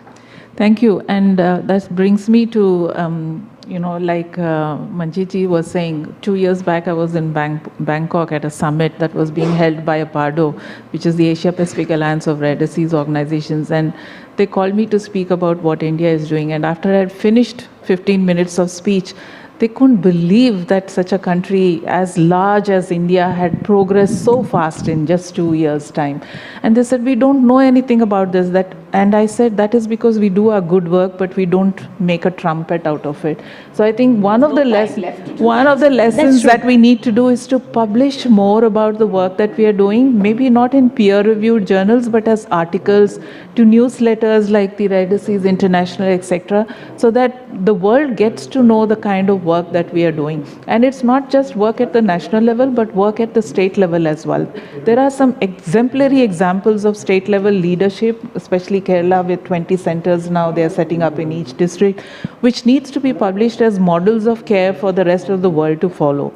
Totally and agree. I think what Ritu said about doing joint publications and using the Rare Disease International platform has a lot of value, because the kind of work that we are doing needs to go out to the world to show that we are a country that is leading by example. I'm really motivated and inspired by the ground level work that people like Manjeet and some of you have done. And I think that's a really good transition to moving to our other panelist, Shalaka Parab. And Shalaka, I would love to hear your perspective on community-driven networks and what role they can play in changing healthcare outcomes and getting access to care. Over to you. Hi everyone. I'm Shalaka. I'm from Mumbai. Thank you for inviting me and giving me a voice on this platform here and amongst this very distinguished panel. I would like to first introduce myself a little bit. I live with Group 1 pulmonary hypertension, and I co-founded Pulmonary Hypertension in India 4 years ago. Pulmonary hypertension is a systemic disease that affects the heart and the lungs, and it is an incurable disease that kills young women, especially mothers, and little children. It is a brutal, unforgiving disease. And we have been fighting to get the best of medicines and the best of treatments for this disease here in India. I would say I would like to answer your question by saying a few things about the work we do, because that's the best examples I can give you. I think the very first thing I realized when we started with this organization is that it is not all about me. I cannot do this without a community. Right? So I may be an individual patient advocate, but my story is just one of those stories, and it is of no use if I do not amplify it to get 1,000 other voices to join me. And my very first prerogative and priority with that was to get the community going, whatever it takes. If it means I have to engage with patients, 10, 20 patients on a daily basis, that is what I need to do. If it means I have to go where they are, for example, young people, social media, yes, that is where I go. I have to communicate with them on their platforms at their level. The role of a patient organization like mine is having a systems approach to things as well. I need to make a system. I need to create an organization that can make things easy for us. Two main goals here. One, increasing our lifespan. Yeah? Google says we are all going to die in 2 years. Well, it may be true for some, but as of 2025, it is not true for at least 60-70% of the patients. My second goal is to improve the life quality. Yes, if you're going to live another 10 years with this disease, then how can we improve our lives, the quality of our lives, what we do with it, and continue advocating for ourselves. So everything we've done in the last 4 years has been to serve these two goals. I would like to say here that, one of the best things we've been able to do, and like he kept saying that I don't want to take the accolades, I also would not like to take the accolades, but also would like to, because you also mentioned that nobody knows that we do this kind of work. You feel satisfied from your We core do. of heart. Yes, we do. I also feel traumatized by all the work we do, but also satisfied, yes. We actually figured out a way to work with pharmaceutical companies in India and to ensure that patients in the smallest of villages in India have access to pulmonary hypertension drugs at reasonable rates. We got 3 new advanced medications into the country over the last 4 years and made them more accessible to patients in India. We created a patient access program with a company. And you may think that patient access programs are very common. Sure, okay. But you know what? This is an invisible condition and it is a rare condition. So nobody notices us. Until and unless we go there and make ourselves heard, make ourselves seen, and make ourselves, noticed. That is our job. Accolades. Yes. Take the accolades, yeah? Yes. Not like Yes. Manjeet. So if it means that I have to make 10 presentations with the companies at different, through their whole corporate levels, yes, we do that. I have to show up somewhere to do it, I'll do it. If I have to come here to Delhi and, raise my voice and make myself heard, I will do it. And that is what it takes to get the drugs here. That is what it takes to increase lifespan. Here, then next is we collaborate with international organizations in the pulmonary hypertension space. And I am very happy to say that in 2024, for the first time, the international guidelines for pulmonary hypertension were reset, and India was a major contributor to them. We ensured that India's voice was heard, India's statistics were taken into account, our realities were recognized. Yeah. As far as, there's another thing that I would like to mention here. We recently also started a study to find out which genetic mutations are causing pulmonary hypertension in India, which are the more popular ones, or not popular, sorry, the wrong ones, the top ones which are causing heritable pulmonary hypertension. It's an important study that is ongoing right now and will be published in a couple of years. It's something that we had started and took an initiative to do. We also, on the quality of life front, have started a huge promotion for cardiopulmonary physiotherapy. We took the initiative to create India's first crowdsourced list of cardiopulmonary physiotherapists. Today, we are the only organization who has that list. And physiotherapists come to us and they tell us, no, I want to be on your list. We also have created something called a Shwas Sadhana program, which is also in the cardiopulmonary space, but more attuned towards poorer patients who do not have the means to access the cardiopulmonary physiotherapist. We offer it as a free program, a 6-month program to patients online in a couple of languages. And finally, I would say that we also highlight emotional and mental health. We've made suicide prevention helpline numbers available. We have counselors in the system. And we do a lot of work towards, we also highlighted palliative care in our space because that is very, very, very important to our community. Yeah. Thank you. Yes, Manjeet. I would like to take permission of the chair to request Mr. Vikas Bhatia to speak for 2 minutes from here. I will come to him. Yeah, I will come to him. Please do. Yes, I was anyway coming to you because she talked about top 10 mutations. So going from that, what is the environment for clinical trials for rare diseases in India, and what can we do to improve access to clinical trials? I know it is not something that sits with us, it is with the manufacturers and they have to bring the trials, but what can we do to encourage the manufacturers to bring the trials and improve access, not only to new innovative medicines, but also to medicines in general and registration for medicines in India?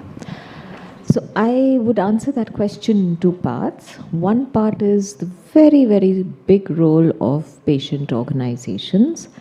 And I think they are the ones who actually bring the companies in. We have platforms in the big academic centers to hold clinical trials. You know, the ethics is in place. There are CROs who are able to take all the regulatory approvals. The doctors are there to do the monitoring, etc. All that bit is in place. It's just engaging with the company to come to India. And I think that engagement is best done by patient groups. That's been my experience. The second thing is that,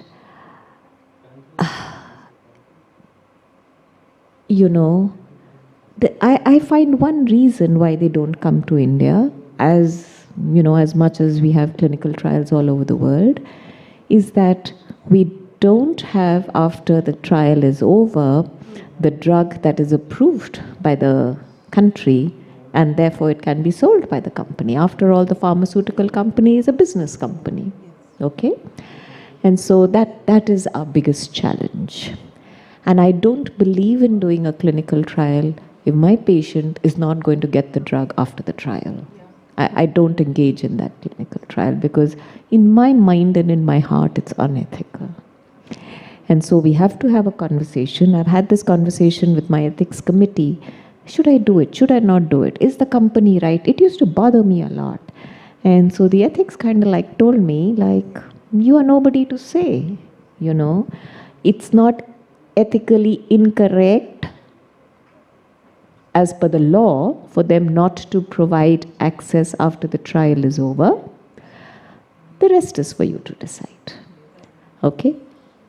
One thing I think none of us have brought up, which bothers me a lot, is insurance in our country.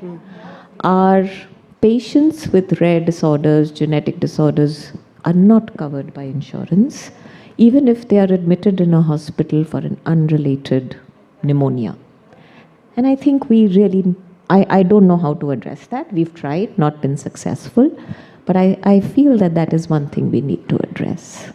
Can I say something on the insurance part? Yeah, so we are very, very, very concerned about the insurance issues. Also because many of the pulmonary hypertension patients end up needing a triple organ transplant, a heart and double lung transplant, which is super expensive, one of the most expensive things to happen in the country. Forget about the transplant. Even the simple, there are multiple hospital admissions that a pulmonary hypertension patient requires. And the denials, the claim denials are rampant.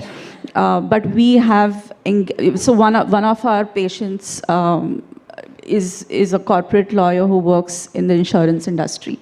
And we have formed a small, you know, committee kind of a thing with her.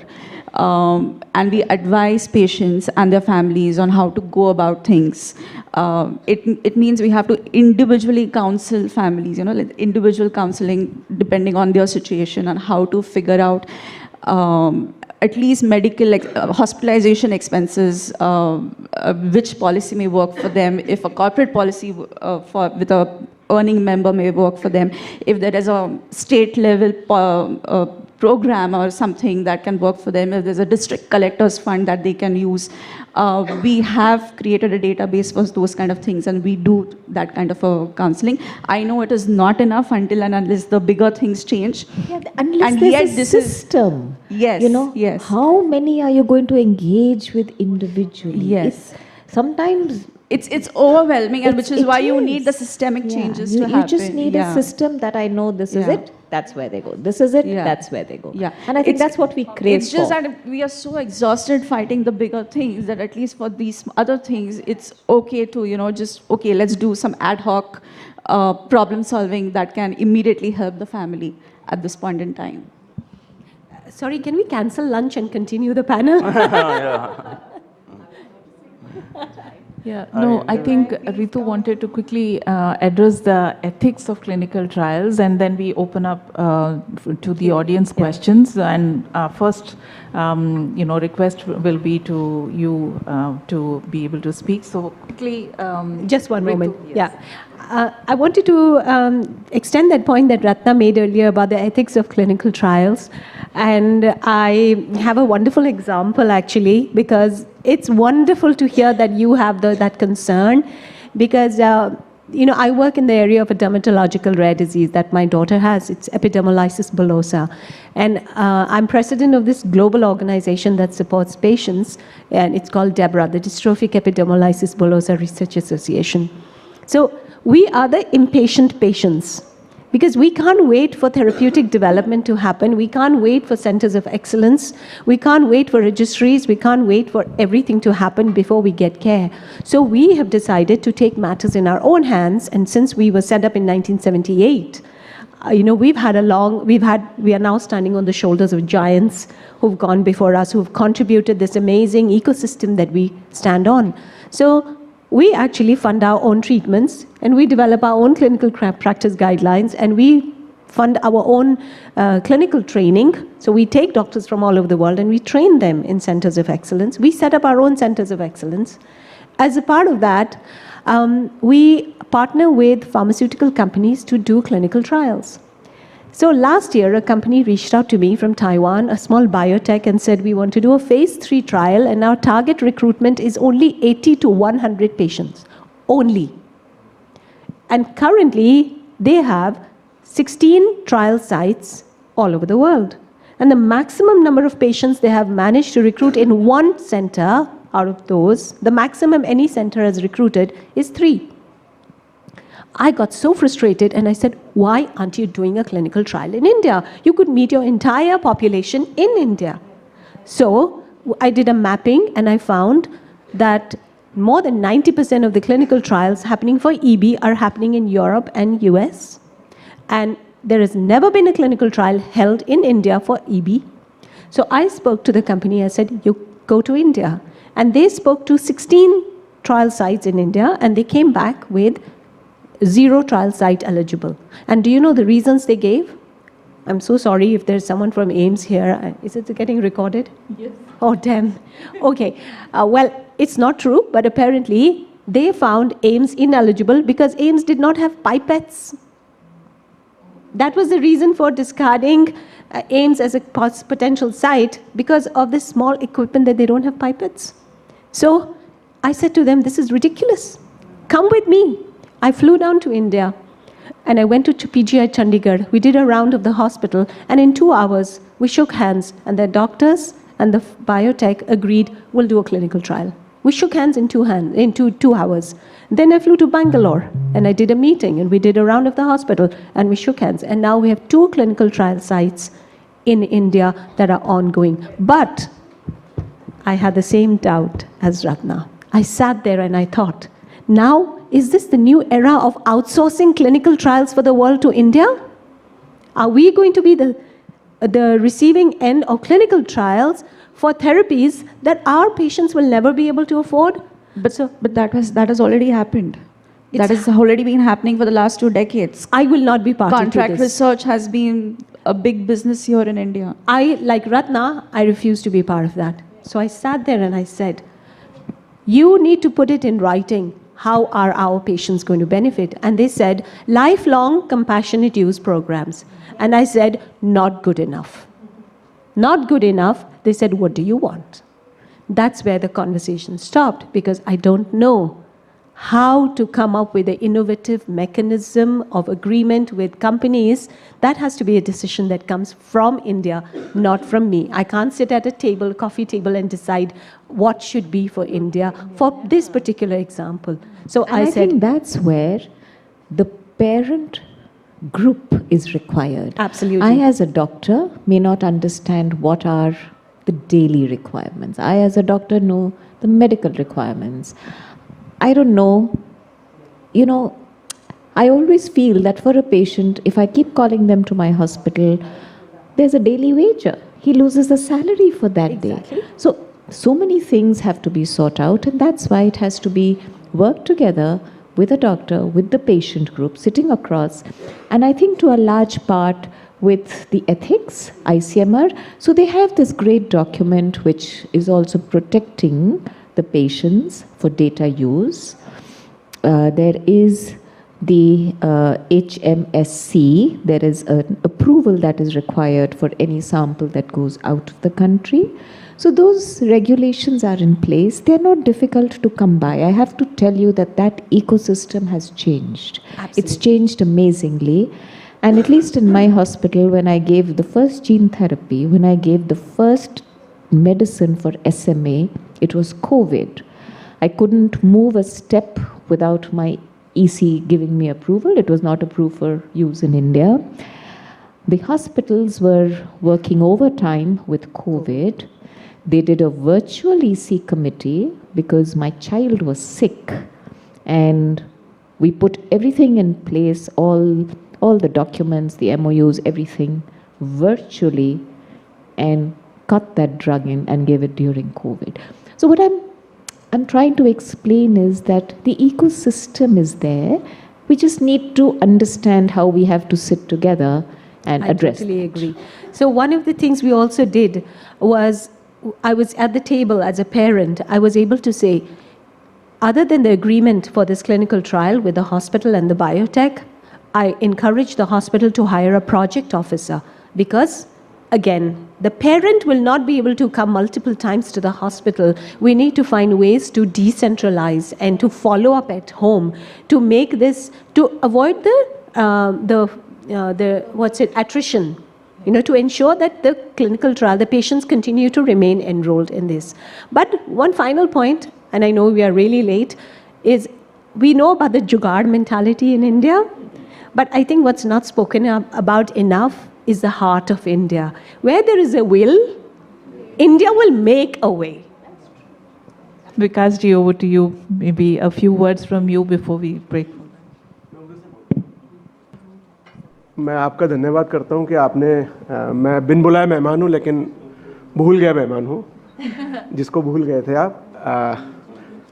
अगर हम numbers की बात करें, rare disease की जो session अभी चल रहा है रेयर डिजीज़ का, तो इंडिया के अंदर हर 100 में से 6 बच्चे बर्थ डिफेक्ट लेकर पैदा होते हैं और उसमें 3 बच्चे रेयर डिजीज़ लेकर पैदा होते हैं। तो ये नंबर अपने आप में ही बहुत बड़ा है।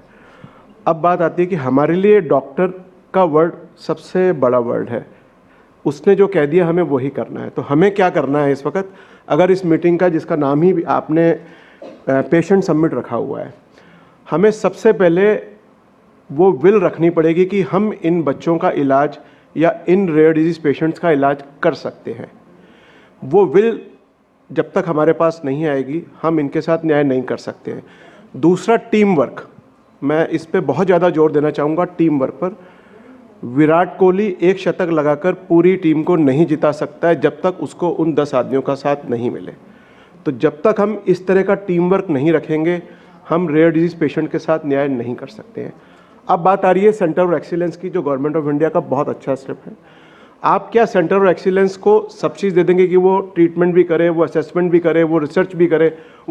तो सेंटर ऑफ एक्सीलेंस को डॉक्टर लोकेश, जब तक एक पूरी टीम नहीं मिलेगी, कम से कम 20 आदमियों की उस सेंटर पे टीम नहीं होगी, जिसमें एक का काम हो पेशेंट की बात सुनना, दूसरे का काम हो असेसमेंट करना, तीसरे का काम हो ट्रीटमेंट देना, चौथे का काम हो कि बताना कि आप चिरंजीवी के पास आ सकते हैं, आप संबल के पास आ सकते हैं, कि आप किसके, क्योंकि पेशेंट बहुत हड़बड़ाया हुआ होता है। तो मैं एक बात और कहना चाहता हूँ कि जो रेयर डिजीज़ का बच्चा या पेशेंट आपके लिए डॉक्टर्स के लाखों में एक है, तो वो बात अच्छे से जान ले कि मेरा बच्चा भी मेरे लिए लाखों में एक है। आप ये मत कहिए कि कुछ नहीं हो सकता है, आप ये बताइए कि क्या हो सकता है। दूसरा, मैं प्रिवेंशन पे जाना चाहूँगा। आपने अभी तक प्रिवेंशन की बात नहीं करी। हमें गायनाकोलॉजिस्ट को इन्वॉल्व करना होगा। जब तक हम गायनाकोलॉजिस्ट को इन्वॉल्व नहीं करेंगे रेयर डिजीज़ के अंदर, क्योंकि जब पेरेंट प्रेग्नेंट होकर उनके पास जाता है और अगर वो हाई रिस्क प्रेगनेंसी है, किसी भी कारण से किसी फैमिली में बच्चा सफ़र कर रहा है, एक्सपायर हो चुका है, या उस फैमिली में उस तरह का जीन दौड़ रहा है, तो गायनाकोलॉजिस्ट को, चाइल्ड केयर डॉक्टर को, जेनेटिक्स को इन्फॉर्म करना चाहिए कि इसका पूरा पैनल होगा, एनजीएस होगा, जो भी आपकी टेक्निक है, तो हम आने वाले बच्चों को लाने से रोक सकते हैं। तो मेरा इतना ही सबमिशन है, क्योंकि अगर मैं बोलने के लिए खड़ा होऊंगा तो 2 घंटे बोलूँगा।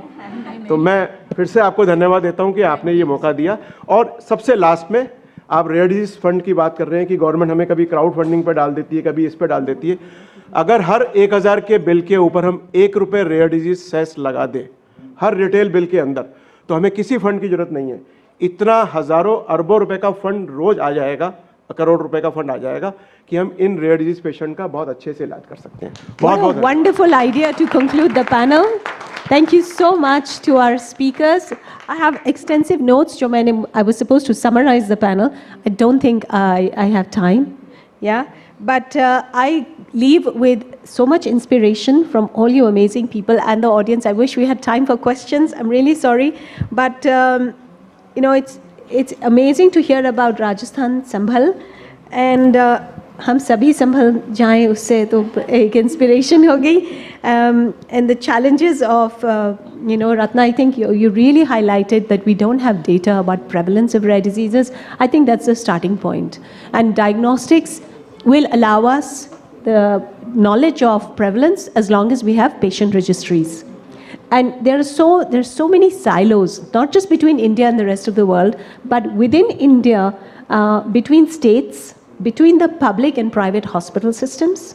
So we are not collecting enough data that will give us the knowledge of prevalence, the gaps, the burden of needs, and that will allow us to actually make a difference. But we have amazing examples from India of Umeed for newborn screening. We have examples of what you're doing with your research systems, with your genomic data. Rajasthan Sambhal with the work that Manjeet and Shalaka are doing at the ground level. And Ratna, of course, catalyzing all this towards policy changes. I hope hum log sab yaad kar sakte hain that there are global partners. Yes, Manjeet, it's a hollow policy without action and follow-up. I completely agree. But as long as there's a policy to hold up at the national level, and patient communities like ours can hold up the WHO resolution that India will sign in May, then that gives us a starting point, including in the high courts, Manjeet, where you go, that you are a signatory. How are you justifying not giving the aid? So these become important tools, and we can use the initiatives from Rare Diseases International, from WHO, and uphold them in our advocacy fights in India. So there's a lot I can say, but I think I would really like to thank the panelists and all of you for staying, and look forward to continuing the conversation through publications and through dialogues like this. Thank you, Ritu, and we'll quickly break for lunch. We are a little late, so over to you.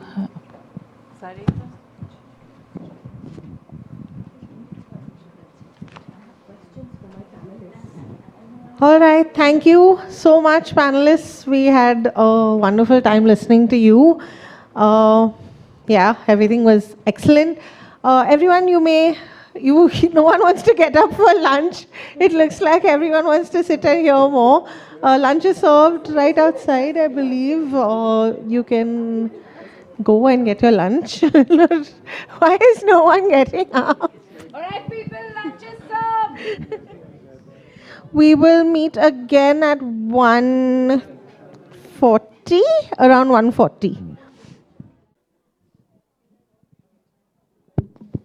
So, ma'am, I'm just going to catch you off guard and ask you to introduce yourself and tell us what you've been enjoying about the last couple of days. Recording in progress. Very good afternoon to all of you. I'm here, Mrs. Vatsala Dinakaran, Assistant Secretary General from the Trained Nurses Association of India. So I am proud to say that I'm a nurse, and I have even mentioned in this board, like no patient care is possible without nurses. So every nurse is important for the patient care and for the healthcare system as such. And here I am really very proud to be part of this International Patient Summit 2025. The 2 days of learning is very much awesome, and I could see the patient advocates, their journey. It's all really very impressive, and really feel very proud of them, the way they carry their life with a lot of challenges. Yeah, it's really a nice, wonderful learning experience, and meeting different level of people and from different aspects. Thank you. Thank you so much for sharing that with us.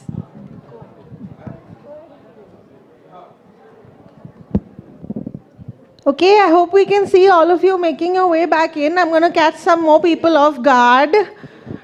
And ma'am, would you like to share anything with us? What have you been enjoying over the last couple of days? Okay. Very good afternoon. I'm Jyoti Sharma, working as a faculty at Indian Institute of Public Health, Delhi. My students are here actually volunteering for the summit, and it's really a pleasure to be here. I could not attend yesterday's session, which I heard that it was very, very good experience for all of us, and I hope this is a very important platform for us as a public health professionals, because that's another one of the very important area, that is patient safety, where the public health professionals actually can contribute significantly. Thank you so much for this opportunity, and wonderful to be here. Thank you so much. Sarekha, do you have anyone in your line of sight? I actually do. Wait. I want you to tell and share with the group what your experience has been like. You know, what do you like with what you've experienced so far, and what is it that you would like to hear? Ask him. Both He's of you. He's going to speak. No, wait. It's Ladies' Day. Let him speak. Wait a minute. Before she speaks, she's a lieutenant, sergeant, colonel, everything. There you go. Gosh, so that's not very complimentary, because it shows I'm very dominating and pull you around. What have I enjoyed? Please I've enjoyed introduce the yourself sessions. first, please. Hi, I'm Priya Parmar. I'm from the Indian Cancer Society. What have I enjoyed myself? Lovely people, lot of josh, the fire's burning, and there is definitely a lot of hope for India and Indians with such strong stalwarts around who are taking this advocacy forward. So I wish What would you like to see? a healthy India, Wow. just a healthy India. Thank you so much. Shanik, what about you? Well, I'm here for the first time, but this session is full of 380, 800 turbine power, Very cool. and it was lovely interacting, networking, and thank you to Priya and Dr. Ratna for giving me an opportunity to be here. Thank you so much. And it was lovely to talk about my disability transform into opportunities. Thank you. Wow, thank you so much for that. Terinda, let's talk to the kids. Yeah. Share your experience. Tell your name first. Introduce yourself. It's on. Hi guys, after having a heavy meal of lunch, so this is Anas from Sri Lanka, and a cancer patient advocate. Especially we focusing on health and well-being of adults, especially the youth population in universities. We are covering almost like 10,000 youths around Sri Lanka to early detection of cancer. So I have to share my experience throughout 2 days here. So it's very insightful and intergenerational audience where we could interact different perspectives from each and every one. Especially we have the chance to meet and talk people, those who diagnosed with diseases. So it is a real-time experience of them. So it's good to know and good to hear their feedbacks and how they overcome those challenges. Just curious, you're from Sri Lanka and you've interacted with, peers with similar experiences in India. So what stood out to you? Like, is it similar? Is it different?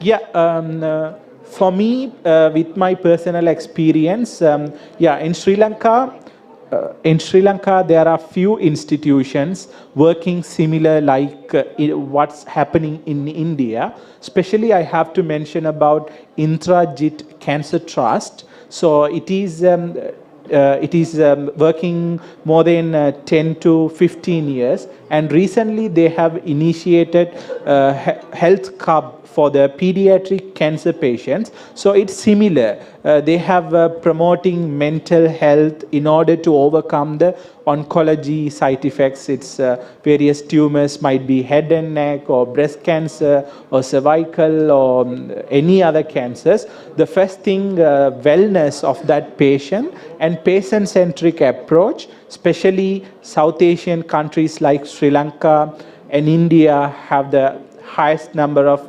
hospitals as well as very affordable government care. So that needs to be promoted more. At the same time, we have to think about a way where we can connect countries, the good practices, like what's happening in the Western countries' healthcare system through multilateral partnerships. So that's really nice. Even we can, in healthcare system, as I'm practicing in healthcare, it is hard to have exchanges like other programs because there is limited resources in each hospitals, especially if we get like any cancer care center, it's mainly depends on 1 or 2 oncologists operating a day and night shift. So it is hard to exchange them, but symposiums like this, especially with intergenerational gaps, gives more space to learn and bring those learnings to our country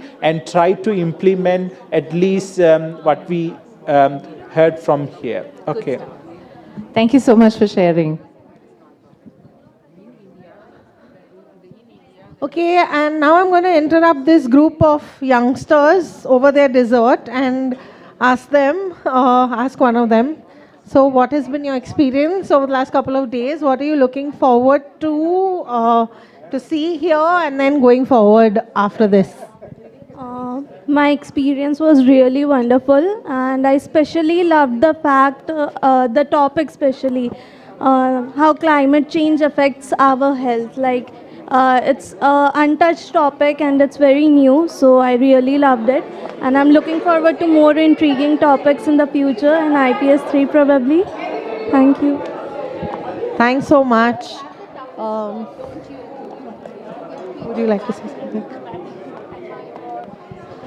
Hello everyone, I'm Nurul Zain. I'm a mental health advocate and a United Nations Foundation awardee.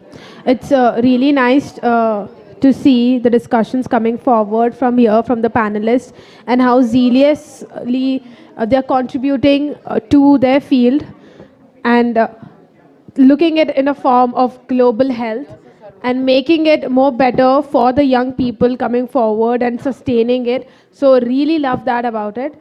And about the interconnectedness of mental health, climate change, and how young people really need to strive for better future. And starting from today, I feel that there's so much best practices which I could take forward to my community and implement it and advocate and keep advocating for better health for everyone, young people, children, everyone in the world. Thank you so much.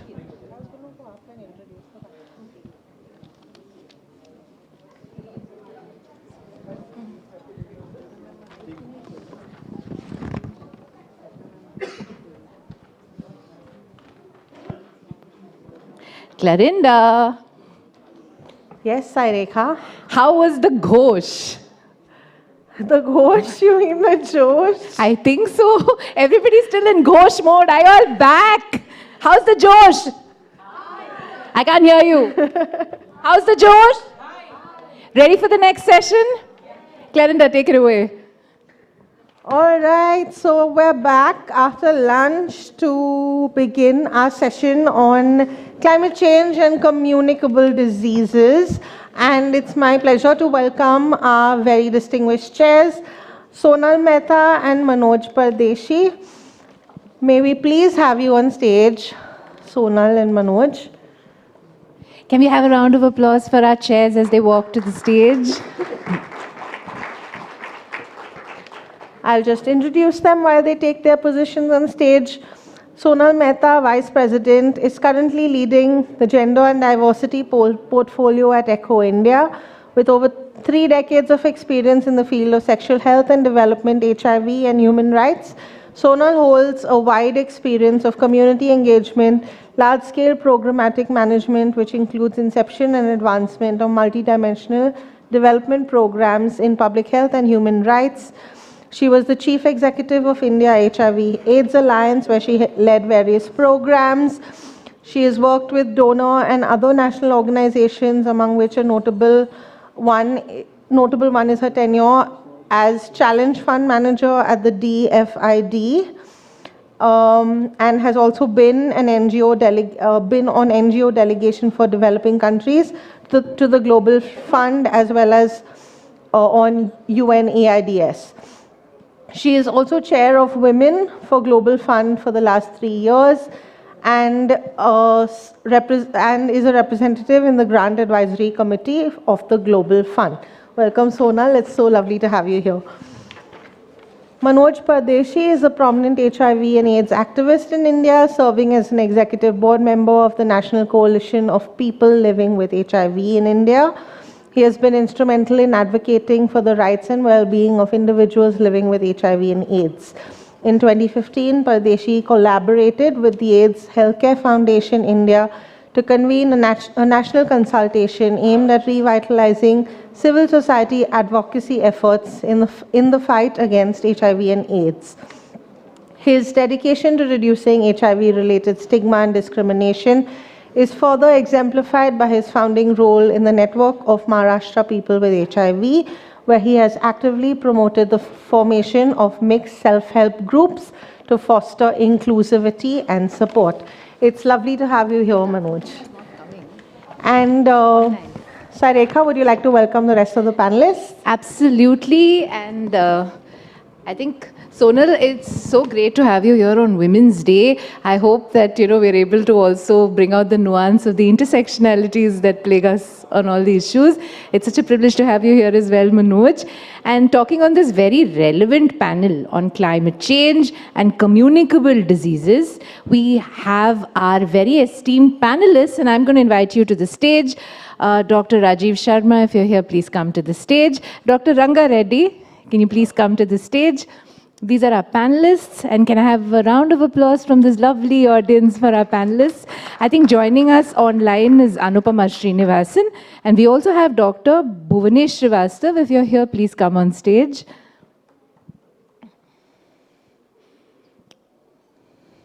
Dr. Bhuvanesh Srivastav? Yes. All right, chairs, take it away.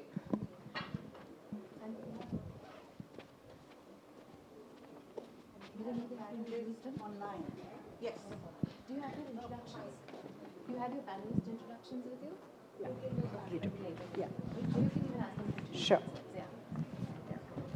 Good afternoon, everyone. It's going to be a challenge. बहुत अच्छा खाने के बाद जागते रहना. And so I'm going to start with a few stories. I'm a storyteller. I love telling stories. So first, I want to tell you about a situation where we were trying to bring oral substitution therapy for India, for people who inject drugs. So injection ke badle oral substitution. And we were trying and trying and trying. And then finally an academician from Australia helped us design India appropriate program. Why? Classical government of India question, India ka evidence kidhar hai? Globally, it is proved that oral substitution therapy helps, but we needed an academician from Australia to help us design. A very important role for academician. Second story, I was, and doctors in the room, I'm sorry, I'm just sharing my experience. I was working with the State AIDS Control Society in Gujarat, and we would train people who are at risk of HIV to go and talk to doctors. As a bureaucrat in the system, we were actually encouraging people to go and talk to doctors. Migrant worker ko bolenge, please when you go to sexually transmitted disease department, look at doctor in the eyes and say, मुझे आगे नहीं देखना है, पीछे भी देखना है. Because if the person is gay, they would have anal STI. And so, बहुत pump up करेंगे, उसकी हिम्मत बढ़ेगी. The person will go there, come back saying, doctor से बात की? नहीं की. क्यों नहीं की? And they will say, madam, उन्होंने सामने ही नहीं देखा. If he looks at me, I can say something. He was just looking down, क्या तकलीफ है? STI, okay, ये दवाई. Gone. And that is another experience when I realized the importance of doctors and their role, and they being engaged, and they being important. Fast forward to 2000, I think. I was again learning about HIV as I was working, and we were sitting again, as I said, I was with State AIDS Control Society, I was with National AIDS Control Society, and we were arguing about treatment. Remember, in India, free treatment to HIV came in 2004. Till then, it was a hell for people working with state AIDS control societies because the patient group was so strong and loud that they every time kept on arguing and arguing and arguing. And we were trying to design a national AIDS control program too. And one person says, so we were saying, okay, we can have doctors, we need civil society, we need this, we need that. And a patient group saying that you need us on the table. And I said, yeah, you are right. And I was being a bureaucrat that I would be. And the person walks up to me, young boy, and says, what do you need to spread HIV? Anybody here? What do you need? And I'm like, what? You're saying prevent, cure. So no, what do you need to spread HIV? What do you need? A person living with HIV. Either the person will have sex with them, or the lady can give birth to somebody, or the blood is transfused. Some way you need somebody living with HIV. And I was kind of sitting there and I stood up. Right. The most important individual in the scenario of health, or as I like to say, in the puzzle of health, the most important part is person who is living with the communicable disease. That guy is this. He is the one who met me in 2000 probably for the first time, and said, Sonal, you need a person, make me a part of solution, not a problem. And that to me is still, yes. That's my education for each of the important pieces of puzzle who are needed, particularly in communicable disease, I would say, because there's also a very underlying stigma. And in HIV, we used to say that you have to do something to get it, which is so wrong now. I kind of think about it. And communicable disease is a communicable disease, but there is always a carrier there. And so there is a very slight underline of stigma always attached, this way or that. And so in that context, you add environment and you add, I think at least communicable disease is one area where the response or the awareness about environment has come much faster. You go to a heart disease person and the person would not ask you, कैसे environment में आप रहते हो, खाना ठीक से का. But in communicable disease, usually that will come, TB, HIV, STI, all of that. So I would give some credit to people working in that area. But these are the elements that they shows that how each stakeholder is critical in response to communicable disease. With that, I'm going to hand over to my co-chair for some comments. Thank you, Sonal. So I will go to comments next, but I will request each panelist to introduce yourself rather than I introduce you. You are the best person. So I request Anupama, please introduce yourself. And thank you, Manoj. Can you hear me clearly? Just yes, we are. Great. Yeah, thank you. Good afternoon, everyone. I'm Anupama Srinivasan. I represent an organization called REACH. We are 25 years old. We are headquartered in Chennai, and we've been working on tuberculosis and NCDs for the last 25 years. My apologies for not being there in person. My daughter, who is in the 6th, is writing her first ever exams, which means I have to study as well, which is why I couldn't be there in person with all of you. But I'm glad this opportunity is there, and very much looking forward to sharing the work we've been doing with TB-affected communities as part of this discussion. Thank you, Manoj. Back to you. Doctor, please. Yeah, good afternoon, all. Very glad to be here. First of all, I would like to congratulate all the wonderful women today in the hall and also beyond with International Women's Day. I think it is not a coincidence that we are discussing today about climate, and we are today probably would discuss even the women. I think they are for me synonymous. Prakriti and Stri, I think they are synonymous for me. And a very, very happy Women's Day to all of you. Coming back to myself, I am Dr. Rangareddy, by education a physician. Currently, I work with various universities, including University of Hyderabad, Public Health Foundation of India, Satyasai University, and various other universities on public health matters. We are into 3 levels. One is education and awareness, second is policy advocacy, and the third is research. We work on public health related areas with a special accent on pandemic preparedness, prevention and response, and antimicrobial resistance. I would stop here. Thank you. Thank you, Doctor. Please, Dr. Vavesh.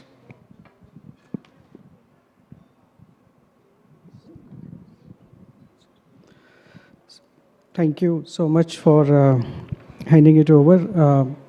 Very good afternoon to everyone. It's a privilege here today to be with all of you.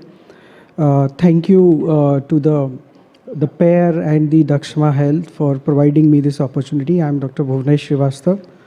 I'm the lead healthcare in US-India Strategic Partnership Forum, which is a not-for-profit, not-for-government body, which works between the government corridors in US and India. We run a couple of thematic projects which are of the patient interest, starting from rare disease, oncology, and life course immunization is one of them.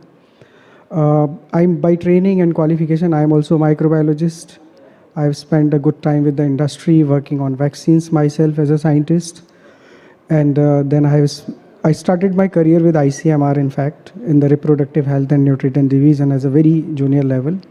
Then I elevated to a scientist, and then from scientific life, I spent a good time with Department of Biotechnology leading the Make in India cell, which does a lot of industry facilitation. So by God's grace, I had a lot of interactions with the industry and a lot of exposure to the policy making in the country. And then spending a good time with the FICCI as their pharma lead, and now with USISPF. So thank you so much for inviting me, and I look forward to this very exciting discussion today. Thank you, Doctor. So can I request, please close the door, whoever is the things. Yeah. So thank you so much. Today we have a rich panelist, activist, scientist, public health expert, and community engagement person. So since it's a climate change, and yesterday our Nepal friend has started with the song, तो जब rim gym गिरे सावन जो हम गाना सुनते हैं, तो ये जब भी गाना आता है तो मुझे मेरी सब गर्लफ्रेंड्स याद आ जाती है. तो जब तक सावन रिमझिम है तब तक रोमांटिक है, लेकिन जब वो फ्लड में कन्वर्ट हो जाता है तो वो डिसीज लेकर आ जाता है. So I will start this. Secondly, as a person living with HIV, and especially like in Delhi, I stayed in Delhi for almost 10 years, 2004 to 2014, and today I'm seeing myself, अब दिल्ली में आकर जल्दी से भागना चाहते हैं, क्योंकि दिल्ली में आ जाऊं तो अपर रेस्पिरेटरी में या तो आपको खांसी शुरू हो जाएगी या तो सर्दी शुरू हो जाएगी, और फिर वो हफ्ता भर जब तक आप एंटीबायोटिक्स नहीं खाओगे तब तक जाएगी नहीं. तो वो डर से दिल्ली में आना कम कर दिया है. So this is the climate change effect on the specifically person like us, those who are little bit having low immune system, and we are experiencing that effect. So through that, I request Sonal now to take it further and start the session. Sure. Thank you so much. As I was saying earlier, certain diseases, India has done good as far as communicable diseases are concerned. But Dr. Reddy, I wanted to ask you first, one of the major concern many disease programs have is the antimicrobial resistance. There are so many study groups I've been part to in TB, in HIV, in this, in that. They're all worried about AMR. And my first question to you, so the way we thought we'll go the format, we'll have first one round of question to all three of you and then second round maybe. So how does climate change contribute to the spread and intensification of AMR? If you can just throw some light there. Thank you, Sonalji. I think, I will pick up where Manojji has ended. He as a person with vulnerability, that is probably low immunity, is scared. Scared because the current climate condition does not actually give a conducive environment for him to live life with wellness, to live and be productive in his work, in his daily life, and probably personal life too. So that is the crux of it. And when it comes to, you mentioned very aptly all the major infectious diseases, including TB, HIV, and all these infections. Again, there is a common thread in all of them. And today, I'm sure you all know that the biggest burden for the TB patients and the stakeholders, who are working with TB is to deal with multi-drug resistance. It is not the TB actually which is in itself is a problem. It is the treatments which are available with us currently, we are unable to actually use them effectively in order to treat these patients. It goes on for other infectious diseases. And when we talk about the climate change, it acts as a multiplier. Typically, whenever there is going to be a climatic situation, in those situations, you tend to have an adverse impact on the people who are vulnerable. That is all kinds of chronic diseases where typically you see the immunity going down. And one of the other issues, which are very directly visible, or something like, I am sure, you must have read in the newspapers that, when there is a thawing of permafrost in Siberia recently, you had a huge outbreak of those infections which we have forgotten about.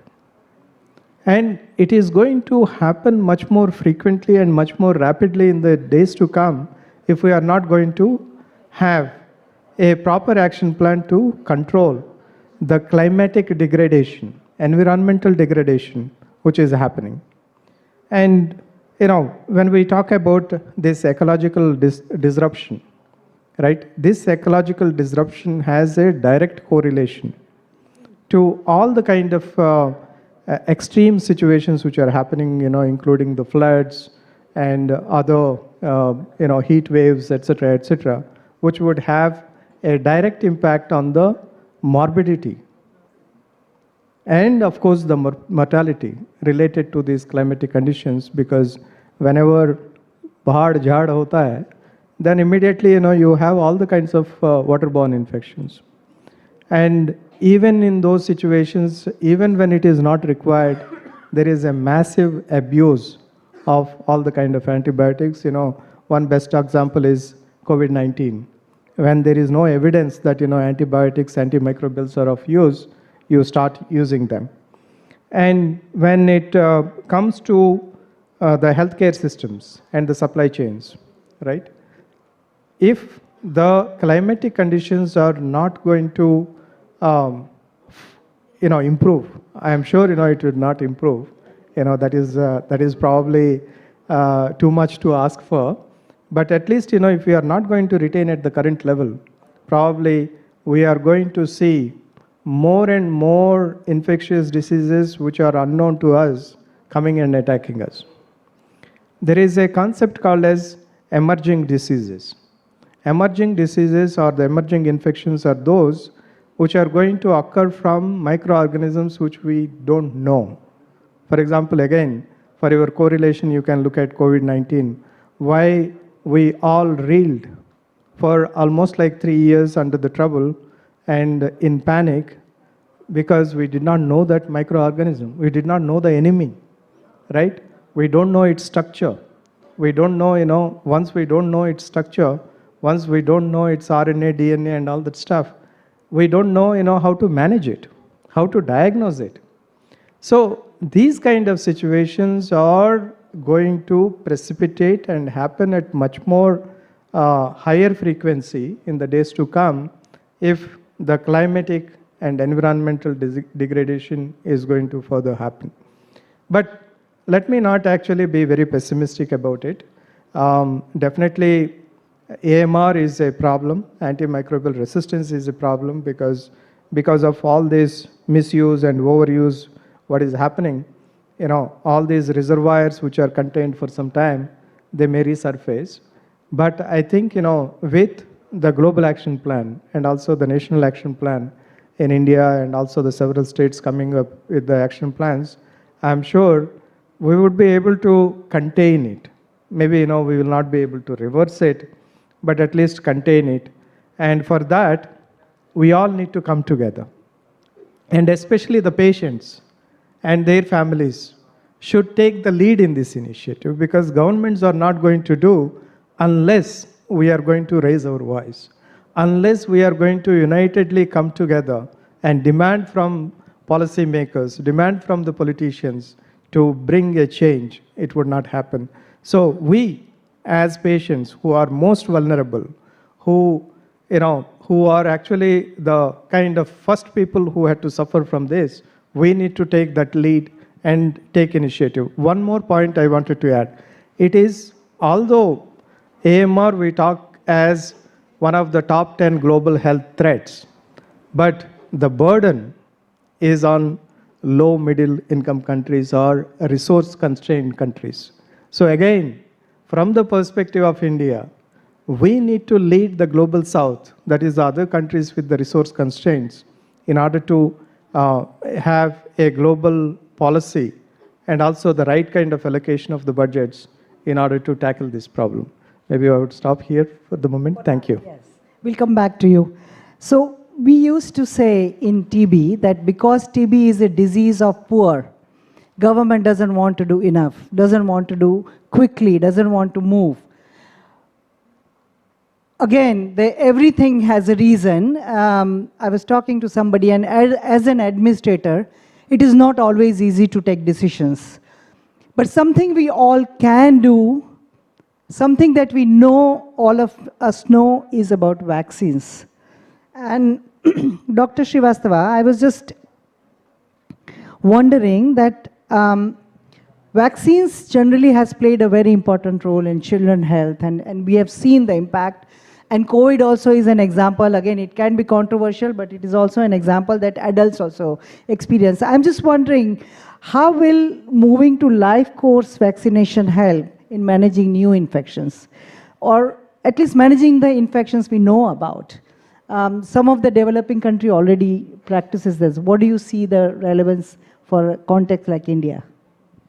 Thank you. It's a very pertinent question for me to answer, especially when, as USISPF, we have been running one of the largest advocacy on the life course immunization in the country.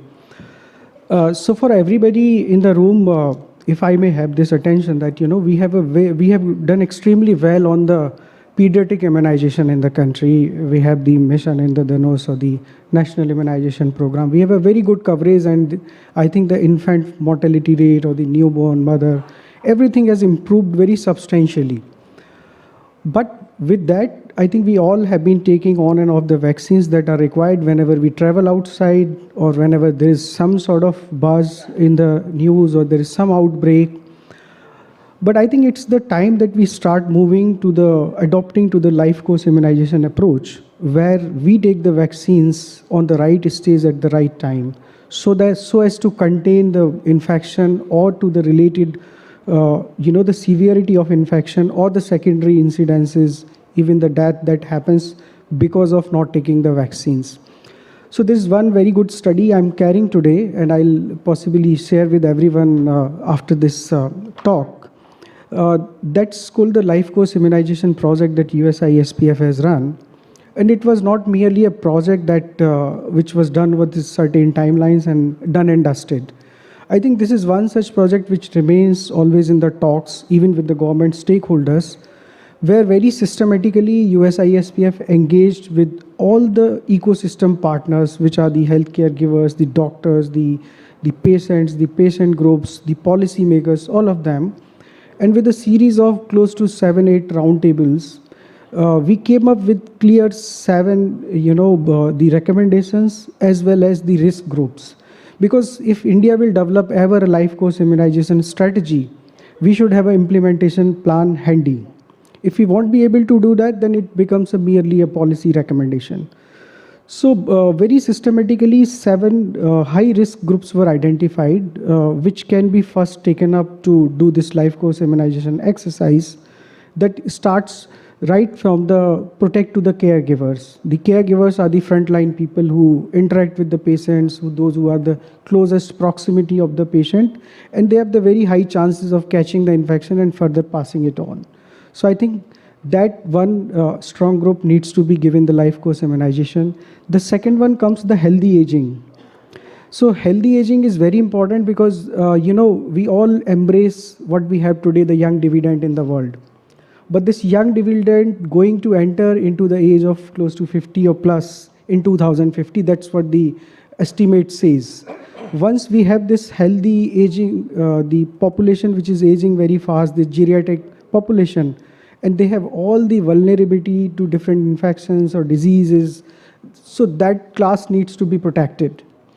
The third one comes the healthy workforce. All the caregivers other than doctors, the healthcare centers, the nurses, the hospital workers, all of them needs to be given some sort of protection because they are going to sustain this life course immunization practice longer.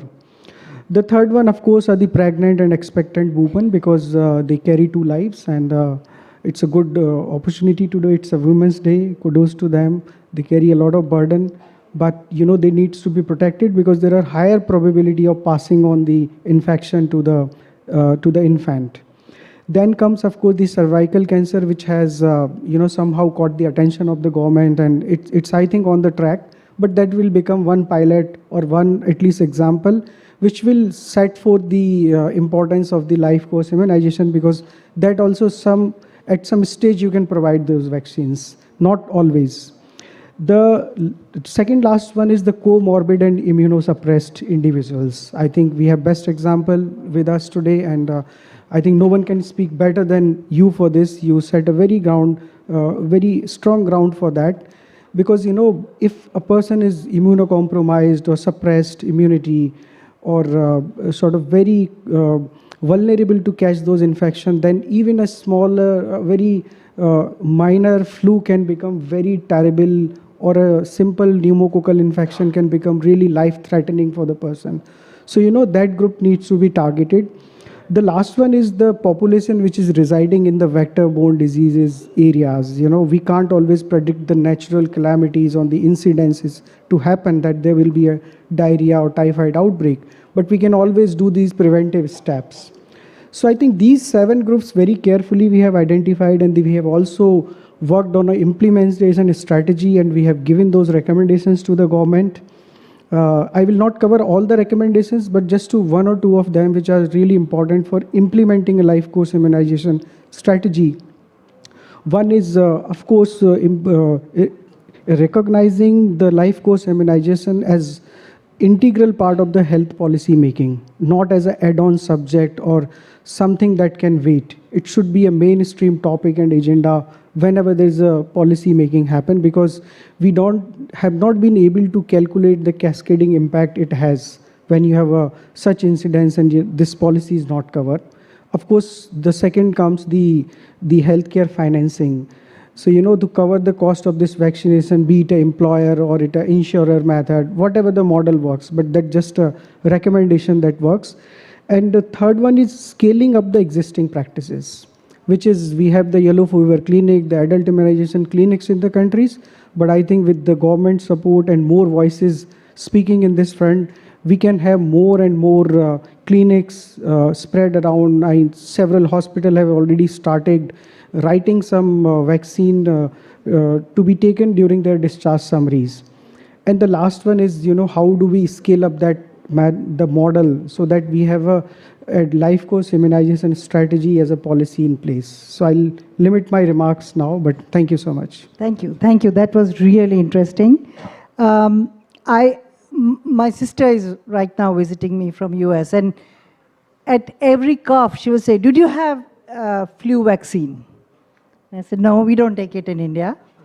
And as you were narrating the 7 groups, and I thought probably in the room we have probably all the 7 groups present here, and we all will be the clients of one or the other.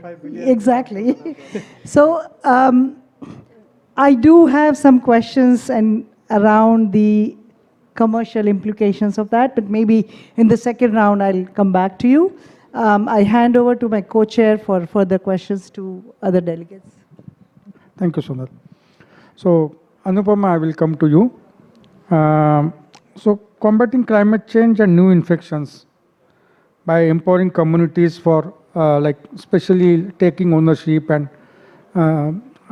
sustainability of that lasting change. So, my question is the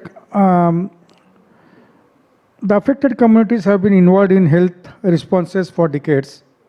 And what can we learn from communicable disease for climate action in terms of engaging communities and ensuring they are at the center of all responses? Over to you, Anu. Thank you, Manoj. And I think you can answer this question in your sleep, actually. So it's a bit ironic that you're asking me. But let me just start by saying that I have to go back very 2014-15, and both Sonal and Manoj will know this, when, in the TB context, unlike with HIV or some other areas, we've never really had communities been particularly involved.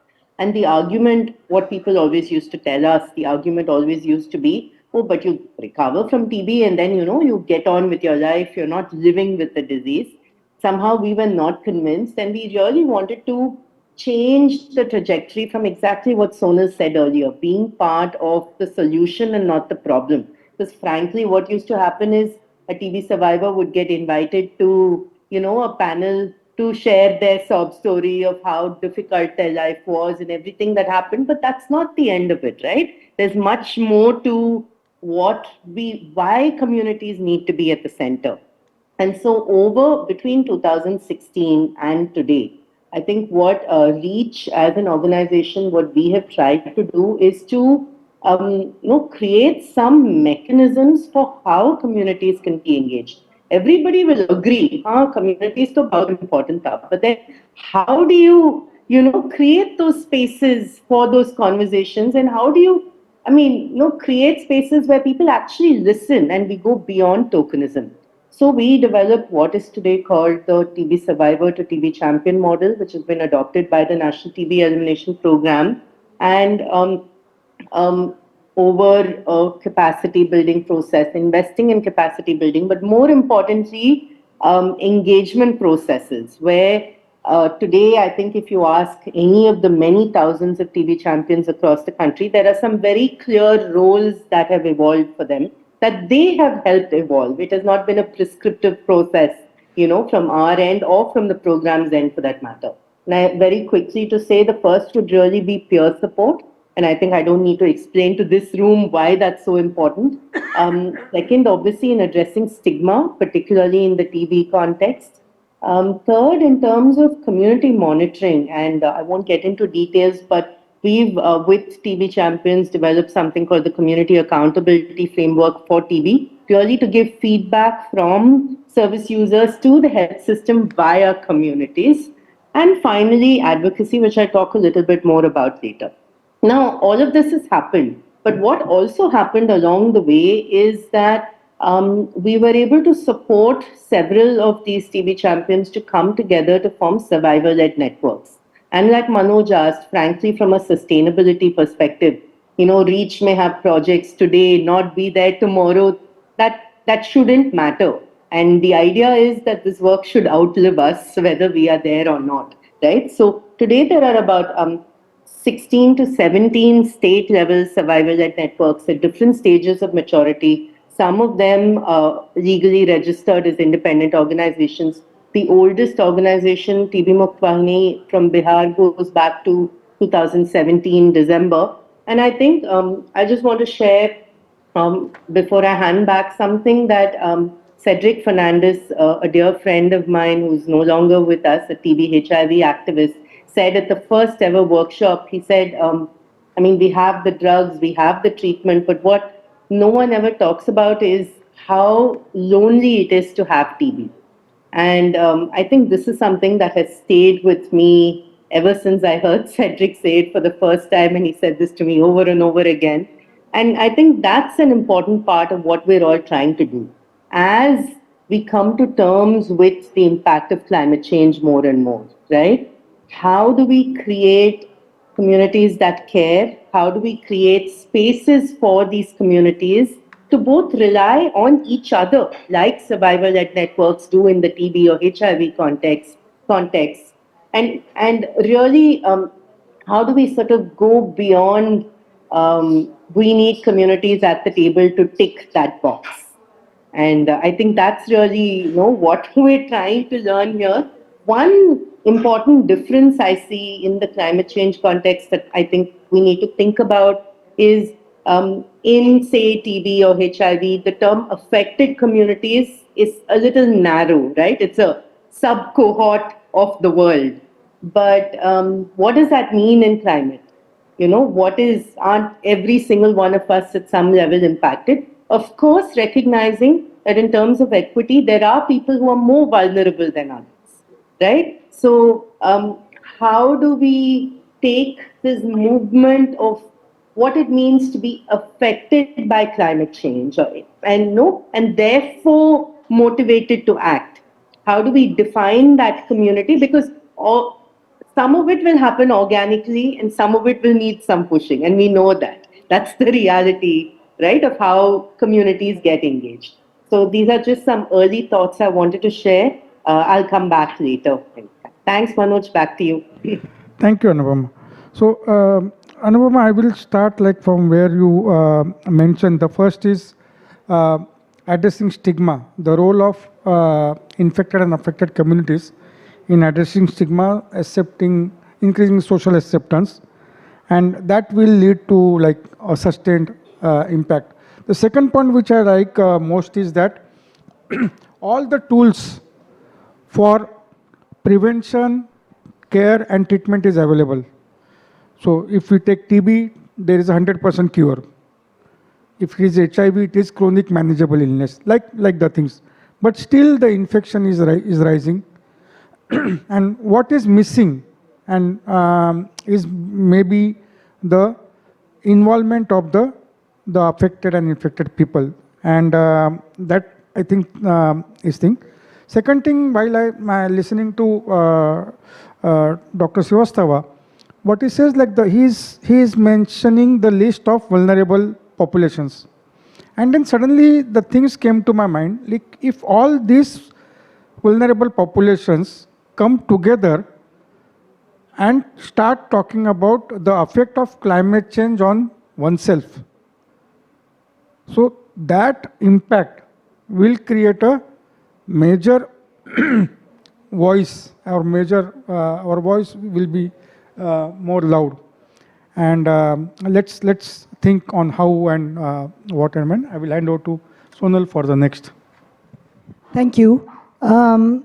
So I'm told that there are 700,000, 7 lakh drug-resistant TB communities there in the country.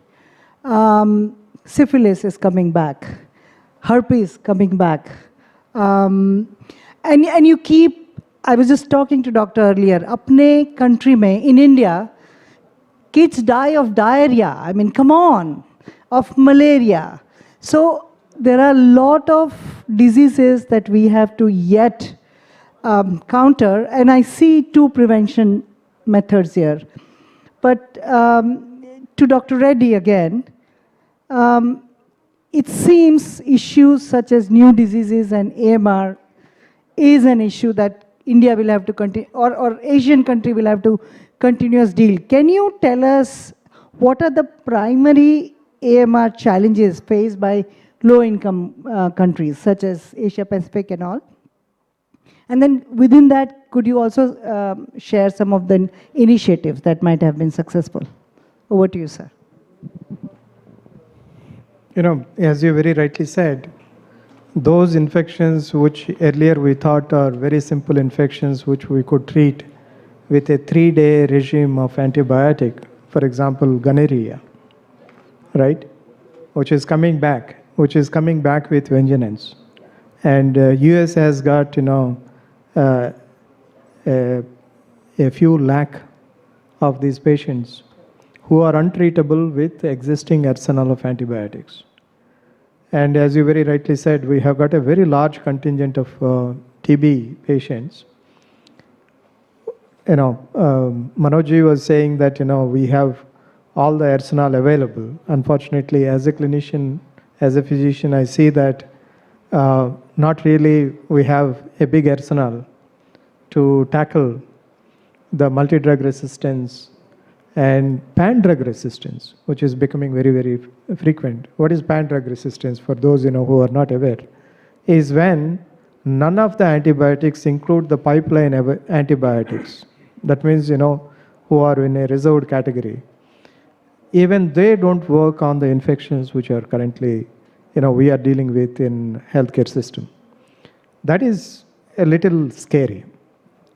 As a physician, as a, you know, I'm sure, you know, any clinician would say, the lowest moment in the life would be to see a patient whom you have diagnosed properly, but you have no solution actually to treat it. And before your eyes, that patient is going to die. That is the most unfortunate and most depressing for any clinician. And that is happening in most cases in the ICUs across the world, especially in the region what you have mentioned about. When it comes to the low resource regions, you know, that is entire global south, actually, either it is Africa, Asia, or even South America, all these regions, because of lack of resources, you are unable to deal with even very simple measures like sanitation. Proper sanitation itself would have reduced the burden of infections by half. If you are able to have proper biosecurity measures in your farms, I'm talking about more of a commercial farms, you would have actually ensured that there is no transmission of the diseases from the animals into the humans. Okay, and probably you would have prevented the, you know, the new kind of infections which are otherwise alien to us. You know, for animals, you know, they are coexisting with these viruses or animals or, you know, bacteria. But we have no interaction with them. For us, it is a new bacteria or new virus.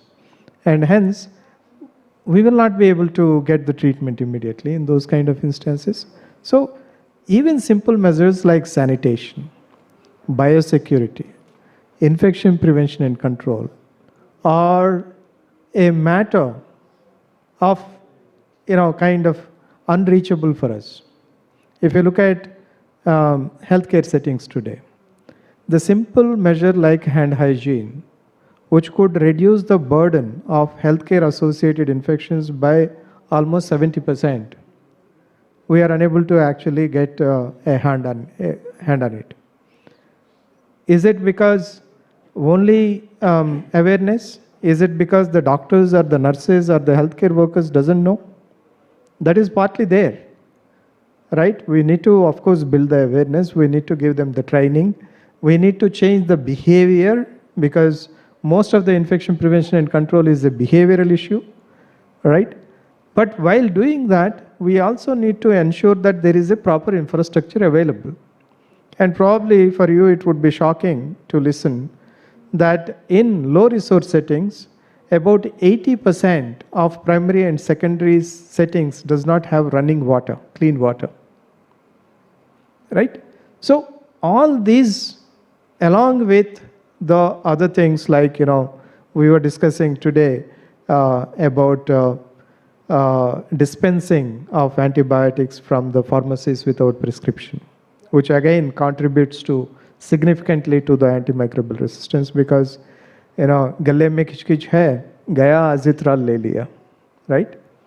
And actually my patient know more brand names of azithromycin than myself.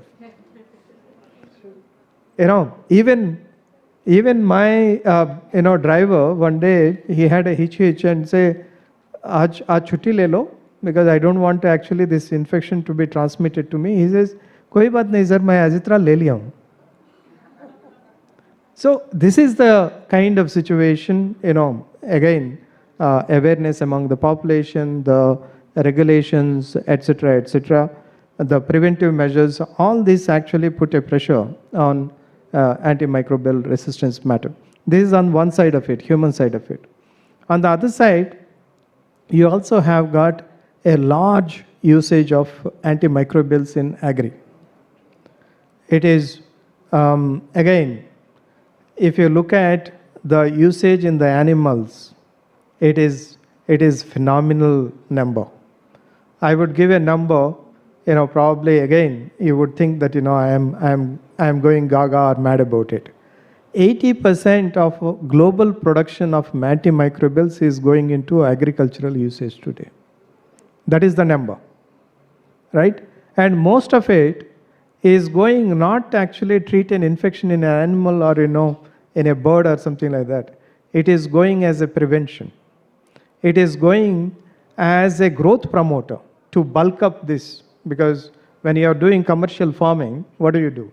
You want your animal or the chick to be as weighty as possible. You get the maximum revenue out of it.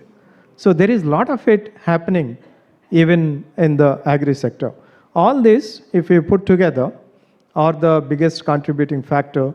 Noticing this, on 26th of September, I had been part of actually drafting a political declaration by United General Assembly high-level meeting, where a second political declaration was adopted by United Nations member organizations to say that, the priority had to be given and helping hand had to be given to the nations which have got very limited resources, so that they can come up, so that collectively we can deal with antimicrobial resistance.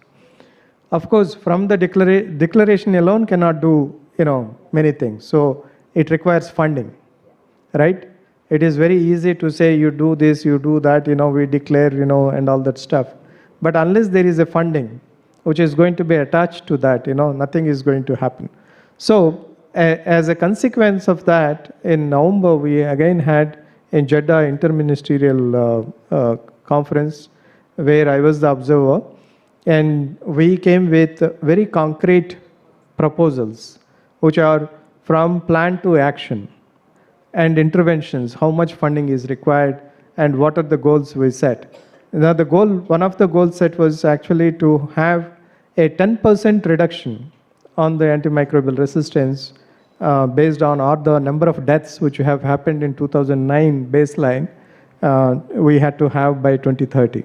It is not really a very significant number, because already we are at a peak of it, antimicrobial resistance. 10% reduction of the deaths is not really a solution, but something. And also there is a funding of 100 million which is going to be given to catalytic funding for the nations which are with poor resources to start implementing their national action plans. I am sure such kind of measures are going to bring some kind of actually change in the overall scenario of antimicrobial resistance. Only one more second I will take, because you asked about the success, because Every time we talk about climate change, antimicrobial resistance, we always talk about problem, problem, problem. But there are some good things happening, great things happening actually.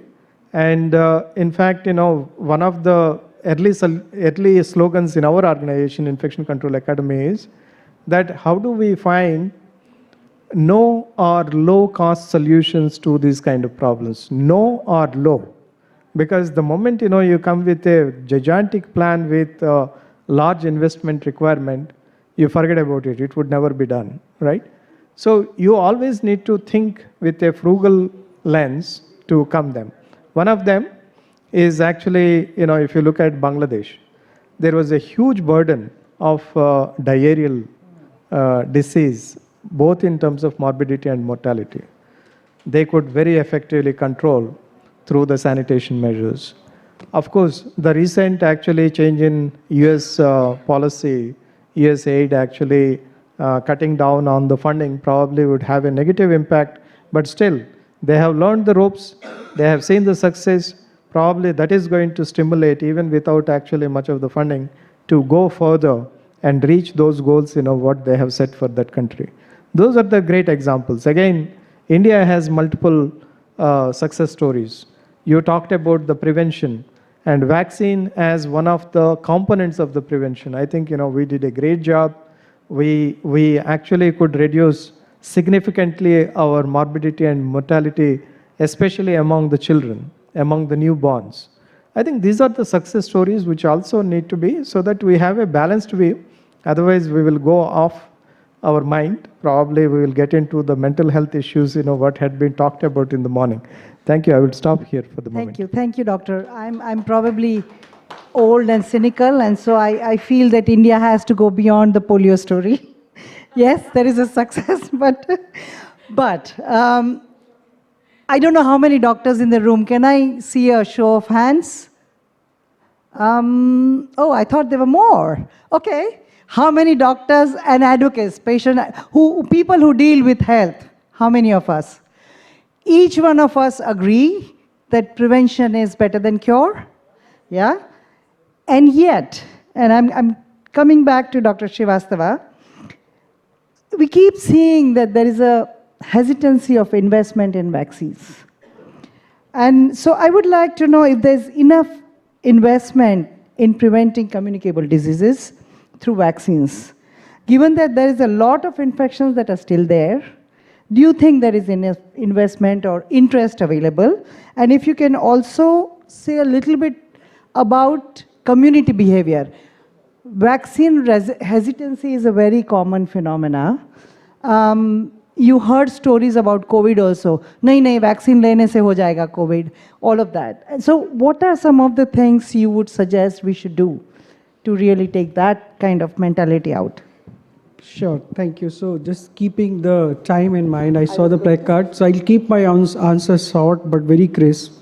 First of all, about the hesitancy. Yes, of course, there is a hesitancy. About the investment, yes, we should not always look for the government investment. And that is where comes the community, or I would say the individual engagement. How many of us in our family, we have promoted or even talked about the vaccination in the family? How many of us has a vaccination card beyond our childhood?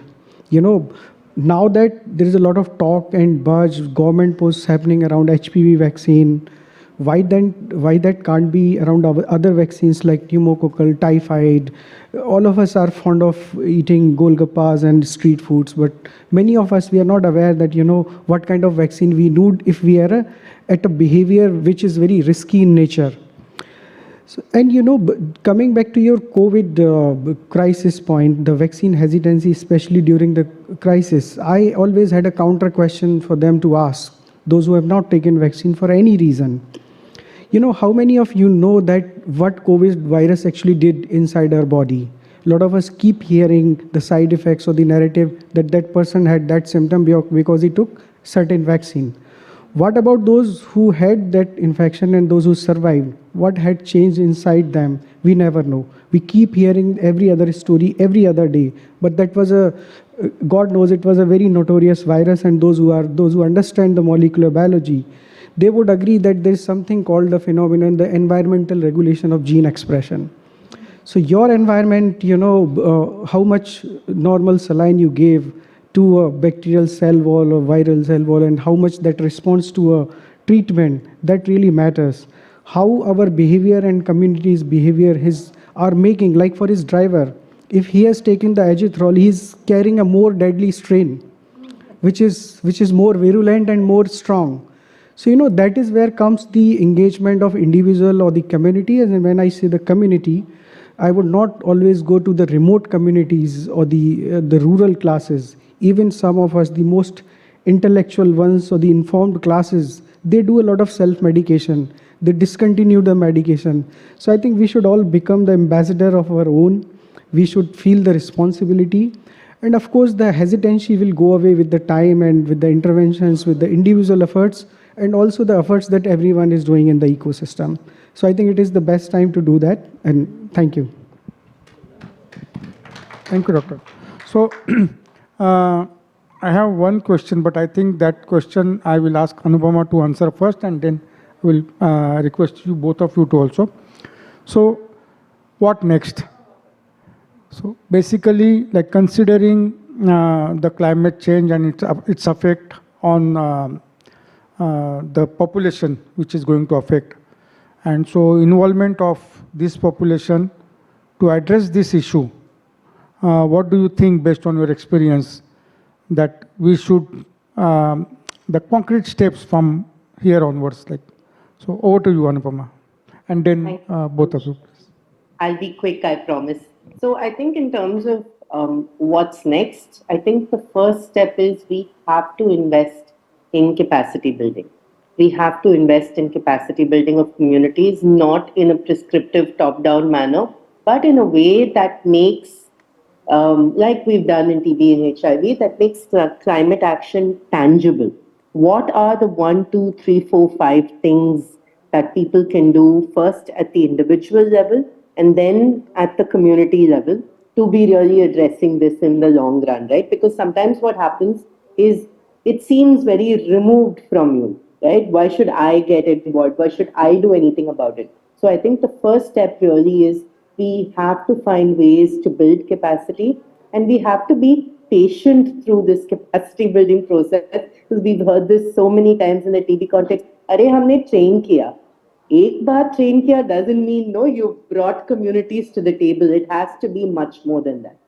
So second, we need to start talking about where the resources for communities are going to come from. Because everyone talks about sustainability. In every proposal, we have to write that horrible section about how will this project be sustainable.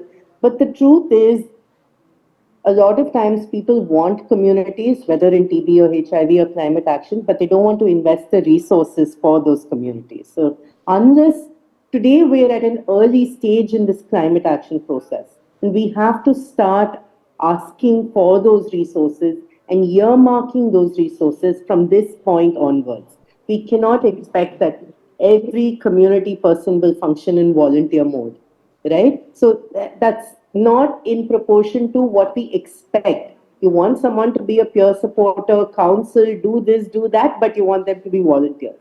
So I think the immediate 2 next steps on the community side, invest in capacity building and engagement for climate action, and on the sort of financing side, find resources for communities. So I think these were the 2 things that seem most important to me. Thanks, Manoj. Back to you. Thank you, Anupama. Doctor, over to you. I have how many seconds? At short end. Thank you. So, the answer is not really very easy, right? If it is easy, probably we would not be congregating here, having so many summits, so many conferences, so many associations, organizations. What comes to my mind is, we need to have whole of the society kind of approach to these problems. It is not one profession, one set of people, or one set of nations who can deal with this kind of stuff. every individual on the planet had to take the responsibility. If we are talking about 7.6 billion population on the earth, every citizen of this planet had to take the responsibility for their actions if we really want to see the change. If we don't want it, or if we see that it is not my problem, definitely it is only going to precipitate it. So I will give a correlation with, again, antibiotics, right? Antibiotics is like family jewels, right? They had to be used very judiciously. But when it comes to the individual and the society, most of the times we get confused. Even the doctors get confused. Like clinician, for me, the most important is my patient first, right? How I will actually get him out of it. So whether there is a reason or no reason, sometimes without any justification, without a confirmed diagnosis, I would give to make my client, that is patient, happy, I would give what probably is not a sustainable solution. So we need to differentiate between what is good for me, whether it is good for the society, for my neighbor, for my community. If we get into that kind of thinking in every aspect and every walk of our life, then probably we would make a significant progress in all our endeavors in terms of the climate change, in terms of actually health crises which we are facing now, and naturally to our day-to-day problems. We would be able to find lasting solutions. Of course, it is individual who had to actually take the responsibility and put back the pressure on the government, on the politicians to take the right decisions. What we, if we are going to sow the wrong seeds and ask for armpit to grow out of it, it doesn't. So what we wish for, what we demand for, that is what we are going to get. So we probably, like many of you have said already, we as the most vulnerable, that is the patient groups, have the highest stake in demanding from whoever had to make the policies to move in the right direction. Probably I would stop there. Thank you very much once again for the opportunity. So quick 30 seconds from me. I think there was a famous saying I keep reading in the newspaper, which was sometimes the virus is very efficient, but the people are more efficient in spreading that. That's the community responsibility and individual responsibility. We are the one who converts an endemic to a pandemic or whatever it goes. So that is where comes the responsibility. I'll not read out the recommendations that we have already made through the life course immunization and advocacy, wherein we have already identified the risk groups, a blueprint for the government to, proceed. One important interventions that we have requested is the change or a sort of amendment or given a circular in terms of the Drug and Magical Remedies Act, DMROA, which actually talks about the vaccine preventable diseases. It came into effect in 1954. That time there was no vaccine for typhoid, pneumococcal, or malaria, or maybe the brain fever or the cancer, but now we have. So we have been pushing that agenda to the government, and government is very receptive. So other than the bigger intervention at the macro level, I think when I say the individual level or the community engagement, we should also be mindful of what is our individual responsibility. How many of us thinks that, when we do the home bandages of the wounds, where do we throw away the bandage after use? Where do we throw away the menstrual pads? All of it. So many of these practices are very important. And I think we should become the ambassador of this change maker, and that will start from home. So that's my take-home message, and that's my message to everyone. Thank you. Thank you so much, Dr. Sos.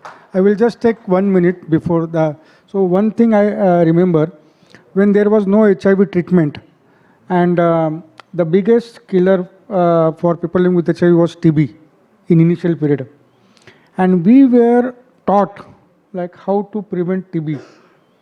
And doctor, and like I'm proud to say that the education which we received in the beginning when AIT was not there by doctors and all, still we are dealing with so many our friends, those who are TB positive, both pulmonary and non-pulmonary, but still we are able to keep ourselves TB free. And that's the message which I took it from the sir, is that one is my health is my rights and my health is my responsibility. And with that, I will hand over mic to Sonal. Our organizers have been generous to allow us 2 questions. Anybody has any questions? Go ahead. I think we tired you out. Please, go ahead. I just have a comment. I think what you said was wonderful, Dr. Bhuvnesh, that a virus is quick, but the super spreaders are the people. I think the responsibility lies with all of us to ensure that it's a moral responsibility, it's a public responsibility. I remember many years back, I was in Thailand for a conference. I'm speaking about almost say 20 years back. There was this scare of HIV, a lot of people were positive. And you know, it was like spoken about that on the roads of Bangkok, in the streets, people were actually carrying pins in their hands to infect others because they were so angry that why me and then why not. So I think that's been the paradigm shift. People are responsible. They feel that, you know, let us learn from other people's experiences and to stop something. Like even with COVID, people were very responsible. They stayed home, people who this thing between families, between friends, that's the shift. So it's happening, the change is happening, and I think we'll get there. Thank you. Thank you. Anybody else? Hi. He had a question. You have a question? Yeah, no. You have a question? Okay. I have a question. Yeah, let's wind up. Oh, you have. Yeah, I can. Go ahead. So I was thinking about what Dr. The examples that Dr. Reddy also gave about, for example, our drivers or our maids and anybody taking antibiotics and then just having such easy access to them, not understanding the difference between an antibiotic and a painkiller, and then taking them for 2 days and stopping them at will, and all of those things. And it just seems like an impossible problem to solve, because, I mean, where do you even start with that kind of awareness and that literacy, and whose problem is it to solve? I mean, it is, of course, policy level and everything, but do you see hope, or do you see a path to get there at all with that kind of education at that scale? I mean, anybody is welcome to answer it. Yeah, absolutely, you're right. Actually, it is nobody's baby at the moment.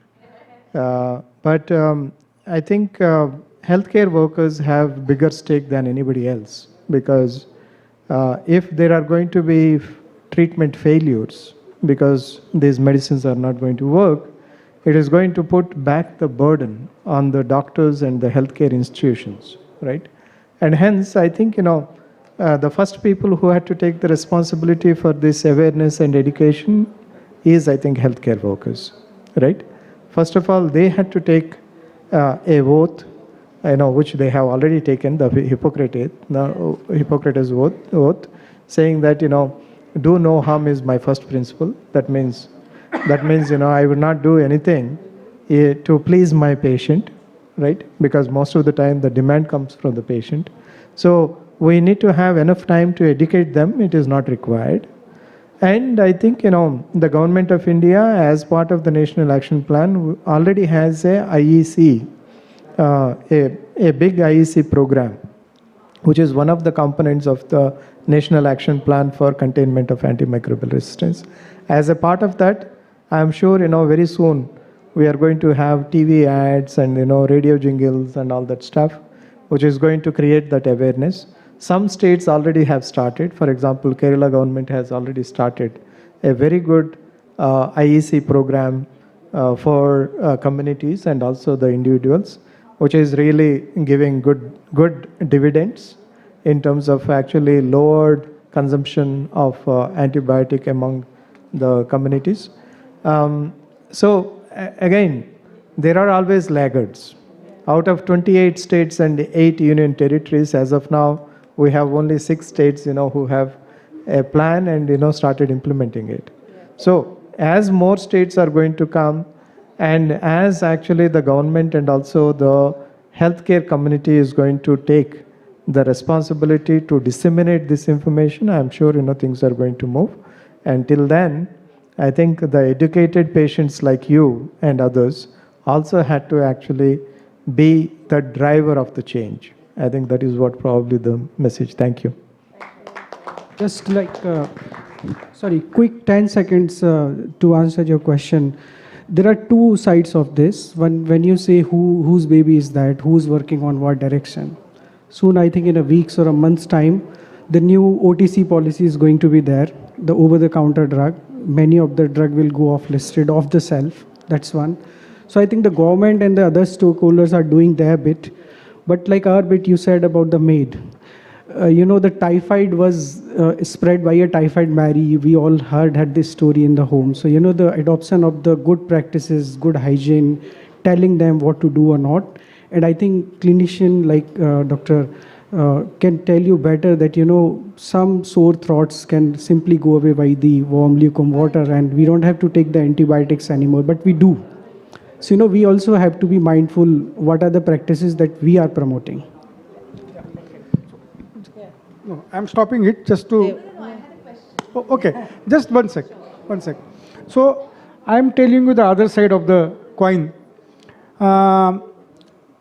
Most of the metro and two-tier cities, now doctor consultation fee is 1,000 and 1,500 rupees. If I'm a daily wager or I'm a little bit lower middle class person, I'm in the morning time I'm going to the job, so I cannot go to the government facility and access the OPD service. And then in the evening, I can't go to the doctor who's charging me 1,000 or 1,500 rupees. Then what is the option for me? He is going to the pharmacy, मुझे XYZ हो रहा है, and then for pharmacist, since we run a pharmacy, my business is selling the medicine. Which is a conflict of interest. Yeah, and then I will give azithromycin. I will give the antibiotics, which is the patient will also feel okay, so next time he will come again. And that's also the rampant, that one of the cause for rampant use of antibiotics among the little bit uneducated class of people. Over to you. Manoj, It's okay. if you allow very quickly one quick comment, is that yes, you are absolutely right. The diagnosis itself and the doctor visits itself is so expensive. It is probably sometimes 10, 20, 30 times more expensive than going to your nearest pharmacy and getting a medication. For example, if you look at azithromycin, probably you get 2 rupees a pill probably. But if you have to have a confirmed diagnosis, along with the doctor fee, it would cost something like 3,000, 4,000, 5,000 rupees. So these are the issues, which are probably the government issues. Government had to take the responsibility for the access and health equity. Then only this problem will get resolved. Thank you. Thank you. I'm going to close it, or do you want to? Yeah, I'm given signal that we need to close. Dr. Ratna, Mistress of Ceremonies, are we closing, or are we taking more questions? Because now we have online participants asking questions. Maybe Okay, 2 more? 2 more. Wonderful. 2 more. While you read the question, I'm going to say something in Gujarati. 2 people at least in this room will understand. My father used to say, "આ જગત વિકસાવનારો એકલો ઈશ્વર નથી, કંઈક એનું કામ છે તો કંઈક મારું કામ છે." This world is not developed only by God. Something the God did, something I have to do. And I think that is the story here, probably. Yeah, go ahead. Okay, that'll be nice. I have a quick question. This is my personal question, and I was very excited because, you're working in the space of not just healthcare, but also gender. And it's, Women's Day. So if we have to look at the issue that you're talking about, communicable diseases, with a gendered lens, what are the top conversations that we should be having in this climate, 2025? Thank you so much. And I'm sorry, I'm going to just take it. So we used to talk, say 20 years from now, about triple burden on women. Caretaker, as a person living with disease, and as a treater. Okay? This is only health. Forget the reproduction and all of that. Gone are that days. Nobody really talks about that. But if you see, so as they say in TB or HIV or any diarrhea, it's a disease of poor. And one of the category of that poor is women. Because, as I said, she takes care of the person, whoever is sick in the family, irrespective of her own disease. She's a disease bearer herself. My mother was stopped from coming to US because she had malaria. She is a medical person herself, and then so she's a caretaker, she's a liver, and she has to continue really as a service provider because she's also in a medical field. So the triple burden of health falls on women. And in fact, it is interesting, most of the, not all, most of the patient advocates in this room are women. And that is, in a way, very encouraging. It is also that the burden of that falls on women. In one sentence, women's role in health is a triangle. Lot of women below, as you go up, there is less. And therefore, decision making often doesn't really fall in the hands of women. I'm going to stop here because I don't want to hijack women, but thank you so much for raising that and flagging it. Ask one last question from someone online. So Arshia is asking, we also need to discuss the irrational prescriptions from physicians themselves who often prescribe antibiotics even for viral infections, and how can we change this? Who would like to take that? Sir, go ahead. Well, it is not acceptable, first of all, right? As I told in the beginning itself, a physician always had to take responsibility for his patients, both for the short-term and long-term wellness and health goal of his patients, right? So he or she had to train themselves, be very cautious, training in terms of actually the antimicrobial stewardship. They had to undergo those programs, learn better how to do the differential diagnosis, and go for standard treatment protocols which are available. It is not that they are not available. It is the implementation issue, and hence I think that particular doctor who is giving a prescription of antibiotic for a viral thing is absolutely unacceptable behavior. Thank you. I don't want to add, it's a responsibility of the patient to question. Quick example, there's another national leader in the people living with HIV. She wanted an abortion. This is 2000. Every doctor in Surat told her, oh, it will cost 30,000 because we have to throw the instruments after we do it on you. Not true. Universal precaution, there is something like universal precaution. Finally, she talked to us at the AIDS Control Society and we said, fine, you say, okay, I will give 30,000, give me all the instruments after you do abortion to me back. And the doctor went like that. No, we can't give you. There is something like incubation, there is something like sterilization, there is something like cleaning. Everything happens, we know that. But doctors wanted to get more money through her. The moment she questioned, they came down to 3,000. Again, that is also more, but at least. And then she was able to get it done. So I think it's a two-way responsibility. Just two quick observation on that. How many of us raises that question as a patient? We paid 3,000 rupees doctor's fee. Kuch likha hi nahi. How many of us come back say it's the multivitamin and a normal paracetamol just to keep your fever down? Kuch अच्छा So सा many दिया है. doctors still give blue and green tablets in a paper. So and that is where comes the patient's responsibility. And to your question on prescription, I can tell you that in this complete AMR plan or these antibiotic stewardship, I think the prescription audit is a very strong action item that had been suggested by everybody. So there's going to be a prescription audit. Yeah. It is there. It is there in the Western world, especially if you look at NHS. My colleagues, my juniors, seniors, they are so scared actually to put their pen and write an antibiotic. So because there is an audit, there is a stick, there is a kick. Thank you. So any more question? No, I think that's it. Yes, one thing, maybe Dr. Ratna, we talked about lots of patient literacy and everything, but there is a huge lobby between pharma company and doctor. So if doctor doesn't prescribe XYZ pharma who is supporting them, their medicine, then their MR comes and sir, is bar prescription kam aaya. So just to give one example, again, since we are in pharmacy business, a company who was produce antacid. So every doctor in that area has to prescribe antacid with all the list which the doctor is prescribing. And that's how the sale of that antacid is they want to boost. So maybe next patient summit, we can have one topic on this. And with that, I really thank Anupama.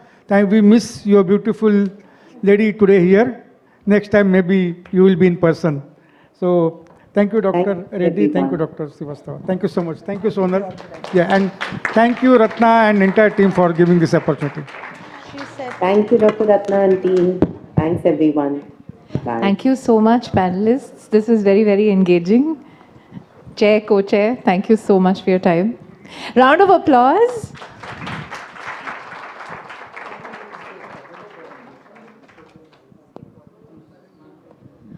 Well, that was our last panel for the summit. We are going to give you a choice. Would you guys like to do a fun quiz for 5 minutes? Or would you like to go directly to closing remarks? Quiz? Hands up if you want a quiz, and it's all right. We won't get offended if your hands are not up. It's not on Mentimeter. It's a manual quiz. Okay, no one wants the quiz. Let's move to closing remarks and wrap up. Okay, can we have a round of applause for the wonderful team? Yeah, we can do that. Everybody, round of applause for the wonderful team who's put this together. The team at DakshamA and PAIR and Patients for Patient Support Network. Dr. Ratna, Mistress of Ceremonies. A big round of applause to the lady behind this vision. I'm hearing the terminology mistress of ceremonies the first time. Huh? I know it is master of ceremonies. Mistress sounds a bit tacky. I think it's a gendered bias. Let's reclaim mistress today. I prefer to be master of ceremonies than mistress of ceremonies. On that note, thank you, audience, for sticking with us for the entire 2 days. We had lovely discussions over 7 panels, and I think a lot of takeaways from those panels. We hope to put together reports. We'll be putting an entire report of the 2 days proceedings as well as panel-wise reports for key takeaways and action points emerging from that. And we hope to reach out to stakeholders with those reports to see how we can, take that into further actions. We also will be reaching out to some of you to see how we can get together as groups working on those key takeaways, because one person, as Sonal said, cannot do. It has to be one hand with another hand. So I'm hoping that people in the room will be interested to join this mission so that we are able to, for example, CVD panel will, look at RAM, and then COPD panel will look at other people, and for rare diseases, we'll look at Manjeet and other people. So we hope that all of us can come together and work together and take this initiative, because the International Patient Summit requires a lot of effort. You would have realized that. We do this once in 18 months, so it should not be that from now until 18th month when we have the next summit, we are quiet and we are not doing anything. So let's move together, let's take this whole momentum forward, let's not stop what we have started today. And thank you all for being a part of this whole initiative. Without you, we could not have achieved what we did over the last 2 days.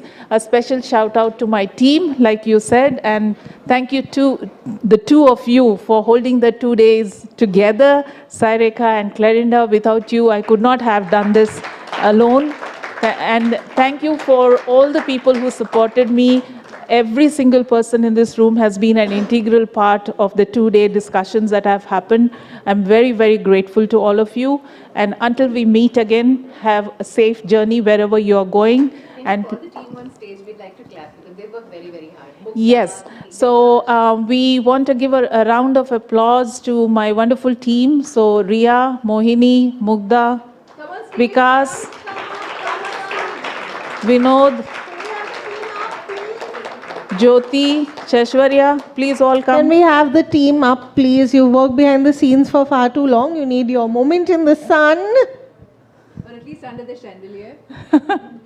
Yeah, they haven't had a group picture. Can we cheer for the team that's put this together and that's made it possible for all of us to come here? Jugesh, please come. I think I'll just give them the...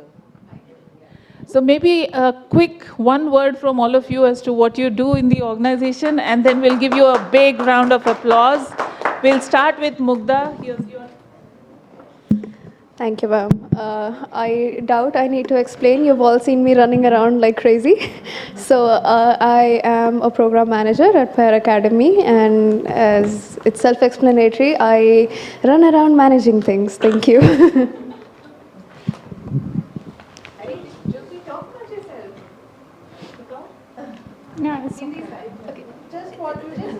Okay, I will introduce my counselor, the ones I was geeking out over. She is Jyoti. She is my counselor who works at ESIC hospital, and she is one of those very important people who has counseled over 500 cancer patients for the past half year now. Hi everyone. I am Vikas, and I am managing the IT part for the payer and DakshamA, and along with that I am managing the administration for the both of the organization.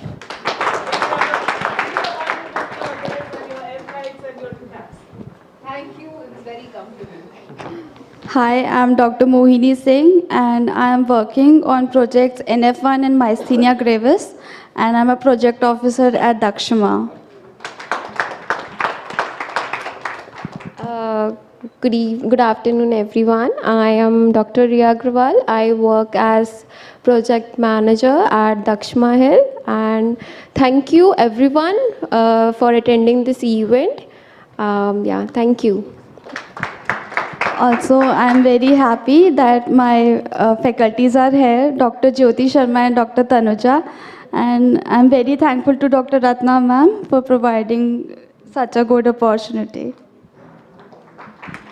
Hi everyone, my name is Jugesh. I'm the finance person of the Pair Patient Academy, and thank you very much for attending this event. Thank you.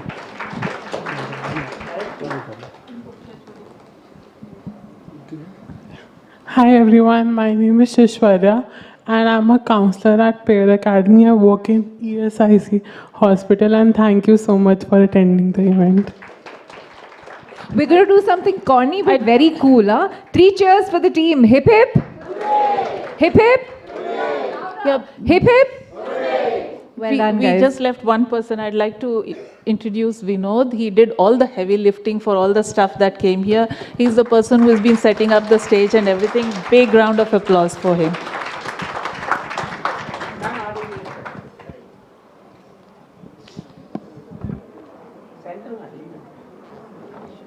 Thank you. Thank you everyone once again for making this very memorable, very warm and for your attention over 2 days. It's been lovely being here with you and being your host. Sareka and I had such a good time. I'm speaking for both of us, although I've lost her attention right now. There's tea, I think, served outside. Have tea, have a good trip back to wherever you've come from. And I hope to see you again soon. Thank you so much. It was wonderful spending time with you the last 2 days. I hope we'll keep the conversations live. Let's talk to each other. And let's write to each other and let's stay connected in social media. I hope you have a wonderful rest of the stay in Delhi and stay in touch. Okay.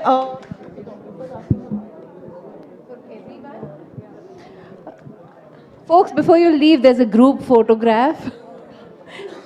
Let's just work with the photographer. Yes, I think can everybody... He believes that it's auspicious to do it on both days, and we kind of agree because some people were Everyone not come yesterday, towards the stage, come. We must agree that it was fun yesterday.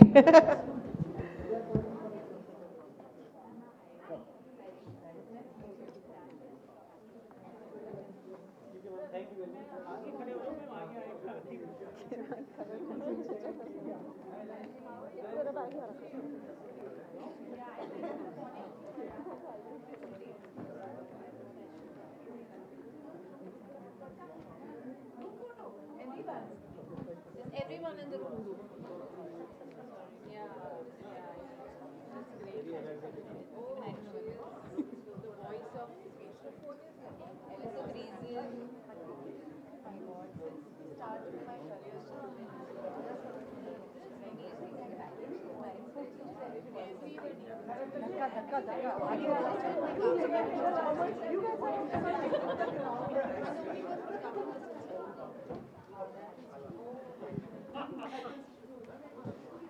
Everybody come to the stage, please, for a photograph.